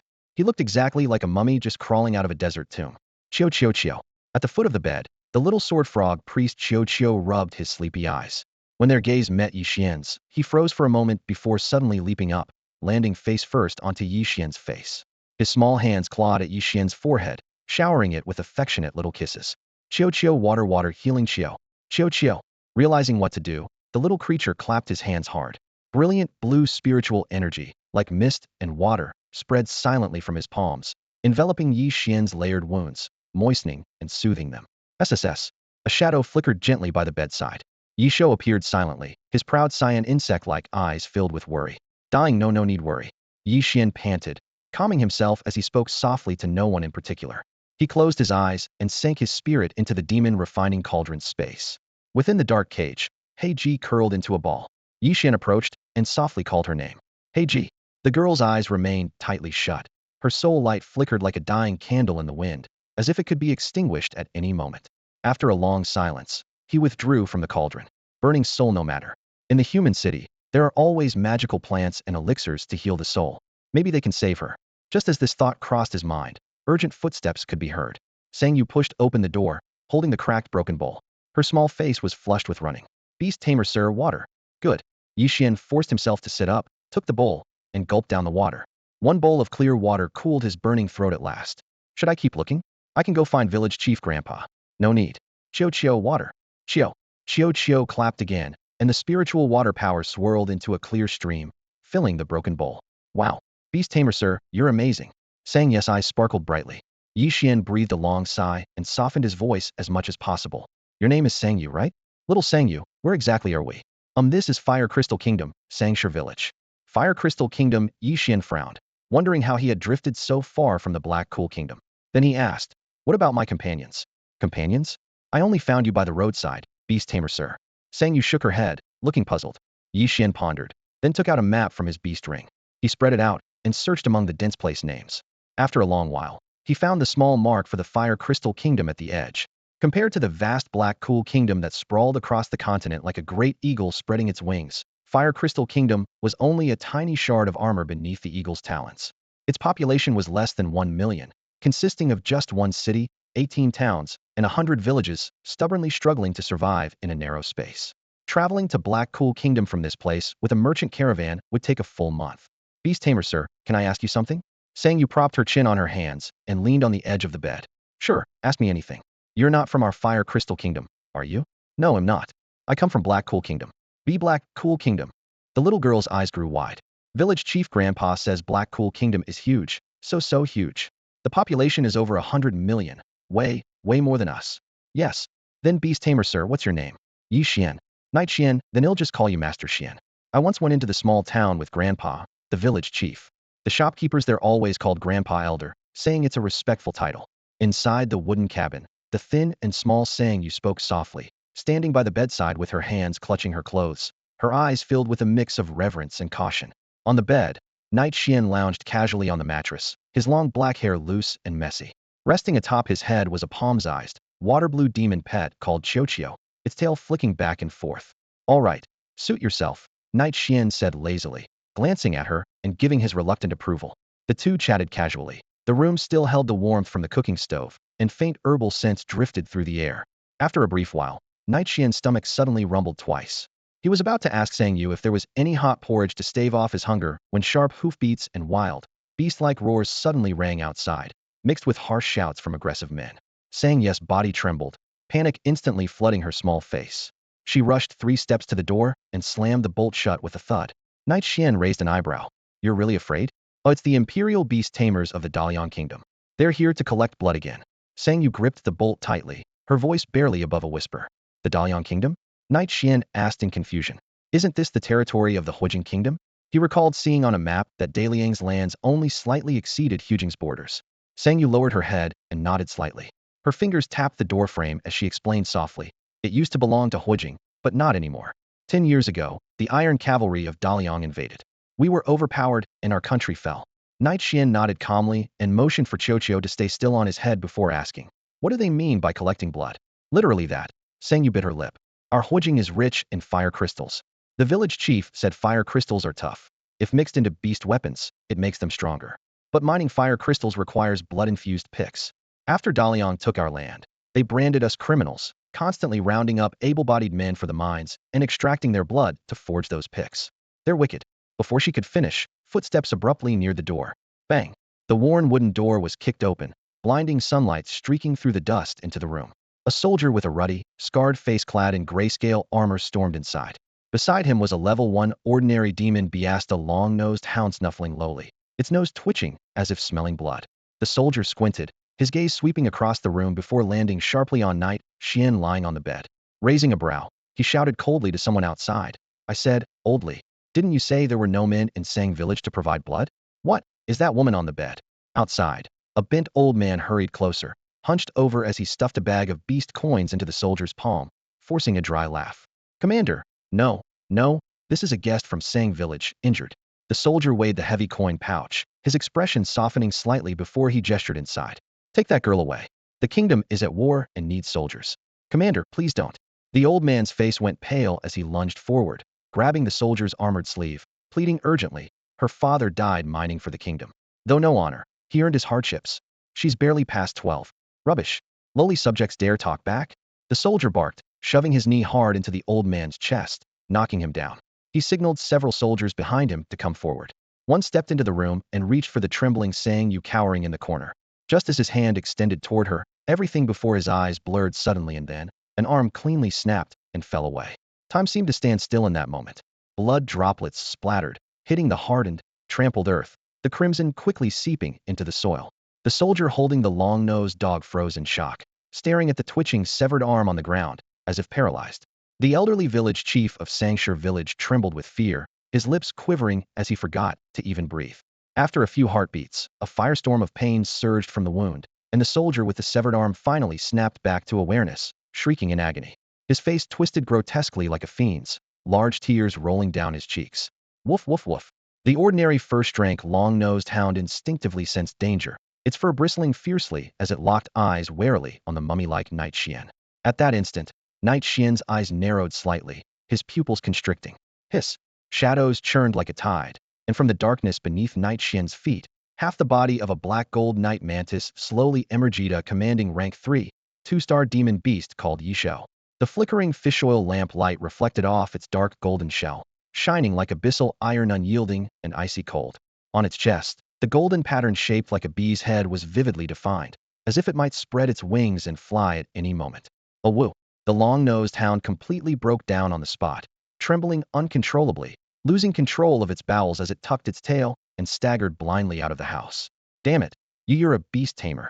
How dare you touch the soldiers of our great Liang dynasty?" The lead soldier shouted furiously, though his voice trembled with fear.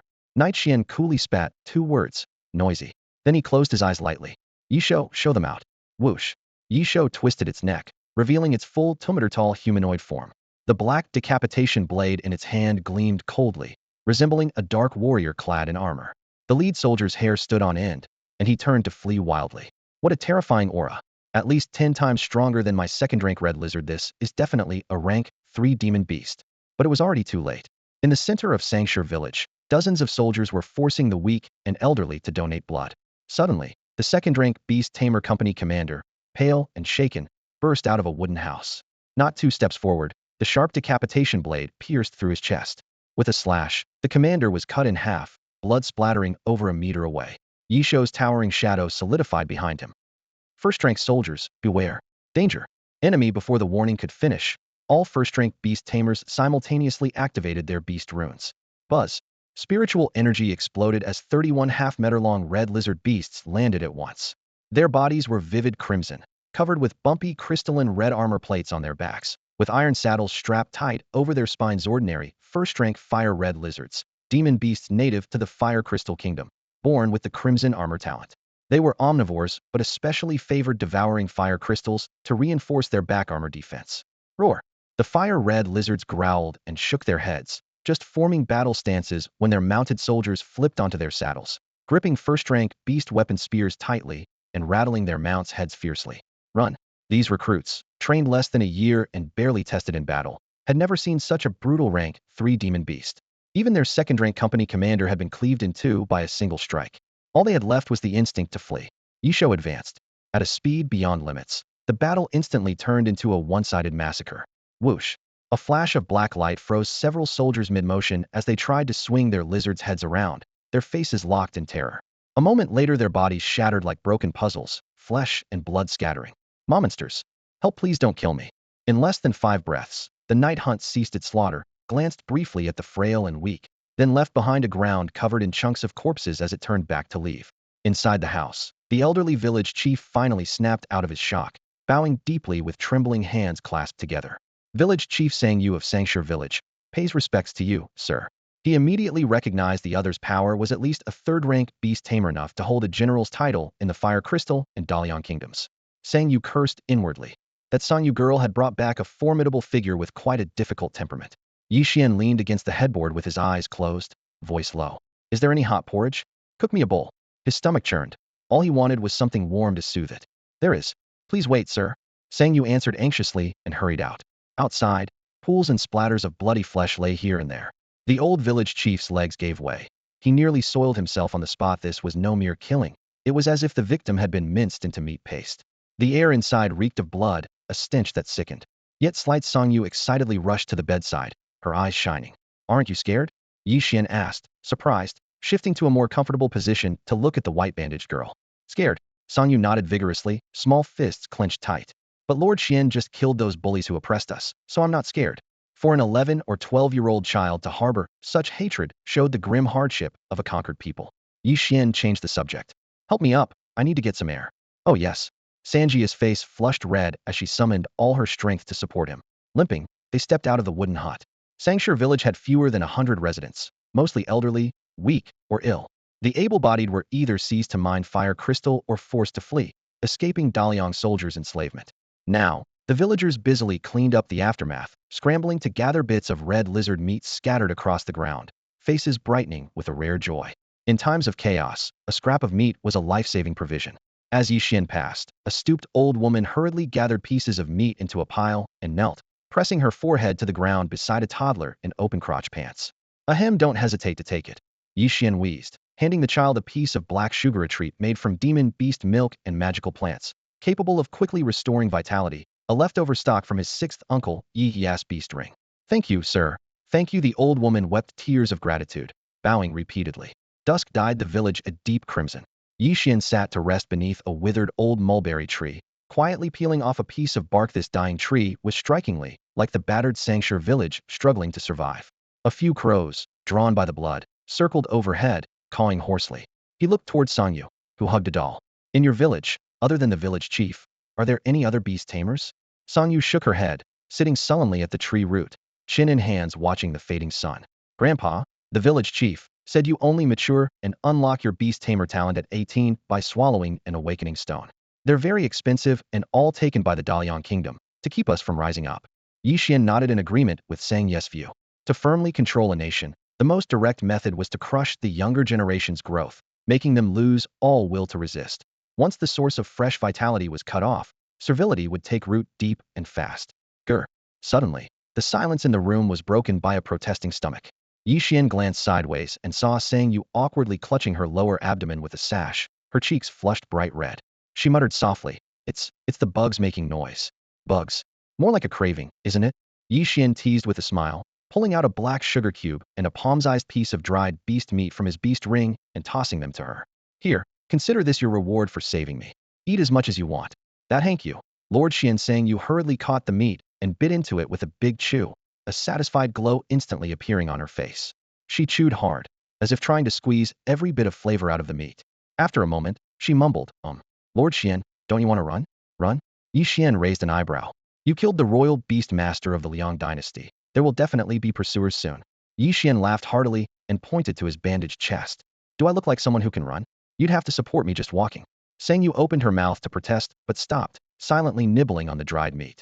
Yet a flicker of worry passed through her bright eyes. Night fell over Sangshur village, silent and still, doors and windows tightly shut in every household. In a dilapidated wooden hut, Ye Xuan lay with his hands behind his head, staring at the dim ceiling beams. Chiu was sleeping soundly, her snake tail coiled around Ye Xuan's neck, upper body resting on his chest. Ye Xuan couldn't sit still and had slipped out to hunt in the wild hills.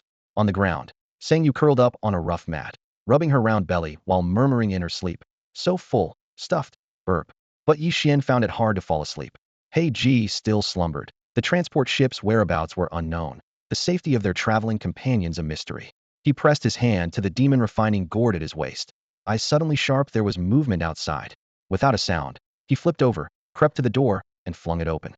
Moonlight spilled in on a group of young people tiptoeing at the doorstep, with the old village chief standing among them.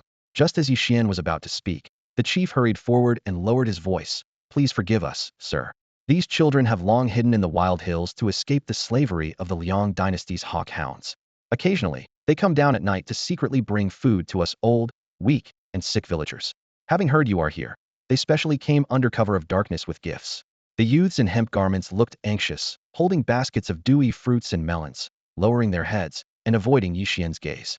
Ye Xuan said calmly, Put it down. I want to sleep. Yais.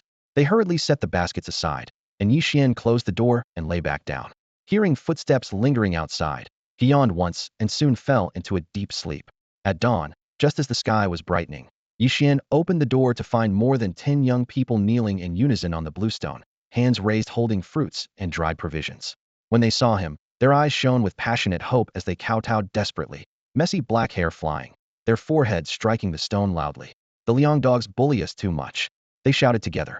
We beg you, sir, grant us the power of beast taming to fight back against the Liang hawk hounds. Ye Xuan's gaze sharpened as he turned to look at the old village chief in the distance. Your idea? The chief smiled bitterly, stepping forward unsteadily and bowing deeply. We beg you, sir, to grant these children awakening stones so they can awaken their beast-taming talents and protect themselves. The backbone of Huijing Kingdom should never be bent for a lifetime. The young men remained silent, repeatedly raising melons and fruits high above their heads before bowing deeply. The uneven bluestone slabs were soon stained with bright red blood from their foreheads, the crimson trickling down along the cracks. Night Xian stood facing them, eyes half closed in thoughtful contemplation. At last, he reached into his chest and pulled out a dozen or so awakening stones, casually tossing them to the ground. The old village chief's face lit up with joy. He stomped beside each youth, kicking them sharply. What are you waiting for? Show your thanks to the master who grants you these gifts. Thank you, master. Thank you. Despite their bloodied, battered foreheads, the young men grinned broadly, their eyes burning with determination as they looked at Night Xian. Possessing the power to command beasts meant they had a fighting chance to survive in this chaotic world. Night Xian sighed and circled around the crowd, settling cross-legged beneath the ancient mulberry tree at the village entrance. Chiu, help me heal my wounds. Chiu. The little sword frog priest Chiu leapt out of the grass, paws pressed together as he cast the beast skill water healing. Cool shimmering water swirled around Night Xian's body. His injuries soon began to close and scab, the pain noticeably less than the day before. While healing, Night Xian glanced sideways at the youths swallowing the awakening stones.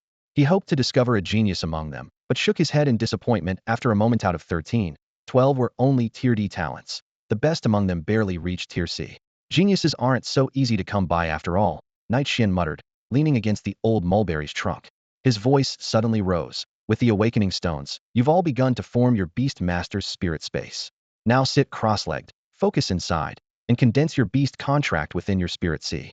Only by forming the contract can you officially bond with a demon beast. The young men were stunned but hurriedly followed his instructions, closing their eyes to calm their breathing. After nearly half an hour, they all opened their eyes, faint contract marks glowing softly in each palm. Unsuppressed joy spread across their faces. Ye Xuan stood and walked before them, voice calm but resolute. Do you wish to rebel? To overthrow the great Liang dynasty? Rebel? They exchanged uncertain glances. Such a notion was far beyond their thoughts. They had only hoped to survive peacefully. Even the old village chief was stunned, eyes wide like copper bells. Ye Xuan's expression grew solemn as he spoke again. I will lead the rebellion. His gaze shifted toward the distance, calculating. The Huojing kingdom is rich in fire crystals, which strengthen and enhance beast weapons. The great Liang dynasty destroyed that kingdom to seize their minds. If I control those veins, just selling the fire crystals each year would earn us an enormous amount of beast coins.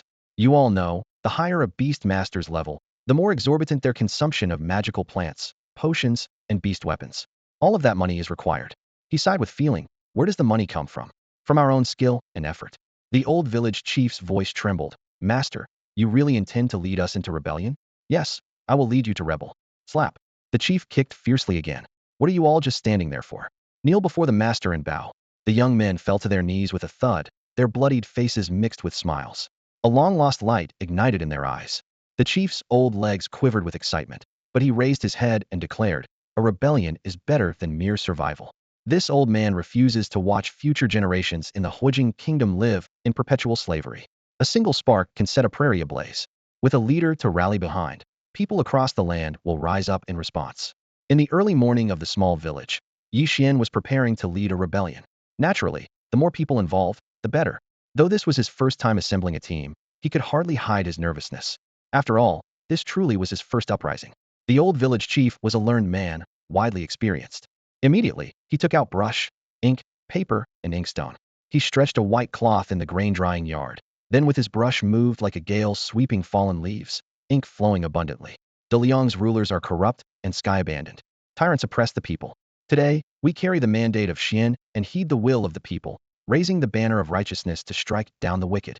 This is not rebellion against heaven, but heaven's punishment delivered. Each character was resolute and clear, written so smoothly that Ye Xuan suspected the old chief had long been secretly practicing calligraphy, perhaps preparing for this moment. By noon, Ye Xuan led a dozen or so young men to a nearby wild mountain. The terrain was steep and densely forested. Ordinary beasts were scarce, but many spirits roamed.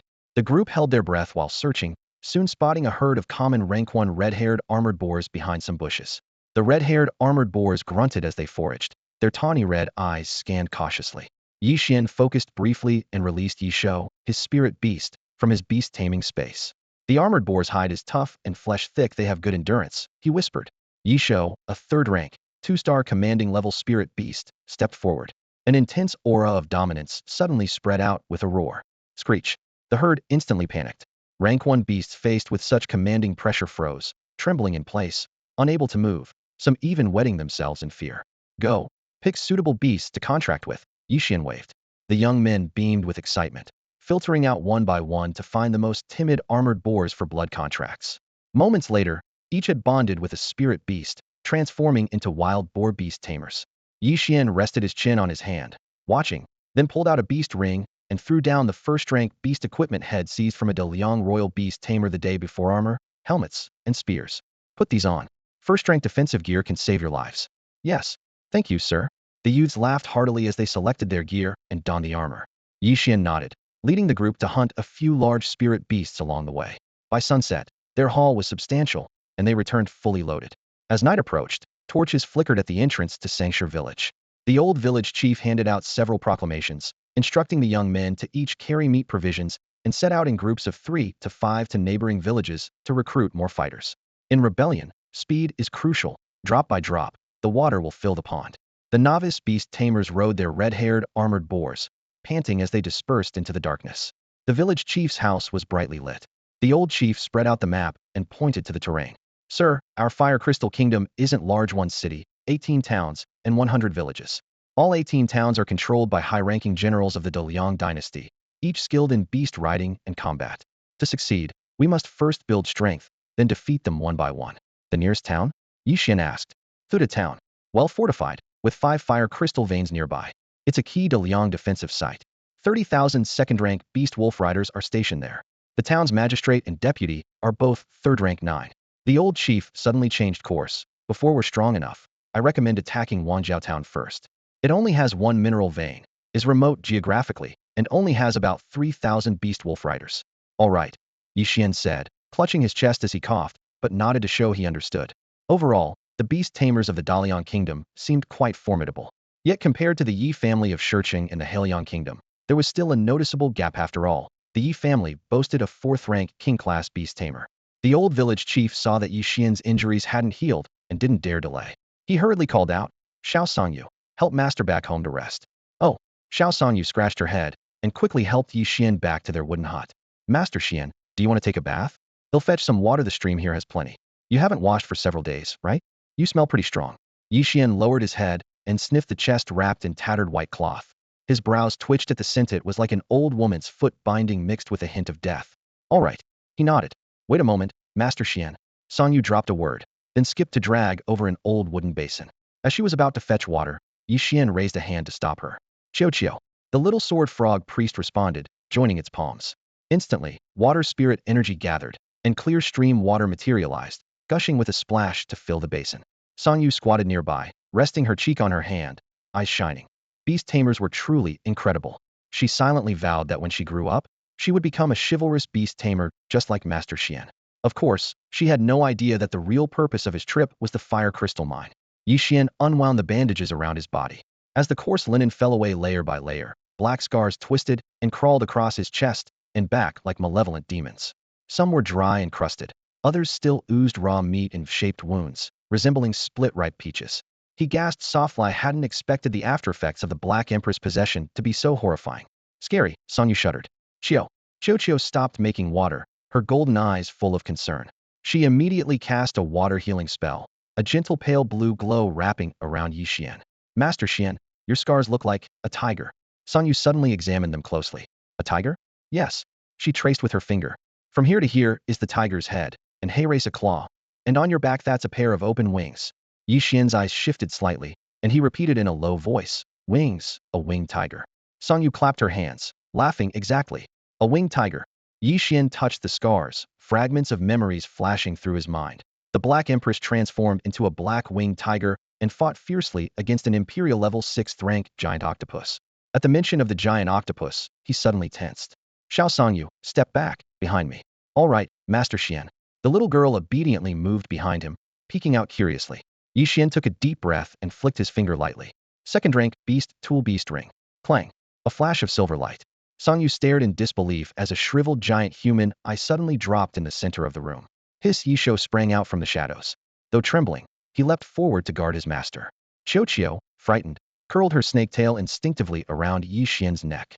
The broken relic was the demonic eye from the back of the 6th-rank Imperial beast, the giant octopus. The Black Empress battle with the giant octopus had not been without its gains. The royal beast, every part of it was a treasure. Ye Xuan narrowed his eyes and quietly examined the giant octopus eye before him, nearly as large as a millstone. This item was incredibly valuable. Its eye fluid, if swallowed raw, could cure blindness and restore sight to the blind. For ordinary people, it significantly enhanced vision and served as a rare key ingredient for crafting high-grade magical potions. Just this one effect, curing blindness alone, was on par with any 4th-rank or higher potion that revived lost limbs.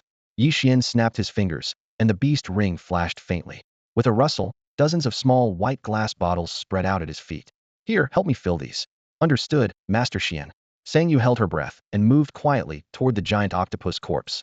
Imitating Ye Xuan's movements, she pressed a bottle's mouth to the edge of the eyeball, carefully collecting every drop of the still wet eye fluid without a single drop lost. The eyeball had been slashed by Heijai's claws, its surface indented, the eye liquid leaking out and making it look shriveled. Yet after some time, the two of them managed to gather a full 100 bottles. Master Xuan, the color is so beautiful. Sangya's eyes widened. The pale blue liquid inside the glass appeared like scattered starlight suspended within. Want to try some? Here, they'll give you the bottle in your hand. Ye Xuan said casually. Huh, you can drink this? The girl hesitated nervously. Of course. Ye Xuan popped open the bottle first and tilted his head back to drink. The salty brine mixed with a sweet note of seaweed slid down his throat like warm currents flooding through his limbs and bones. His eyes tingled and itched, as if countless tiny ants were crawling inside. The edges of his vision sharpened rapidly, distant objects revealing every fine detail. Moments later, the sensation faded, and to his surprise, his viewing distance had doubled from before. He tossed the empty bottle aside and willed himself to continue. One, one, sip after sip, until the 30th bottle was drained. The itching finally subsided, and his sharpness plateaued. No further improvement came from drinking more. Bare-chested and barefoot, he stepped outside and stood in the doorway. His eyes were like those of a hawk. Dewdrops on grass blades 10,000 meters away sparkled with fragmented rainbows in the morning light. A yellow weasel drinking 3 kilometers downstream suddenly lifted its head, stunned by the piercing gaze.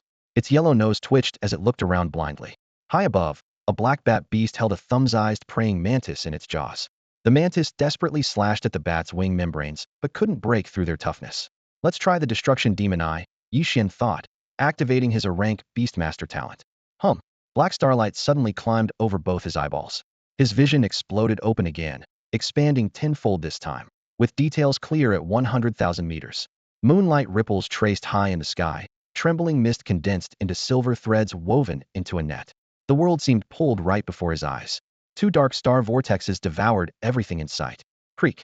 The neighbor's door opened. The old village chief hobbled out, preparing to relieve himself by the mulberry tree in the backyard. Ye Xuan glanced sideways and froze within his sight. The chief's clothing gradually faded away, fabric fibers and stitches dissolving, leaving only the gaunt shoulder blades exposed in the dim night. X-ray vision. Ye Xuan was filled with suspicion and uncertainty, quickly dispelling the influence of the destruction demon eye. The visions under that eye technique had startled him, especially the horrid image of that old bony figure. He shook his head. If he were to look, it should be at a young maiden instead. Suppressing the surge of excitement in his heart, Ye Xuan lowered himself to sit on the doorstep. A gentle night breeze brushed past, carrying a coolness with it. He squinted slightly, a faint smile curling at the corner of his lips. This top-tier beastmaster's innate destruction demon eye talent still had a lot of potential to be developed.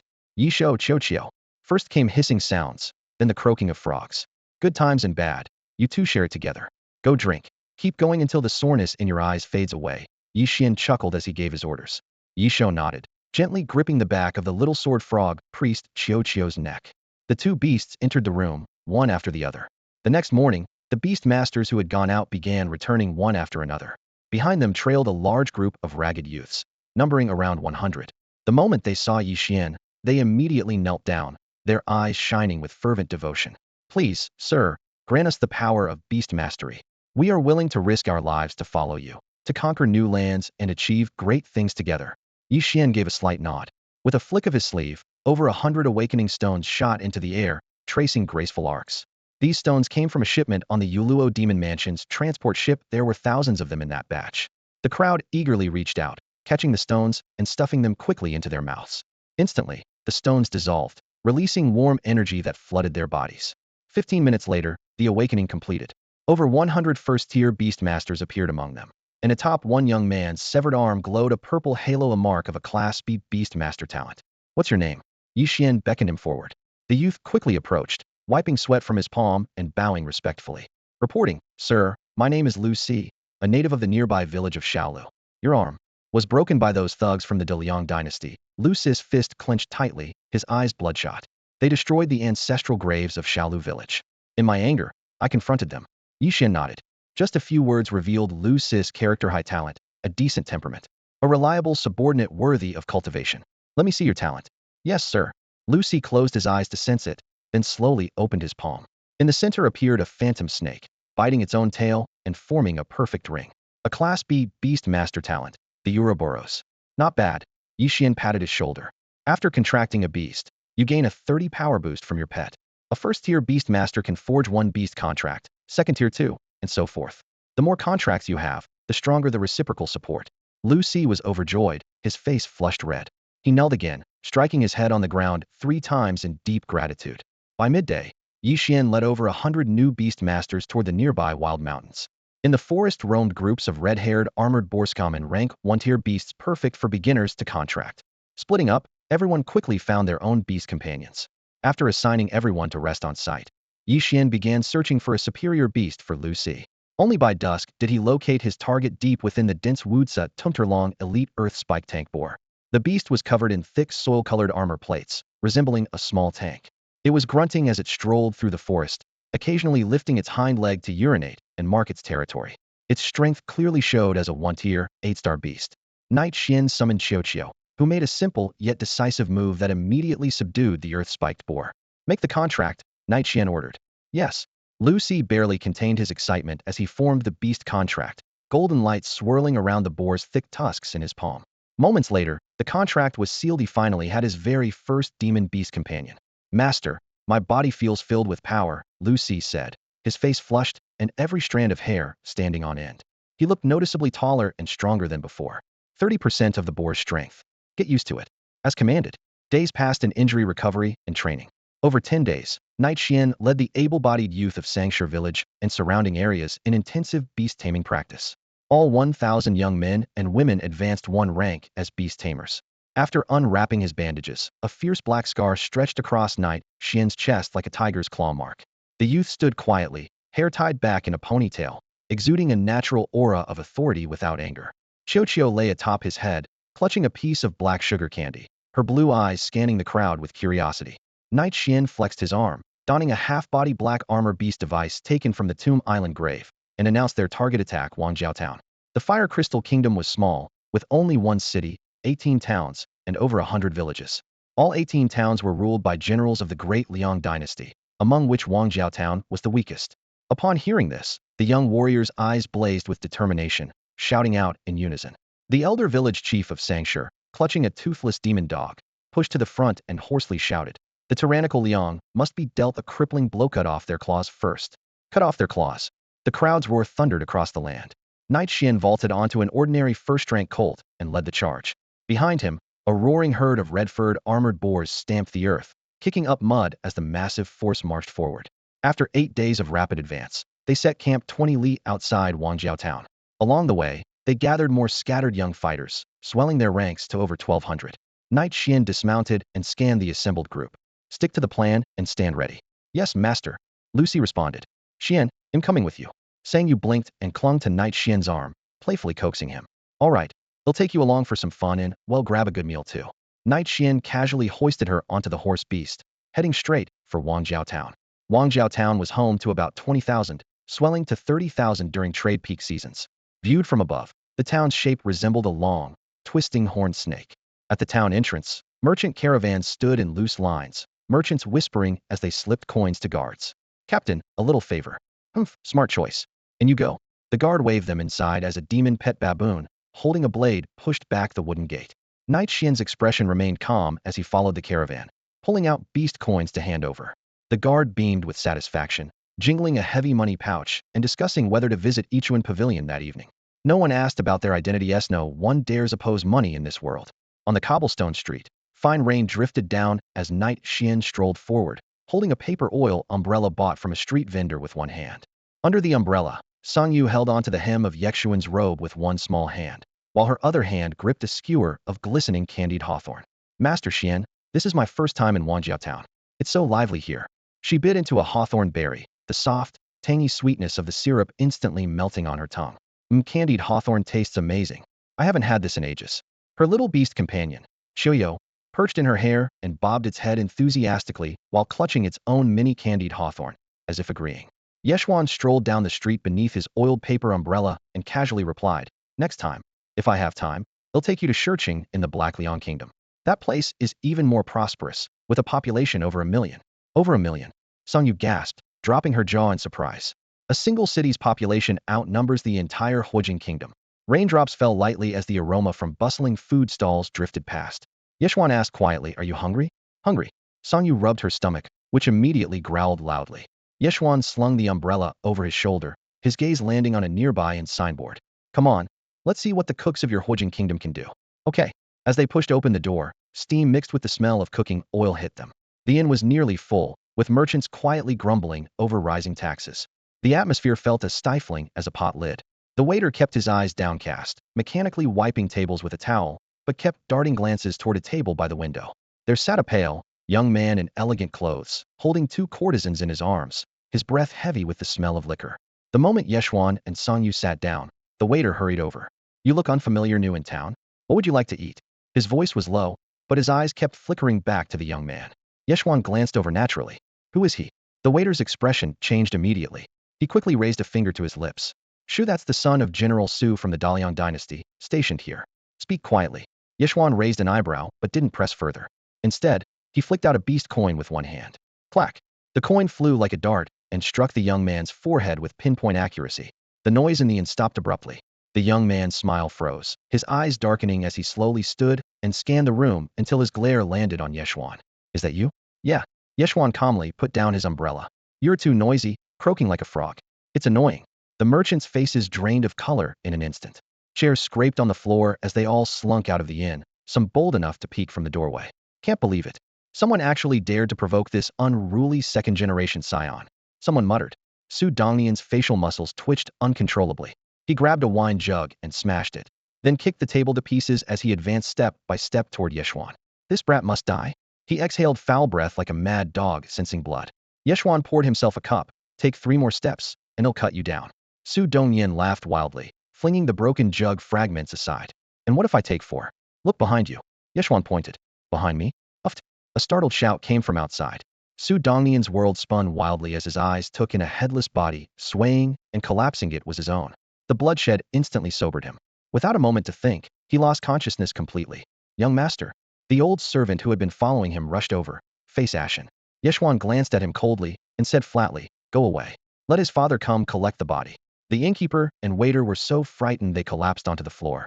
The only sounds left inside the inn were the falling rain and the clinking of broken cups. Ye Xuan lifted his cup and took a slow sip. At the town hall of Wangjiao Town, groups of armored beast tamers from the great Liang dynasty patrolled solemnly, each leading several long-nosed hound beasts. The atmosphere was tense and serious.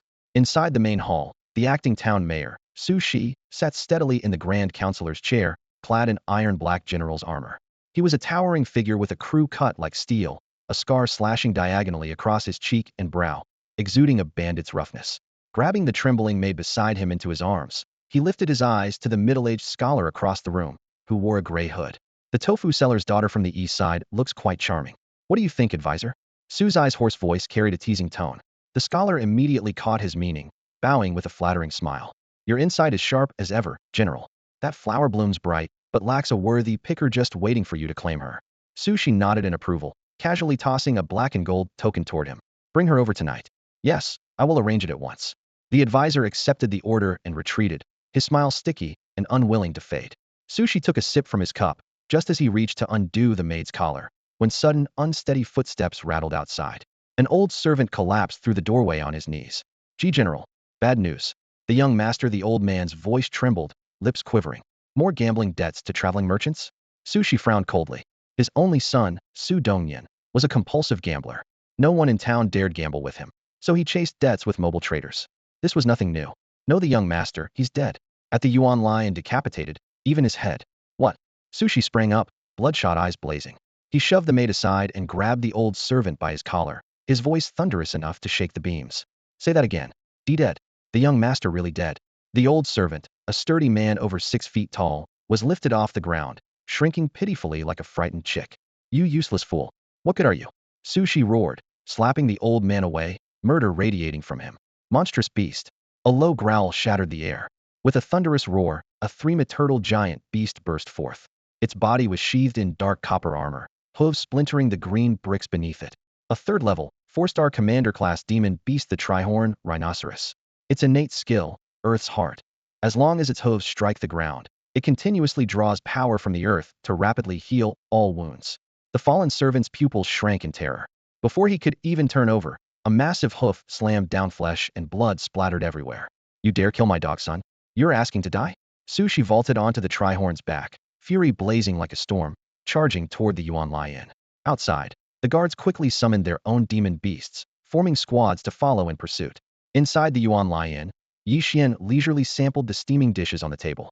The owner and staff had long fled in panic, leaving only him and a small girl with a ponytail behind. Tom's about right. Set off this firecracker. Ye Xuan wiped the grease from his lips and handed Sang Yu a fist-sized black cylinder along with a fire striker. Got it, Master Xian. Sang Yu nodded, her small braid bouncing as she dashed off to the street corner. Moments later, a sharp whiz filled the night sky, exploding into a burst of colorful fireworks. Set. Sang Yu called back. Come back and eat. Food's precious, don't waste it. Ye Xuan waved the golden roasted chicken leg in his hand. Oh, Sang Yu beamed, rushing over to grab the chicken leg and obediently munching it. Deep down, she felt joy. Perhaps the best decision of her life was defying the village chief grandpa's wishes and bringing Master Xian home. A few breaths of silence passed before Ye Xian's ears twitched sharply.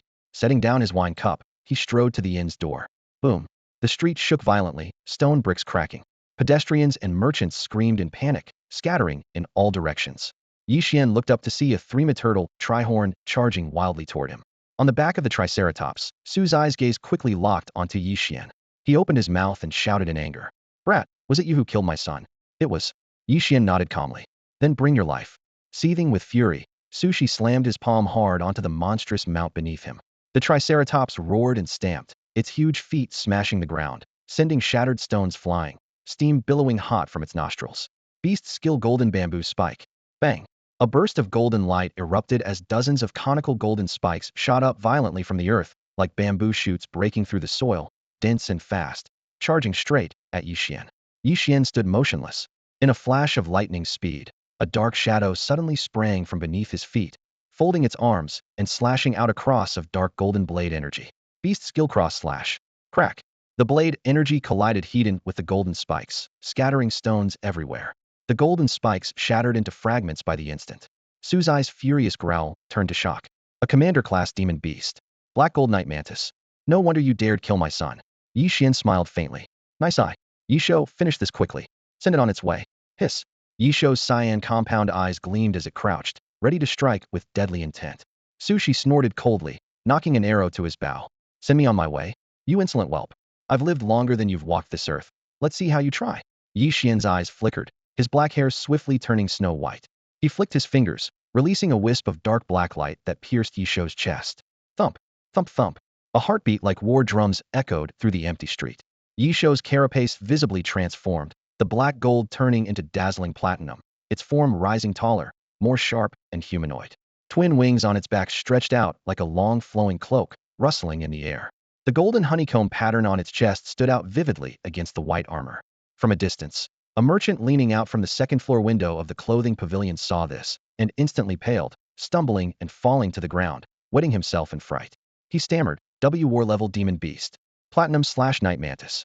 I saw it slaughter a demon hunting team in the desert 10 breaths, not even passed before he could finish. A dark shadow seized his mind again, and with a scream, he turned and fled for his life.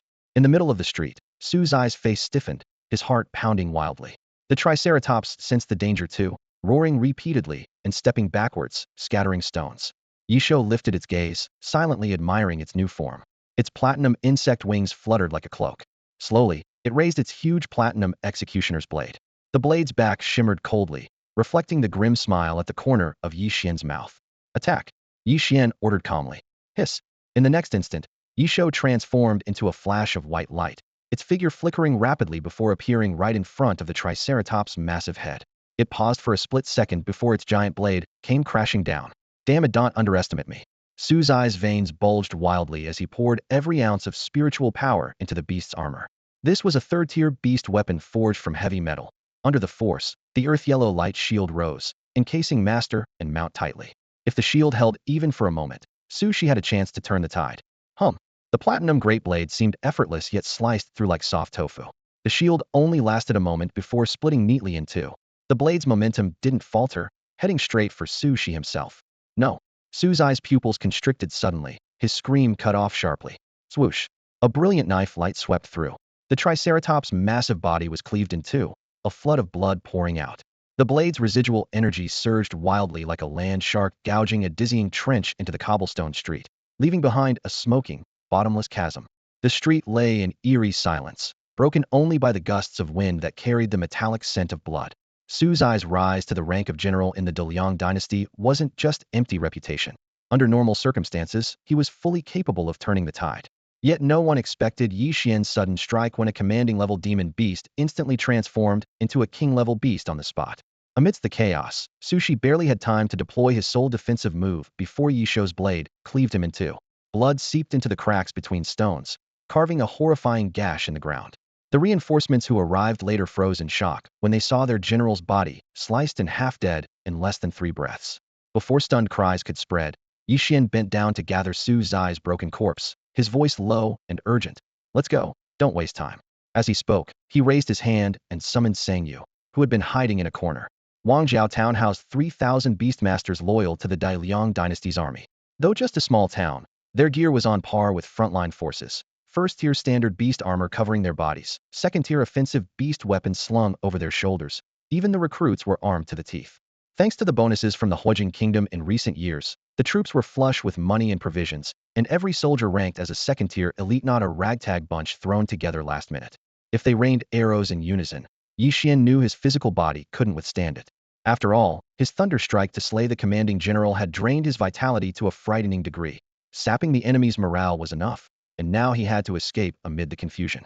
Only then did Sang Yu regain her senses and hurriedly run over. Ye Xuan lifted her slight frame and leapt onto Ye Shou's shoulders. Drawing on the momentum from his bloodline's transformation, he launched himself straight toward the city wall. Ye Shou growled low, clasping his arms together.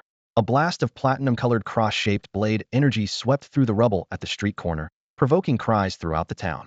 Then, in a flash, Ye Shou darted through the alleys with Ye Xuan on his back. General assassinated. Suspect fleeing. Seal off Wangjiao Town immediately. The explosive order echoed, drums pounding so fiercely the roof tiles trembled. A large squad of riders clad in manes of armor burst from the barracks, each brandishing lethal intent. Mounted on second-tier speed-type demon beasts known as running cloud leopards, they sped with the wind. Their backs gleamed with second-tier standard armor-piercing crossbows. Under their captain's commands, they quickly spread out, rushing down every alley toward the town gates, intent on intercepting the assassin. The alleys were narrow, but Ye Shou displayed uncanny agility, leaping meters at a time, bouncing off walls, and weaving through the layers of blockade in moments. Standing on the beast's shoulder, Ye Xuan's white hair whipped wildly in the gale. He clearly felt the wild force churning inside, Ye Shou fading visibly by the second, each moment now worth its weight in gold. There's still time, he murmured, eyes shining like stars. Activating tenfold vision, he observed Wangjiao's walls and defenses in exquisite detail.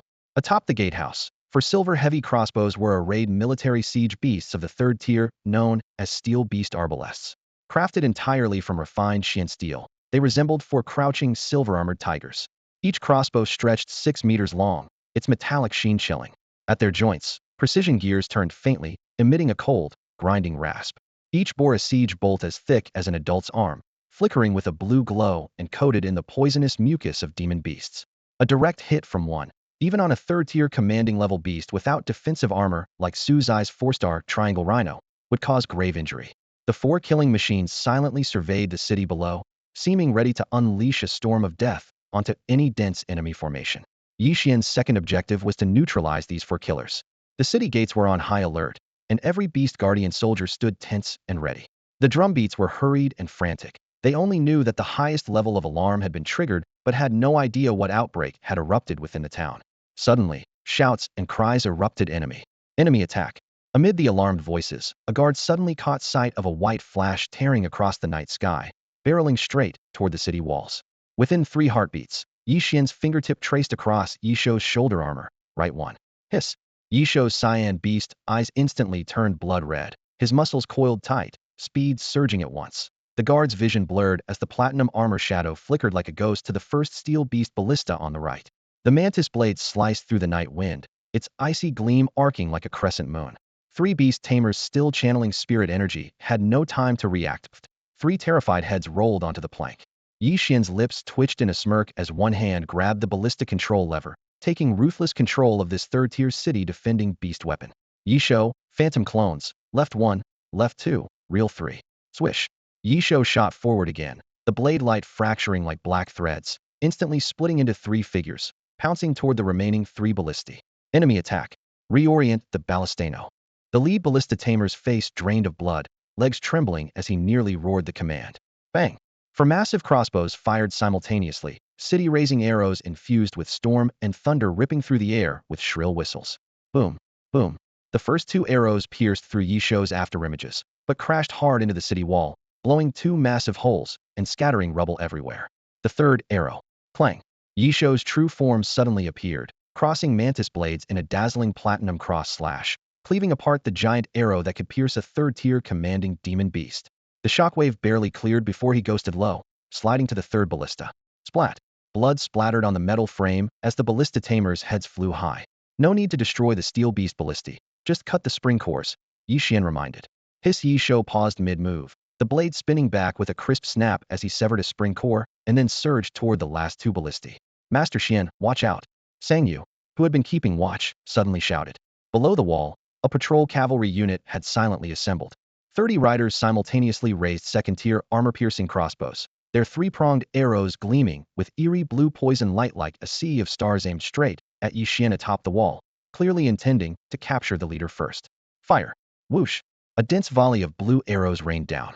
Ye Xuan swiftly shielded Sang Yu, shouting, Qiu, beast skill shield frog guard. Qiu appeared from his shoulder, waving both paws, summoning a shimmering blue sigil. 3 elite third-tier shield frog guards leapt forward and crouched, their thick crystal shells positioning to block Ye Xuan and Sang Yu behind. Bang! Bang! Bang! Arrows thudded like raindrops against the shield frog's armor with no penetration. Squad leader, keep firing. Someone hesitated briefly but gritted his teeth to command. Yes. Outnumbered, are we? Qiu, blade frog swarm. Ye Xuan raised his hand. Qiu puffed out his cheeks and slammed his paws on the ground. Boom! More than 300 disc-sized ordinary third-tier blade frogs surged out like a tidal wave, leaping over the city wall with backs flashing sharp fins like a bladed curtain, rushing toward the cavalry unit. What the hell is Theta? Caught off guard, the blade frog swarm tore through the riders' formation, slicing throats clean with their razor edges the moment they made contact. Qiu. The small sword frog priest Qiu screamed hoarsely, his jawbone flashing cold light as he waved his short staff toward the battlefield. Swarms of frog soldiers let out loud croaks as they charged the enemy, blades flashing and blood splattering everywhere. Elsewhere, Ye Xuan had taken control of the last 2 steel beast ballistae. His berserk bloodline transformation long spent, he returned to his commanding form as a black gold night mantis. His sharp arm blades glinted as he struck, the spring core snapping with a crisp crack.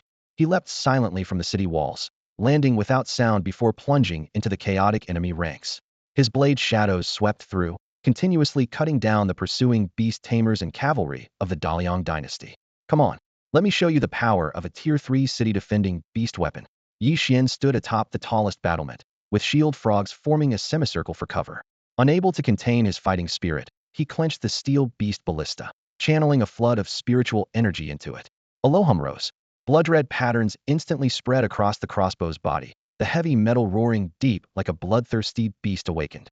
Thanks to the Tier 6 Imperial Beast Elixir giant octopus eye liquid he had swallowed, Ye Xuan's pupils sharpened like a hawk's, spotting details clearly even tens of thousands of meters away. Without any innate talent, he was already a Tier 3 ballista sniper with sensational skill.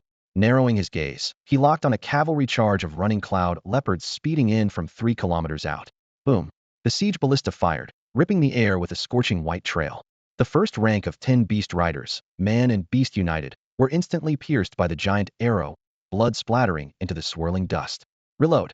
Ye Xuan's blood surged with excitement as his hands spun the winch swiftly. Below the city, a cavalry captain's eyes bulged as he roared, Scatter! Quick! The arrow's whistle drowned out his shout. The second bolt, wrapped in spiral shockwaves, crashed into the cavalry line. PFT, PFT, PFT, PFT. Standard bristle armor shattered under the impact. Limbs, helmet fragments, and beastly howls mixed in the air. The once orderly charge formation was instantly devoured by this blood-red hell. Third shot. Ye Xuan licked his lips, his eyes narrowing dangerously. Master Xuan? A timid voice called out. Looking down, he saw Sang Yu nervously clutching his sleeve. The girl's eyes were clear as water but reflected a fear of slaughter. Master Xuan, you seemed like you were enjoying the killing just now. It's scary.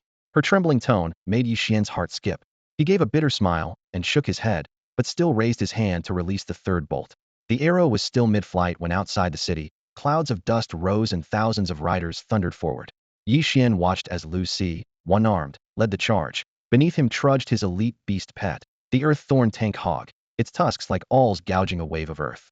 The fireworks Sang Yu had lit by the inn were the signal to summon reinforcements. Well timed.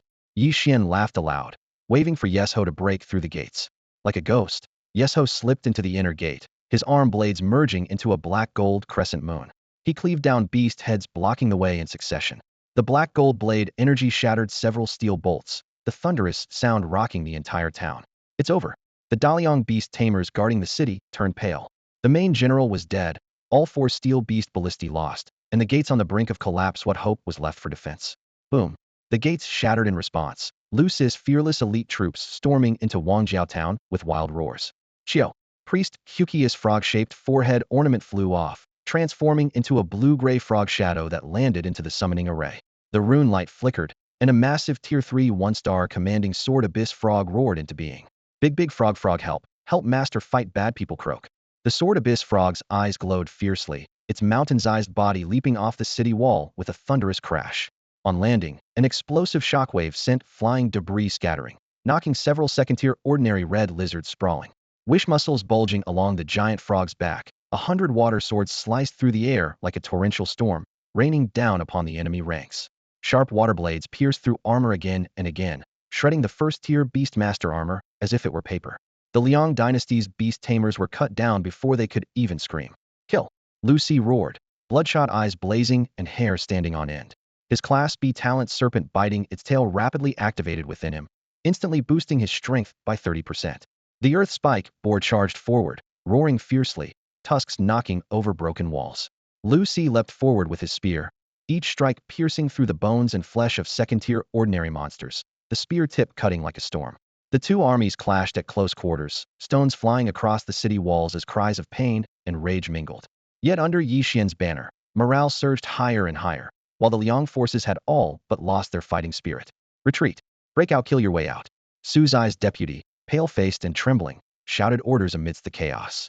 Seeing Ye Xuan sweeping through like a demon, he panicked, ignoring the fate of the remaining soldiers and spurring his steed toward the shattered city gate.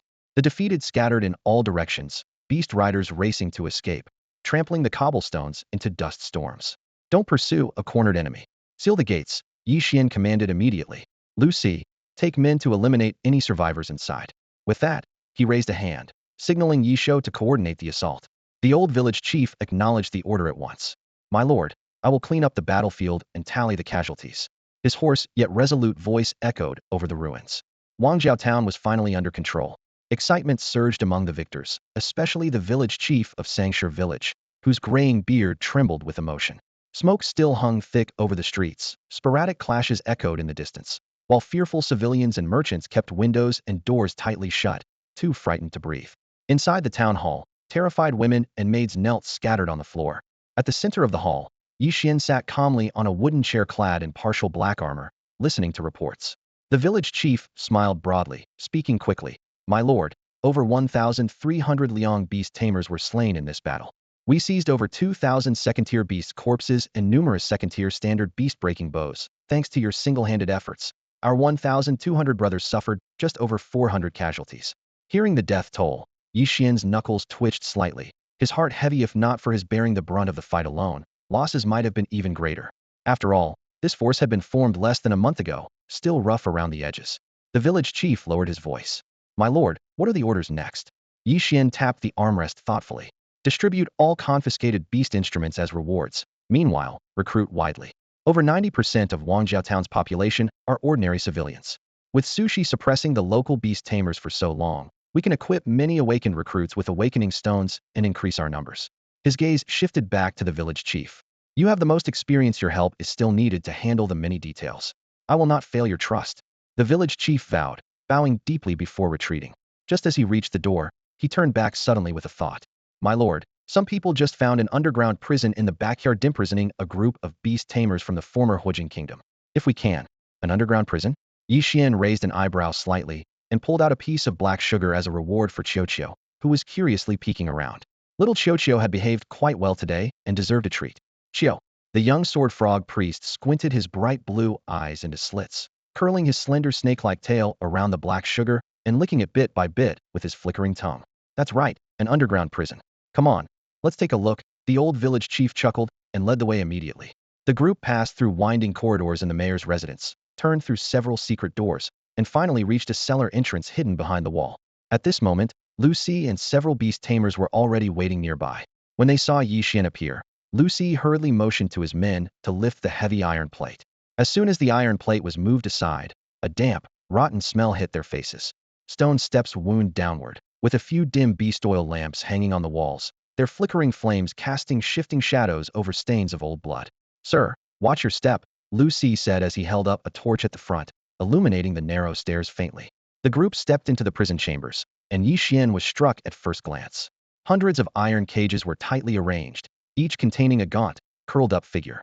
At the sound of footsteps, most prisoners merely lifted their heads numbly, their eyes dull and lifeless, occasionally flashing with resentment.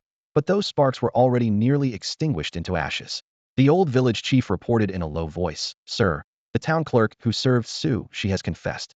These are all beast tamers originally from the Huijing kingdom. When Su Shi took over Wangjiao town to mine fire crystals, he locked up all those who disobeyed him down here for total control." Ye Xuan responded, walking slowly along the row of cages. Reaching the innermost corner, he suddenly stopped. There, a frail old man wearing a tattered yellow alchemist's robe sat cross-legged, his eyes tightly bound with rough cloth strips, head bowed motionless. Ye Xuan felt a stir in his heart. This was no ordinary prisoner. As if sensing his gaze, the old man slowly lifted his head, his expression blank and unreadable. "Sir, what is your name?" Ye Xuan squinted and asked through the iron bars. Before the question finished, a thin prisoner who had been slumped suddenly lunged to the front of his cage. His bloodshot eyes gleamed fiercely as he shouted hoarsely, "Your Honor, Wangjiao town has been breached? This is the Bone Master, a second-rank alchemist. That bastard Su Shi forced him to make magical potions, but when the master refused, they poisoned his eyes."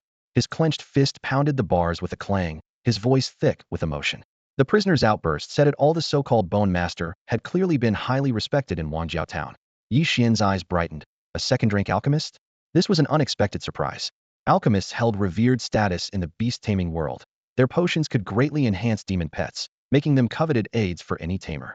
For example, the third-rank potion Blood Bodhi from Rhythmos Island could transform a normal-grade demon beast into an elite one, with astonishing effects. Ye Xuan crouched down to look the old man in the eyes, softening his voice. "Master, can you hear me?" The old man's lips twitched faintly beneath the cloth strips, his expression dazed as he muttered, "Coming to persuade me to make potions again? Tell that brat, Su Shi I'd rather die here in this dark prison. Not serving as a mere alchemist for the scoundrels of the Daliang dynasty." Lu Si threw his head back and laughed heartily, his voice booming like a great bell and reverberating endlessly through the dripping dungeon walls. "Su Shi is dead, cleft in two by my master's demon beast." A shroud of deathly silence instantly fell over the cramped cell. Even a pin dropping could be heard. After a moment, muffled sobs came from beyond the iron bars. The gaunt bone alchemist's body suddenly trembled, blue veins bulging on the back of his hand as he gripped the bars tightly. "Is it true?" "It is." Ye Xuan appeared at the doorway, pushing open the rusty iron gate without hesitation, personally supporting the old man despite the dirt. "Not only has Su Shi been executed, but Wangjiao town has also been retaken. You've suffered enough, master. From now on, everyone in this prison shall be free." The bone alchemist reached out with his calloused hands, fingers trembling until they touched Ye Xuan's black armor. Then tears flowed freely down his weathered face. A storm darkened over Wangjiao town. Gray clouds blanketed the city. The gates were tightly shut, merchants' faces grim as iron overcast the atmosphere. On the walls, the old village chief directed a group of beast tamers into position, each carrying a second-rank beast weapon, a armor-piercing crossbow wand occupying every strategic vantage point. Beast tamers from the great dynasties differed considerably from those of the common folk or noble households. The former emphasized team coordination and synchronized weapon use. The latter focused on pushing a single demon beast's abilities to their peak, capable of facing hundreds alone. Each path had its merits, and neither was clearly superior. Inside the town mayor's great hall, Ye Xuan leaned back against the high throne, dexterously spinning a beast ring between his fingers. The ring contained over 2,000 second-rank beast corpses and one third-rank, 4-star commanding-level beast corpse-prized war spoils. With a flick of his thought, he tossed the ring into the demon refining cauldron. The runes on the cauldron flared to life, the ring vibrating continuously. Pure spiritual energy streamed forth, condensing into dozens of milky white spirit orbs. Moments dragged biting breaths, 100 breaths after 100 breaths. The ring's glow dimmed, and the corpses were fully dissolved. After a pause in thought, Ye Xuan decided to strengthen his second contracted demon pet Xiao. This beast was naturally suited for group combat, perfectly matching the current situation. He plucked the curious little creature from inside his robe. Xiao blinked its bright blue eyes and stuck out its tongue playfully as Ye Xuan gently placed it into the demon refining cauldron. Before long, the old village chief led 100 prisoners in single file. After a simple wash, the group looked revitalized. Their leather armor, worn and torn, now gleamed after being polished. "Greetings, sir." The group saluted respectfully, their excitement barely concealed. Incredible. Wang Jiao Town has really been recaptured. Ye Xuan scanned the crowd and announced loudly. The De Liang regime was lawless and preyed on the people. I, Ye Xuan, am in urgent need of capable hands. If you wish to stay, I will not betray your trust. His words landed, and the 100 prisoners, as if previously agreed, knelt in unison on one knee. We are willing to follow Lord Xian, to expand the territory and overthrow the tyrannical De Liang. Good. Ye Xuan laughed heartily and signaled them to rise. These people had solid foundations. Even the weakest ranked at second rank 1 star, and the strongest had reached third rank 1 star. His gaze sharpened, settling on a man with a horse-shaped face and a large beard. This was Hu Xia, a third rank 1 star beast tamer, unfortunately only gifted with a clever talent but perfect for serving as an instructor. Hu Xia. Here. Hu Xia stepped forward, eyes full of respect and fervor. I hear you were once the deputy general of the original Wang Jiao Town's military? That's right. Good. Starting today, you will take full charge of training the new beast tamers. As you command. Hu Xia's body trembled with excitement. Ye Xuan then looked toward the old village chief. Take them to choose appropriate contracted demon pets. The village chief nodded, leaning on his staff. Understood. With the Da Liang dynasty's garrison defeated, we've just captured a number of wounded second-rank demon beasts. After everyone else had left, Ye Xuan called the bone apothecary to stay behind. The bone apothecary, blindfolded with a white cloth and gaunt as a withered tree, stood rooted in place. What does the Lord summon me for? His voice was aged but tinged with curiosity. Stay, master, this is important. Ye Xuan rose and stepped down from his high-backed chair. I intend to treat your eyes to restore your sight. Treat eyes? The bone apothecary trembled all over. Calloused hands clenched instinctively.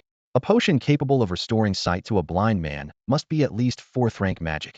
It seemed impossible that Ye Xuan would expend such a precious resource for an old man half buried in the earth. Ye Xuan approached gently. Master, have you heard of the imperial beast the Rinyan Juzhao human-faced giant octopus? Every part of this beast is valuable, but its eye fluid holds remarkable medicinal properties, effective against all manner of eye diseases. Perhaps you should give it a try. As he spoke, the bone apothecary felt an icy glass vial pressed into his palm. Rubbing the bottle, he realized it was sealed with secret runes and contained an extremely rare elixir. His heart pounded. This is far too precious. I am merely. No need for courtesy, Ye Xuan said solemnly, locking eyes even though the other could not see. I need your expertise. The value of a second-rank magic apothecary outweighed a single vial of eye liquid. A warm wave swelled in the bone apothecary's chest. His nose stung. Who would choose to be blind for life? If he could see again, it would be like being born anew. He took a deep breath and downed the liquid. Heat exploded in his abdomen and surged along his meridians toward his toxin-ravaged eyes. A mix of sharp tingling, itching, and tearing crawled across his vision, as if tiny insects burrowed behind his eyelids. After just a few dozen breaths, the intense sensations abruptly faded. Hands trembling, the bone apothecary carefully peeled off his blood-stained bandages. Light. The flicker of candlelight revealed every detail in the hall. His once clouded eyes now gleamed with vitality. With a loud thud, he dropped to his knees, tears streaming, bowing deeply 3 times. Lord, your great kindness cannot be repaid, even if I were to sacrifice my life. From now on, I will devote my every effort, however humbly, to serve you. Ye Xuan hurried to help him up and eased him back into the chair, personally pouring a cup of tea. Master Gu, I have another favor to ask. Wiping away tears, the bone apothecary composed himself. Speak freely, Lord. Can you forge soul-class magic potions? Soul-class. The bone apothecary's heart skipped a beat. Within the magic potion system, soul-class was one of the most mysterious branches, used to heal spiritual trauma such as broken beast contracts when war beasts fell in battle or shaman spirits damaged. The process was complex and the value several times that of common potions. My lord, I have studied this somewhat. I possess the formula for a second-rank soul-class potion, the Yunhun magic potion, which nurtures injured souls. Ye Xuan's face brightened with joy. He had been worried about He Jia's fragile spirit. Excellent. I will trouble you again. The bone apothecary nodded gravely. Understood. They sat facing each other as the aroma of tea filled the air. In conversation, Ye Xuan was delighted to learn that the bone apothecary could also brew highly complex second-rank enhancement potions. These potions, designed for second-rank war beasts, could permanently boost physical strength by 30%.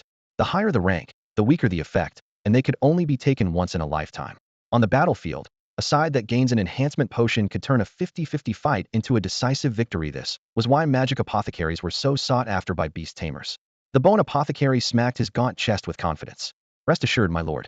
Leave it to me. With sufficient materials, I will brew 2 doses of enhancement potions to strengthen your war beasts. All right, if you need materials, just ask Old Town Mayor.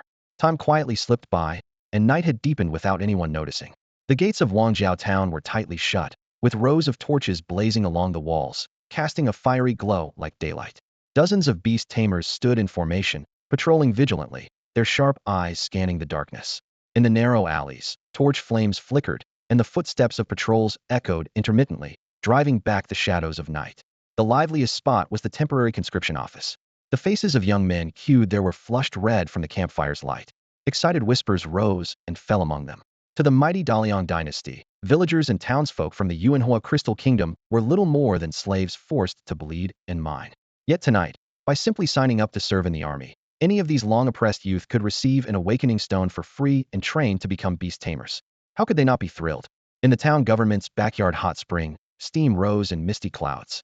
After a long, tiring day, Ye Xuan peeled off his outer shirt, leaving only a pair of four-horned beastskin shorts. He leaned back against the rock wall, soaking in the boiling water, a damp towel draped over his head. With a long, satisfied sigh, he let the warmth seep into his bones. At the center of the pool, the ebony-black night mantis Ye Xuan tilted its triangular head, watching its master. Seeing the towel on Ye Xuan's head, it mimicked him, grabbing a bright green leaf to cover its own three-cornered forehead, floating quietly on the water's surface. Qiao, the spirit eater King Qiao couldn't stay still. The little creature darted joyfully across the water, its tail flapping crystalline droplets. Freshly absorbing a vast amount of spiritual energy converted by the monster refining cauldron, its cultivation skyrocketed from 3rd rank 1-star to 3rd rank 3-star, just one step shy of 3rd rank 4-star. To have Qiao noble-blooded with twin talents jump 2 sublevels in one go thrilled Ye Xuan immensely. A 3rd rank 3-star commander like Qiao was equivalent to having an additional peer-level sword abyss frog guarding their flank. Qiao's cheeks puffed suddenly as it shot a bright blue water bubble flying towards Sangyu, who was peeking cautiously from the shore its newly mastered 4th beast skill, the suspended bubble. Ah! The girl let out a sharp cry before being swiftly enveloped by the expanding bubble, floating lightly across the water before splashing down into the hot spring. Water sprayed everywhere, soaking her blue tunic through, her long hair plastered to her cheek like a drenched chick. Qiao. Sangyu was furious, scooping a handful of hot water to throw at the culprit. Qiao wagged its tail excitedly, nimbly dodging while retaliating with a spray of sparkling droplets, making the girl stomp her feet in frustration. Leaning against the rock wall with half-closed eyes, Ye Xuan watched the two little troublemakers play, but inside, he was already plotting their next move. He needed to quickly build his strength. Once the Daliang dynasty confirmed an uprising, the beast-tamer armies from surrounding towns would surely siege, leaving him with only a few precious days of freedom. Master Xian, don't look! A sudden shrill shout snapped Ye Xuan out of his thoughts. He looked up to see Sangyu, drenched through, arms crossed, cheeks flushed a deep red. Cut it out. Ye Xuan grinned. You're so skinny you look like a monkey. If it weren't for your delicate features, folks might think you were a boy. Sangyu pouted, hugging Qiao close to her chest, mumbling to herself, humph, don't underestimate poor kids. I'm 12, almost 13. Growing a few more years, I could turn into a great beauty. I don't buy it. Ye Xuan laughed harder, casually biting into a melon from the shore. With He Ji away, in this rare quiet moment, having a simple little girl to chat with made things feel lighter. Sangyu puckered her lips and softly squeezed Qiao's cheek in her arms. Sir, a mysterious distinguished guest has arrived. The quiet backyard of the hot springs lay shrouded in mist, the water still gently rippling. Suddenly, a hoarse and urgent voice pierced the night. It was the old village chief. A distinguished guest? Ye Xuan looked up and rose from the stone pool, his muscular frame faintly visible through the steam. He stepped over to the old chief. How mysterious are we talking here? He asked casually. The village chief clutched his robe tightly, lowering his voice. Sir, the person is accompanied by a 3rd-rank beast tamer. He named himself and requested to see you. Judging by his demeanor, he's no ordinary visitor. A 3rd-rank beast tamer? A spark of interest flashed in Ye Xuan's eyes. He grabbed a clean robe and draped it over his shoulders. Such a status was indeed worth meeting. Guided by the village chief, Ye Xuan passed through the corridors and entered the brightly lit main hall. The tense atmosphere was palpable. Lu Si and Hu Xia stood on either side of the table, frowning and glaring hostilely at the guest. A tall, lean figure cloaked in black with a wide-brimmed hat. Perched on the slender man's shoulder was a palm-sized snow-white bird-like beast, its feathers shining like jade and eyes glowing softly.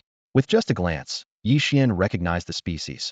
A commanding great spirit beast, the luminous bird of Lightborn with a heavy light talent, ranking at least upper mid-level in strength among its peers. Since the honored guest has arrived, there's no need for hostile posturing, Ye Xuan said calmly, signaling Lu Si and Hu Xia to step back. He took a seat by the table, wearing a faint, almost mischievous smile as he appraised the two cloaked figures. In the next moment, his eyes darkened with a subtle black glow activating his beast tamer's innate ability. To outsiders, the pair still hid under their cloaks and hats. In Ye Xuan's sight, their robes faded away to reveal their true faces, a stern middle-aged man and a delicate young woman. The middle-aged man was Zhang Yi, a third-rank beast tamer. Realizing he had been seen through, his hair bristled with tension, and he instinctively stepped in front of the young girl. Uncle Yi, no need to be so defensive. The girl's clear voice carried an unshakable calmness. Zhang Yi hesitated briefly, then stepped aside. Ye Xuan raised an eyebrow. Want to move somewhere more private to talk? Sure, the girl replied decisively. The three entered a secret room specially arranged by Su Shi before his death, about 20 square meters, with iron-thick walls. The stone table was still laden with sliced melon and snacks. Ye Xuan locked the door behind him and sat down at the table. What do I call you? The frail figure slowly removed her hat and mask, revealing a scholarly young woman's face. Dongfang Yueli. Dongfang. Ye Xuan murmured, tasting the name, a crescent moon curving at the corner of his eyes. If I'm not mistaken, only the royal family of the Fire Crystal Nation bears that surname. Dongfang Yueli met his gaze calmly. That's right. I am a royal orphan of the Fire Crystal Nation, the last of the Dongfang lineage. Ye Xuan sneered. Princesses in novels are always breathtakingly beautiful. You're not exactly what I'd call stunning. Novels are fiction. I'm content with how I look, she said evenly. Suddenly, Ye Xuan stood up, slamming his palm on the stone table, with killing intent radiating off him. I didn't expect any royal blood to survive in the Fire Crystal Nation. You just stand before me like this. Aren't you afraid I might hand you over to someone? The enemy of my enemy is my friend. You're not an idiot. Dongfang Yueli lifted a piece of melon, cleared her throat lightly, and continued. Today, I saw you personally kill Su Shi of the De Liang dynasty in the tea house. You humiliated their dignity. There's no way they'll let you off. I'm here to help you become stronger. Help me? On what grounds? Ye Xuan's murderous aura vanished, his expression softening again with a sudden shift like the changing mask in Sichuan opera. Dongfang Yueli looked at him deeply. She flicked her fingers, sending a second-rank storage beast ring soaring from her fingertip. The beast ring shimmered, and before Ye Xuan's astonished eyes, a beast egg nearly half a human's height appeared. The egg was bright red all over, its shell covered in fine lizard-like scales that shimmered with a dark glow, as if solidified from molten lava. Dongfang Yueli withdrew the ring from her hand, her tone calm, yet solemn. This is the royal beast egg of the Fire Crystal Kingdom's imperial lineage, a king-level Mingzhu dragon lizard egg. General Xian, might it be of help to you? The secret chamber fell deathly silent. Ye Xuan's pupils constricted sharply. His breathing quickened involuntarily. A king-level demon beast egg. Instinctively, he activated his grade 8 beast tamer talent, the demolition demon eye. The faint violet light swept over the egg as its shell gradually became translucent, revealing a curled-up hatchling inside, resembling a triceratops from Blue Star, entirely crimson, with distinct blocky dragon scales. Breathing weak, but firm, a Mingzhu dragon lizard, identical to the illustrations from the Demon Beast Encyclopedia. His chest heaved violently, but he forced himself to suppress the surge of joy, keeping his expression controlled. There's no such thing as a free lunch in this world. I don't believe my appearance alone would persuade a stranger to willingly part with a king-level beast egg. Ye Xuan pressed both hands on the table, his gaze sharp as a blade as he fired 3 questions without pause. Dongfang Yueli, why give me a royal king-level beast from the Fire Crystal Kingdom's legacy? Why not bond with it yourself? And what exactly do you want in return? The girl's eyelashes fluttered slightly as she lowered her gaze for a long moment. Her fist clenched tightly under the sleeve until the knuckles turned white. My talent is weak, only grade C in beast taming, unlike my late father's proud grade B talent. Bonding with it would only hold back its future, she said quietly, each word clear. Besides, raising a king-level demon beast is an endless gold pit. After the Fire Crystal Kingdom's fall, the wealth I have left isn't enough to support its growth. Her voice grew softer, almost fading. Drip blood trickled from between her fingers onto the cold stone floor, quickly seeping out. The girl looked up, her eyes cold as frost, her killing intent raw and unveiled. On the day the palace fell, my father died in battle. I saw Su Shi and several Daliang generals grin madly at my mother. Her screams still haunt my ears. She took a deep breath and stared intently at Ye Xuan. General Xian, to me, you're the genius who can easily slay Su Shi, the benefactor who will avenge me, and the first man brave enough to directly challenge the Daliang dynasty. Consider this egg an investment. Suddenly, she sneered, her face twisting, veins pulsing at her temples, her eyes bloodshot and wild. I have but one small wish: to take my investment and slaughter every one of those Daliang invaders. The more the better. Recalling how Ye Xuan had cut down Su Shi in an instant under daylight, she became so excited her legs gave out, and she collapsed, her breathing shallow and trembling almost like she was in battle. Ye Xuan was silent for a moment, then smiled and extended his hand toward her. Deal. His voice was calm, but carried an edge of steel. Dongfang Yueli's small wish perfectly aligned with his own goals. In fact, it was almost too convenient. After the deal was sealed, Ye Xuan's gaze was immediately drawn to the beast egg of the Mingzhu dragon lizard. This was a royal-grade beast egg. He couldn't help but stand up and step closer, carefully reaching out to touch it. The eggshell was surprisingly thick and heavy, radiating a warm, almost burning heat. Its surface was covered in smooth, delicate scales, feeling like polished jade under his fingers. A flush of excitement rose in Ye Xuan's chest. He had originally planned to return to the stone city of Highland Kingdom and use Jiaozhu pearls to trade for a royal-grade beast egg. Unexpectedly, fate had brought him a third great opportunity here in the Huijin Kingdom. Calming his mind, he infused his spiritual power into the egg. As the energy flowed in, the tiny life inside gradually stirred awake.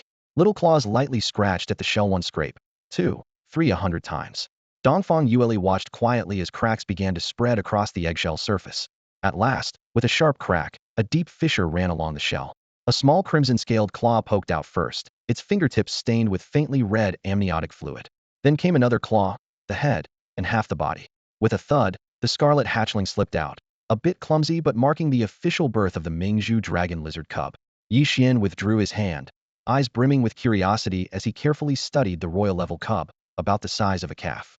Its entire body was covered in bright red scales, the edges edged with faint golden patterns shimmering like glazed glass. The form was plump and rounded, with the characteristic chubbiness of a young beast. Its limbs were short and sturdy but radiated strength, with thick, solid paw pads. The head resembled the demonic fire lizard unique to the Fire Kingdom, broad and short snout, slightly upturned nose, and a pair of sharp small tusks protruding from its mouth.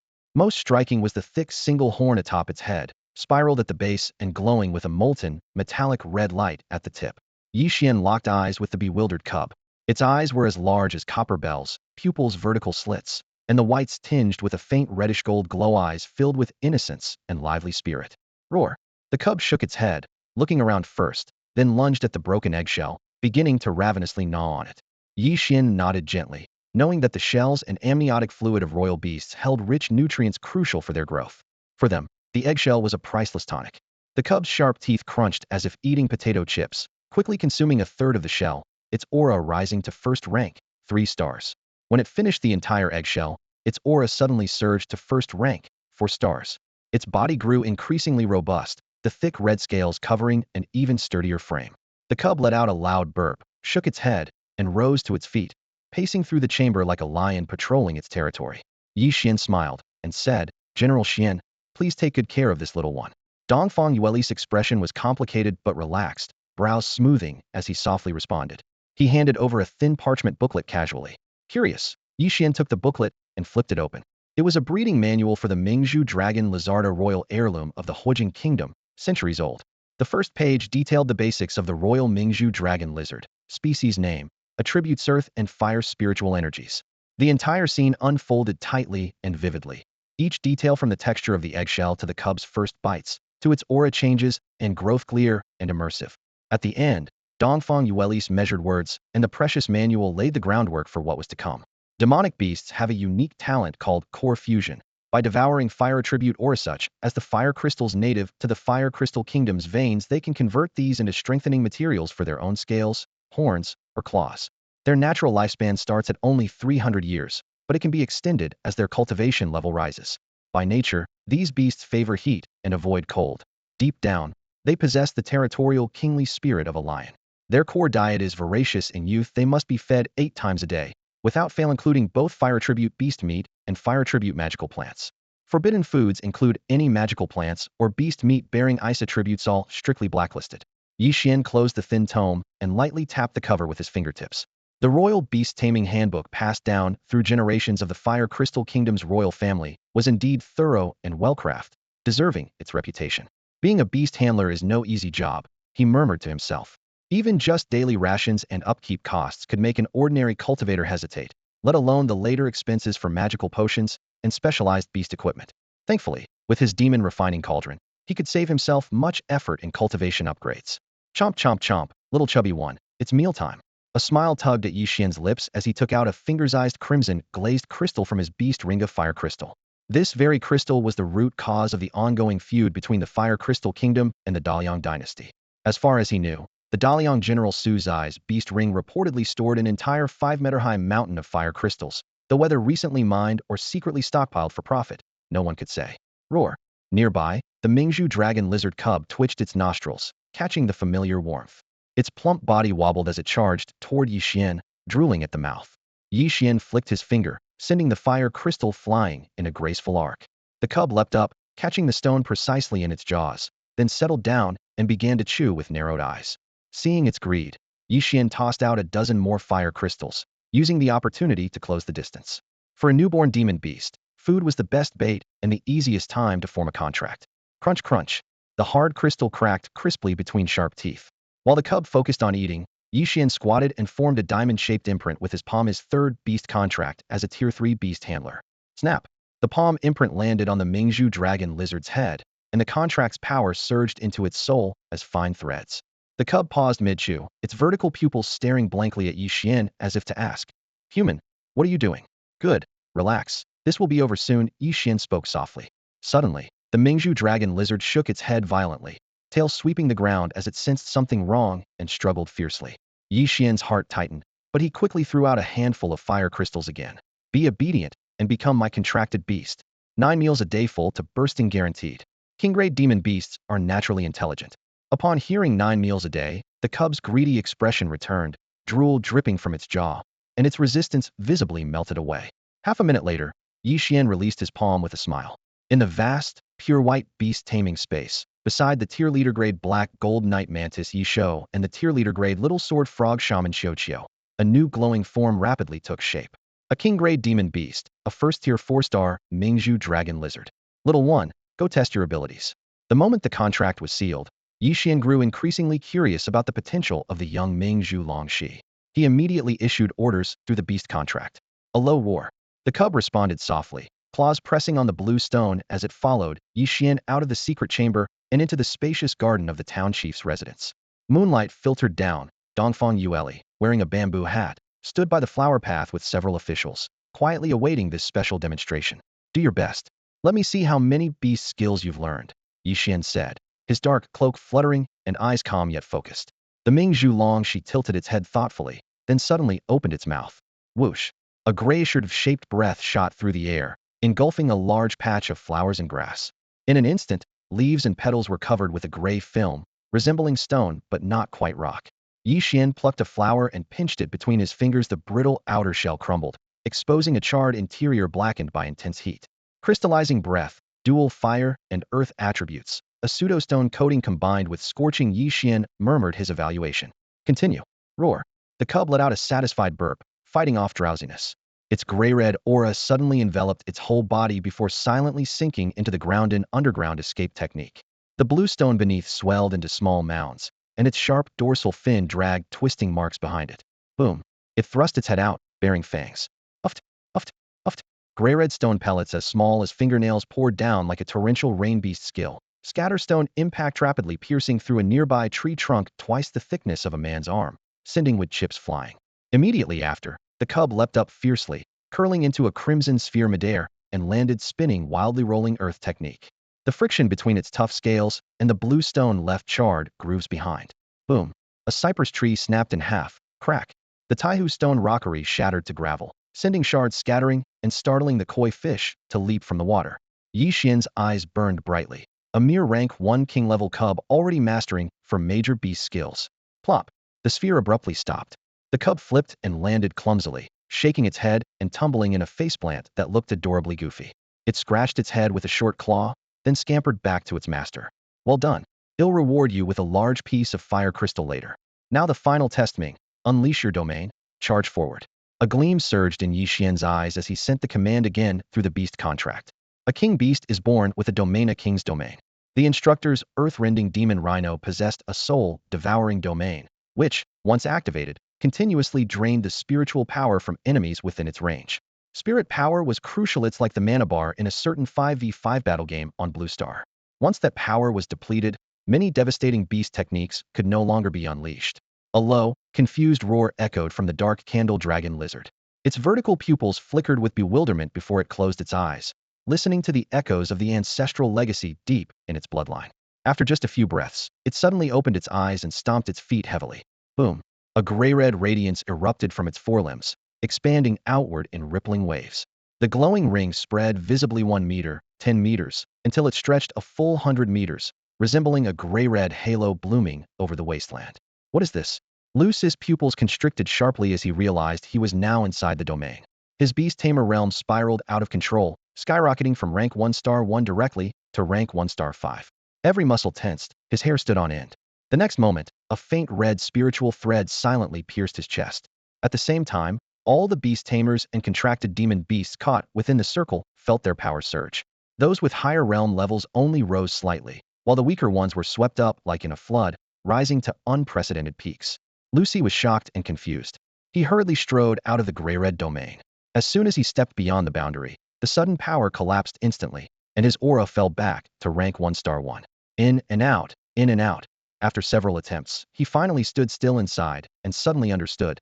This gray-red halo was a wide-ranging domain that greatly amplified the strength of tamers and demon beasts inside. Not far away, Ye Xuan smiled faintly. This is the Dark Candle Dragon Lizard's domain, the Charge Domain. The reason it became the heir royal beast of the Fire Crystal Kingdom's imperial family was because it was born with a natural talent for charging headfirst into battle. When the royal beast led the charge and activated its domain, the fighting power of all under its command soared, capable of breaking through cities and fortresses. Ye Xuan casually pointed out the key to understanding. Remember, the effectiveness of a domain is closely tied to the royal beast's own realm. The higher the realm, the stronger the amplification, and the domain's coverage area also expands accordingly. Of course, soul-strengthening medicines can be fed to enhance the soul's strength and thus enlarge the domain. In truth, a domain is a physical manifestation of the royal beast's soul. The stronger the soul, the grander the domain. He mentioned the instructor's earth-rending demon rhino. Its soul-devouring domain covered thousands of meters, blotting out the sky, a testament to how much care the instructor had invested in it. A roar. The 100-meter gray-red halo gradually retracted until it vanished completely. The restless dark candle dragon lizard cub collapsed onto Ye Xuan's leg with a thud and fell into a deep sleep, its small belly rising and falling with steady breaths, clearly exhausted. Disperse. Keep watch tonight, Ye Xuan said calmly but firmly, his gaze sweeping over everyone. Yes. The group replied in unison, some stationed at the city walls, others patrolling around. Soon, silence returned to the surroundings, leaving only Ye Xuan, Princess Dongfang Yueli, and her rank 3 beast tamer guard, Zhang Yi. Ye Xuan gently gathered the sleeping cub, his expression softening. Princess Dongfang, it's late. That's all for today. At dawn tomorrow, we'll continue our discussion. All right. Dongfang Yueli nodded slightly, watching him step into the night, his figure merging with the darkness. Princess, Zhang Yi whispered, unable to hide his confusion and reluctance. Why give him the only royal-grade beast egg? It's all right, Uncle Yi. I trust my judgment. Dongfang Yueli stared into the night, her eyes shining with an unspoken resolve. The strange phenomenon she witnessed on the second floor of the tea house when Ye Xuan ascended to night hunt, that was unimaginable power. That was definitely the talent of a grade A beast tamer, she murmured softly. Grade A beast tamers were rare. If he could grow into one, he would surely become a dominant force in the future. At dawn, as the morning sun rose in the east, Ye Xuan was awakened by a commotion.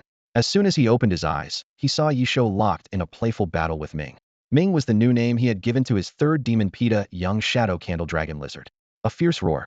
The tiny dragon lizard howled angrily in the courtyard, suddenly unleashing its beast skill, Earth Roll, curling into a ball and charging straight at Ye Xuan, who was holding his mantis blade. Slap. Ye Xuan, uninterested, kicked the ball-shaped hatchling away with a casual flick of his foot. Such a low-level 4-star king-rank rookie dared to challenge him. A third-rank 2-star commander, how ridiculous. The dragon lizard stopped rolling, stuck out its tongue, and scrambled to its feet, neck stiff with defiance. It launched another earth roll, slamming into Ye Xuan again with a thud. Slap. Ye Xuan kicked it once more, sending it tumbling to the feet of Sang Yu, who was holding Qiu and watching nearby. Roar. The hatchling shifted its target, snarling down at Qiu. Qiu. Huki's blue eyes sparkled as she poked out half her head, curiously examining the round, tiny new companion. Roar. Qiu. Reluctantly, Qiu offered the last black sugar cube in her hand. The dragon lizard sniffed the sweet scent, eyes lighting up, its fighting spirit vanishing instantly. Just as it opened its mouth to swallow the sugar, a shadow suddenly flashed in front of Qiu. Qiu lifted his leg and gave a light kick. Slap. The dragon lizard flew backward again, crashing hard into the ground. Roar. Why do you kick even when we're done fighting? It growled in anger, curling back into a ball and rolling toward Ye Xuan once more. Ye Xuan's insect-like pupils narrowed as he popped the black sugar cube into his mouth. Using his speed, he toyed with the dragon lizard, occasionally giving a light kick just like playing with a hyperactive puppy. Ye Xuan watched this uproar with a smile tugging at his lips. Royal beasts were naturally proud and stubborn. Letting Ye Xuan temper its temperament was good after all. Competition breeds motivation. Master Xian, the old village chief, is looking for you. Sang Yu quickly loosened Xiao and called out on tiptoes when she saw Ye Xuan awake. All right. Ye Xuan quickly freshened up and followed her toward the meeting hall. Master Xian, our team has grown so much. There are so many people. Little Sang Yu folded her hands behind her back mysteriously, then wiggled for slender fingers. 4,000? Ye Xuan raised an eyebrow. The entire Wangjiao town had just over 30,000 people, yet 4,000 had signed up to join. Yes, yesterday's recruitment drew a lot of volunteers. Unity is strength. Grandpa Village Chief said a single chopstick is easy to break, but a bundle is hard to snap. As long as we work together, we can overthrow the tyranny of the Daliang dynasty. Sang Yu clenched her fist, her eyes full of hope. Her innocence made Ye Xuan smile. Master Xian, why are you laughing? Ye Xuan didn't answer, simply shaking his head gently as he strode into the meeting hall. Inside the hall, senior officials had already gathered on both sides. The old village chief, Lu Si, the former Fire Crystal Kingdom's deputy general of Wangjiao Town, the burly rank 3 tough guy Hu Xia, the bone healer, and Dongfang Yueli among others. Master. Everyone saluted in unison. Ye Xuan scanned the empty seat at the main table. With no one sitting there, he stepped forward and took the seat himself. The elderly village chief stroked his beard, a smile barely concealed on his face. Rising to his feet, he said warmly, Sir, Wangjiao Town has a population of over 30,000, young and old. The recruitment drive yesterday drew enthusiastic responses, with over 4,000 volunteers already enlisted. He hunched slightly, his gaunt fingers tracing marks on the table as he continued his report. After the first wave of awakenings, there were 0 people with Class B talents, over 370 with Class C. In Class D, he recounted everything he had seen and heard in meticulous detail, leaving out not a single point. As his final word fell, the candlelight in the room flickered sharply. Dongfang Yueli rested lightly on the table edge and rose gracefully, her plain white veil half concealing her delicate features. General Xian, calculated by the timing, the retreating Daliang remnants from Wangjiao Town should have reached Tongqian Town by now. Ye Xuan nodded slightly, speaking softly. With the upheaval at Wangjiao, neighboring towns must have already caught wind. The campaign to suppress the rebellion will likely commence in the coming days. Time is pressing. What are everyone's thoughts? Please feel free to speak openly. The group exchanged glances and then began voicing their plans and concerns. Meanwhile, in the main hall of Tongqian Town, a muscular man with a cropped haircut clad in general's armor sat sternly on a raised platform, his expression dark and severe. Kneeling below, Deputy General Su Zai's forehead was drenched with cold sweat. Failure. The short-haired man's voice thundered like distant lightning. You say Wangjiao Town fell, and that useless drunkard Su Shi died in battle? Yes, Lord Sunday. Who was responsible? I don't know. Only that the attacker was a young man in black armor and a dark robe. He cleaved through the general in a flash, seized 4 of the 3rd-rank beast armor cannons, and allied with scattered militia to storm Wangjiao Town. Seeing Lord Sun's icy glare, Deputy General Su Shi forced himself to speak. My lord, should we report this to the imperial court and request a special? Shut up. Sun Zhong slammed the armrest, his gaze sharp. Report it? Losing Wangjiao Town is shame enough.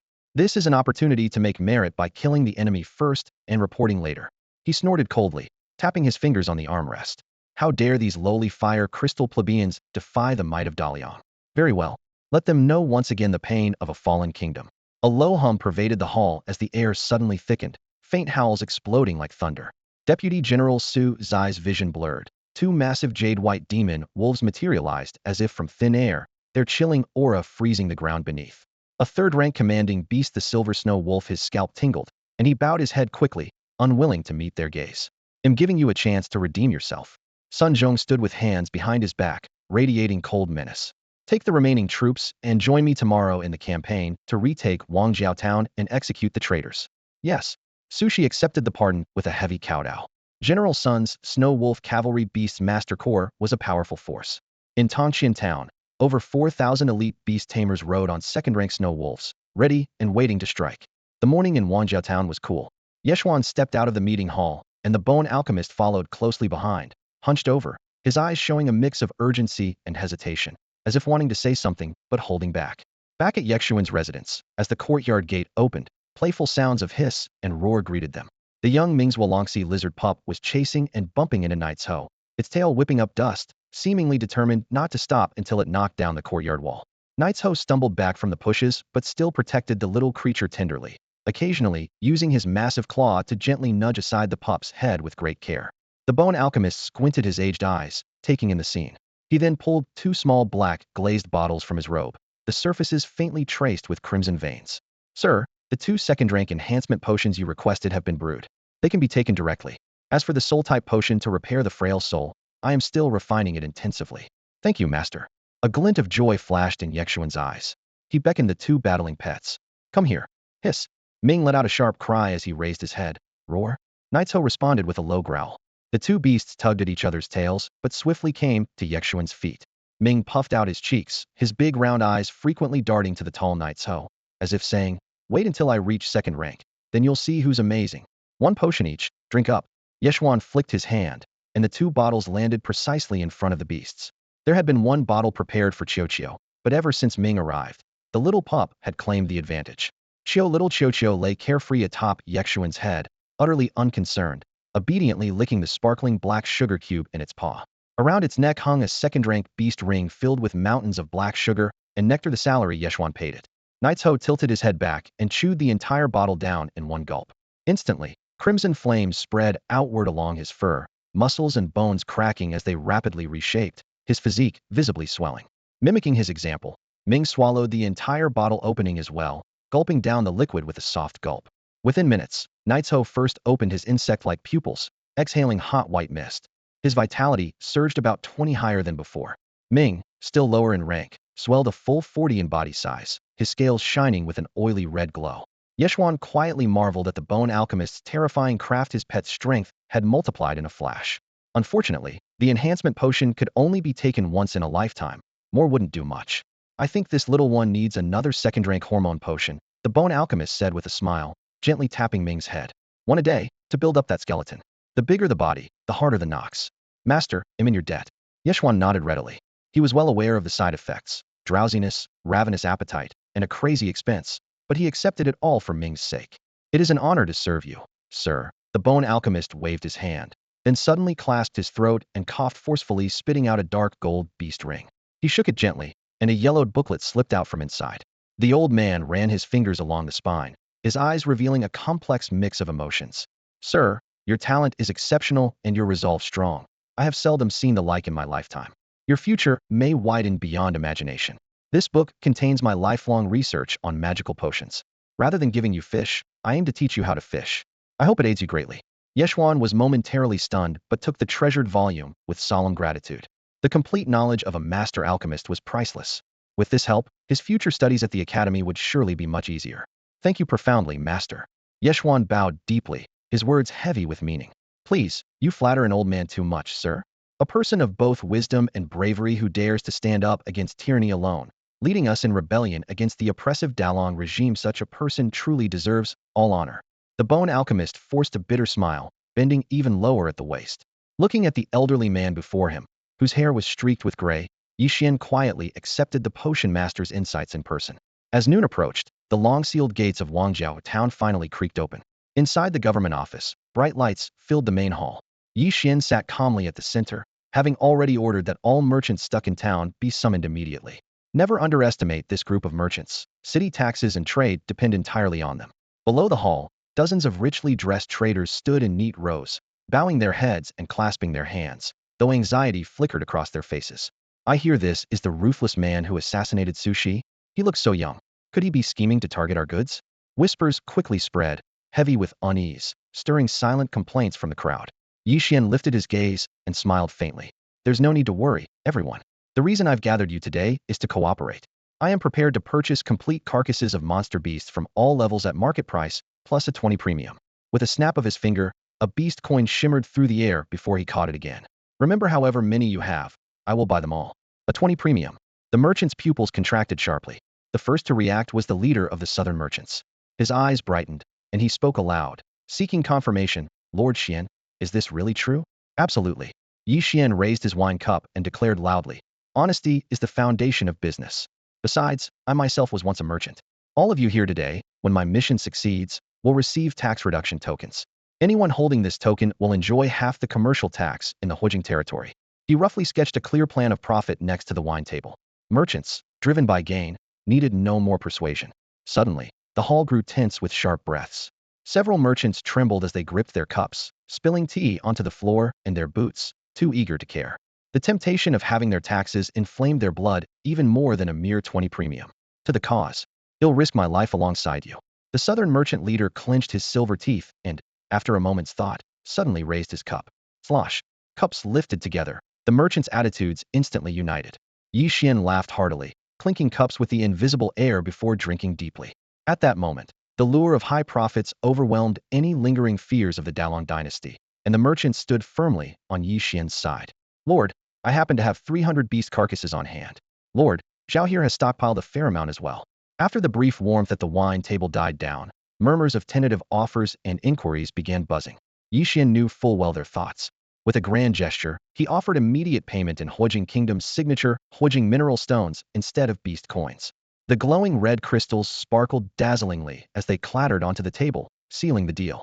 Tasting the sweetness of such a profitable arrangement, many merchants' eyes reddened and fists clenched white, itching to sprout wings and fly to neighboring towns to buy and resell even more carcasses at higher prices. By midday, the gates of Wangjiao town swung wide open. The sounds of rolling wheels and neighing horses mingled as merchant caravans surged urgently out, rushing towards surrounding towns.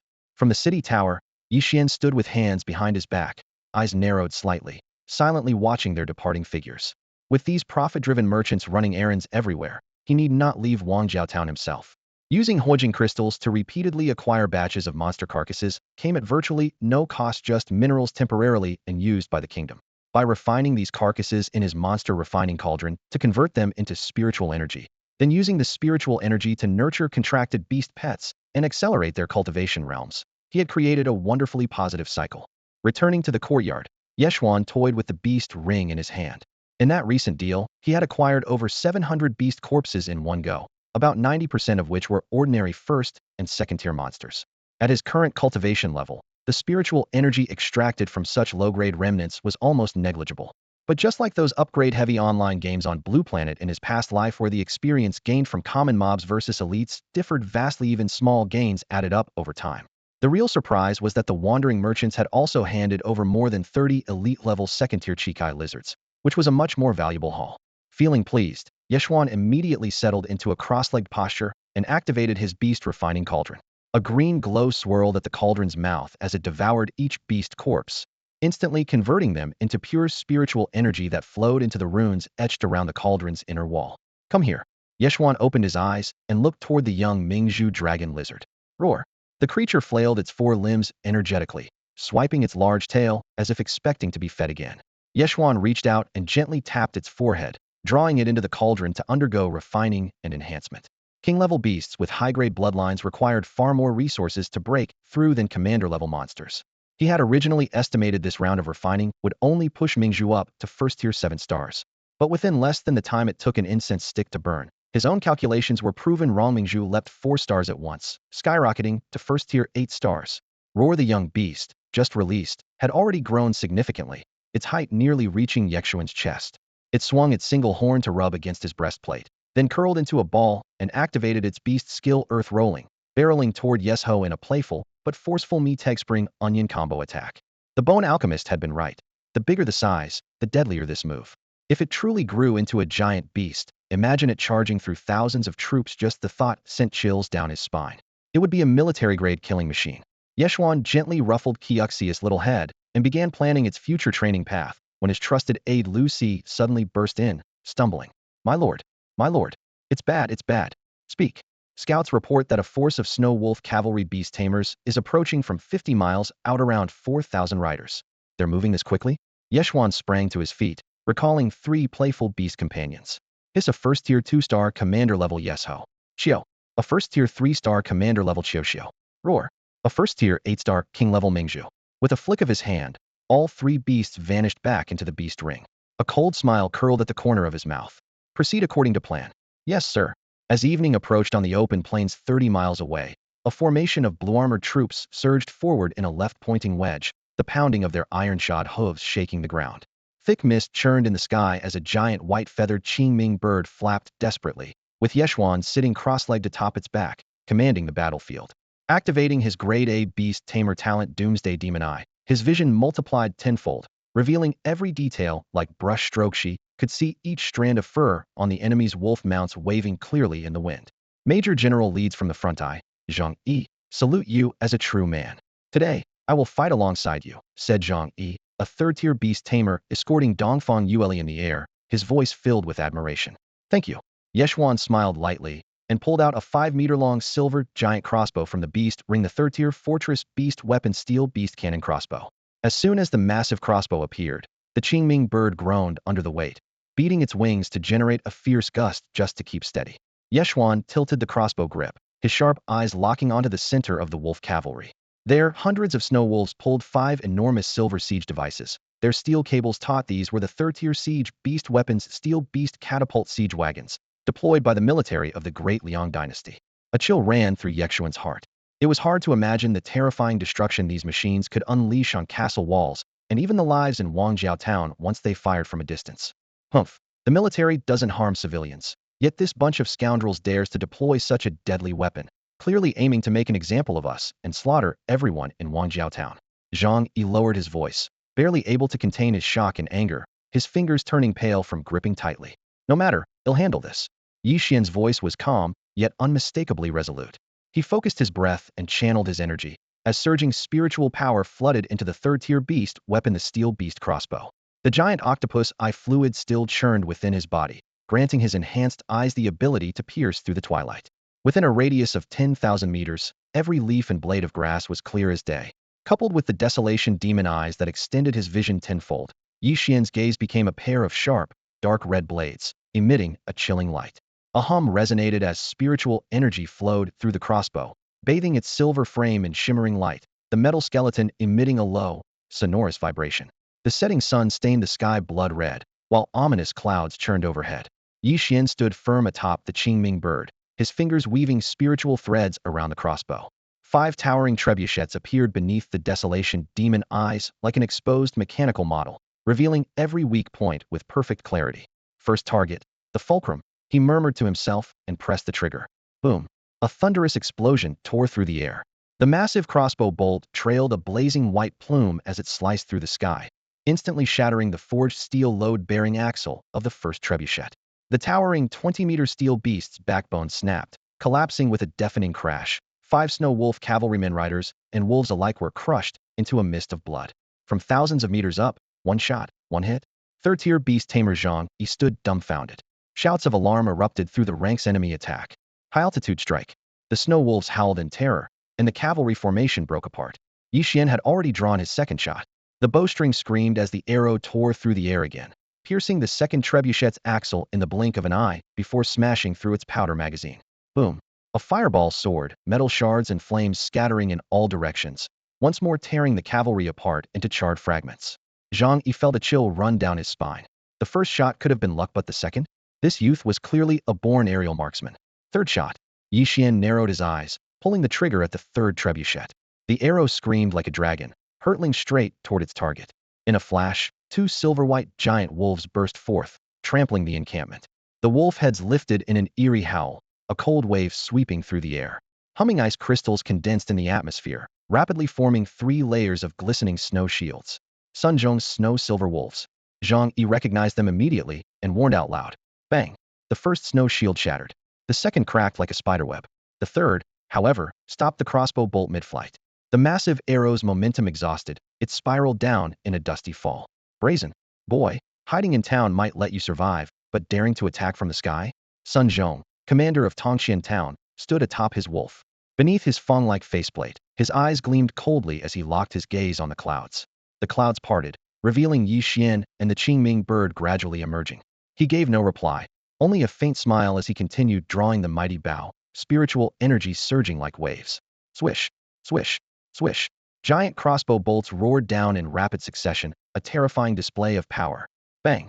Despite the riders' utmost defenses, gaps were inevitable. Sun Zhong's face turned as hard as iron as he helplessly watched the third priceless steel siege beast, its catapult shattered amidst fire and flying metal shards break apart. its components scattered across the ground like a dagger plunged straight into his heart. This third-tier siege beast required immense resources for daily maintenance and ammunition preparation, yet now it had been reduced to scrap metal in the blink of an eye.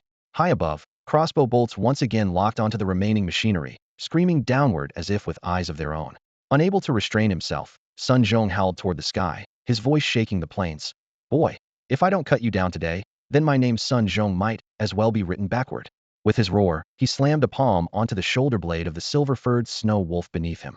The third-tier commander-level demon wolf dug its claws deep, then sprang forward like an arrow released from a bowstring, streaking into the sky. The second snow wolf followed swiftly. Midair, both beasts suddenly sprouted wings of frost-formed snowy feathers beast art, snow wings. Their wing beats scattered ice, shards in great swirls, sharply increasing their speed. Ye Xuan's lips curled into a smug smile as he folded away the heavy steel beast crossbow and signaled Zhang Yi to execute the next phase of the plan. Qiyu the Qingming bird emitted a clear chirp, slicing through the cold wind and transforming into a streaking silver-white silhouette drifting far away. Instantly, red and blue figures crisscrossed against the night sky. Two wolves in pursuit, one bird fleeing. General Sun, be careful, there might be an ambush. Deputy General Su, she shouted from behind the crowd. Don't worry. The general's strength reaches the heavens, such a mere ambush is nothing to fear. Another deputy patted Su's shoulder with firm confidence. Sun Zhong ranked 10th among the 58-star generals of the Daliang dynasty, while the fallen General Su, she barely made 50th place. Their confidence was naturally sky-high. Su she smiled wryly but had no retort. After about a quarter hour of pursuit, the Qingming bird folded its wings and descended into a valley illuminated by flickering firelight. The valley was an abandoned fire crystal mine, its long stripped away, leaving exposed rock blushed with dark red hues. Close behind, the two snow wolves pounced to the ground, their icy blue, demonic energy surging as the rocks beneath instantly iced over with a layer of frost as thick as knuckles, cracking loudly. Sun Zhong stood between the two wolves with hands behind his back, scanning the surroundings in a hard tone. You lure me away from the army to set an ambush here? Ye Xuan smiled slyly and countered. Then why did you come chasing? A rat is still a rat. Even in numbers, ants remain ants. What's there to fear from ants? Sun Zhong sneered, flapping the snow wings slightly as chilling energy spread outward. Ye Xuan flicked his finger lightly, and a shadow emerged silently from the ground. A third-tier commander-level knight hunt leapt out without sound. Chio probes stretched out half ahead, and with ghostly swipes, a dark blue magic array spread rapidly. Within its depths, frog calls thundered as a massive sword abyss toad stomped forward like a mountain. Above, the Qingming bird circled, its white radiance condensing, ready to dive at any moment. Two commander-level beast tamers. Sun Zhong's mocking smile faded, his eyes narrowing. So this Qingming bird isn't your true bonded beast. Despite his words, he straightened his chest and declared, Kid, remember this. Among the 58-star generals of Daliang, I ranked 10th. Don't dare lump me with that worthless sushi. Finishing his words, he clapped his hands forcefully. The two snow wolves suddenly twisted as if melting snow sculptures bleeding into each other, merging in the blink of an eye into a colossal wolf towering 4 meters tall. Its icy blue fur gleamed translucent, like finely carved cold jade. With every breath, the temperature around plummeted sharply. Its aura shot up from third-tier 6 stars, halting at third-tier 9 stars, just one step from reaching the legendary 10th star for third-tier beasts. Ye Xuan's pupils contracted violently as he muttered, a hybrid demon beast? Then he shook his head, dismissing the thought. But snow wolves, as commander-level beasts, don't have the ability to merge with each other.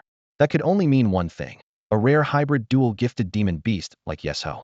The pair of snow-silver wolves before him not only shared the same origin and symbiotic bond, but had also inherited the bloodline talents of the snow demon Shuero. The two wolves could instantly merge, their powers surging exponentially. Sun Zhong tilted his head slightly, his knuckles cracking as a tiger head imprint suddenly appeared in his palm. Then he slammed his palm down on the snow-silver wolf's back. Class B Beast Tamer Talent Royal Seal. A low hum erupted.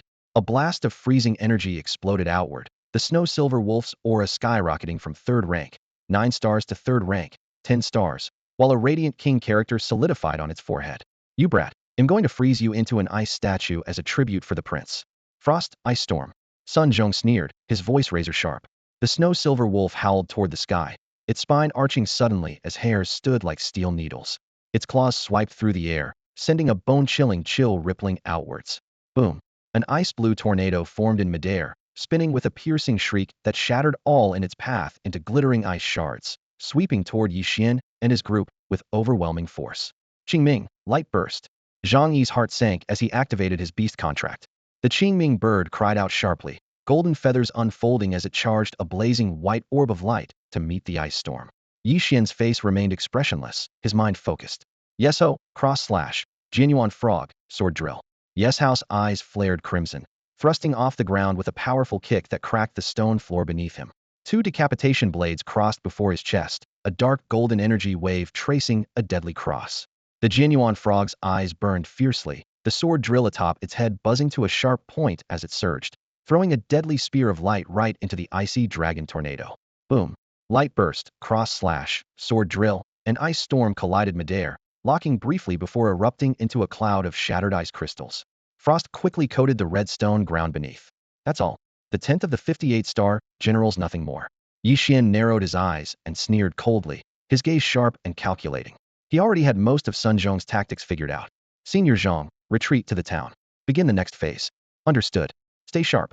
Zhang Yi took a deep breath, leapt onto his bird, and tore through the sky. Sun Zhong raised an eyebrow in surprise. Boy, your comrade actually abandoned you and fled? I told him to leave. Ye Xuan shrugged, calm as ever. Why? Test's over. Killing you him enough. As he spoke, Ye Xuan grinned wide, revealing sharp, white fangs. His hair that had just recovered quickly turned snow white again, the air stiffening as if stretched steel wire. Sun Zhong's muscles tensed subtly, a strange and unfamiliar urge to retreat creeping into his heart. Meanwhile, at the Snow Wolf Cavalry camp, Deputy Commander Sun Zhong and Deputy Commander Su Shi sat facing each other on the ground, casually sharing their respective generals' difficulties. Brother, I really envy you serving under General Su Shi. Over here, I'm constantly being barked orders by General Sunday. Sai, don't mention it. Serving under General Su isn't easy either. The two found themselves growing more and more in tune as they talked. Brother Su, why don't we swear brotherhood across family lines once the generals return? Deal. Su Shi agreed enthusiastically. Before the words had even left his mouth, a dark shadow suddenly swept down from the sky and fell straight into Su Zai's arms. The cold, sticky sensation made him freeze. Looking down, there lay a man's head covered in frost, eyes wide open in terror, frozen in death. General Sun Zhong. Su Zai's scream pierced the clouds. Once a mighty force, Sun Zong possessing Class B talent, and a mixed-breed contracted demon beast had ultimately fallen to that brilliant monster genius. Above the heavens, Ye Xuan's hair floated like snow in a windless void. Sitting cross-legged atop a blue bubble, cheeks puffed comically as he strained to maintain his balance. The beast ring glowed softly. Ye Xuan reached inside slowly. He pulled out a third-rank beast weapon, the steel beast crossbow cannon. Whoosh! High in the sky, Ye Xuan's eyes were as calm and cool as still water, masterfully controlling the Tier 3 steel beast cannon crossbow to fire from above. The giant crossbow tore through the air, trailing blazing streaks of flame. One bolt after another fell toward the ground, erupting in deafening explosions. On the battlefield below, two deputy commanders felt their scalps tingle and faces turn pale. Impossible. Deputy Commander Sun Zhong's Adam's apple bobbed as he stared in disbelief, his fingers trembling uncontrollably on the crossbow. General Sun was renowned for his supreme combat prowess. His closest aide Sun Zhong knew this better than anyone. Yet now, Sun Zhong's own head lay steadily cradled in Deputy Commander Su Zai's arms. Boom. Without its commander, the Snow Wolf cavalry instantly fell into chaos. Several Tier 3 steel beast catapults were shattered midair by the giant crossbow bolts, sending shards of twisted metal flying. Each blast tore a group of Snow Wolf riders apart in a spray of blood and mist. Further off, a cloud of dust billowed. An unruly squad of beast tamers stormed through the haze, riding first-tier red lizards and shield-armored borsthi were the reinforcements from Wang Jiao Town arriving at last. It's all over. Deputy Commander Su Zai's eyes glazed as he trembled, letting the severed head slip from his grasp to the dusty ground. Morale struck both soldiers and beast tamers alike like a deadly blow. The death of Sun Zhong sent shockwaves through the ranks. Yet this Snow Wolf cavalry's fierce spirit surpassed all expectations. The general was dead, but the unit refused to break, standing still to face the enemy in formation. As the old saying goes, soldiers are fierce alone, but commanders inspire even fiercer loyalty. For General Sunwei will avenge him. Gritting his grief, Deputy Commander Sun Zhong unleashed his master beast, the Tier 3 1-star elite snow sprite wolf, evolved from an ordinary snow wolf, its white fur shimmering with a faint blue glow. Rumble. The two forces clashed heated, torrents of steel grinding and devouring each other. The battlefield turned into a meat grinder, streams of warriors falling without pause. High above, Ye Xuan exhaled deeply, retracting the energy-draining steel beast cannon crossbow. This weapon packed devastating power but burned spirit energy like water. Even with his Tier 3 taming skills, he could only muster 12 shots total. Looking down on the bloodbath below, Ye Xuan made up his mind and tapped his refining demon pot. He tossed in the remains of the two hybrid Tier 3 6-star snow silver wolves that once belonged to Sun Zongif not now. Then when? The runes on the pot's inner wall lit up as the two wolf corpses melted rapidly like glaciers collapsing, transforming into dense, pure dark green spirit energy. Little one, your turn. Ye Xuan's eyes brightened with expectation. He connected to his beast-taming space and summoned his third contracted demon, Pet the King-rank Shadow Candle Dragon Lizard. Roar! The hatchling instantly vanished into the pot, bearing a mouthful of razor teeth. Its scales rippled as if breathing. The thick, dark green spirit energy surged like a tidal wave, countless currents rushing into its throat and limbs, ravenously devoured and refined. Roar! The pot echoed with deafening bellows. The Shadow Candle Dragon Lizard's body swelled violently, its crimson scales cracking inch by inch, quickly replaced by thicker new plates. By the time the last drop of spirit energy was absorbed, it had swollen to over 2 meters tall, standing like a small crimson mountain, radiating suffocating pressure. Its slit pupils flickered with dancing flames. Hiss! From an 8-star first tier to a 4th-star second tier as expected of a king-level demon beast, the spiritual energy required to advance realms was far more terrifying than imagined. Ye Xuan stood beside the demon refining cauldron, gently stroking its rim, then announced loudly, "From today onward, you will replace Qiu as the new soul devouring king." He smacked his lips, offering a frank assessment. Those were two third-tier 6-star commanding corpse beasts, yet the converted spiritual power only raised Ming by 6 minor star levels. With the sudden leap in realm, the Mingzhu dragon lizard let out an excited roar. The space inside the cauldron vibrated with a buzzing sound as the little creature's body rapidly grew huge but retained its playful nature, its limbs grasping the cauldron's edge, bright beastly eyes blazing with eager battle spirit. "Go fight. Show me the power of a second-tier king beast," Ye Xuan ordered. Pop! A flash of crimson light, and the Mingzhu dragon lizard burst through the air, its massive body tracing an arc before crashing heavily into the center of the battlefield. Its thick tail swept fiercely, sending 3 snow wolf cavalry, both riders and beasts, flying over 30 feet. When they hit the ground, their armor was dented and blood poured from their noses and mouths. That's a commanding level Red King lizard? Deputy General Sun Zhong reined in sharply mid-charge, shouting in shock. Commanding? It's not just a commander. Ye Xuan looked up, a faint smile appearing on his thin lips. Ming, crystallized breath. Roar. The Mingzhu dragon lizard opened its blood-red maw, unleashing a thunderous-shaped breath attack over 20 meters long. The blazing wave froze dozens of snow wolf cavalry instantly into gray crystal statues, faces frozen in terror. In the next moment, crack! The first crystal statue shattered into shards. The riders had long ago been carbonized by the intense heat, the air thick, with an eerie burnt scent mixed with blood. Scatter! That's a king beast. Another deputy general, Su Shi, felt his scalp crawl as he remembered the royal beast raised by the Fire Crystal Kingdom years ago. He screamed hoarsely, but it was already too late. Ming, earth roll technique. Then use your judgment. Ye Xuan's voice turned cold. Roar. The red figure suddenly curled into a 2-meter diameter armored rolling wheel, rumbling ferociously forward. Its bloodied trail carved a path through the snow wolf cavalry, crushing dozens like fragile wheat stalks. Armor, spears, and flesh mixed into a crimson slurry, bone dust filling the air. It's the beast technique, earth roll. Dodge Su, she shouted in terror. But the Mingzhu dragon lizard didn't stop. Rolling rapidly, it burrowed underground and re-emerged moments later on the other side of the battlefield. Each appearance claimed dozens more lives, like a grim reaper exacting a brutal toll. Occasionally, it unleashed its crystallized breath again to block routes, turning the entire pursuit into a one-sided massacre. Its crimson scales granted near-impervious defense arrows, magic blasts, and blades left only white scars. The once fearless snow wolf cavalry was now completely broken. Retreat!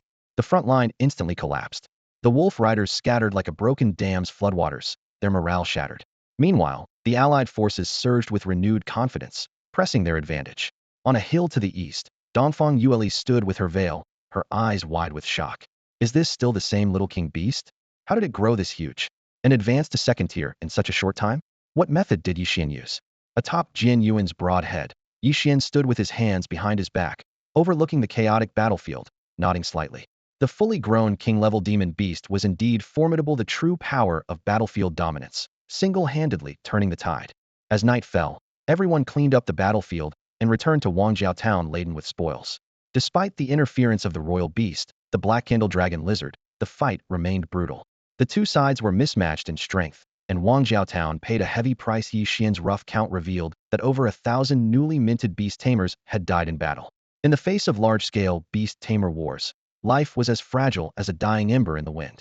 Hurry, get the big treasure set up inside. The string of victories had eased everyone's tension, especially when 2 of the 3-stage steel beast catapults, still reparable, were pushed back into town amid cheers. With these 2 powerful war machines in hand, Wang Jiaotown's defense instantly grew much stronger. The darkness deepened. After attending the victory feast, smelling faintly of wine, Ye Xuan stumbled into his home courtyard. Inside, the little black candle dragon lizard had shed its childishness and stepped into the 2nd stage 4-star realm, no longer afraid of 3rd stage commanding night hunters. Roar! It lifted its head and deliberately exuded the oppressive aura of a 2nd stage 4-star royal beast as it passed the crossed-arm night hunter. The night hunter glanced coolly, expression calm. Immature little beast. Annoyed and angry, the black candle dragon lizard turned to find Qiuqiu. Qiuqiu blinked and admitted, very, very strong. Stronger than Qiuqiu here, a reward. She pulled out a piece of black sugar. Roar. Feeling recognized, the dragon lizard immediately lay down, pushing its fierce head in front of Qiuqiu's face and opening its mouth wide, its tail thumping excitedly. Qiuqiu tossed the sugar into its mouth. Roar. The black sugar dissolved quickly on its tongue. The dragon lizard shifted its vertical pupils, then abandoned its royal beast dignity to roll on the ground and act cute. Qiuqiu, feeling sorry for her stash, still offered a second piece. Hiss. A night hunter lurking in the shadows sensed footsteps and gave a low warning sound. Ye Xuan looked up to see a slender figure approaching through the courtyard gate. It was Dongfang Yueli. She wore a white dress loosely tied at the waist with a thin sash. Under the hem, her long legs gleamed softly in the lamplight. With her gauze hat removed, she carried a bamboo basket, revealing a delicate, clear face. You drank a lot today, so I specially brewed some sobering tea. Dongfang Yueli smiled lightly, her gaze sweeping over Ye Xuan's head full of white hair. Thank you. Ye Xuan nodded and took the basket, lifting out a teapot and pouring a cup, then handed it back. Ladies first, please. Afraid it'll poison you? Dongfang Yueli raised an eyebrow and drank it down in one go. No. Ye Xuan refilled his own cup and slowly savored it. The sobering tea was slightly bitter, clearing the alcohol haze and sharpening his mind. Shall we talk? Dongfang Yueli sat on a bluestone, voice gentle. About what? Ye Xuan asked, eyes narrowing. Development. Sun Zhong's fame is bigger than you think. This uproar will surely have caught the attention of the Daliang dynasty. I want to hear your plans. Ye Xuan fell silent, then drained his tea in one gulp. I leave Wangjiao Town's development to you. And you? I'm leaving for a while. Where to? To decapitateth plan is to assassinate the remaining 16 town commanders of the Fire Crystal Kingdom within 3 days to sow panic. Ye Xuan stretched lazily, tone casual. Roar. The young black candle dragon lizard scurried over excitedly. Qiuqiu perched atop its head, and the 2 proud, cold night hunters stood on its back. Sensing that the night hunt god was silently perched on his back, Ming immediately grew displeased, shaking his head. It was one thing for Qiuqiu to lie there after all, it was willing to share tasty treats with him. But hey Dachu, the night hunt god, was unacceptable. Ye Xuan reached out and gently patted Ming's supple spine a few times, as a way to soothe him. A cold glint flashed deep in his eyes holding the demon refining cauldron. As long as he could kill enough powerful foes and demon pets, he could continuously extract their spiritual energy to cultivate his own demon pets.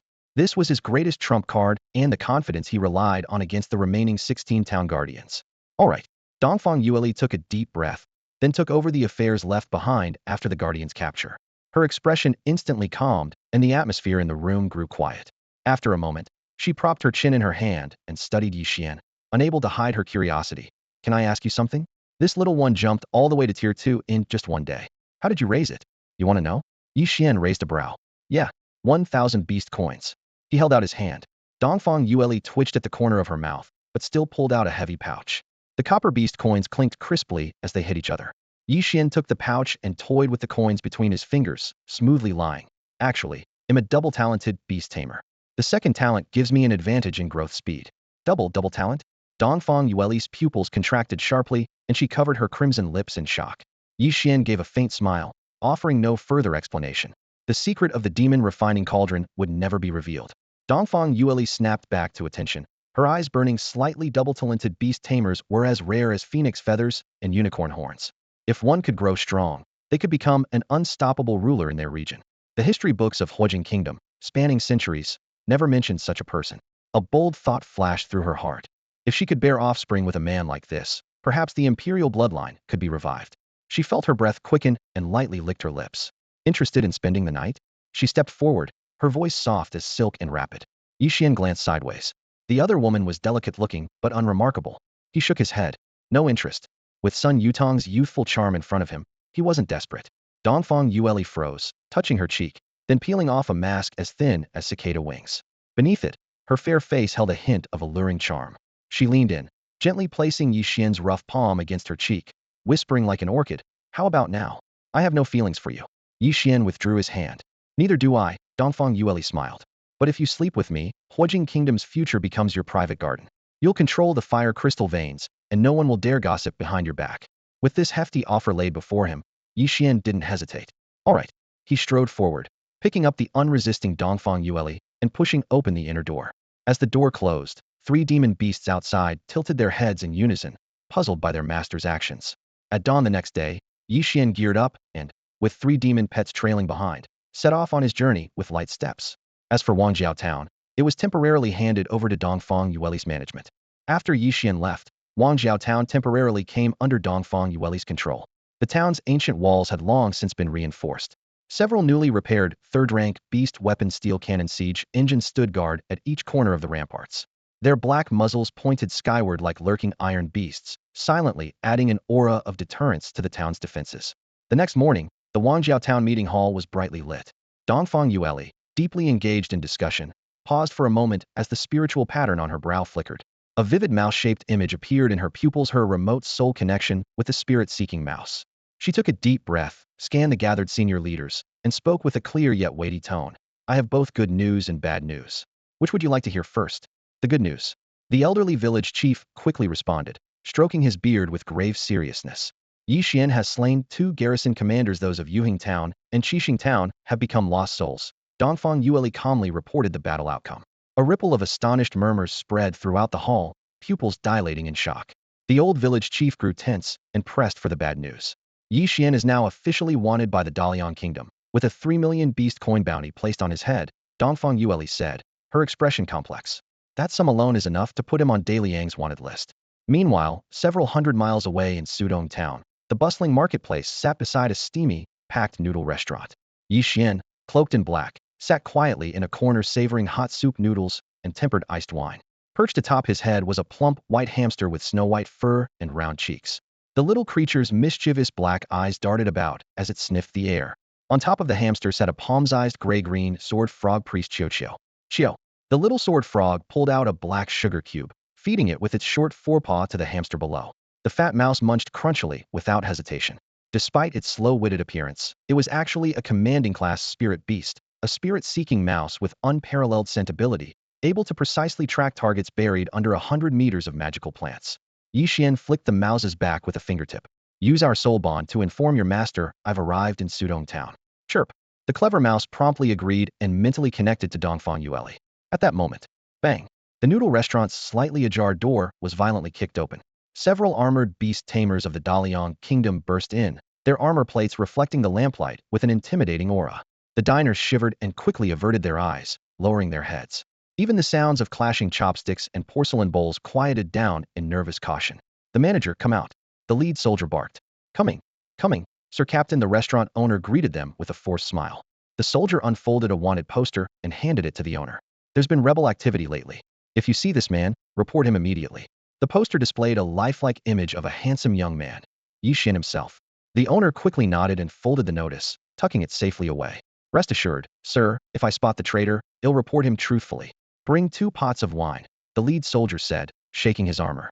The group swaggered over to a table not far from Ye Xuan.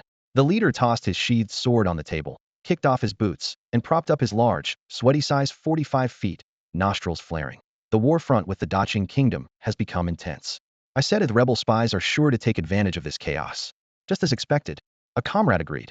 "Humph, that insignificant Daqing Kingdom will one day kneel before our Dalian Kingdom, just like Huijing country." Anger simmered among the surrounding diners, but no one dared speak up. Ye Xuan listened to their arrogant chatter, tracing patterns on his cup with his fingertip. He already knew the Dalian main forces were tied up at the front lines. This confirmation meant the perfect opportunity to stir up trouble in the muddy waters. Growing impatient, the beast tamers slammed the table. "Quit dawdling. Bring the wine quickly. We have a VIP inspecting the town today. If the general schedule is delayed, this old geezer will be held accountable." Right away, the manager wiped cold sweat from his brow as he hurried off with a forced smile. After a night of heavy drinking and eating, the soldiers left without paying a single cent, rising and heading out. As that plague-like group departed, the stifling atmosphere in the restaurant instantly eased. The shopkeeper leaned against the counter, breathing heavily, wiping the sweat from his forehead with his sleeve before daring to straighten up. Ye Xuan paid the silver coins, pushed the door open, and turned into a quiet alley along the street. He pulled off his hood, letting his long black and white hair flow freely in the night breeze. With a casual gesture, he summoned his companion, a young dark candle dragon lizard. Roar! With a short, sharp roar, the small dragon lizard quickly grew from 2 meters tall to 2.5 meters, its scales thickening and aura intensifying. Ye Xuan nodded inwardly. All thanks to the commanding generals Yuheng and Qixing guarding 2 of the towns. Though their main beast companions weren't as strong as Sun Zhong's, they still transmuted abundant spiritual energy, allowing the dark candle dragon lizard to leap 3-star ranks at once, reaching the second tier of 7 stars. With a few more generals' lives collected, reaching the third tier would be only a matter of time. The dragon lizard lowered its head and crouched on the stone floor, blinking its vertical pupils with interest as it stared at the spirit-seeking rat hanging at Ye Xuan's waist. Ye Xuan flipped himself onto its back and tapped its scales with a command, Dark Earth Tunnel Technique. A red-gray light shield instantly expanded, enclosing both master and beast. The ground beneath them rippled like softened mud, and the massive dragon lizard slowly sank underground until vanished from sight. 10 meters below the surface, the soil parted like flowing water as the dark candle dragon lizard moved effortlessly through it, like a giant catfish swimming through water. Ye Xuan sat cross-legged in the center of the shield, steering their course with focused thought. After about 15 minutes, they bypassed layer upon layer of guards and quietly reached the government office of Sudong Town. Tonight, the town office was brightly decorated with lanterns. Outside the courtyard walls, large red lanterns hung between trees, and maids and servants dressed in festive clothes bustled about, driving away the darkness with joy. Ye Xuan raised an eyebrow. Looks like a wedding celebration? He guided the dragon lizard to sneak toward the back courtyard. In one marriage chamber, lanterns hung high and curtains drooped low, faint sobbing drifting out. Hum. The floors silently bulged as the dark candle dragon lizard delivered Ye Xuan inside, then slipped into the shadows. At the center of the bridal chamber, red candles flickered as 2 slender figures wearing large red bridal veils sat pressed side by side on the edge of the bed, like fish moments from slaughter. Ye Xuan dropped silently to the floor and moved to the bed. His footsteps startled the veiled pair into trembling, their fingers interlocked tightly. Snap! He lifted the veil, expecting to see a pair of beautiful twin brides, but was caught off guard to find instead 2 delicate-looking boys with tear-streaked faces. Both wore light makeup, crying softly. Ye Xuan twitched at the corners of his mouth. Does the Sudong Town defender have a fondness for Sichuan opera? Before the boys could react, Ye Xuan clapped his hands together sharply, and the 2 collapsed shoulder to shoulder onto the bed. Dark, keep hiding. Roar. The dragon lizard responded immediately, carrying Ye Xuan back underground to lie in wait. Half an hour later, the lights in the outer courtyard grew stronger and footsteps approached from afar. Bang! The bridal chamber door suddenly burst open as a bulky, intoxicated figure stumbled in, reeking of alcohol and blood. The light was mostly blocked, and the man burped loudly, barely hiding his excitement. 2 beautiful maidens tonight. Lord Zhu will surely lavish his favor upon you. Zhu Yuan's chest heaved violently, his bloodshot eyes gleaming with wolfish greed in the dim candlelight as they locked onto the 2 figures on the bed. The wine's warmth surged through him like fire, and he strode forward toward his prey. 1 step, 2 steps, 3 steps, then a chilling cold sliced down his spine to the back of his neck. Years of battle-hardened instinct screamed warnings. This deathly aura approaching from behind was deadlier than any monster's claw. Danger! Behind you. Instantly sobered by the alarm, Zhu Yuan forced his will to activate his tightly held 3rd-rank defensive beast artifact, the Black Scale Heart Shield. Forged from the reverse scales of a command-level black scale snake combined with rare minerals, it could rapidly form a protective barrier in battle and had saved him countless times before. Boom. A massive shadow silently materialized. Ming Zhu dragon lizard swung its tail hammer, delivering a sweeping blow. Crash! The moment the tail struck, Zhu Yuan's pupils narrowed as a strange, immense force surged through his shield. The sturdy protection cracked like spider webs. A heartbeat later, the shield shattered, and he was thrown like a ragdoll, crashing through doors and windows, tumbling dozens of meters away. Pain racked him as he coughed up blood, trembling on the ground, desperately reaching into his chest. The black scale heart shield, which had saved his life countless times, was now broken into blackened shards. Roar! The thwarted Ming Zhu dragon lizard was filled with rage. Its massive body curled into a ball and charged again, swept up in a gale of crushing force. Sir! I bear you no grudge. Why do you attack me from the shadows? Zhu Yuan's voice was frantic as he summoned his contracted beast. Buzz. A burst of white light revealed a three-meter four-armed giant ape landing heavily. Muscles coiled, fangs gleaming menacingly, veins bulging on its thick arms. Third rank, 5-star commander-level beast, the four-armed giant ape, with the talent power multiplier. Hold it off. Quick. Zhu Yuan roared, staggering as he fled, caring nothing even for the safety of his beast companion. Roar. The giant ape howled fiercely, wrapped in a shining aura. It spread all four arms to fiercely block the thunderous ball of the dragon lizard. Boom! The collision threw up shockwaves as the stone floor cracked beneath them. Impossible. I'd actually stopped it? From the shadows, Ye Xuan raised a brow, a cold smile curling at his lips. Begin. Swoosh. From the dragon lizard's shadow, a dark figure shot forth. Night hunt insect. Crossing its arms in an X, its dark golden blade energy suddenly slashed at the ape's unguarded neck. But the ape's arms were locked onto the dragon lizard, leaving no time to defend. Snap. The psychic bond was severed. Pain exploded in Zhu Yuan's mind as his contract shattered instantly. Prince, hurry, save me. A youth in golden robes appeared before him. Grasping at a last thread of hope, Zhu Yuan begged hoarsely. Qiu Qiu. Ye Xuan's eyes darkened as he breathed a single word. Qiu. From behind an unremarkable cobblestone by the street, a long-hidden Qiu Qiu poked out. Clapping its palms together, it blew a faintly glowing blue bubble that landed precisely in Zhu Yuan's wide-open mouth. Beast skill. Floating bubble. Zhu Yuan's body instantly inflated, swelling up as if filled with air. No, prince, save me. Bang. Zhou Yuan's eyes flashed with despair, his whole body frozen in place, his heels lifted off the ground. The young man in the golden robe furrowed his brows and quickly strode forward with his hands clasped behind his back. Ye Xuan recalled several demon pets scattered around and grabbed Zhou Yuan's ankle with one hand, pulling him down as if dragging a humanoid hot air balloon. So you're the rebel who killed several generals of the Daliang? Let go of General Zhou, and I might spare your life, Liang Mang said coldly, his expression icy with both chill and menace. Zhou Yuan was his trusted aide. He had hurried all the way from Huijing City to celebrate Zhou Yuan's birthday, but never expected to see this tragic scene. Sparing my life? Who do you think you are? Ye Xuan sneered, his gaze scanning the nine-clawed, nine-striped python robe worn on Zhou Yuan's body. Such a robe was only fit for a prince. Matching this with Zhou Yuan's earlier call, Ye Xuan immediately identified him as the second prince of Daliang, Liang Mang. Liang Mang's eyes turned completely cold. Without another word, he summoned his contracted demon pets. Boom. The ground was struck as if hammered by a giant mallet, dust billowing as a colossal crimson gold figure burst forth, an enormous centipede over 10 meters long. Each segment of its shell gleamed like metal, its golden red scales reflecting a dazzling light. A natural totem of a single-horned python beast was etched on its back, flickering mysteriously with its breath. Hiss. The giant centipede raised its massive body to shield Liang Mang, its golden insect eyes fixed unwaveringly on Ye Xuan. The overwhelming pressure of this third-tier king beast swept the entire area without restraint. Ye Xuan's pupils narrowed. This was a king-class, thousand-legged dragon centipede, of the gold attribute, with bloodline rebirth innate ability, a royal heritage beast of the Daliang dynasty. If I don't kill you today, how can I show my authority as a prince? Liang Mang said coldly, raising his hand again to release 2 demon beast shadows. Buzz. 200-legged centipedes landed, flanking him on left and right. Though only a few meters long, their shapes resembled the king-class main body, both third-tier, 2-star commander rank. Hiss. Hiss. The 100-legged centipedes had sharp legs, bearing claws ready to pounce at any moment. Roar. A young shadow candle dragon lizard blocked in front of Ye Xuan, pacing back and forth with eyes locked on the 1,000-legged centipede. The threatening aura made its entire scales rise on end. The 1,000-legged centipede narrowed its insect eyes, saliva dripping from its fangs.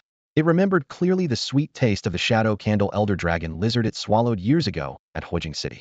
Meeting another one today was a godsend feast. Attack! End this quickly. Ye Xuan broke the stalemate and gave the order. Roar!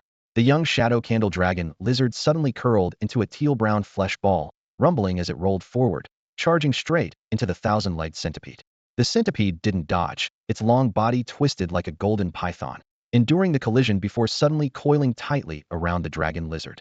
Thousands of razor-sharp legs spread out like countless golden curved blades, scraping against scales and sounding a piercing clash of metal, beginning a deadly chokehold. Roar! The dragon lizard thrashed wildly, biting fiercely, tearing off a large patch of golden shell and flesh, spraying blood everywhere.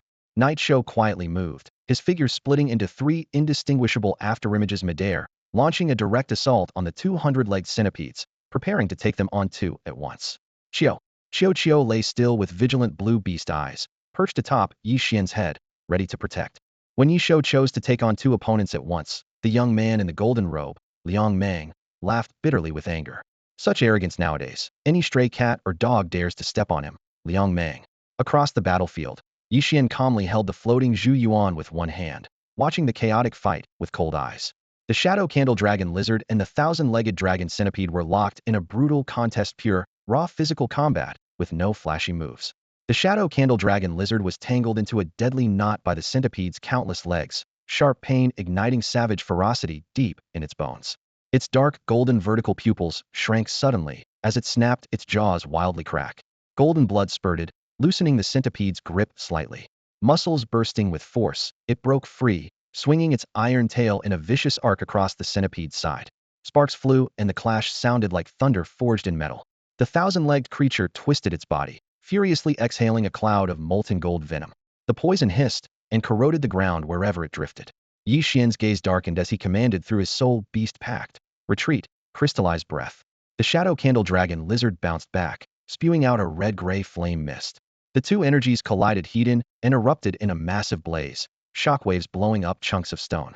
Its battle fervor ignited fully, the king beast's true ferocity awakening its mind possessed by a single thought: devour this worm before it. Using the smoke screen as cover, the shadow candle dragon lizard braved the barrage of golden leg blades like a razor net. It lunged at the centipede's head, lowering its jaws and tearing off a compound eye entirely. Hiss! The centipede writhed wildly in agonizing madness, unleashing a rain of razor legs. The dragon lizard bit down bloodily without letting go, its tail whipping strikes at the centipede's vulnerable joints. Both king beasts were blinded by fury. One had to die. Meanwhile, Ye Xuan faced off alone against two leader-class centipedes. Although his ghostly speed gave him no clear advantage, he maintained no disadvantage either. Like a shadow assassin, he disappeared and reappeared unpredictably, his black gold mantis blades slicing deep into the centipedes' backs, leaving wounds of varying depth. Boom! The ground trembled as both centipedes burst from underground and lunged, but Ye Xuan elegantly dodged each attack. Clang! Avoiding again, Ye Xuan crossed his mantis blades, and in a flash of black light, he split into three beast skill phantom clones, one real, two illusions. Whoosh! Two of the Ye Xuan clones surged toward the shadow candle dragon lizard and the thousand-legged centipede. Hiss! The dragon lizard was violently grabbed and slammed away. The centipede, enraged and confused, ignored which was true and spat out several sharp golden blades from beneath its belly. Whiz! Two clones were pierced and dissolved into black smoke on the spot. The centipede leaped again to attack the dragon lizard, and a fresh brutal fight erupted immediately. But soon two more Ye Xuan illusions darted out from the dust.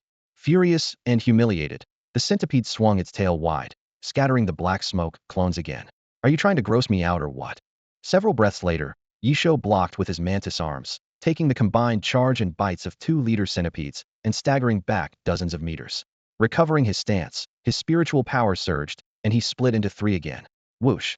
One clone drifted like a falling leaf to strike the two leader centipedes, while the other two attacked the thousand-legged centipede. Hiss! The thousand-legged centipede was mid-bloody struggle with the dragon lizard but instinctively spat razor legs again. One Ye Xuan was pierced and evaporated into black smoke, but the other twisted sharply at an odd angle and barely avoided the blades. Oh no!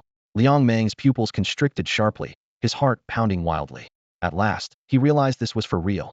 One of them is the true body. What a cunning vermin. Isn't this just like the boy who cried wolf? Whoosh! Ye Xuan appeared suddenly and silently before the thousand-legged centipede. Their eyes locked. Ye Xuan's cold, mocking insect-like eyes stared intently, arms crossed, ready to unleash his cross-slash. The centipede's remaining compound eyes suddenly widened in shock. Damn it. This lowly beast leader dared to attack him, Heaton? The thought flashed through Ye Xuan's mind as he swung his arm sharply. A dark golden cross-shaped slash condensed into a razor-sharp blade, aiming directly at the centipede's sole remaining eye. Uft! The blade sliced through, blowing the single eye apart, spraying greenish-gold ichor. With both eyes destroyed, the centipede writhed wildly like a lizard shedding its tail, unleashing a barrage of golden blades like a torrential storm. Well prepared, Ye Xuan swiftly dodged behind the dusk-quick dragon lizard. That greedy little creature had thick, tough skin perfect as a shield. Ding ding ding, countless blades rained down, bursting into bloody crimson mist, but the dusk-quick dragon lizard remained unbothered. Steadily like an iron tower, it charged forward, its sharp horn piercing like thunder, stabbing brutally into the centipede's abdomen. Uft! With a sickening crack of flesh and bone, the lizard shook its head fiercely, flinging the centipede far away. The tide shifted instantly. Liang Mang's face darkened as his gaze sharpened, locking on Ye Xuan. His mind raced. He wasn't foolish. Without hesitation, he ordered through his spirit beast bond. Attack. Kill him. The two deceived centipedes understood immediately. Their muscles tensed and coiled before lunging fiercely at Ye Xuan. Perched above Ye Xuan, Qiu perked up and clapped his hands. Instantly, a magic array appeared on the ground.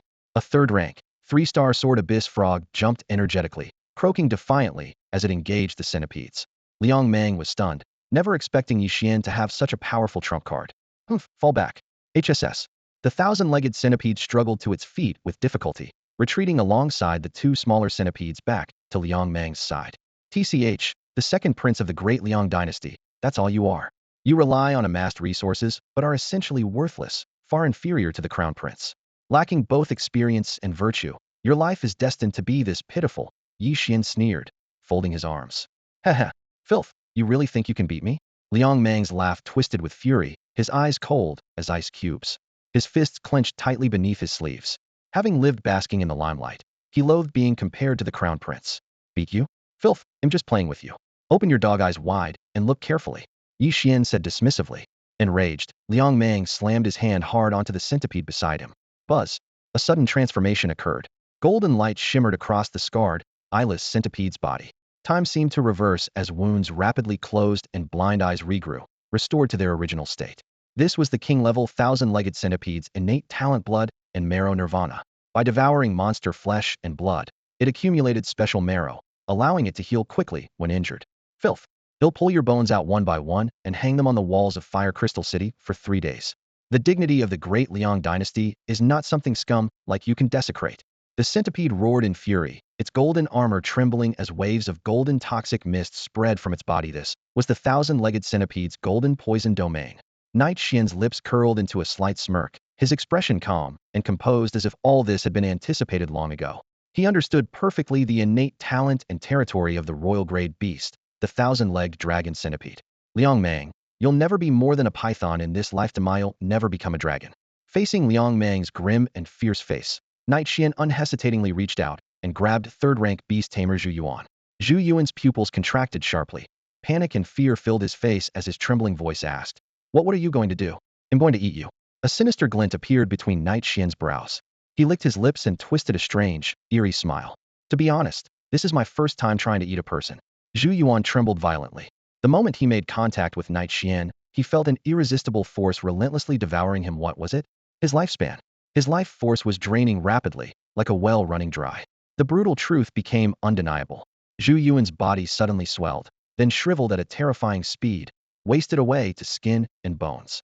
His jet-black hair quickly turned dry and yellowed. In stark contrast, Night Xian's black and white hair strands blended into pure black. His skin turned pale with a faint jade-like glow, and vitality surged within him like a bubbling spring. In mere moments, Ye Xuan's voice cut off abruptly, his life completely extinguished. His withered corpse shattered on the ground like sun-baked leather, white bones scattering everywhere. This horrifying scene froze Liang Mang, second prince of the great Liang dynasty, in place, leaving him stunned and slow to recover. Night Xian exhaled deeply, his narrow eyes squinting into thin slits. He looked exhilarated, almost intoxicated, exuding pure malice. At this moment, he resembled less a typical villain and more a formidable force of nature, making Liang Mang's scalp tingle with an unspoken dread. Liang Mang, your great Liang's arrogant tyranny and broken governance have failed the people. The ruler of Huajing Kingdom might as well be me. I have ambition and I am stronger than you, Night Xian declared coldly. He opened his eyes, a dense black aura swirling around him. Behind him faintly appeared the spectral image of a black-winged demonic tiger, mysterious and imposing, as if conjuring an illusion. Thousand Legs, attack. Liang Mang's forehead veins bulged as he ground his teeth and shouted. The third-rank king beast, the thousand-legged dragon centipede, glared fiercely, its body over 10 meters long, charging with destructive force toward Night Xian. Simultaneously, the injured midnight candle dragon lizard shook its head, dragging its broken body forward to fight fiercely. You too join in. Night Xian snapped his fingers, and his black hair instantly turned white. A dark radiant light swiftly entered into Ye Xuan's body. Ye Xuan's movements faltered for a moment, his black and gold carapace flowing like liquid, flashing cold light. In an instant, the black gold shell transformed into dazzling noble platinum. His sturdy armor stretched and reshaped like sprouting sections, his bones rebuilt, his form growing taller and more elegant, approaching a perfect humanoid shape. Behind him, platinum wings unfolded slowly, transforming into beams of flowing light that fluttered like a cloak, each trail sharp and unstoppable. Boom! An overwhelming aura erupted, shooting straight into the sky. This was a King Beasta third-rank platinum knight/mantis. The atmosphere instantly grew heavy. Liang Meng broke out in cold sweat, his mind blank. Trembling uncontrollably, another king beast had appeared. Ye Xuan, activate domain. 1000 instance killing realm. Night Xian's voice was like a cold blade, stern and merciless. Immediately, Ye Xuan's platinum wings lit up, circulating a grayish halo in the air that expanded slowly from his core. 100 meters, 200 meters, 300 meters, stopping only at 400 meters, a staggering range. Whoosh! Ye Xuan bent his legs and launched forward like a white streak of light, rushing at the heat-in, attacking thousand-legged dragon centipede. Caught between two king beasts, the dragon centipede struggled fiercely. It barely fended off the severely injured midnight candle dragon lizard. But still, Ye Xuan's ghostly speed flashed by, and the platinum great knife whistled down to decapitate. The centipede roared madly, but chose not to dodge. It opened its mouth and sprayed out a cloud of golden poisonous mist. It intended to exchange blows, crashing headlong despite the risk. The poisonous fog hit Ye Xuan, but strangely, it passed right through Hymen illusion created by a beast technique, a phantom clone. Hiss! The thousand-legged centipede seethed with rage, fully aware it was being toyed with once again. With an indifferent glance, Night Xian's platinum-colored silhouette stood 300 meters away, arms crossed, watching the fight with cold detachment, as if enjoying a ridiculous spectacle. Roar! The dark candle dragon lizard's rough, thick skin and rock-like scales allowed it to resist the corrosive gold venom field for a short time. It charged heavily again at the thousand-legged centipede. Like sticky toffee stuck to prey, the little lizard clung relentlessly to the massive centipede. Night Hunt's blue eyes flickered within his domain. Every blink, every sudden stop left behind a platinum afterimage in the air, some wielding swords, some beating wings, some ready to strike, each pose distinct yet vivid. In moments, over 30 statues emerged within 400 meters, turning the landscape into a surreal platinum graveyard. Seeing this, Liang Meng felt a chill deep in his heart. His instincts warned him it was vital to remove the thousand-legged centipede from Night Hunt's domain. Masking his anxiety, he urgently ordered through his soul beast contract, 1000 legs, burrow underground. As the thousand-legged centipede tried to dive into the earth, it looked around only to find more than 30 platinum afterimages had already encircled it like ghosts. Each sword's angle was different: horizontal slash, diagonal chop, thrust, cleave, intersecting to form an invisible yet tangible net of death. Fake. All fake. It hissed furiously, thrashing its legs. The gold venom field exploded violently, sending corrosive mist surging forth. But the afterimages remained unmoved. The poisonous fog passed through them as if they were mere illusions in the air, until the first blade flashed swish. The third joint on the left side shattered, carapace fragments flew, and a foul insect liquid sprayed out. It didn't even sense the attack's trajectory before searing pain pierced its nerves. Swish, swish, swish. The second, third, fourth blades fell one by one. The centipede's legs were severed, their cut surfaces so smooth they reflected like mirrors. Were the afterimages actually attacking? Or had Night Hunt's speed simply become beyond the centipede's perception? The thousand-legged centipede struggled wildly, but for every inch it moved, new blades fell. Those once frozen statues now seemed alive, each becoming a real killing machine. It couldn't strike the afterimages, but the afterimages tore open its shell repeatedly. Outside the battle circle, Night Xian still stood with arms folded, a faint cold smile playing on his lips. This was the core of the platinum/night mantis domain, the 1000 instant kill realm. The afterimages there were not merely for visual intimidation, but were combat chess pieces. Night Hunt's true body and illusions could swap positions instantly within 400 meters. If Night Hunt was A and the 30 shadows B, C, D, etc., he could replace himself with any at will.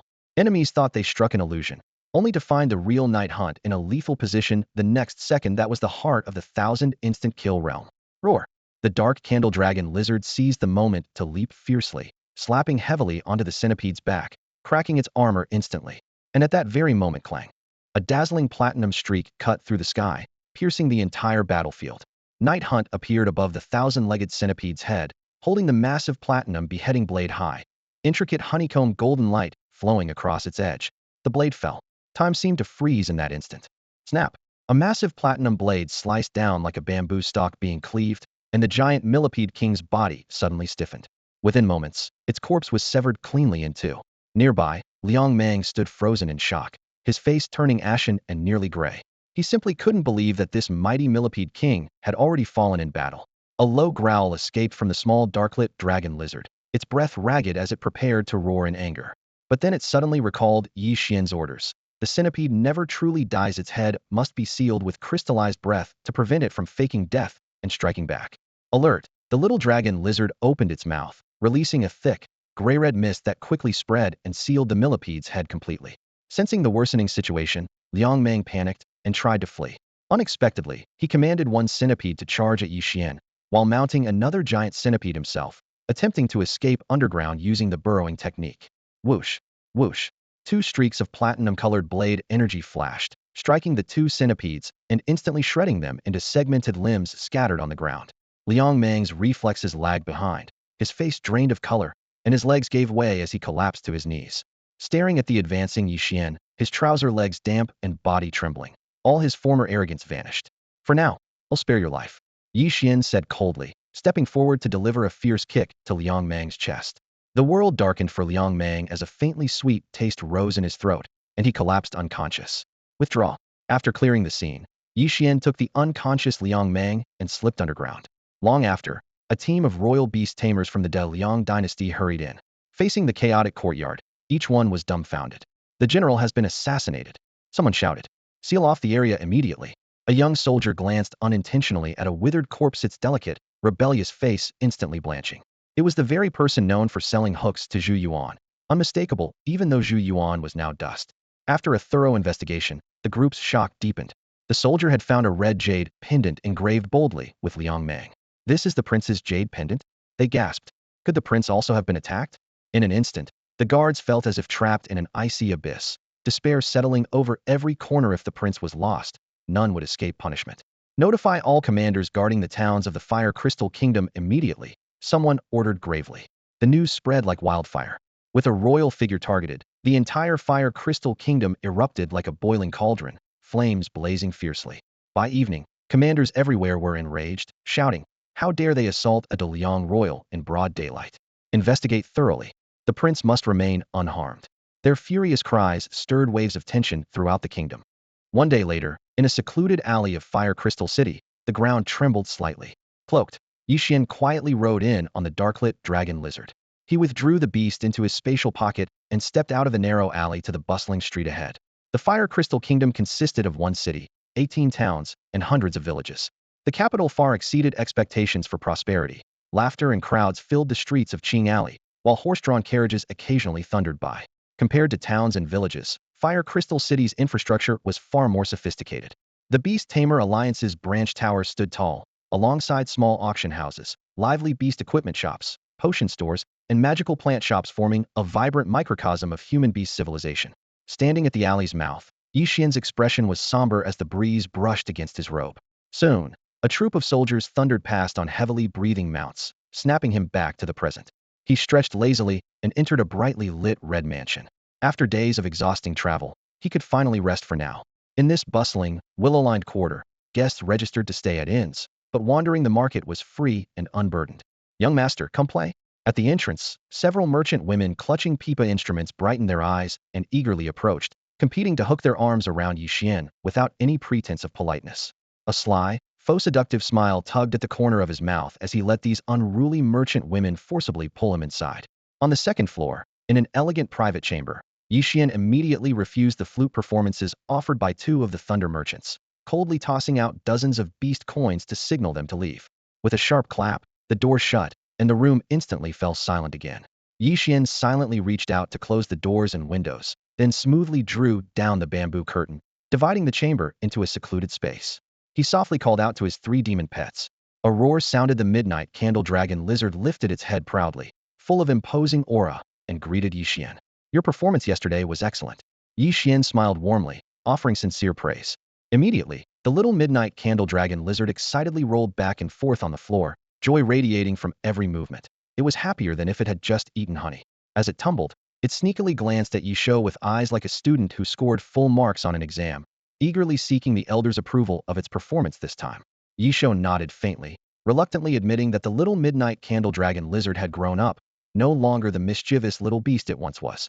The little midnight candle dragon lizard turned its head arrogantly, wriggling its body as it settled down on Ye Xuan's lap, mischievously sticking out its tongue now and then to lick his palm, seeming to signal the other three demon pets to remain vigilant. Ye Xuan leaned against the beast skin-covered chair back, brow furrowed, lost in thought. To activate the Grade 8 Beast Master Talent Annihilation Demon I cost lifespan. Once lifespan is consumed, it must be replenished by absorbing external life forces. Yesterday he absorbed Zhu Yuan's lifespan and unexpectedly discovered that absorbing the lifespan of other beast masters yields results far beyond ordinary plants or trees, especially that of a tier 3 beast master, which offers enormous restorative benefits. A flicker of light sparked in Ye Xuan's eyes as a thought took hold. Maybe he could keep some lifespan pouches from tier 3 beast masters ready for use whenever needed. With this in mind, he rose and went inside to freshen up. Above his head, Qiu fluttered lightly and flew away from the red mansion. Qiu perched atop his head again, its blue beast eyes curiously surveying the human world before it. Ye Xuan chuckled softly and gently poked Qiu's cheek. The creature obediently nodded, tightly clutching a lock of his hair. After a long while, he arrived in front of a luxurious 3-story black tower. The building was brightly lit as beast masters came and went frequently, accompanied by their demon pets. This was a branch of the Beast Masters Alliance. As a superpower spanning the entire continent, the alliance had deep roots, with branches scattered like stars all over the land. Apart from the Yuluo Demon Mansion, few dared to provoke it easily.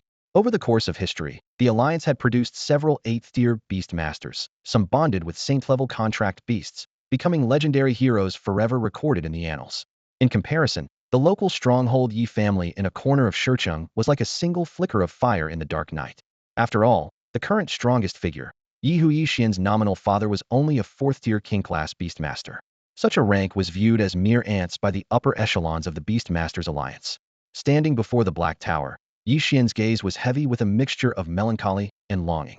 After all, the Huijing Kingdom was a small country, and the Alliance's branch here was far inferior in scale and grandeur compared to the 12th-story tower in Shicheng. Taking a deep breath, he stepped forward and slowly walked into the 3-story Black Tower. On the first floor of the tower, the dim lighting mingled with the sweet scent of roses, and crowds surged like a tide. Soft woolen carpets cushioned underfoot as Ye Xuan glanced around, his gaze quickly settling on the signposts guiding the way. First floor, Beastmaster Identity Verification. Second floor, Sale of Potions and Magical Beasts. Third floor, Task Issuance and Acceptance. Qiu, let's go get the ID verified first, he said with a grin, voice low but filled with anticipation. Once a Beastmaster registers, they receive a monthly stipend in beast coins. The higher the rank, the greater the subsidy. A 3rd-tier Beastmaster can reliably earn 1,000 beast coins monthly, enough to live comfortably on Blue Star. They approached the counter. Standing behind it was an alien attendant dressed in a form-fitting green dress.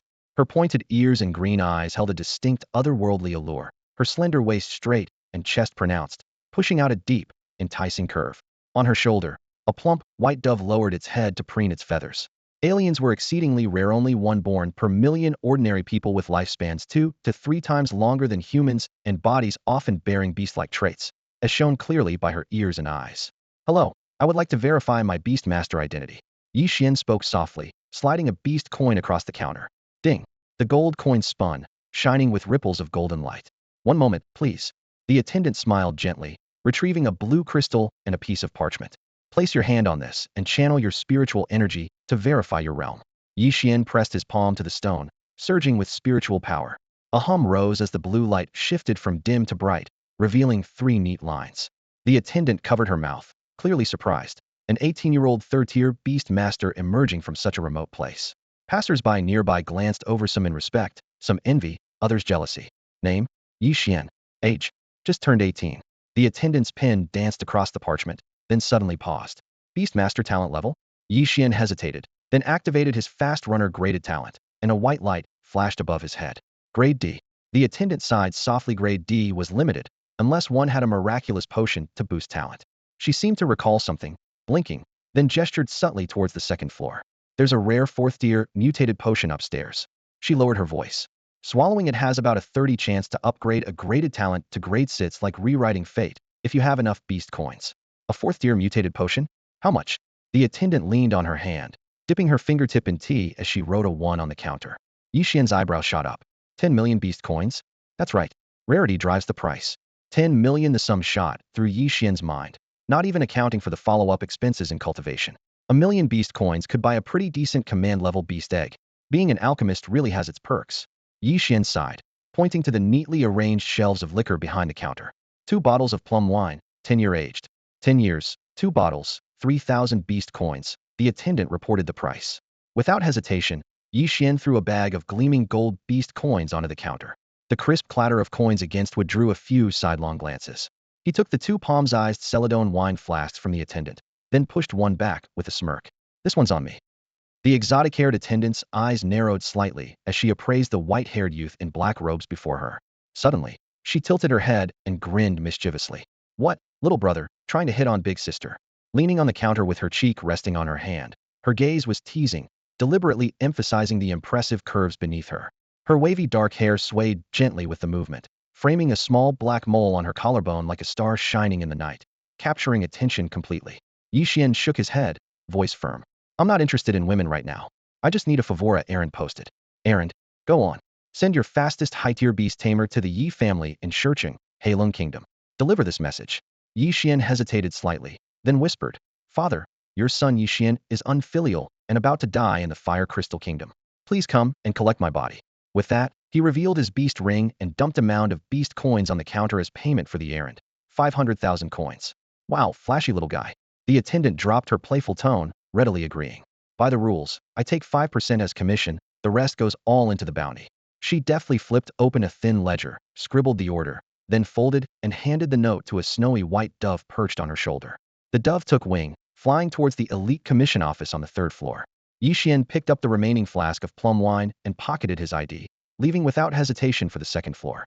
His goal was crystal clear, the 4th tier mutated alchemy potion. Not a wasted trip, he muttered under his breath. This mutated alchemy potion has to be mine. Behind the counter, the attendant lazily toyed with the Celadon flask, watching the youth's retreating figure. She murmured softly, interesting kid. The Ye family of Shurcheng, an inheritance clan? Seems they have some serious money.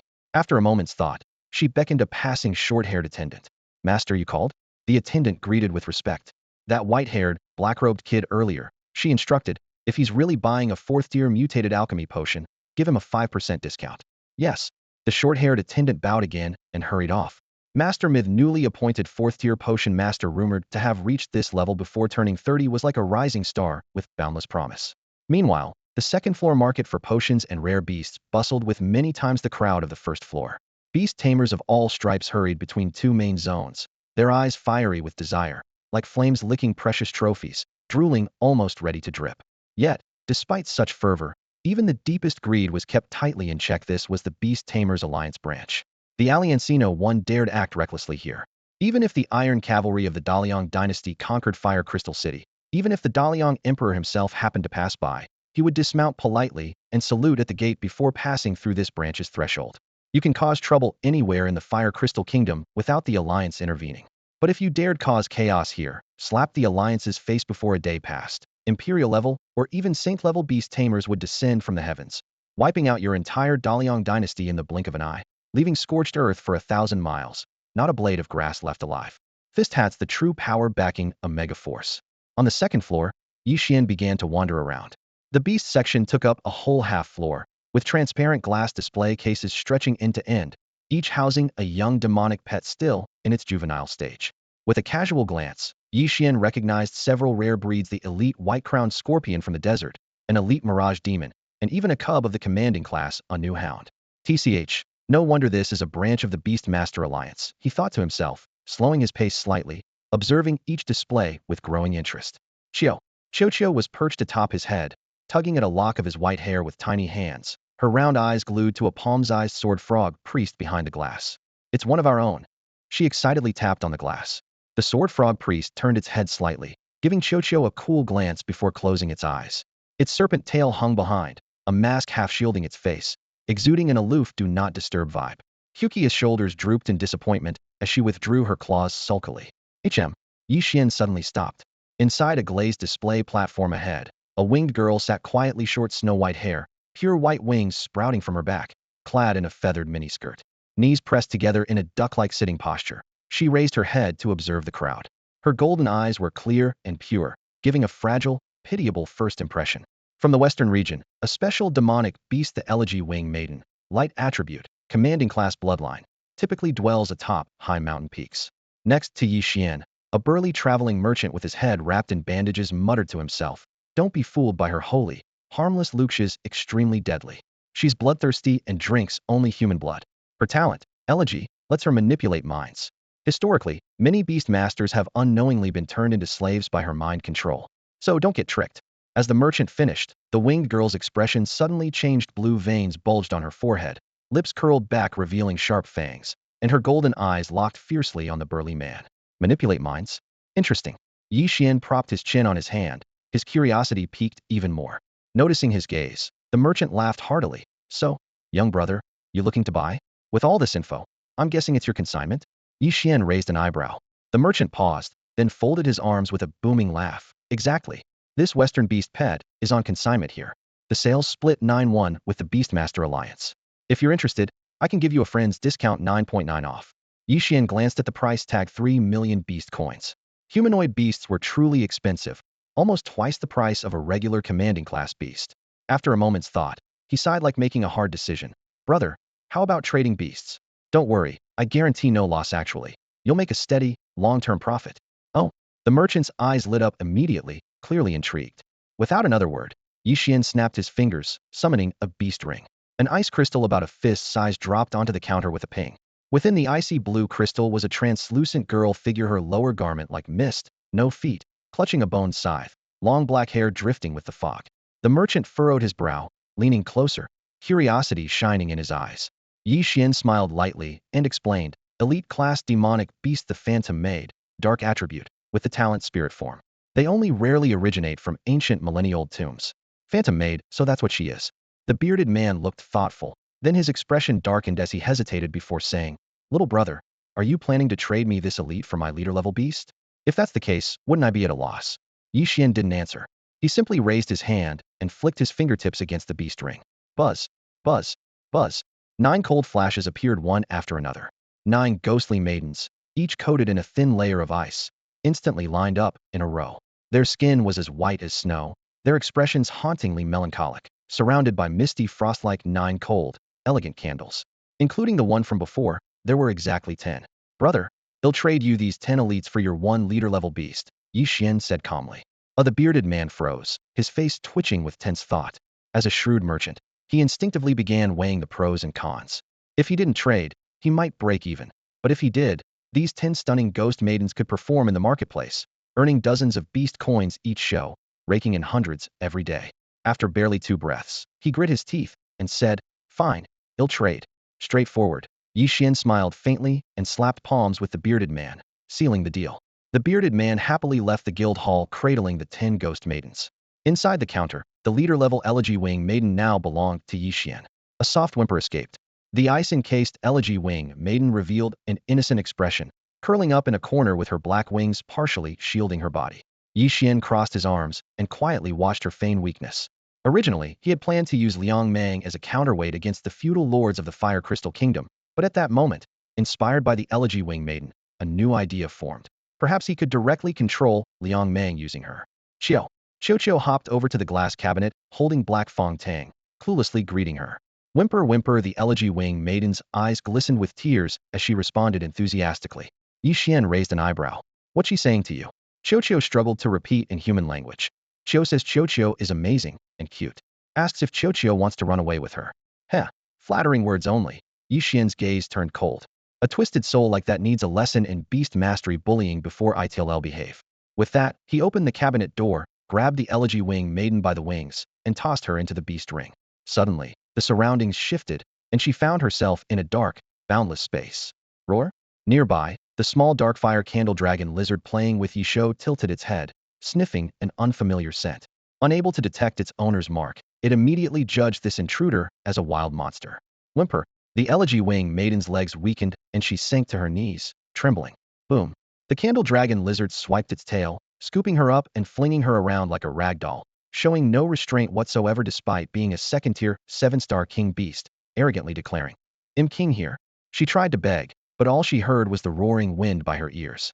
Only when Ye Xuan spoke did the dragon lizard reluctantly release his tail. Crack crack. Ye Xuan twisted his neck, the black golden insect armor grinding out a low metallic sound. He stepped before the elegy wing maiden, crossing his mantis blades with crossed arms, gazing down at her. Whimper, she shrank back timidly. Ye Xuan, however, bowed like a gentleman to help her stand. Just as she dared hope for mercy, the cold gleam of his cyan compound eyes flickered. Sput! Ye Xuan bit fiercely at her shoulder, his sharp teeth sinking deep, flesh instantly denting. Whimper! The sharp pain shattered the elegy wing maiden's resolve. She struggled against the armor, but Ye Xuan was entranced by the taste of blood, showing no sign of releasing her. Quiet. Ye Xian's voice sounded coldly from within the beast ring. Reluctantly, Ye Xuan let go and stepped back. The elegy wing maiden scrambled into a corner, shivering and no longer daring any hint of defiance fully tamed through beast mastery bullying. Watching the earnest and obedient lament-winged girl sealed within the beast ring, Ye Xuan nodded slightly. It was unsettling not to have signed a soul beast contract. He withdrew his gaze and stood up, making his way toward the busiest section of the shop, the magical potion area. Various potions were neatly arranged on counters crafted from pear blossom wood and obsidian steel, their polished surfaces refracting light into a dazzling array of colors. Ye Xian's eyes scanned the rows until one bottle marked Tier 4 Mutation caught and held his attention.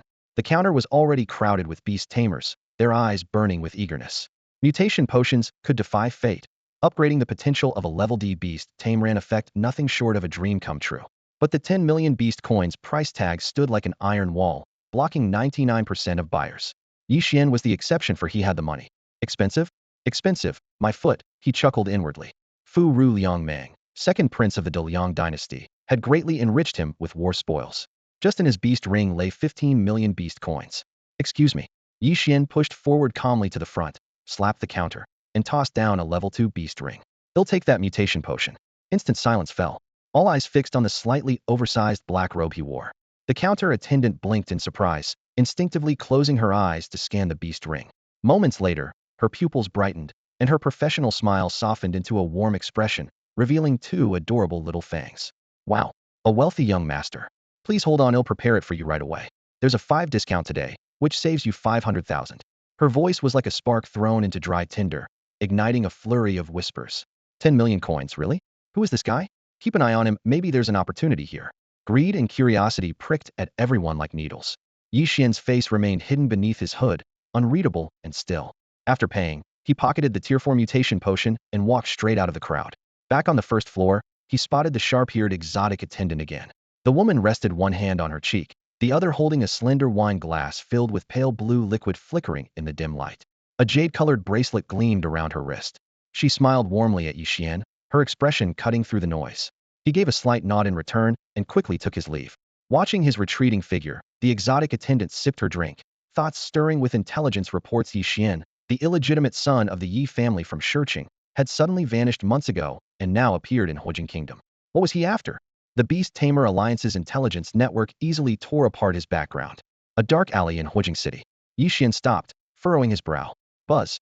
A black eyeball emerged, breaking through the skin at the back of his head, blood veins spreading as it fixed unblinkingly on an empty space to his rear left. His Class A talent Annihilation Demon Eye had grown increasingly refinite, could freely conjure eyeballs on his body surface, allowing him to see in all directions. Still following me? Still? Ye Xuan turned around. The air trembled slightly as a figure cloaked in black stepped out from the boundary between reality and illusion. A translucent scaled elite Earth-type stealth dragon perched atop the man's head, flicking its tongue and blinking. Its battle strength was mediocre, but its stealth talent could evade most detection. The middle-aged man's voice was low and gravelly. How did you find me? The middle-aged man in the black robe was puzzled. He pulled out a small red crossbow from his waist. Raising his hand to shield his brow, he scanned sharply back and forth between the alley entrance and the rooftops. The dark red crossbow gleamed with a cold metallic sheen under the faint streetlight. Knight Xian narrowed his eyes slightly, but shifted his focus beyond the man, gazing into the sky 1,000 meters above. In the pitch-black night, a palm-sized black bat fluttered its wings, almost blending completely into the darkness. Its outline trembled subtly as if the air itself was being sliced by fine streaks. And elite-level demon beast, a ghost bat, with the innate ability supersight. In the dark, its vision was doubled in clarity, enough to pierce through human silhouettes and object details. Clearly, Knight Xian was being watched by more than just the black-robed man before him. Gee. Sensing Knight Xian's gaze, the ghost bat suddenly shuddered and flapped away in a panicked rush into the distant sky. The man in black frowned, then withdrew his sight, sighing softly. He spoke slowly and deliberately. Ah, young brother, my apologies. I, Li Musheng, am am over 50 years old. I have only one daughter, who sadly isn't gifted. I've coveted that 4th-tier magic potion evolute in your hand for a long time. I thought collecting 10 million beast coins would secure it, but you snatched it halfway through, you know what I mean, right? His tone bore no regret, only a commanding certainty, as if simply uttering the name Li Mushing was enough to intimidate his opponent. Ye Xuan raised an eyebrow, as if puzzled, then took the bright green 4th-tier potion from his chest and shook it.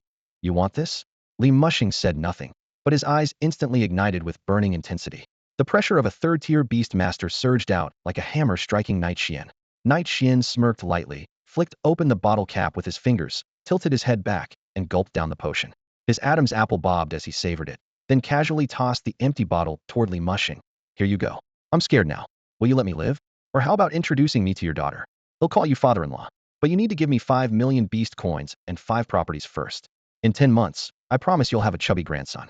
Crossing his arms, Ye Xuan spoke mockingly. Li Mushing's eyes darkened, shadowed by surging murderous intent. Bang! The ground beneath them buckled, stones scattering as a massive earth-red scorpion burst from the soil. Standing 2 meters tall, its glossy armored shell shimmered metallic under the dim lights. Its tail segments were like cannon barrels tipped with razor-sharp stingers, and elite 5-star commander-level demon beast, the Cannontail Scorpion, with the innate ability limb regeneration. Li Mushing snorted coldly. Kid, you didn't even realize who I was, did you? In Huojing City, the name Li Mushing of the Dalian Iron Guard is known by all. The potion's effect won't kick in that fast. They'll just split you open and take it right out. As he spoke, through their soul beast contract, he commanded the Cannontail Scorpion to attack. The giant scorpion spread its massive claws, its tail locked sharply onto Ye Xuan's position, firing a drill-like stinger with a sharp whiz.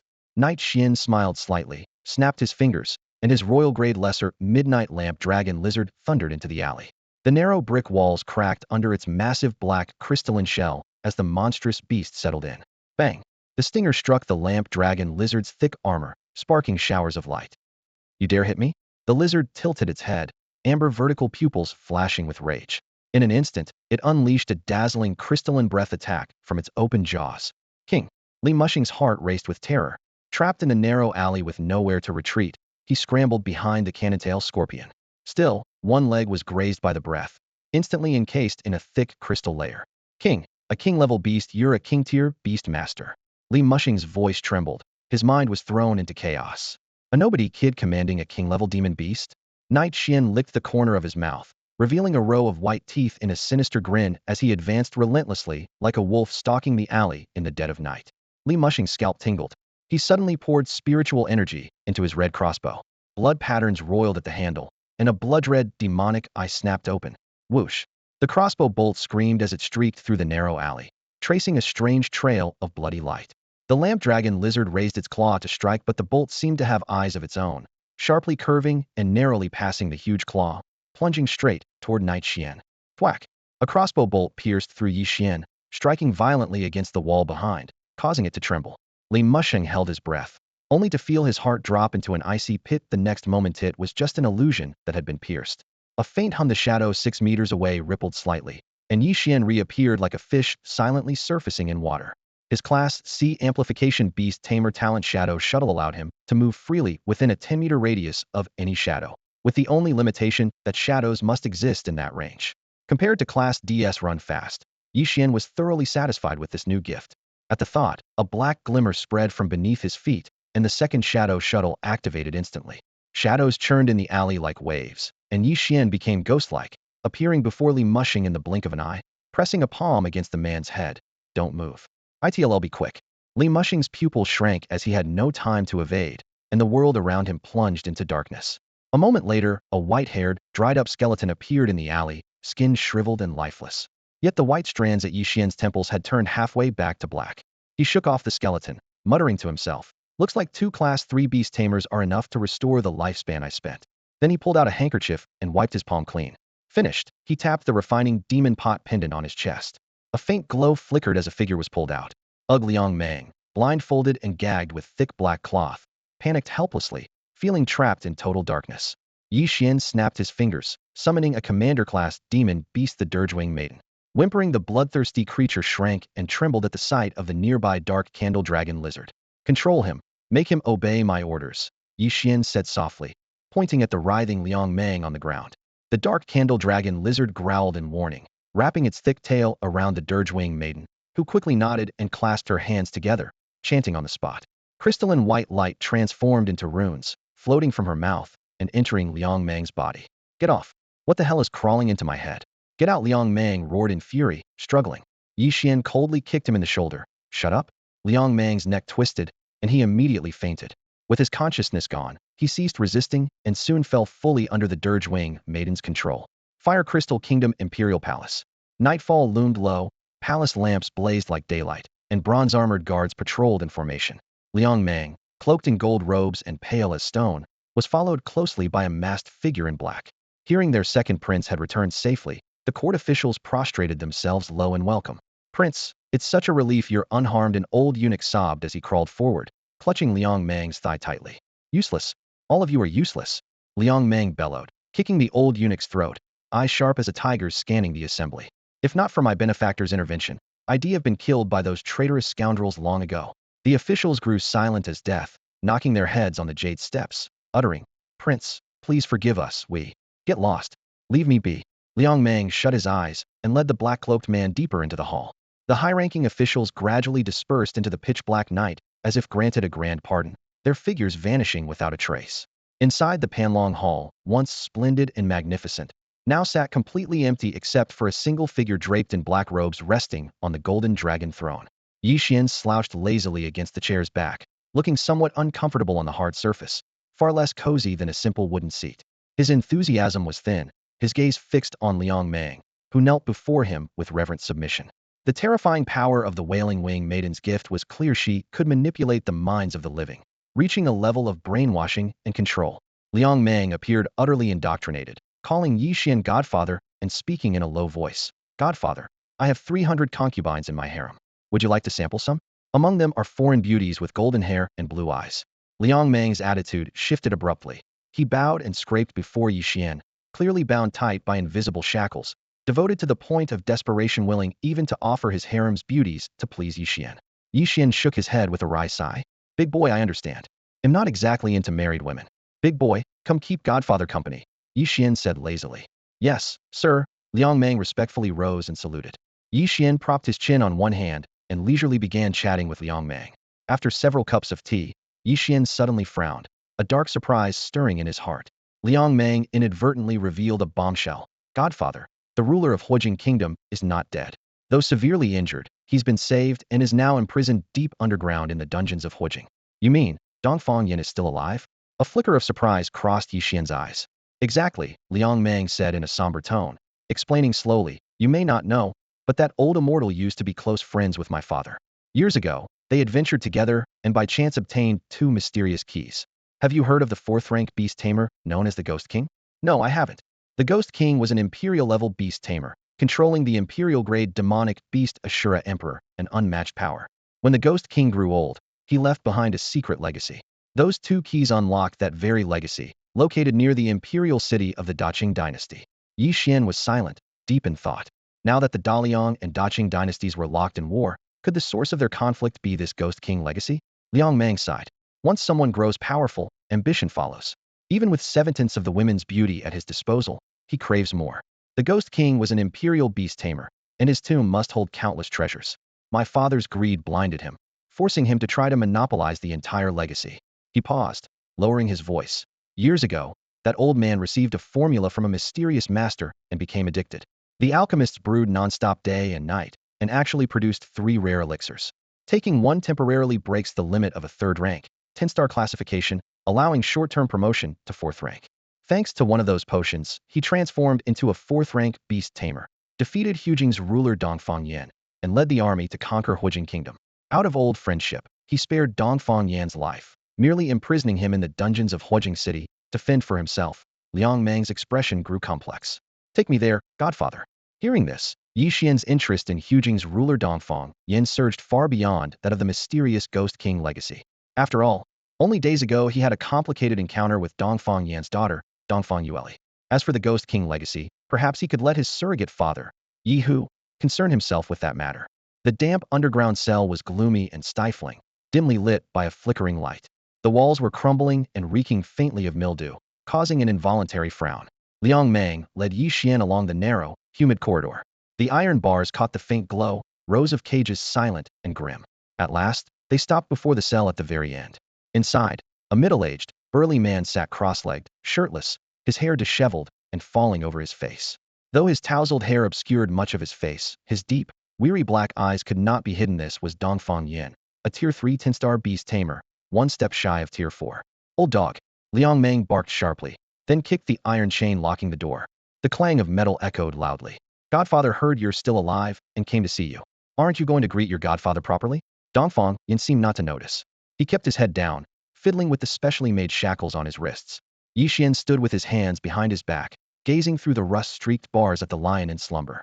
After a long pause, he said calmly, "Your daughter, Dongfang Yueli, is still alive." The air seemed to be sucked out in an instant. Dongfang Yin suddenly stood up, veins bulging on his arms, and his fist thundered against the door. Bang! A deep, muffled roar burst through the cracks in the door. The gust that blew out carried the heavy scent of rust, whipping Ye Xuan's hair and clothes violently and stinging his cheek. Ye Xuan smiled slightly, tapping his toe. His crank talent shadow transit activated instantly, and his figure melted into a shadow slipping through the crack in the door and into the cell. "You touch my daughter if you have the guts, I will kill you." Dongfang Yan's voice was low and deadly, murderous intent blazing from his dark eyes. "Consent is consent. You'll have to ask her about that." Ye Xuan showed no expression and raised his hand to summon a beast ring from his sleeve. A roar echoed as a tiny midnight candle dragon lizard appeared out of thin air. Its vertical pupils gleamed emerald green. Its fangs were gleaming white. The low, childlike cry shattered the confined cell, making the iron walls tremble. Dongfang Yan's expression tightened immediately. After a long moment, he choked out, "Yuer gave this to you?" Ye Xuan nodded lightly. The young lizard flicked its tail and struck the shackles repeatedly by Ye Xuan's signal. The locks shattered with flying iron fragments. "Want to go outside and take a look?" Ye Xuan tossed a set of fitted clothes from the beast ring. Dongfang Yan's eyes swirled with suspicion, surprise, and anxiety. Eventually, he put on the clothes and followed Ye Xuan out of the cell. At the top floor of Huijing City's royal palace, night blanketed the city. Through the glazed windows, the lights of the fire vein mines twinkled softly. The midnight candle dragon lizard had grown to 2.5 meters tall, its red scales thick and sturdy like armor. It bounded and chased after Ye Xuan's night hunt, the huge black wolf shadow running fast enough to make the floor hum. Qiuqiu lay curled atop a floating blue bubble, nibbling on a piece of black sugar in small bites, eyes wide with curiosity, watching the two spiritual beasts play. "Please." At the tea table, Ye Xuan poured a cup of clear, potent liquor and pushed it toward Dongfang Yin. Dongfang Yin drank it down without a word. His Adam's apple bobbed as the strong drink kindled a long-lost warmth in his throat. He wiped his mouth with his sleeve and rasped, "Shall we talk?" "About what?" Ye Xuan asked. "About the future of Huijing Kingdom. About my daughter, Dongfang Yueli." Ye Xuan nodded calmly. "The Huijing Kingdom will bear the Yi family name moving forward. As for your daughter, though there's no foundation of affection, I will give her status through a family alliance."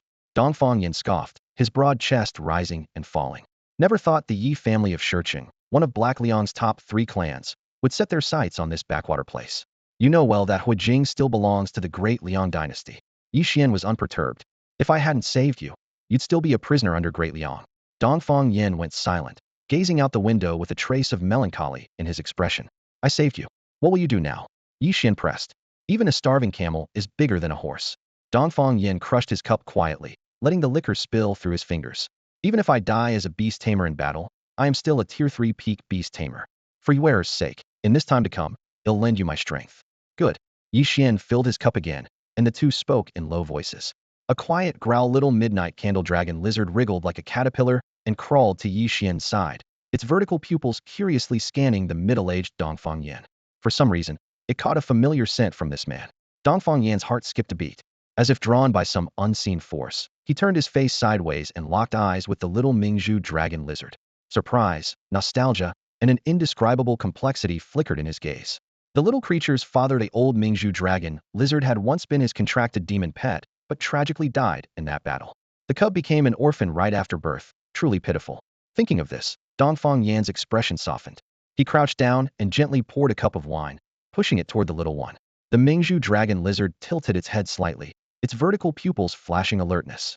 Then it lowered its body, retreating while wriggling, quickly slipping away to continue tracking the scent of Ye Xuan. Time passed swiftly, and dawn broke the next morning. In the empty courtyard, Ye Xuan strolled leisurely, chewing on a dogtail grass, with the Mingzhu dragon lizard close behind.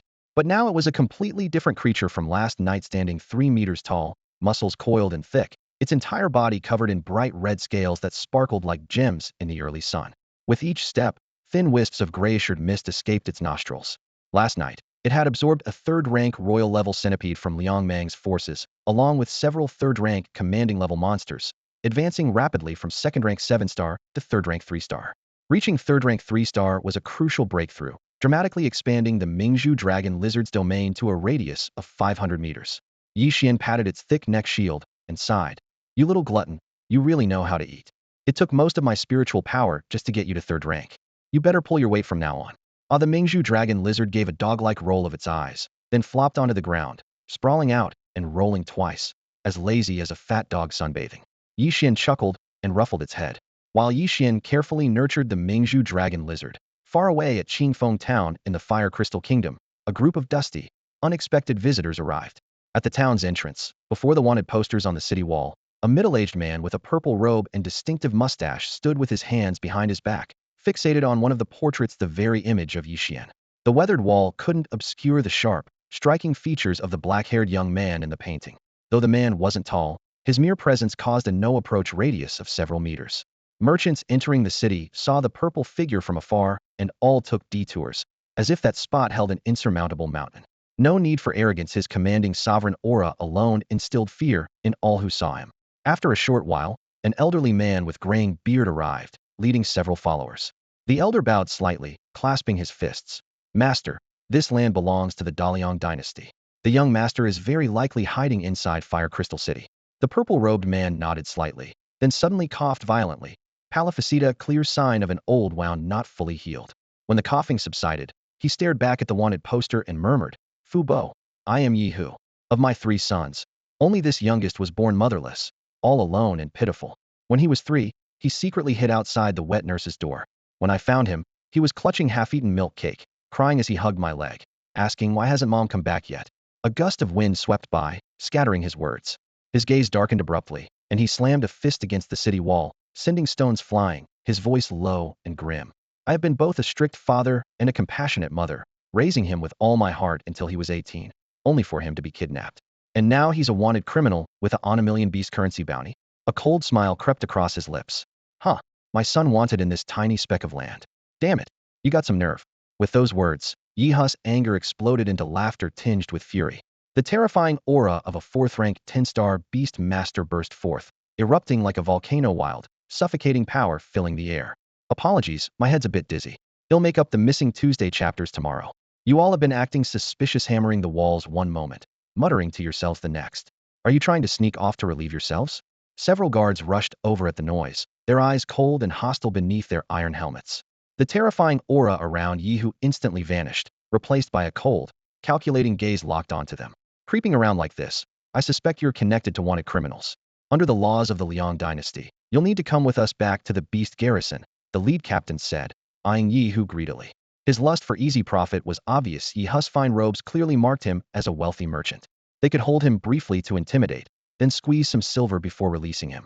The previous squad leader made a tidy sum following this exact beat you once, then sweetened the deal routine, and ended up marrying 3 wives. Come over here.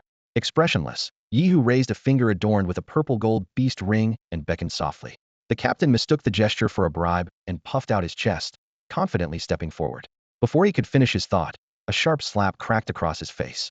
The sound was jarring, accompanied by the sickening snap of his neck twisting like a twisted rope. His head spun violently, hair trailing frantic arcs in the air, stopping abruptly, turned backwards, barely attached by skin like a puppet dismantled by mischievous children. The air froze.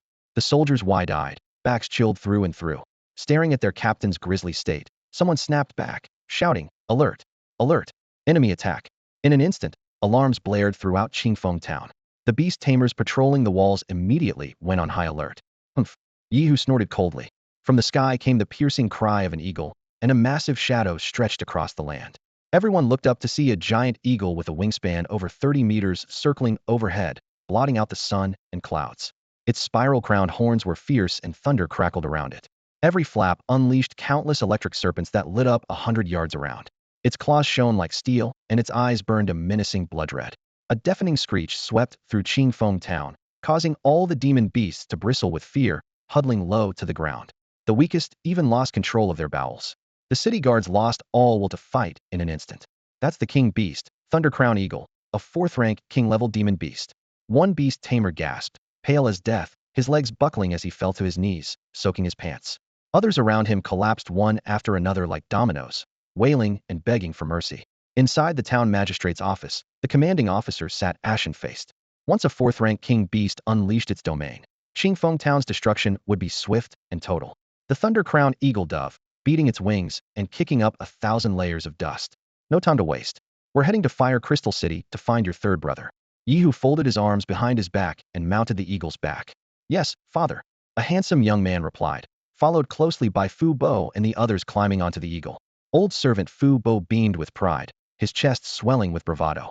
This is the foundation of the Yi family's power as royal-grade beast tamers, 3 royal-grade Yi tigers. With all 3 royal beasts gathered together, merely unleashing one it could easily destroy a small country of 1 million people. As long as the Yi tigers stand strong, the Yi family will remain prosperous and unshakable. Indeed, compared to the vast beast tamer alliance, the Yi family is not considered overwhelmingly powerful, but from a lower vantage point, they remain a towering and awe-inspiring presence. Deep within the Fire Crystal City Palace, on a golden-laid jade stand lay an exquisitely carved wooden tray. Liang Mang, dressed in a golden robe, held the tray with both hands, standing respectfully beside a lounging chair. Godfather, these are potions and magical plants from the alchemy vault meant especially for soul restoration. Please accept them. Ye Xuan's eyes were half closed, his gaze settling on the tray. 2 bottles of emerald green elixirs gleamed softly, their glass bodies etched with intricate vine patterns. Beside them lay a dark purple magical plant that shimmered faintly, like mist condensed from violet energy. Liang Mang lowered his voice to add, these 2 third-tier spirit-condensing kindlings were crafted by the chief alchemist of Fire Crystal City. Their effects are gentle and best suited for nurturing damaged souls. The purple soul ghost flower is 4th tier, and its soul-healing properties rival even some 5th-tier potions. It's extremely valuable. Ye Xuan lightly touched the magical plant, feeling its surging soul energy inside, and couldn't help but silently praise the depth of Fire Crystal City's resources. After a moment, the corner of his lips curled slightly. Good boy, you've put thought into this. Hearing this approval, Liang Mang relaxed and smiled brightly. It's an honor for Manger to ease Godfather's burden. Ye Xuan waved his sleeve, signaling him to leave. Liang Mang bowed and quickly vanished down the palace corridor. The courtyard fell silent again, with only the faint breeze and 3 exotic pets remaining. Ye Xuan took off the refining beast spirit bottle necklace from his neck and poured both bottles of spirit-condensing Qingling into the bottle. Black Princess' soul had been damaged and dormant for a long time, urgently needing restoration. The pale green elixir touched the bottle's walls and was instantly absorbed, yet there was no visible reaction. Raising an eyebrow, he crushed the purple soul ghost flower into pulp and poured that in as well. Finished, he reclined back in his chair, letting the sunlight wash over his robe's hem, patiently awaiting Black Princess' awakening. By midday, noisy commotion suddenly burst through the quiet air. Ye Xuan's eyes snapped open. Liang Mang, draped in his golden robe and face like cold water, led a large group of fully armed royal city beast tamers into the courtyard. Black armor gleamed under the sun, lined with weapons that gave off a suffocating aura of murderous intent. The throng was so dense it seemed endless. Ye Xuan furrowed his brow. Good boy, what are you doing? Damn you! Liang Mang shouted fiercely, his eyes dark with killing intent. Ye Xuan's heart already reached a conclusion. Liang Mang had broken free from the spiritual control of the commanding grade monster Age-Wing Maiden. To confirm, he mentally probed the beast ring.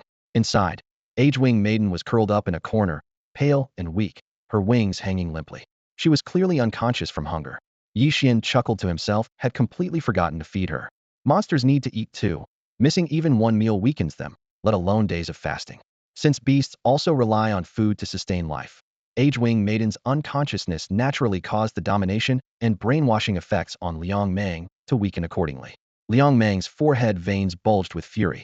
Remembering how Ye Xuan had mockingly called him Godfather one after another, he wanted nothing more than to tear the man to pieces immediately. Today, he had come fully prepared. The Imperial City Guards fanned out in formation, each wielding armor-piercing crossbows with arrowheads gleaming coldly. Battle horses neighed fiercely, their riders mounted on muscular demon beasts, ready at a moment's notice. Suddenly, the crowd parted neatly to form a passage as several sword-armed baboons, panting heavily, pushed in a few golden dragon-head siege carts with a rumble. These were the third-rank city beast machines, the golden net trap carts. Inside the carriage was embedded a modified silk-spinning organ from a third-rank commander-level demon beast, the crocodile spider. When activated with spiritual energy, it could spray a paralytic net used to restrain large groups of enemies. Each cart cost at least 1,000,000 beast coins, jaw-droppingly expensive. Ye Xuan's heart twisted with anger and pain. Strong son, are you really plotting treason? Godfather is terribly impudent. A general clad in golden armor stepped forward, the hilt of his blade thudding sharply. His eyes burned fiercely from beneath his helmet. Daring to insult the prince of our great Liang dynasty, your whole clan deserves extermination. My whole clan. Ye Xuan's lips twitched. You don't have the power to do that. General Luo sneered inwardly and approached to quietly report to Liang Mang. Enough nonsense. His beast-taming talent is strange, and he has a second-rank king-class beast nearby capable of burrowing underground. Fortunately, that beast hasn't matured yet. Proceed as planned. Yes. The golden-armored general's brows knitted deeply as he shouted command. Prepare. Boom. The earth trembled violently within 50 meters, soil rippling like waves before swirling into a whirlpool of quicksand. At the center, a giant maw formed from gritty sand suddenly snapped open, dark and ominous as if leading into the underworld. Not good. Quick before the alarm could finish, the giant sand pit's jaw unleashed a terrifying sucking force. Several golden net trap carts trapped at the front sank, their frames twisting, as guards and demon mounts struggled helplessly before being swallowed by the whirlpool. Harrowing screams rose sharply, then were swallowed in deathly silence. Beast skill, sandstorm vortex. The sand surface split open, revealing a crimson scale ridge arching like a shark fin.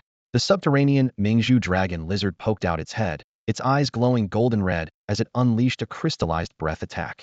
A blazing white column of energy swept across, one great Liang soldier after another stiffening into gray-red husk puppets. Damn, a third-rank king beast. The golden-armored general's scalp tingled. Liang Mang was stunned too. Third-rank Mingzhu dragon lizard? Wasn't it second rank before? He knew the stronger a demon beast's bloodline, the more spiritual energy it required to rank Yupand king beasts of the same rank vastly outclassed commanders in strength. To break rank so quickly, what dark magic had Ye Xuan employed? The plan instantly fell apart. Panic gnawed at Liang Mang's heart. The gap between second and third-rank king beasts was like heaven and earth, especially with the defensive Mingzhu dragon lizard. Even with all 80,000 imperial beast tamers deployed, they wouldn't be able to hold it off. And their only hope, the king beast thousand-legged centipede, had already fallen in battle at Sudong town. Hurry and protect me. Get me out of here. Sensing Ye Xuan's icy gaze locking onto him, Liang Mang's heart nearly stopped. Trying to run? Ye Xuan sneered coldly. Good son, Godfather asked you to stay. As he spoke, he waved his hand, causing spiritual runes to flicker. Qiao appeared. Blade Frog Squad, Shield Frog Guards, Abyss Frog. Qiao understood immediately, clapping her small hands together as a blue magic circle materialized on the ground. The circle vibrated with a humming resonance, sending streams of blue light racing along its patterns. Over 300 ordinary, third-tier, 3-star swordblade frogs leapt out frantically, as if squeezed out from beneath the water's surface. Ming, unleash your domain. With a thunderous roar, the gray-red candle dragon lizard slammed its massive forelimbs down, ripples of invisible force expanding instantly 100 meters, 200 meters spreading out 500 meters in the blink of an eye. Under the domain's influence, the water spirit energy enveloping the frog swarm was forcibly amplified, inflating their bodies by 30% and making their fin-like blades gleam icy cold. Ribbit. A deafening chorus of calls rose like a tidal wave as hundreds of swordblade frogs surged at the scattered soldiers, their steel-like tongues and claws slashing through armor. Blood rained down and splattered the blue stone street, screams and howls rising one after another. Chaos engulfed the palace square, shouts of battle and cries of agony intertwined. Liang Mang grew increasingly frantic, grabbing the armored general's arm and turning to flee. At that moment, the sky suddenly flashed with lightning and thunder, and a terrifying pressure comparable to divine punishment slammed down, silencing the entire imperial city. The oppressive aura weighed like a mountain, freezing everyone in place. Liang Mang's face paled. Then suddenly, remembering something, his fear flipped into wild joy. It's father. Yes, today's the day for handing over the fire crystal ore. Fire crystal ore was a matter of national importance. On these days, the sovereign of the Daliang dynasty always personally came to collect it. Riding the royal beast, the twin-headed Thunder Roche would release his domain's oppressive aura, patrolling and intimidating the cities. Dark clouds roiled, lightning serpents writhed. Twin-headed Thunder Beast's domain had arrived. Without hesitation, Liang Mang dropped to his knees with a thud, screaming hoarsely toward the sky. Father, save me. Ye Xuan's pupils constricted sharply, his heart shaken. Father? The younger one called in the elder? Could it really be the Emperor of Daliang? Instinctively, he activated his ruined demon eye, piercing through the thick, dark clouds overhead. Moments later, Ye Xuan's fingers trembled slightly, his expression complex and difficult to read. With a sudden snap, he also knelt down, his knees hitting the rubble as he silently repeated, "A real man's knees are worth gold. Now is the time to pay," then shouted toward the sky, "Father," as if summoning the paternal love that had been distant for months. High above, the rumbling clouds flickered with lightning and then withdrew. All eyes looked up to see a colossal eagle with a Tinjong wingspan streaking down like a thunderbolt, circling low with a mournful cry, its feathers crackling with electric light. On the giant eagle's back, Ye Xuan's iron body trembled faintly as he surveyed the battlefield, his gaze locking onto the black-clad youth below. Father and son met each other's eyes, Ye Xuan's heart grinding in pain. Damn it! What on earth has my poor third son endured these past months?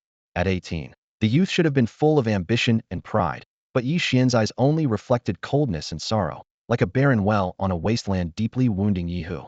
Remembering the vow to protect his son he made when parting from his beloved wife, his chest ached sharply. Father.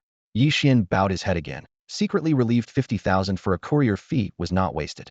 If this had been a regular merchant caravan, even with the fastest horses, it would have taken a month to reach Black Cool Nation's Stone City. Now, just a few days later, the Beastmaster Federation branch had summoned his father here. All good, as long as you're safe. Ye Xuan's tiger-like eyes reddened. He suppressed the emotions boiling inside and simply nodded gently. His third son was alive. The worry that had weighed on him for months finally eased. The black-haired youth standing beside Ye Hu always wore a smile, but now his eyes shifted slightly, glancing between the candle dragon lizard and Ye Xuan. Interesting. So the rumored prodigal third son has actually tamed a royal-level pet. On the ground, the kneeling Liang Mang froze, his smile vanishing, replaced by indescribable terror. In the palace of Fire Crystal City, Ye Hu sat on the dragon throne wrapped in a purple robe, lightly sipping a cup of hot tea. His gaze fixed intently on Ye Xuan below. Delicate smoke curled through the hall, mingling with the fragrance of tea and the soft glow of lanterns, casting the silhouettes of father and son. Ye Xuan knelt halfway down the steps, holding a silver tray with both hands. A few drops of tea clung to its underside, catching faint cold gleams under the golden light. They locked eyes for a long moment. All the words Ye Hu wanted to say dissolved into a single sigh, soft as falling dust. "Xuaner, it's good that you're safe." Ye Xuan's mouth twisted bitterly as he recounted everything he had endured. Ye Hu listened quietly, his expression shifting from calm to grave. "Xuaner, you're saying you were captured by the Yu Luo demonic mansion?" "Yes." Ye Xuan nodded, then added, "Father, sixth uncle Ye is also part of the Yu Luo demonic mansion." After speaking, he fell silent. The middle-aged man in purple shivered slightly. His porcelain cup shattered instantly, the shards burning in his palm as he closed his tiger-like eyes, his breathing heavy and restless. "Father, there's one more thing, eldest brother Ye Xuan." Ye Xuan hesitated, then bit back the truth. "Eldest brother Ye Xuan isn't really." "I know." Ye Hu raised a hand, stopping him with a gesture, signaling no need to continue. Ye Xuan was stunned, so his adoptive father had long known eldest brother Ye Xuan wasn't his biological son? Ye Hu tapped the dragon throne's armrest with 2 fingers. His voice echoed through the vast hall. "Xuaner, your eldest aunt Xianji comes from the Xian family of the eastern Black Liang Xian City. Though not as prestigious as our Yi family from Stone City, they are a 3-century-old lineage of beast tamers. She and your sixth uncle Yi were childhood sweethearts, betrothed since young. At 18, when she awakened her talents, your sixth uncle Yi showed no aptitude. He failed to inherit the Yi family's death's eye skill. In contrast, your aunt awakened a grade beast-taming talent. Do you understand why such families marry each other?" Ye Xuan answered, "To combine strengths, expand influence, secure bloodlines by multiple alliances, and avoid extinguishment by disaster or conflict." "Correct, but that's only the surface. The deeper reason is the purity of bloodlines. Dragons beget dragons, phoenixes beget phoenixes." Ye Hu brushed the flakes from his fingers and continued, "Since your sixth uncle didn't inherit our family's talent, his betrothal to the Xian family was voided. The head of the Xian family then ordered your aunt, who awakened a grade talent, to marry me, Ye Hu. At the time, your aunt and sixth uncle were madly in love. When they learned of this, they nearly broke down. Being born into noble families is both a blessing and a burden. Family orders cannot be defied. Your aunt had no choice but to tear herself away with tears and marry me. But when she came to our house, she was already a month pregnant. I knew full well, but I pretended not to." Ye Xuan was silent. The adoptive father, bound by duty, married the beloved of his brother and sixth uncle, both sides tormented. Out of compassion and responsibility, eldest brother Ye Xuan came into being. After a quiet moment, Ye Xuan lifted his head, flames burning fiercely in his eyes. "Father, I want Fire Crystal Kingdom." "Good." Ye Hu answered almost without hesitation. "Ambition is a good thing. The Yi family now governs 2 countries. Adding a city is a mere flick of the hand. I had planned to wait until you came of age to transfer the little state of Yun Chu to you, so you could stay away from the Yi family's whirlpool and live peacefully. Since you want Fire Crystal Kingdom, they'll give you this territory. Father. Ye Xuan choked on his words, a surge of unspeakable emotion swelling in his heart. He never expected that his adoptive father had already paved the way for him behind the scenes. Heh, after all, he's your own father. Whether you squat over the latrine straining or having diarrhea, I as your dad know it all too well. Usually, I turn a blind eye, but are you really trying to play the spoiled brat on purpose? Yi Hu spoke with a mocking tone, slowly twirling the beast ring between his fingers, his expression half smiling, as if he had seen through everything long ago. Ye Xuan rubbed his nose awkwardly, lowering his head instinctively. Go get some rest. Tomorrow, they'll take you to the Dalian Kingdom to demand compensation, Yi Hu said with a hint of authority, even an unreasonable firmness. Ye Xuan bowed his head and replied, yes, your son will take his leave. He then turned to arrange the evening banquet. Not long after leaving the palace, a young man with black hair blocked Ye Xuan's path. His features resembled Ye Xuan somewhat, but the eagle head tattoo on his left arm stood out vividly. He was carrying 2 jugs of wine. Smiling, he said, third brother, long time no see. Second brother almost thought you died far from home. Saying that, he tossed 1 jug casually toward Ye Xuan. Ye Xuan caught it steadily, opened the jug, and took a sip, his tone calm. Little brother's luck is strong. I'm not dead yet. But second brother, coming here with father this time, that really surprised me. The young man's smile deepened. Third brother, you flatter me. We are family after all. How could second brother not care about you? Ye Xuan furrowed his brow, but inwardly sneered. The mother of this so-called second brother came from another noble house in Heilong Kingdom, with only mediocre talent. Yet because Ye Xuan, who inherited the Yi family's core fatal sight bloodline, was his mother's son, he enjoyed privileged treatment in private. Ye Xuan's expression was complex, as though struggling to hide a hint of contempt. You've suffered, third brother, Ye Xuan said softly, but with underlying meaning. Have you awakened the Yi family bloodline talent, the fatal sight? If not, it's all right. Second brother will cover for you from now on. We are brothers, after all. The implication was clear. Ye Xuan cracked a bitter smile and shook his head. Thanks for your kindness, second brother. I'm unlucky. I only awakened a minor shadow traverse talent of grade C. As he spoke, Ye Xuan's body subtly lowered, blending into the shadows, and he quickly vanished into the darkness a few meters away.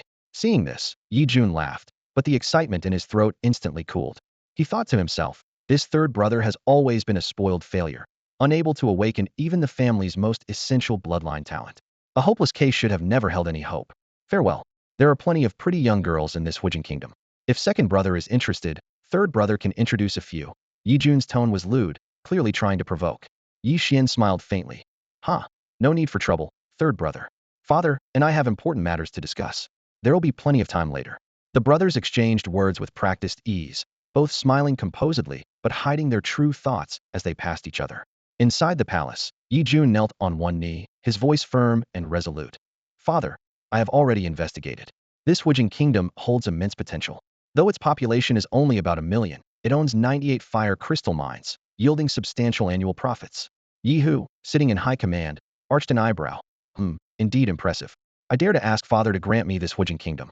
I will spare no effort in developing it for the Yi family, Ye Xuan said, his eyes full of hope, his desire barely concealed by the allure of the kingdom's resources. Ye Hu's smile gradually faded. Shaking his head amid Ye Xuan's shocked gaze, he said, Xuan, your third brother is alone, fatherless and motherless. Though his father cares, he has no mother's love. Let this city be managed by him for now. Ye Hu's refusal was ironclad, decisively crushing the second son's claim. After a brief moment, Ye Xuan stepped out of the hall, his expression shifting between uncertainty and calm. He couldn't fathom why his father had handed such a valuable piece of the family legacy over to their wayward third brother. To steady his nerves, he lightly tapped his cheek. When he looked up again, his usual composed smile had returned after all. The final say still belonged to the venerable ancestors of the Yi family.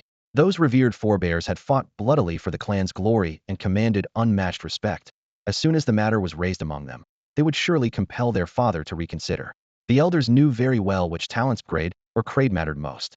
In the end, Ye Xuan was surely the true heir the Fire Crystal Kingdom would rally behind. At the palace's central square, Ye Xuan strode briskly toward a towering giant eagle. This was one of his father's royal-level pet beasts, the 4th-tier king-class demon beast called the Thunder Crown King Eagle. Fu Bo, the caretaker responsible for feeding it, wiped meat residue from his hands and respectfully cupped his fist. Young master. Though an outsider servant, Fu Bo did not dare overstep boundaries, no matter how widely Ye Xuan's notorious reputation was known. Fu Bo, I need to borrow Thunder Uncle for a while. Ye Xuan said plainly. Fu Bo glanced nervously at the giant eagle. Master might be angry, I wonder? Don't worry. Father's sharp words hide a soft heart if he's truly upset. It's only verbally sharp. Ye Xuan smiled reassuringly. Fu Bo gave a wry smile and stepped aside. The thunder-crowned king eagle tilted its golden eyes to carefully appraise the young man. Ye Xuan calmly cupped his fists and bowed. Uncle Thunder. The giant eagle nodded subtly in acknowledgement. Ye Xuan then leapt onto the eagle's back. Sorry to trouble you. Let's go to Wangjiao town. The eagle's low, resonant voice came from its beak. Understood. Instantly, its purple lightning-like figure tore across the sky, kicking up dust and wind. In the blink of an eye, it vanished into the clouds.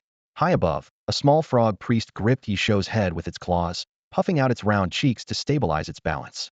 Ye Xuan stood with arms crossed atop a little black and gold dusk dragon lizard, expression still cold and aloof. The little lizard crouched low, occasionally stretching its head to cast curious, bold glances at the approaching giant eagle, youthful fearlessness in full view. Looks like you have made some fine companions. The thunder-crowned king eagle's deep voice carried a hint of admiration. Especially that little mantis beast full of potential. Just luck, Uncle Thunder. Ye Xuan laughed, changing the subject. The Fire Crystal Kingdom has plenty of young fire eagles. If you're interested, I'll assemble the 18 young model eagle formation for you. You're a cheeky one. The giant eagle shot him a sidelong glance. If your father had your carefree spirit, he'd probably have more than 3 sons. Then, with a powerful beat of its wings, it surged forward again, shredding the wind's sound. By dusk, the sky outside Wangjiao town glowed golden red under the setting sun. A streak of purple lightning descended from the sky. The giant eagle's massive wingspan cast a shadow over the city walls. The townsfolk instinctively panicked. Only relaxing when they recognized the youth riding the eagle's back, they all bowed respectfully. Lord Yi, Lu Si, the grade gifted talent personally promoted by Ye Xuan, was first to leap down from the walls, excitement shining in his salute. Ye Xuan gave a brief nod and casually asked, "Where's Dongfang Yueli?" Reporting, Lady Yueli is presiding over a meeting at the town hall. Ye Xuan scanned the surroundings. The streets had been repaired and smoothed, wooden fences replaced with simple stone walls, and several defensive structures added a vast improvement from the previous ruinous state. He instructed Lu Si, prepare fresh meat, and treat Uncle Thunder well. With that, he vaulted onto the back of the little dusk dragon lizard, leading Ye Xuan and the others straight to the mayor's office. Inside the hall, the old village chief, the bone healer, Xiao Songyu, Dongfang Yueli, and others sat around a long table discussing defensive measures. The door suddenly opened, and everyone turned at the sound. Ribbit! It was Lord Xian. As the sun set, Songyu clung to Ye Xuan's arm, refusing to let go. After living well in Wangjiao town recently, the little girl had grown plump and rosy, far from her previous frail state. Ye Xuan reached up to ruffle her hair, then dropped 3 words. Huijing City has been captured. Liang Meng was taken prisoner. Dongfang Yueli, your father Dongfang Yan is still alive. He's in Huijing City. The room exploded with shock the moment he finished speaking. Captured Huijing City? Someone blurted out, unable to believe it. The old village chief tugged at his graying beard, grimacing with disbelief as his missing teeth showed. Impossible, right? Just casually taking a stroll and snatching Huijing City? He muttered, half convinced he was dreaming. Dongfang Yueli froze as if nailed in place, her gaze glassy and fixed on the words, your father is still alive. That evening, Ye Xuan led the senior leaders of Wangjiao town back toward Huijing City. As they stepped onto the cobblestone avenue, the old chief gazed up at the towering city walls and tears welled up uncontrollably. Everyone else's emotions churned as well, none more so than Dongfang Yueli, caught between excitement and nervousness. Songyu leaned close to Ye Xuan's ear. Xianyi, Huijing City is so big. Can I live here someday? Yes, Ye Xuan nodded. They'll give you a grand courtyard and support your schooling. They'll even help you prepare early for the Beastmaster exams, so you can fulfill your parents' dreams. The little girl beamed, toothy grin wide. Truly, taking Xianyi home from the beach back then had been the best decision. Upon entering the palace, Dongfang Yueli finally saw Dongfang Yan. Father and daughter embraced tightly, crying in each other's arms, tears and snot mingling. The ministers initially planned to bow to the former king, but reconsidered and lined up beside Ye Xuan instead. This year, the throne would likely bear the surname Yi. Nightfall cloaked the palace in light, with maids weaving through the halls carrying jade platters. The banquet began, and Ye Xuan's father, the Yi family patriarch Ye Xuan, made his appearance. Dongfang Yan forced a bitter smile and bowed, the atmosphere thick with tension. Ye Hu's reputation as a 4th rank, 10-star Beastmaster was overwhelming. Dongfang Yan couldn't withstand it. Ye Hu raised a hand to signal no formalities were needed, his smile faint but warm. Brother Yan, from now on, we are family. My son Ye Xuan and your daughter are mutually fond of each other, love at first sight. Let's make it official with a marriage agreement today, shall we? Love at first sight? What nonsense. Others grumbled silently, though none dared speak out. Dongfang Yan's smile twisted further, uncertain how to reply, when a restored Dongfang Yue stepped forward, calling out father and offering him tea to ease the tension. Ye Hu said good 3 times in a row, his face radiating satisfaction. This girl was clever, strikingly beautiful, and a rightful princess from a small kingdom who was a decent match for the Yi family heir. He narrowed his eyes with intent. With this marriage alliance, they had every right to give the Liang kingdom trouble. The Yi family had nearly 1,000 years of legacy. He didn't want a direct clash but planned to apply pressure first, already preparing his talking points in his mind. My son Ye Xuan and the Huijing kingdom princess have long been betrothed. Yet your Liang kingdom stabbed us in the back, forcibly seized Huijing land, and publicly put my heir under bounty. Such an open insult to the Yi family cannot be tolerated. Late at night, the crowd gradually dispersed and returned to their own places.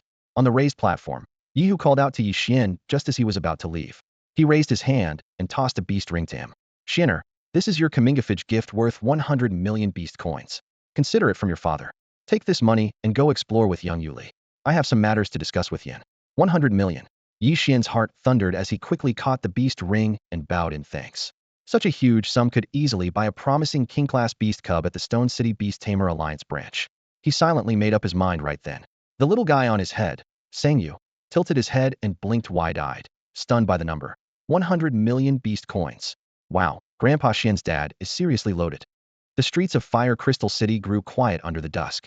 Ye Xuan sat cross-legged on the broad back of the twilight candle dragon lizard, moonlight falling gently as the crimson glowing patterns on the giant beast's scales flickered with its steady breaths.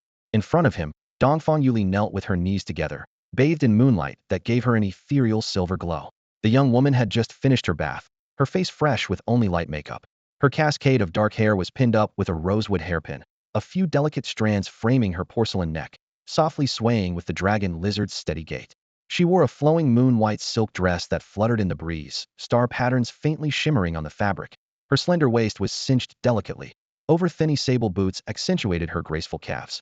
Ye Xuan took a deep breath, the subtle fragrance stirring his senses, and couldn't resist reaching out to wrap his arm around her slim waist, leaning slightly closer. Dongfang Yuli tensed for a moment but quickly relaxed into his embrace. Her voice hushed. Where are we going? To the Beast Tamer Alliance Brancto, spend some money. Ye Xuan could barely contain his excitement.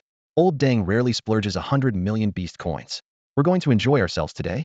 The twilight candle dragon lizard let out a low roar, exhaling red mist from its nostrils as if in agreement. They arrived at the Beast Tamer Alliance branch. Ye Xuan recalled his contracted spirit pets, and, leading the group, stepped through the grand entrance.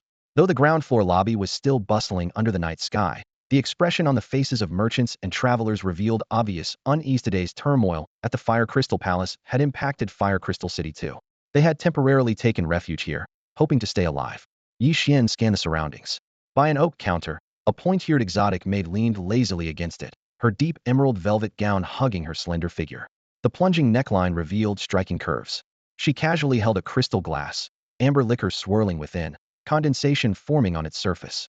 The air around her seemed suspended, permeated with the mingled aromas of juniper and wuda subtle intoxication. Ye Xuan stepped forward and rapped on the wooden counter. 2 jugs of 100-year plum wine, please. Sure. That'll be 100,000 beast coins, the maid said, looking up with a slightly tipsy smile before retrieving 2 sealed antique ceramic bottles. Ye Xuan slid 1 bottle toward her, grinning. Sis, little brother's buying you a drink tonight. The maid paused briefly but didn't refuse. She pursed her red lips and accepted. Looks like little brother's flush with cash buying 100-year vintages now. With the gift accepted, Ye Xuan seized the moment to ask, could you help me post a task? Tell me about it. She replied. I want to hire one of your association's 4th-rank alchemists to brew a 4th-rank dragon shedding elixir for me. Dragon shedding elixir? The exotic attendant behind the counter raised an eyebrow. Do you have a king beast Jiaozhu? Jiaozhu pearls are incredibly rare. Only king-level Jiao beasts aged over 100 years have a chance to produce one. Just 1 Jiaozhu can easily be traded for a king-level beast cub. Ye Xuan lifted his hand and took out a small, jade-colored sphere from his beast ring, gently turning it over in his palm. It was the Jiaozhu he had obtained from the ancient tomb on Nose Island. Surprise flashed in the attendant's eyes. She propped her cheek on one hand over the counter, turning the Jiaozhu over with interest. Ye Xuan deliberately averted his gaze, avoiding the impressive sight beneath her deep neck collar. The 4th-rank dragon shedding elixir, when swallowed by a king-level demon beast, strengthens its bloodline and triggers its transformation into a dragon. Dragon beasts always start at the imperial bloodline level, so this elixir effectively lets a king-level Jiao beast ascend to imperial rank, she said with admiration. But just having a jiaozhu isn't enough, you also need 13 kinds of magical plant ingredients. They'll pay with beast coins. How much exactly? She quickly calculated and gave a number, about 70 million beast coins. The effect is practically world-changing, so the materials aren't cheap. Ye Xuan inhaled silently. The attendant smiled again. You're in luck. I happen to have those magical plants in stock. But that's just for the ingredients. Now there's the fee to hire a 4th-rank alchemy master. This elixir is extremely difficult to brew, requiring full focus for several days and exhausting the spirit. How much? 40 million. She raised 5 slender pale fingers, then pulled back 2 with a teasing grin. You're easy on the eyes, so I'll cut you a deal 20 million. All right. Ye Xuan relaxed inwardly. 900 million total wasn't outrageous for an elixir with such a miraculous effect. Once succeeded, he'd have an imperial rank demon beast, an unprecedented asset among the 3 major families of Shicheng in Heilong Kingdom. He produced an empty beast ring, allocated 90 million beast coins into it, and handed it over. Thank you, sister. The exotic attendant verified the sum and looked increasingly astonished. My dad gave it to me, Ye Xuan explained calmly. Ye definitely has money, owning 2 small countries under his name. No wonder he spoils his son so much. She pondered briefly, then whispered teasingly, but I bet this is his secret stash. As head of a clan, every beast coin needs to be spent wisely, otherwise how could he just hand over 90 million like that? Her expression suddenly grew sad as she rested her chin on her hand with a sigh. Sigh, my idiot father is so biased towards sons. From the moment I was born as a non-human, he neglected me entirely, pouring all his care into my brothers. I never felt a trace of fatherly love growing up. No worries, Ye Xuan said with a smile. Sometimes listening to a beautiful lady vent is a kind of pleasure. Beside him, Dongfang Yueli twitched at the corner of her mouth. What got into him all of a sudden? She's just a counter attendant. But Ye Xuan didn't see it that way. He glanced once more at her impressive cleavage, silently thinking. Look at that grand laying temple beneath her clothes. The louder the thunder, the higher the status. Leaving the counter, Ye Xuan led the group straight to the second-floor beast area, spending 6 million beast coins to purchase 2 lieutenant-level monster pets. After picking them out, he handed over the first Oni lieutenant-level cub with a tawny golden coat and a stocky, bear-like build called Power King Bear to Lucy. Lucy, this one is yours. Thank you, sir.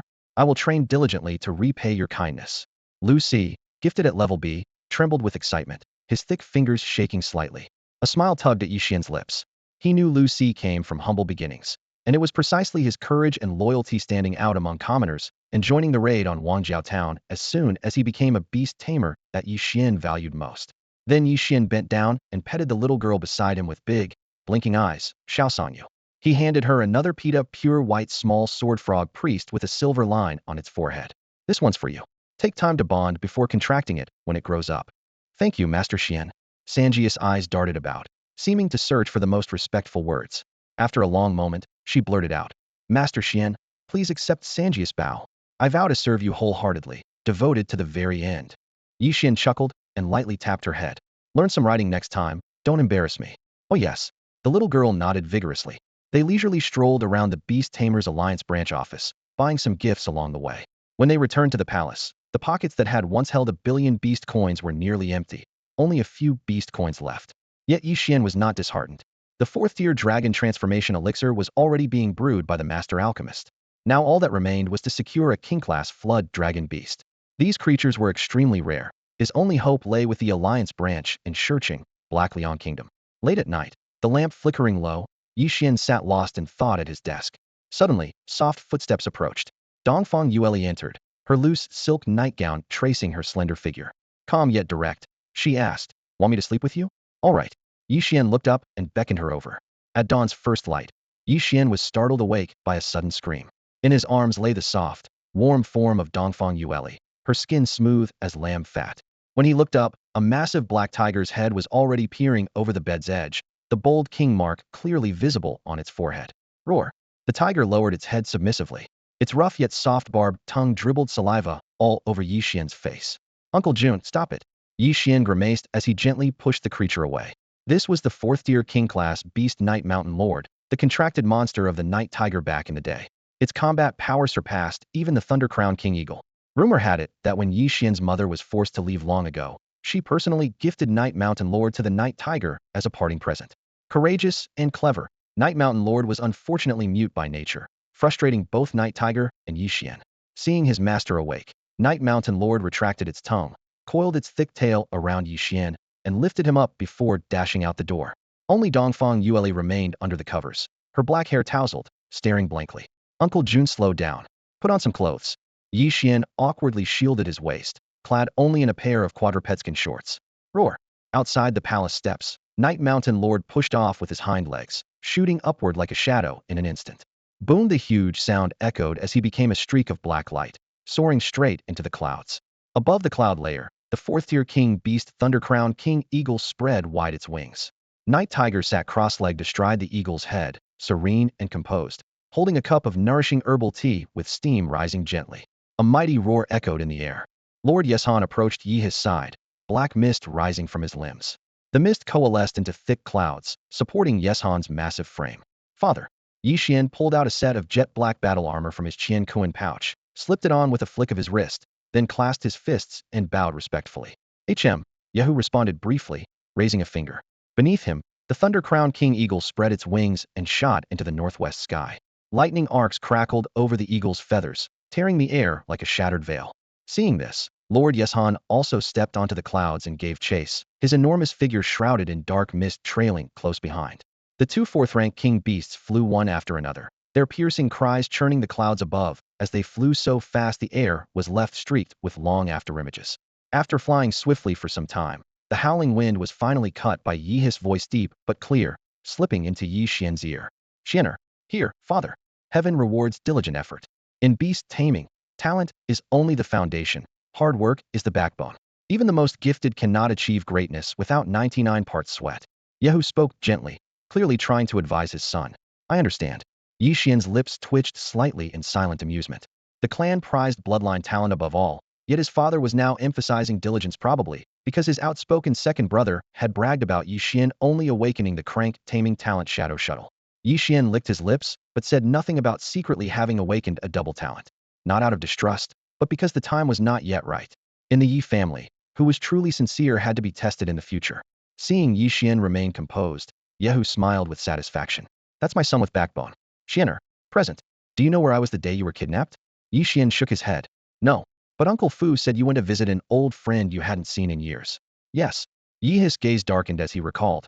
That day, I went alone to the imperial city of Heliong Black King Sidito, meet an old friend. He now works at the War-Taming Academy and has a thriving career. Xuaner, do you know about the War-Taming Academy? Yes. It's the top taming school in Heliong, founded by the first emperor, the sixth-rank tamer, known as the Black Emperor. Rich in resources, it's called the Nursery for Seedlings. The academy values talent highly and generally only admits tamers ranked C and above. Correct.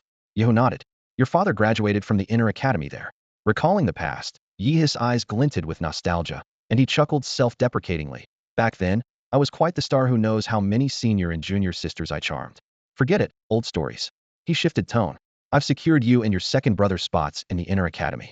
The inner disciples mostly come from noble clans in Heliong with exceptional talent, some even showing potential for fifth-rank tamers. Even the crown prince of Hyliang's so-called Ancient Millennium prodigy, within a rank taming talentus studying there. Yehu lowered his voice, eyes betraying envy. And a rank tamer, the rarest of prodigies. The Heliong royal family has carried that legacy for 1,000 years to produce such a gem. When time allows, they'll see you and your second brother admitted.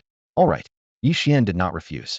The Emperor of Heliong is a 6th-rank imperial-level tamer, and the War-Taming Academy's foundation far surpasses that of the Ye Xuan family in Shurching. Even just seeing it would be worth it. Time slipped by silently during their swift flight. A day later, on the border between the Daliang and Daqing dynasties, Yehu stood on the back of the Thunder-Crowned King Eagle, cold eyes surveying the bloody clashes below. Two iron-clad armies clashed sword to sword, the roar of battle and sound of weapons ringing out continually. Lord Ye Xuan hovered nearby, black mist rolling like a heavy curtain shielding them from the stench of blood and fury. Yehu narrowed his eyes, fingertips gently stroking the hilt of his waist sword.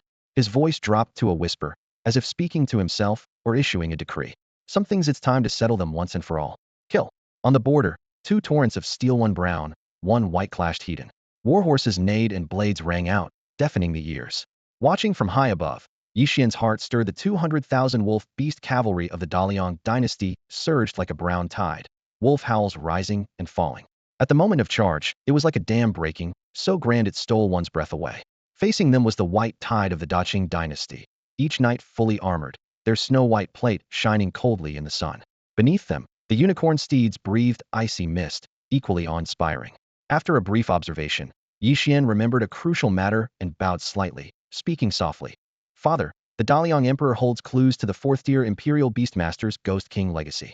Years ago, he and Emperor Dongfang Yan of the Fire Crystal Kingdom trained together and acquired 2 keys.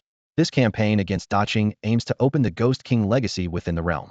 Yi Hu stood with his hands behind his back, calm and composed, a faint gleam flickering in his eyes. I know. Dongfang Yan mentioned it to me yesterday. Seeing his father confident, Ye Xuan fell silent and refocused on the chaotic battlefield below. As the clash wore on quietly, time slipped by. After a while, Yi Hu raised his hand with a light tap. The fourth-tier king beast Lord Ye Xuan responded instantly, howling to the sky as black mist erupted from its limbs. Its powerful body suddenly plunged downward. Boom! It struck like a meteor crashing into the formation, cracking the earth for a kilometer in every direction. Scorching shockwaves rolled across. Dozens of iron cavalrymen screamed as they were flung into the air. Lord Ye Xuan scanned the Dalian cavalry. The character king on its forehead blazed vividly. It lifted its left foreleg and gently pressed down. From the tip of its hoof burst an inky black halo that rapidly expanded. Hundreds of meters, kilometers, 10,000 meters, until 50,000 meters. Within this 50-kilometer radius, the black mist surged like a living entity, twisting and howling. The Dalian beast riders paled, shouting in alarm. Retreat! Retreat! Yi Hu, however, smiled slightly and said to Ye Xuan, Xianer, now that you are an Imperial Beastmaster, there are things you should learn. Do you know what a domain is? Yes, Ye Xuan replied without hesitation, eyes fixed. King-level beasts with royal blood possess innate domains. And how can these domains be further enhanced? Ye Xuan answered immediately. First, by improving the realm of the king-level Imperial beast, the higher the realm, the larger the domain naturally grows. Second, by using soul-strengthening potions or magical plants to reinforce the beast's soul. The domain essentially manifests the soul's strength. The stronger the soul, the wider the domain. Father, you have invested heavily in Lord Ye Xuan. My uncle otherwise. Wild fourth-tier king beasts usually only have domains of a few thousand meters, with anything over 10,000 meters extremely rare. He spoke with intense eyes, gazing towards the black mist spreading 50,000 meters wide. Lord Ye Xuan supporting such a domain shows how terrifyingly strong its soul must be. Those soul-enhancing potions and plants are incredibly expensive. Father, you truly don't spare any cost. Yi Hu stroked his mustache, nodding with satisfaction. No wonder you're my son, clever boy. Remember, the War Beast Academy is well-resourced, divided into inner and outer academies. The inner academy specializes in training elite warriors, including systematic courses on cultivating king beast domains. If you put in the effort, resources to strengthen your domain won't be lacking. And if you find a great mentor, it will be an even greater advantage. He fell silent, saying no more. Understood, Ye Xuan nodded firmly. Yi Hu smiled slightly and raised his hand to give a light clap. Clap. The crisp sound exploded in the dark as the 50,000-meter black mist suddenly froze. All remaining Daliang beast riders trapped inside stopped dead, as if bound by invisible shackles. The terrified expression on the grotesque face hadn't even begun to fade. Suddenly, the sound of flesh and blood bursting rang out repeatedly. Man and mount exploded like overripe fruit, skin curling and tearing with sickening rips that made teeth clench. From the shattered bodies, one by one, bloodied monsters scrambled out, each with a crimson character, new, emblazoned on their foreheads, flickering eerily within the roiling black mist, painfully bright to the eye. Above Ye Xuan, the little beast Xiao huddled, palms clamped over its eyes, trembling and unwilling to look any longer. A howl rang out. The grotesque flesh monsters, each with a different horrific form and muscles bulging like living serpents, crashed through the black fog and lunged ferociously at the Dalian cavalry, the scene reaching a peak of terror. Ye Xuan strolled leisurely across the battlefield like it was a quiet garden. His domain stretched an imposing 50,000 meters radius. Wherever the black mist swirled, the Dalian beast riders were instantly swallowed and melted away, transforming in moments into crazed meat slaves who knew only slaughter. Watching from midair, Ye Xuan's heart pounded in fear. The meat slave domain of the king-level demon beast Ye Xuan was an unparalleled weapon for group combat. Inside the domain, the black mist clung like a parasitic tumor. Sapping vitality movements became sluggish, spiritual power churned as if stuck in quicksand. Even more terrifyingly, the mist relentlessly eroded flesh and soul, slowly corrupting living beings into bloodthirsty, savage meat slaves. Lower cultivators were reduced to walking dead in an instant. Even the strong, trapped too long, could not escape being devoured and assimilated. This was the true power behind the king beast Ye Xuan's meat slave domain. Above the heavens, furious winds howled, causing the black-clad instigators' robes to flutter wildly. Ye Hu stood with arms behind his back, cold eyes surveying the blood-red battlefield below. In just a few breaths, nearly 30,000 Daliang beast riders had been transformed and enslaved by Ye Xuan's black mist. The forces of the Daqing dynasty retreated repeatedly, fearful of even touching the mist. Stop this. At last, someone inside the Daliang frontier camp could hold back no longer. With a sharp rustle, a giant golden centipede over 30 meters long stooped out, its carapace clinking loudly. On its back sat a middle-aged man in golden robes, struggling to suppress his fury, clasping his fists and saluting up toward the heavens. I am Liang Ning, current emperor of Daliang. I do not know where my dynasty has offended you, but I earnestly request your presence for a parley. Ye Hu ignored him completely, allowing Ye Xuan to continue slaughtering and transforming.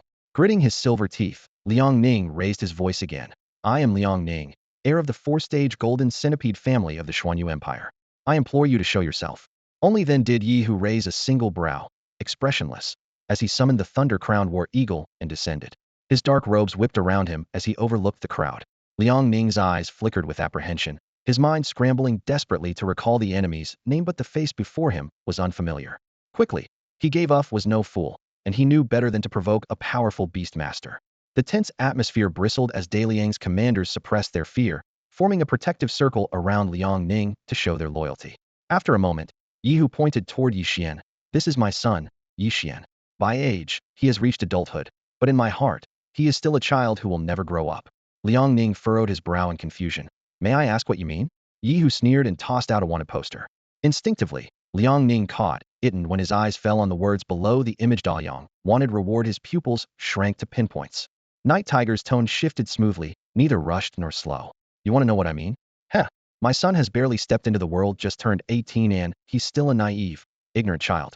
Do you realize how much psychological trauma your great Liang dynasty's actions have inflicted on my son, Ye Xuan? He's already suffering from Yu heart syndrome. Having grown up motherless, this scare has only worsened his condition.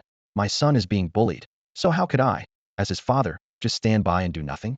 Ye Xuan huddled behind his father, his face pale as death, his lowered head almost pressed to his chest. His lower lip was bitten so hard it had lost all color, and his shoulders trembled slightly.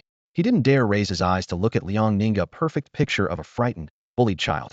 Liang Ning took a deep breath, struggling to keep his swirling emotions in check. He had heard some rumors about a rebellion breaking out in the Fire Crystal Kingdom, but since all his focus had been on attacking the great Qing dynasty and searching for the legacy of the fourth-rank Ghost King, he had pushed this matter aside. Now it seemed, damn it, the rebel leader was this very Yu heart syndrome kid standing before him. Yu heart syndrome? And yet he dares lead a rebellion? Is that what you call a symptom?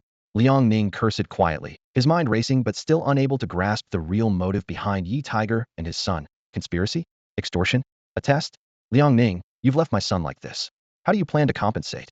Ye Tiger stopped beating around the bush, folding his hands behind his back, his tone calm, but every word a sharp command. What kind of compensation do you want, sir? Blue veins bulged at Liang Ning's temple as he forced his anger down. By now he saw clearly the father and son were here to shake him down. Land cession, reparations, the Fire Crystal Kingdom belongs to the Yi family. Plus 100 billion beast coins, 100 royal-grade beast pets, and 100 10th-rank demonic plants. Are you kidding me? Liang Ning's fists clenched until his knuckles cracked, bloodshot veins spreading over his eyes. Ye Tiger waved his hand lazily. Forget it. I'm not unreasonable. I only want the Fire Crystal Kingdom. Absolutely not. Liang Ning shot back immediately. You will, whether you like it or not. The Fire Crystal Kingdom's royal daughter, Dongfang Yueli, is betrothed to my son. By right, the Fire Crystal Kingdom belongs to our Yi family of Shurcheng, Heilong country. You, Liang Ning, current emperor of Great Liang, don't try to make a mess here. Liang Ning's gaze sharpened cold as steel, but he still forced himself to push forward. Sir, you are twisting facts. What? Do you intend to start a war with the fourth-rank Golden Centipede family of Xian Domain Empire? The Golden Centipede family is no pushover. Heh, then let's see if they'll come to your rescue. Ye Tiger narrowed his eyes, a flash of killing intent flickering across them. Suddenly, a dreadful pressure from a fourth-rank 10-star beast tamer rolled over Liang Ning like a tsunami crashing onto his shoulders. A chill ran down Liang Ning's spine. His face flushed red as his legs involuntarily staggered back several steps. He was only a third-rank 10-star. This crushing gap of a whole rank left him gasping for breath. Bastard, you've gone too far. In rage and despair, he gritted his teeth and pulled out a bottle of blood-red, mysterious demonic elixir, draining it in one gulp. Boom! The aura exploded. Liang Ning forcibly broke through his limits, temporarily rising to first star of fourth rank, and the aura of his royal beast surged alongside him. Going too far? So what? Today I, Yi Tiger, am bullying you. The great Liang dynasty swallows up surrounding minor state survival of the fittest. The Yi family is no different. Liang Ning, no matter how much grievance you bear today, you'd better swallow it quietly. With a cold laugh, Yi Tiger raised his hand and slapped down hard. A third royal beast appeared on the battlefield. The third king beast under Yi, who was a bizarre giant hand. The enormous hand stretched 3 meters long, resembling a blood and flesh execution platform. Its pale skin was veined with dark blue tendons that writhed like chains binding a struggling dragon. Near the wrist, a vertical-pupiled eye blinked like a living creature, coldly scanning the surroundings. Seeing this, Ye Xuan's expression instantly grew serious. Ye, who commanded 3 king beasts in total, the thunder elemental king eagle Ye Xuan, the shadow elemental night mountain lord, and the undead shadow elemental king-level demon beast, before him the azure abyss demon arm. As a child, Ye Xuan often had nightmares caused by this massive hand. The origin of the Azure Abyss demon arm was even more unusual. It was a gift from Ye Xuan's grandmother, given to his grandfather whom Ye Xuan had never met. After his grandfather passed, following clan rules of offspring inherit the father's beast, the demon arm naturally fell under Ye Hu's control. Jajage deathly energy surged, and the vertical eye rolled wildly on the giant hand, locking its gaze on Ye Xuan. Roar! Screech! The King Eagle and Night Mountain Lord cried out in unison and rushed in front of Ye Xuan warningly, signaling the demon arm not to act rashly. Enough, Ye Hu said expressionlessly, flicking his fingers. The giant hand immediately halted midair. The vertical eye cracked into a twisted grin. With a grasp at empty space, a head-chopping blade formed from black flames, ghostly fire flickering along its edge. To Liang Ning, this scene struck like a thunderclap. Li grandmothers, a triple king-level beastmaster. His face turned ashen. The opponent had a full king beast more than himself.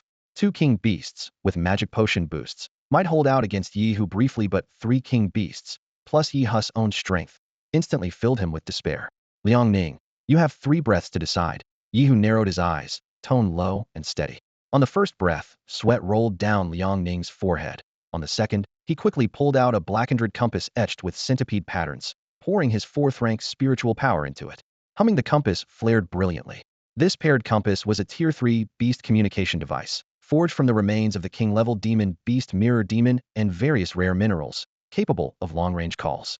Within the light, a semi-transparent figure formed above the compass, hovering in midair.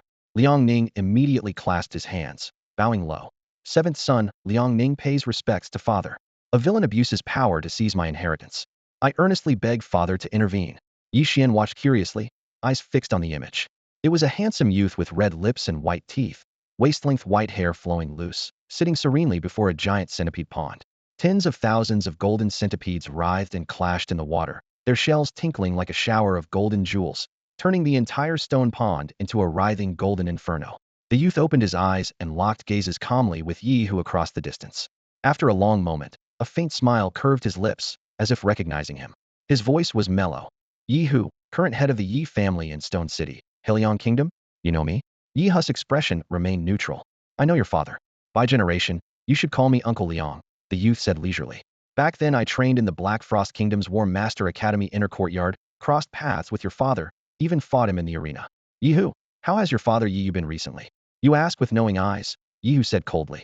Since you know who I am, how could you not know my father passed away long ago? Heh. The youth chuckled lightly, eyes turning to Ye Xuan with interest. Ye Xuan met the gaze unflinchingly, a faint rustling overhead, locked eyes with the white-haired youth without a trace of fear. An intriguing little fellow, bearing quite a resemblance to an old acquaintance. The bloodline of the Yi family is indeed impressive. Sitting confidently on the high platform, the white-haired youth Liang Ba spoke smoothly. His gaze then shifted to the young man beside Ye Hu. Ye Hu, the boy, and Liang Ningmi 7th son should not remain enemies. It's better to resolve old grudges than to cling to them. Let's each look back on what's behind us. Today, I decide that both sides will bury the hatchet. What say you? Ye Hu's expression was calm, and he did not answer immediately. Instead, he drew out a yellowed marriage certificate for all to see, then produced a semi-translucent red seal, the symbol of authority in the Fire Crystal Kingdom. The dark red light flickered between his fingers. His voice was clear and unwavering. You must be joking. I came only to reclaim what belongs to the Yi family. If there truly were life and death enmities between us, would I allow Liang Ning to contact you in secret? I see now it's for the Fire Crystal Kingdom. Liang Ba's eyes brightened with understanding, nodding slightly. After a brief silence, to Liang Ning's disbelief, he raised his hand decisively. A joyous union to celebrate. Very well, in honor of your late father, the Fire Crystal Kingdom belongs to you. Father, Liang Ning clenched his fists so tightly they creaked, unable to hold back a cry.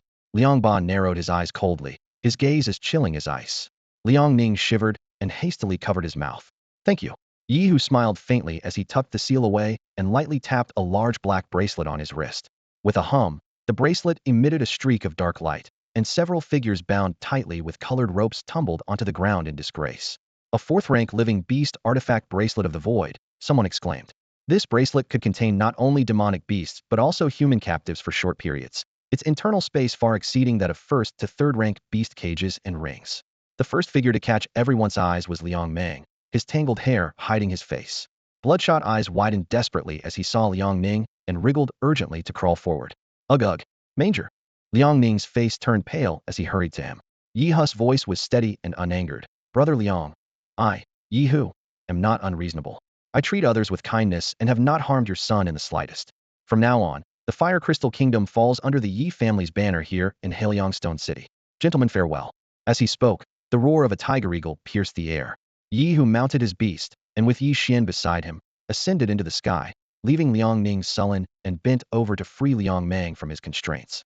Up above, the clouds churned and winds howled. Ye Hu folded his hands behind his back and sighed. Interesting, Liang Ning actually hails from one of the Xian Domain Empire's great families, the Jinwu House. When I was young, I overheard your grandfather mention Liang Ba in passing, never imagined he still lived. The Xian Domain Empire was vast and powerful, rivaling the northern Hailiang Kingdom, ranking as a stable mid-sized state. Ye Xuan looked up and asked, Father, is the Jinwu House very strong? A fourth-rank beast mastery house, on par with our Ye family. Ye Hu chuckled, giving his son's shoulder a reassuring pat. Why? Worried about conflict between Jinwu and us? Ye Xuan nodded. No need. The two houses are evenly matched. Jinwu won't start a war lightly. When two rivals clash, a third party often profits. If they did fight, the lurking wolves and tigers in the Xian Domain Empire won't stand aside. Ye Hu's gaze sharpened. Likewise, the Ye family has its own watchers and schemers. He shifted tone. You have a marriage alliance with the Fire Crystal Kingdom's royal family, as the prince's husband a first come, first served fact. This gives the Ye family the upper hand. The house's leaders care only for interests. Liang Ba is smart. He faces just two choices. Wage war with us, wasting lives and resources, or step back and swallow the humiliation. If you bear the fate of your entire clan during this critical moment, what would you choose? Ye Hu's smile vanished as he lowered his voice. Father, why give up the Fire Crystal Kingdom? Liang Ning was torn between grief and anger. The Fire Crystal Kingdom was a territory he had fought so hard to win. The flickering firelight cast shadows inside the tent, filling the air with the acrid smell of burning beast oil. Liang Ning clenched his fists tightly, eyes burning as he stared at the ghostly figure formed from spiritual energy before him. The Ye family from Stone City in the Blackpool Kingdom was no weak force. Though the current generation was in decline with only Ye Hu remaining as a fourth-rank beast tamer, their reputation was still formidable. Liang Ning understood this clearly. It was precisely because of this that his father chose to surrender. But he refused to accept it. Old Ghost Ye, you really did raise a fine son. Liang Ba projection slowly stood and sighed deeply. So that's it. We just give in? Liang Ning ground his teeth, his eyes filled with stubborn defiance. Heh. Liang Ba gazed into the distant night, his voice deep and resonant. After decades of clandestine training, I've nearly reached the threshold of a fifth-rank beast tamer. In less than 3 years, I will step into the 5th rank for certain. That young Ye who dared to snatch prey from the tiger's mouth will pay double in time. For now, let him temporarily hold the Fire Crystal Kingdom. Wait for me, 3 years. The voice faded, the spiritual light dissipated, and Liang Bei's image shattered completely before Liang Ning's eyes. Liang Meng, who had been quietly crouching nearby, couldn't hide his excitement. Father, we only need to wait 3 years for grandfather. Smack. Liang Ning's irritation exploded. He slapped Liang Meng across the face, sending teeth flying amid blood specks. Beast tamers find it harder the higher they climb. Like a mayfly scaling a tree, that old ghost has been stuck at 4 stars for decades. At over 150 years old, can you really believe he'll break through after yet another 3 years? I believe in Grandpa. He's stronger than you, that's a fact. Get lost. Liang Ning kicked Liang Meng over, veins bulging on his forehead, rage surging. Outside the tent, the cold wind howled, and the firelight flickered wildly. The royal marriage alliance between the Fire Crystal Kingdom and the Ye family formally made the former a dependent of the Blackpool Kingdom's Ye clan, placing it under their protection for generations. The news spread like wildfire, shaking the surrounding countries. The Ye family was the dominant local power in Stone City, boasting a peak 4th-rank beast tamer in their ranks. Ordinary small kingdoms dared not provoke them. The Fire Crystal Kingdom, with barely 1 million people, had abruptly linked itself to a giant power, effectively taking a giant leap. 3 days later, inside the Fire Crystal Palace, warm sunlight streamed through gilded window lattices, bathing the jade steps of the bedchamber. Ye Xuan lounged lazily, reclining on Dongfang Yueli's slender legs, eyes half closed as she fed him pieces of cut spirit melon. Outside in the corridor, Ye Shou and the little twilight dragon lizard were chasing and tumbling about, claws flashing, overturning several golden-patterned stone censers, causing the palace maids to scream and flee. The Fire Crystal Kingdom is yours to manage for now, Ye Xuan said suddenly. You're not staying? Dongfang Yueli's beautiful eyes flickered with worry. A mere small kingdom is just a stepping stone in life. It won't hold me forever, Ye Xuan said, reaching out to pinch her calf. How's the work I assigned the past few days? Dongfang Yueli blushed slightly, brushing his messy hair aside. All the existing stock of fire crystal ore has been sold. As you requested, I spent the earned spirit crystals buying up lifeless beast corpses from traveling merchants in all the major towns. Whatever they had, I took it. She handed over a string of beast rings woven from beast sinews.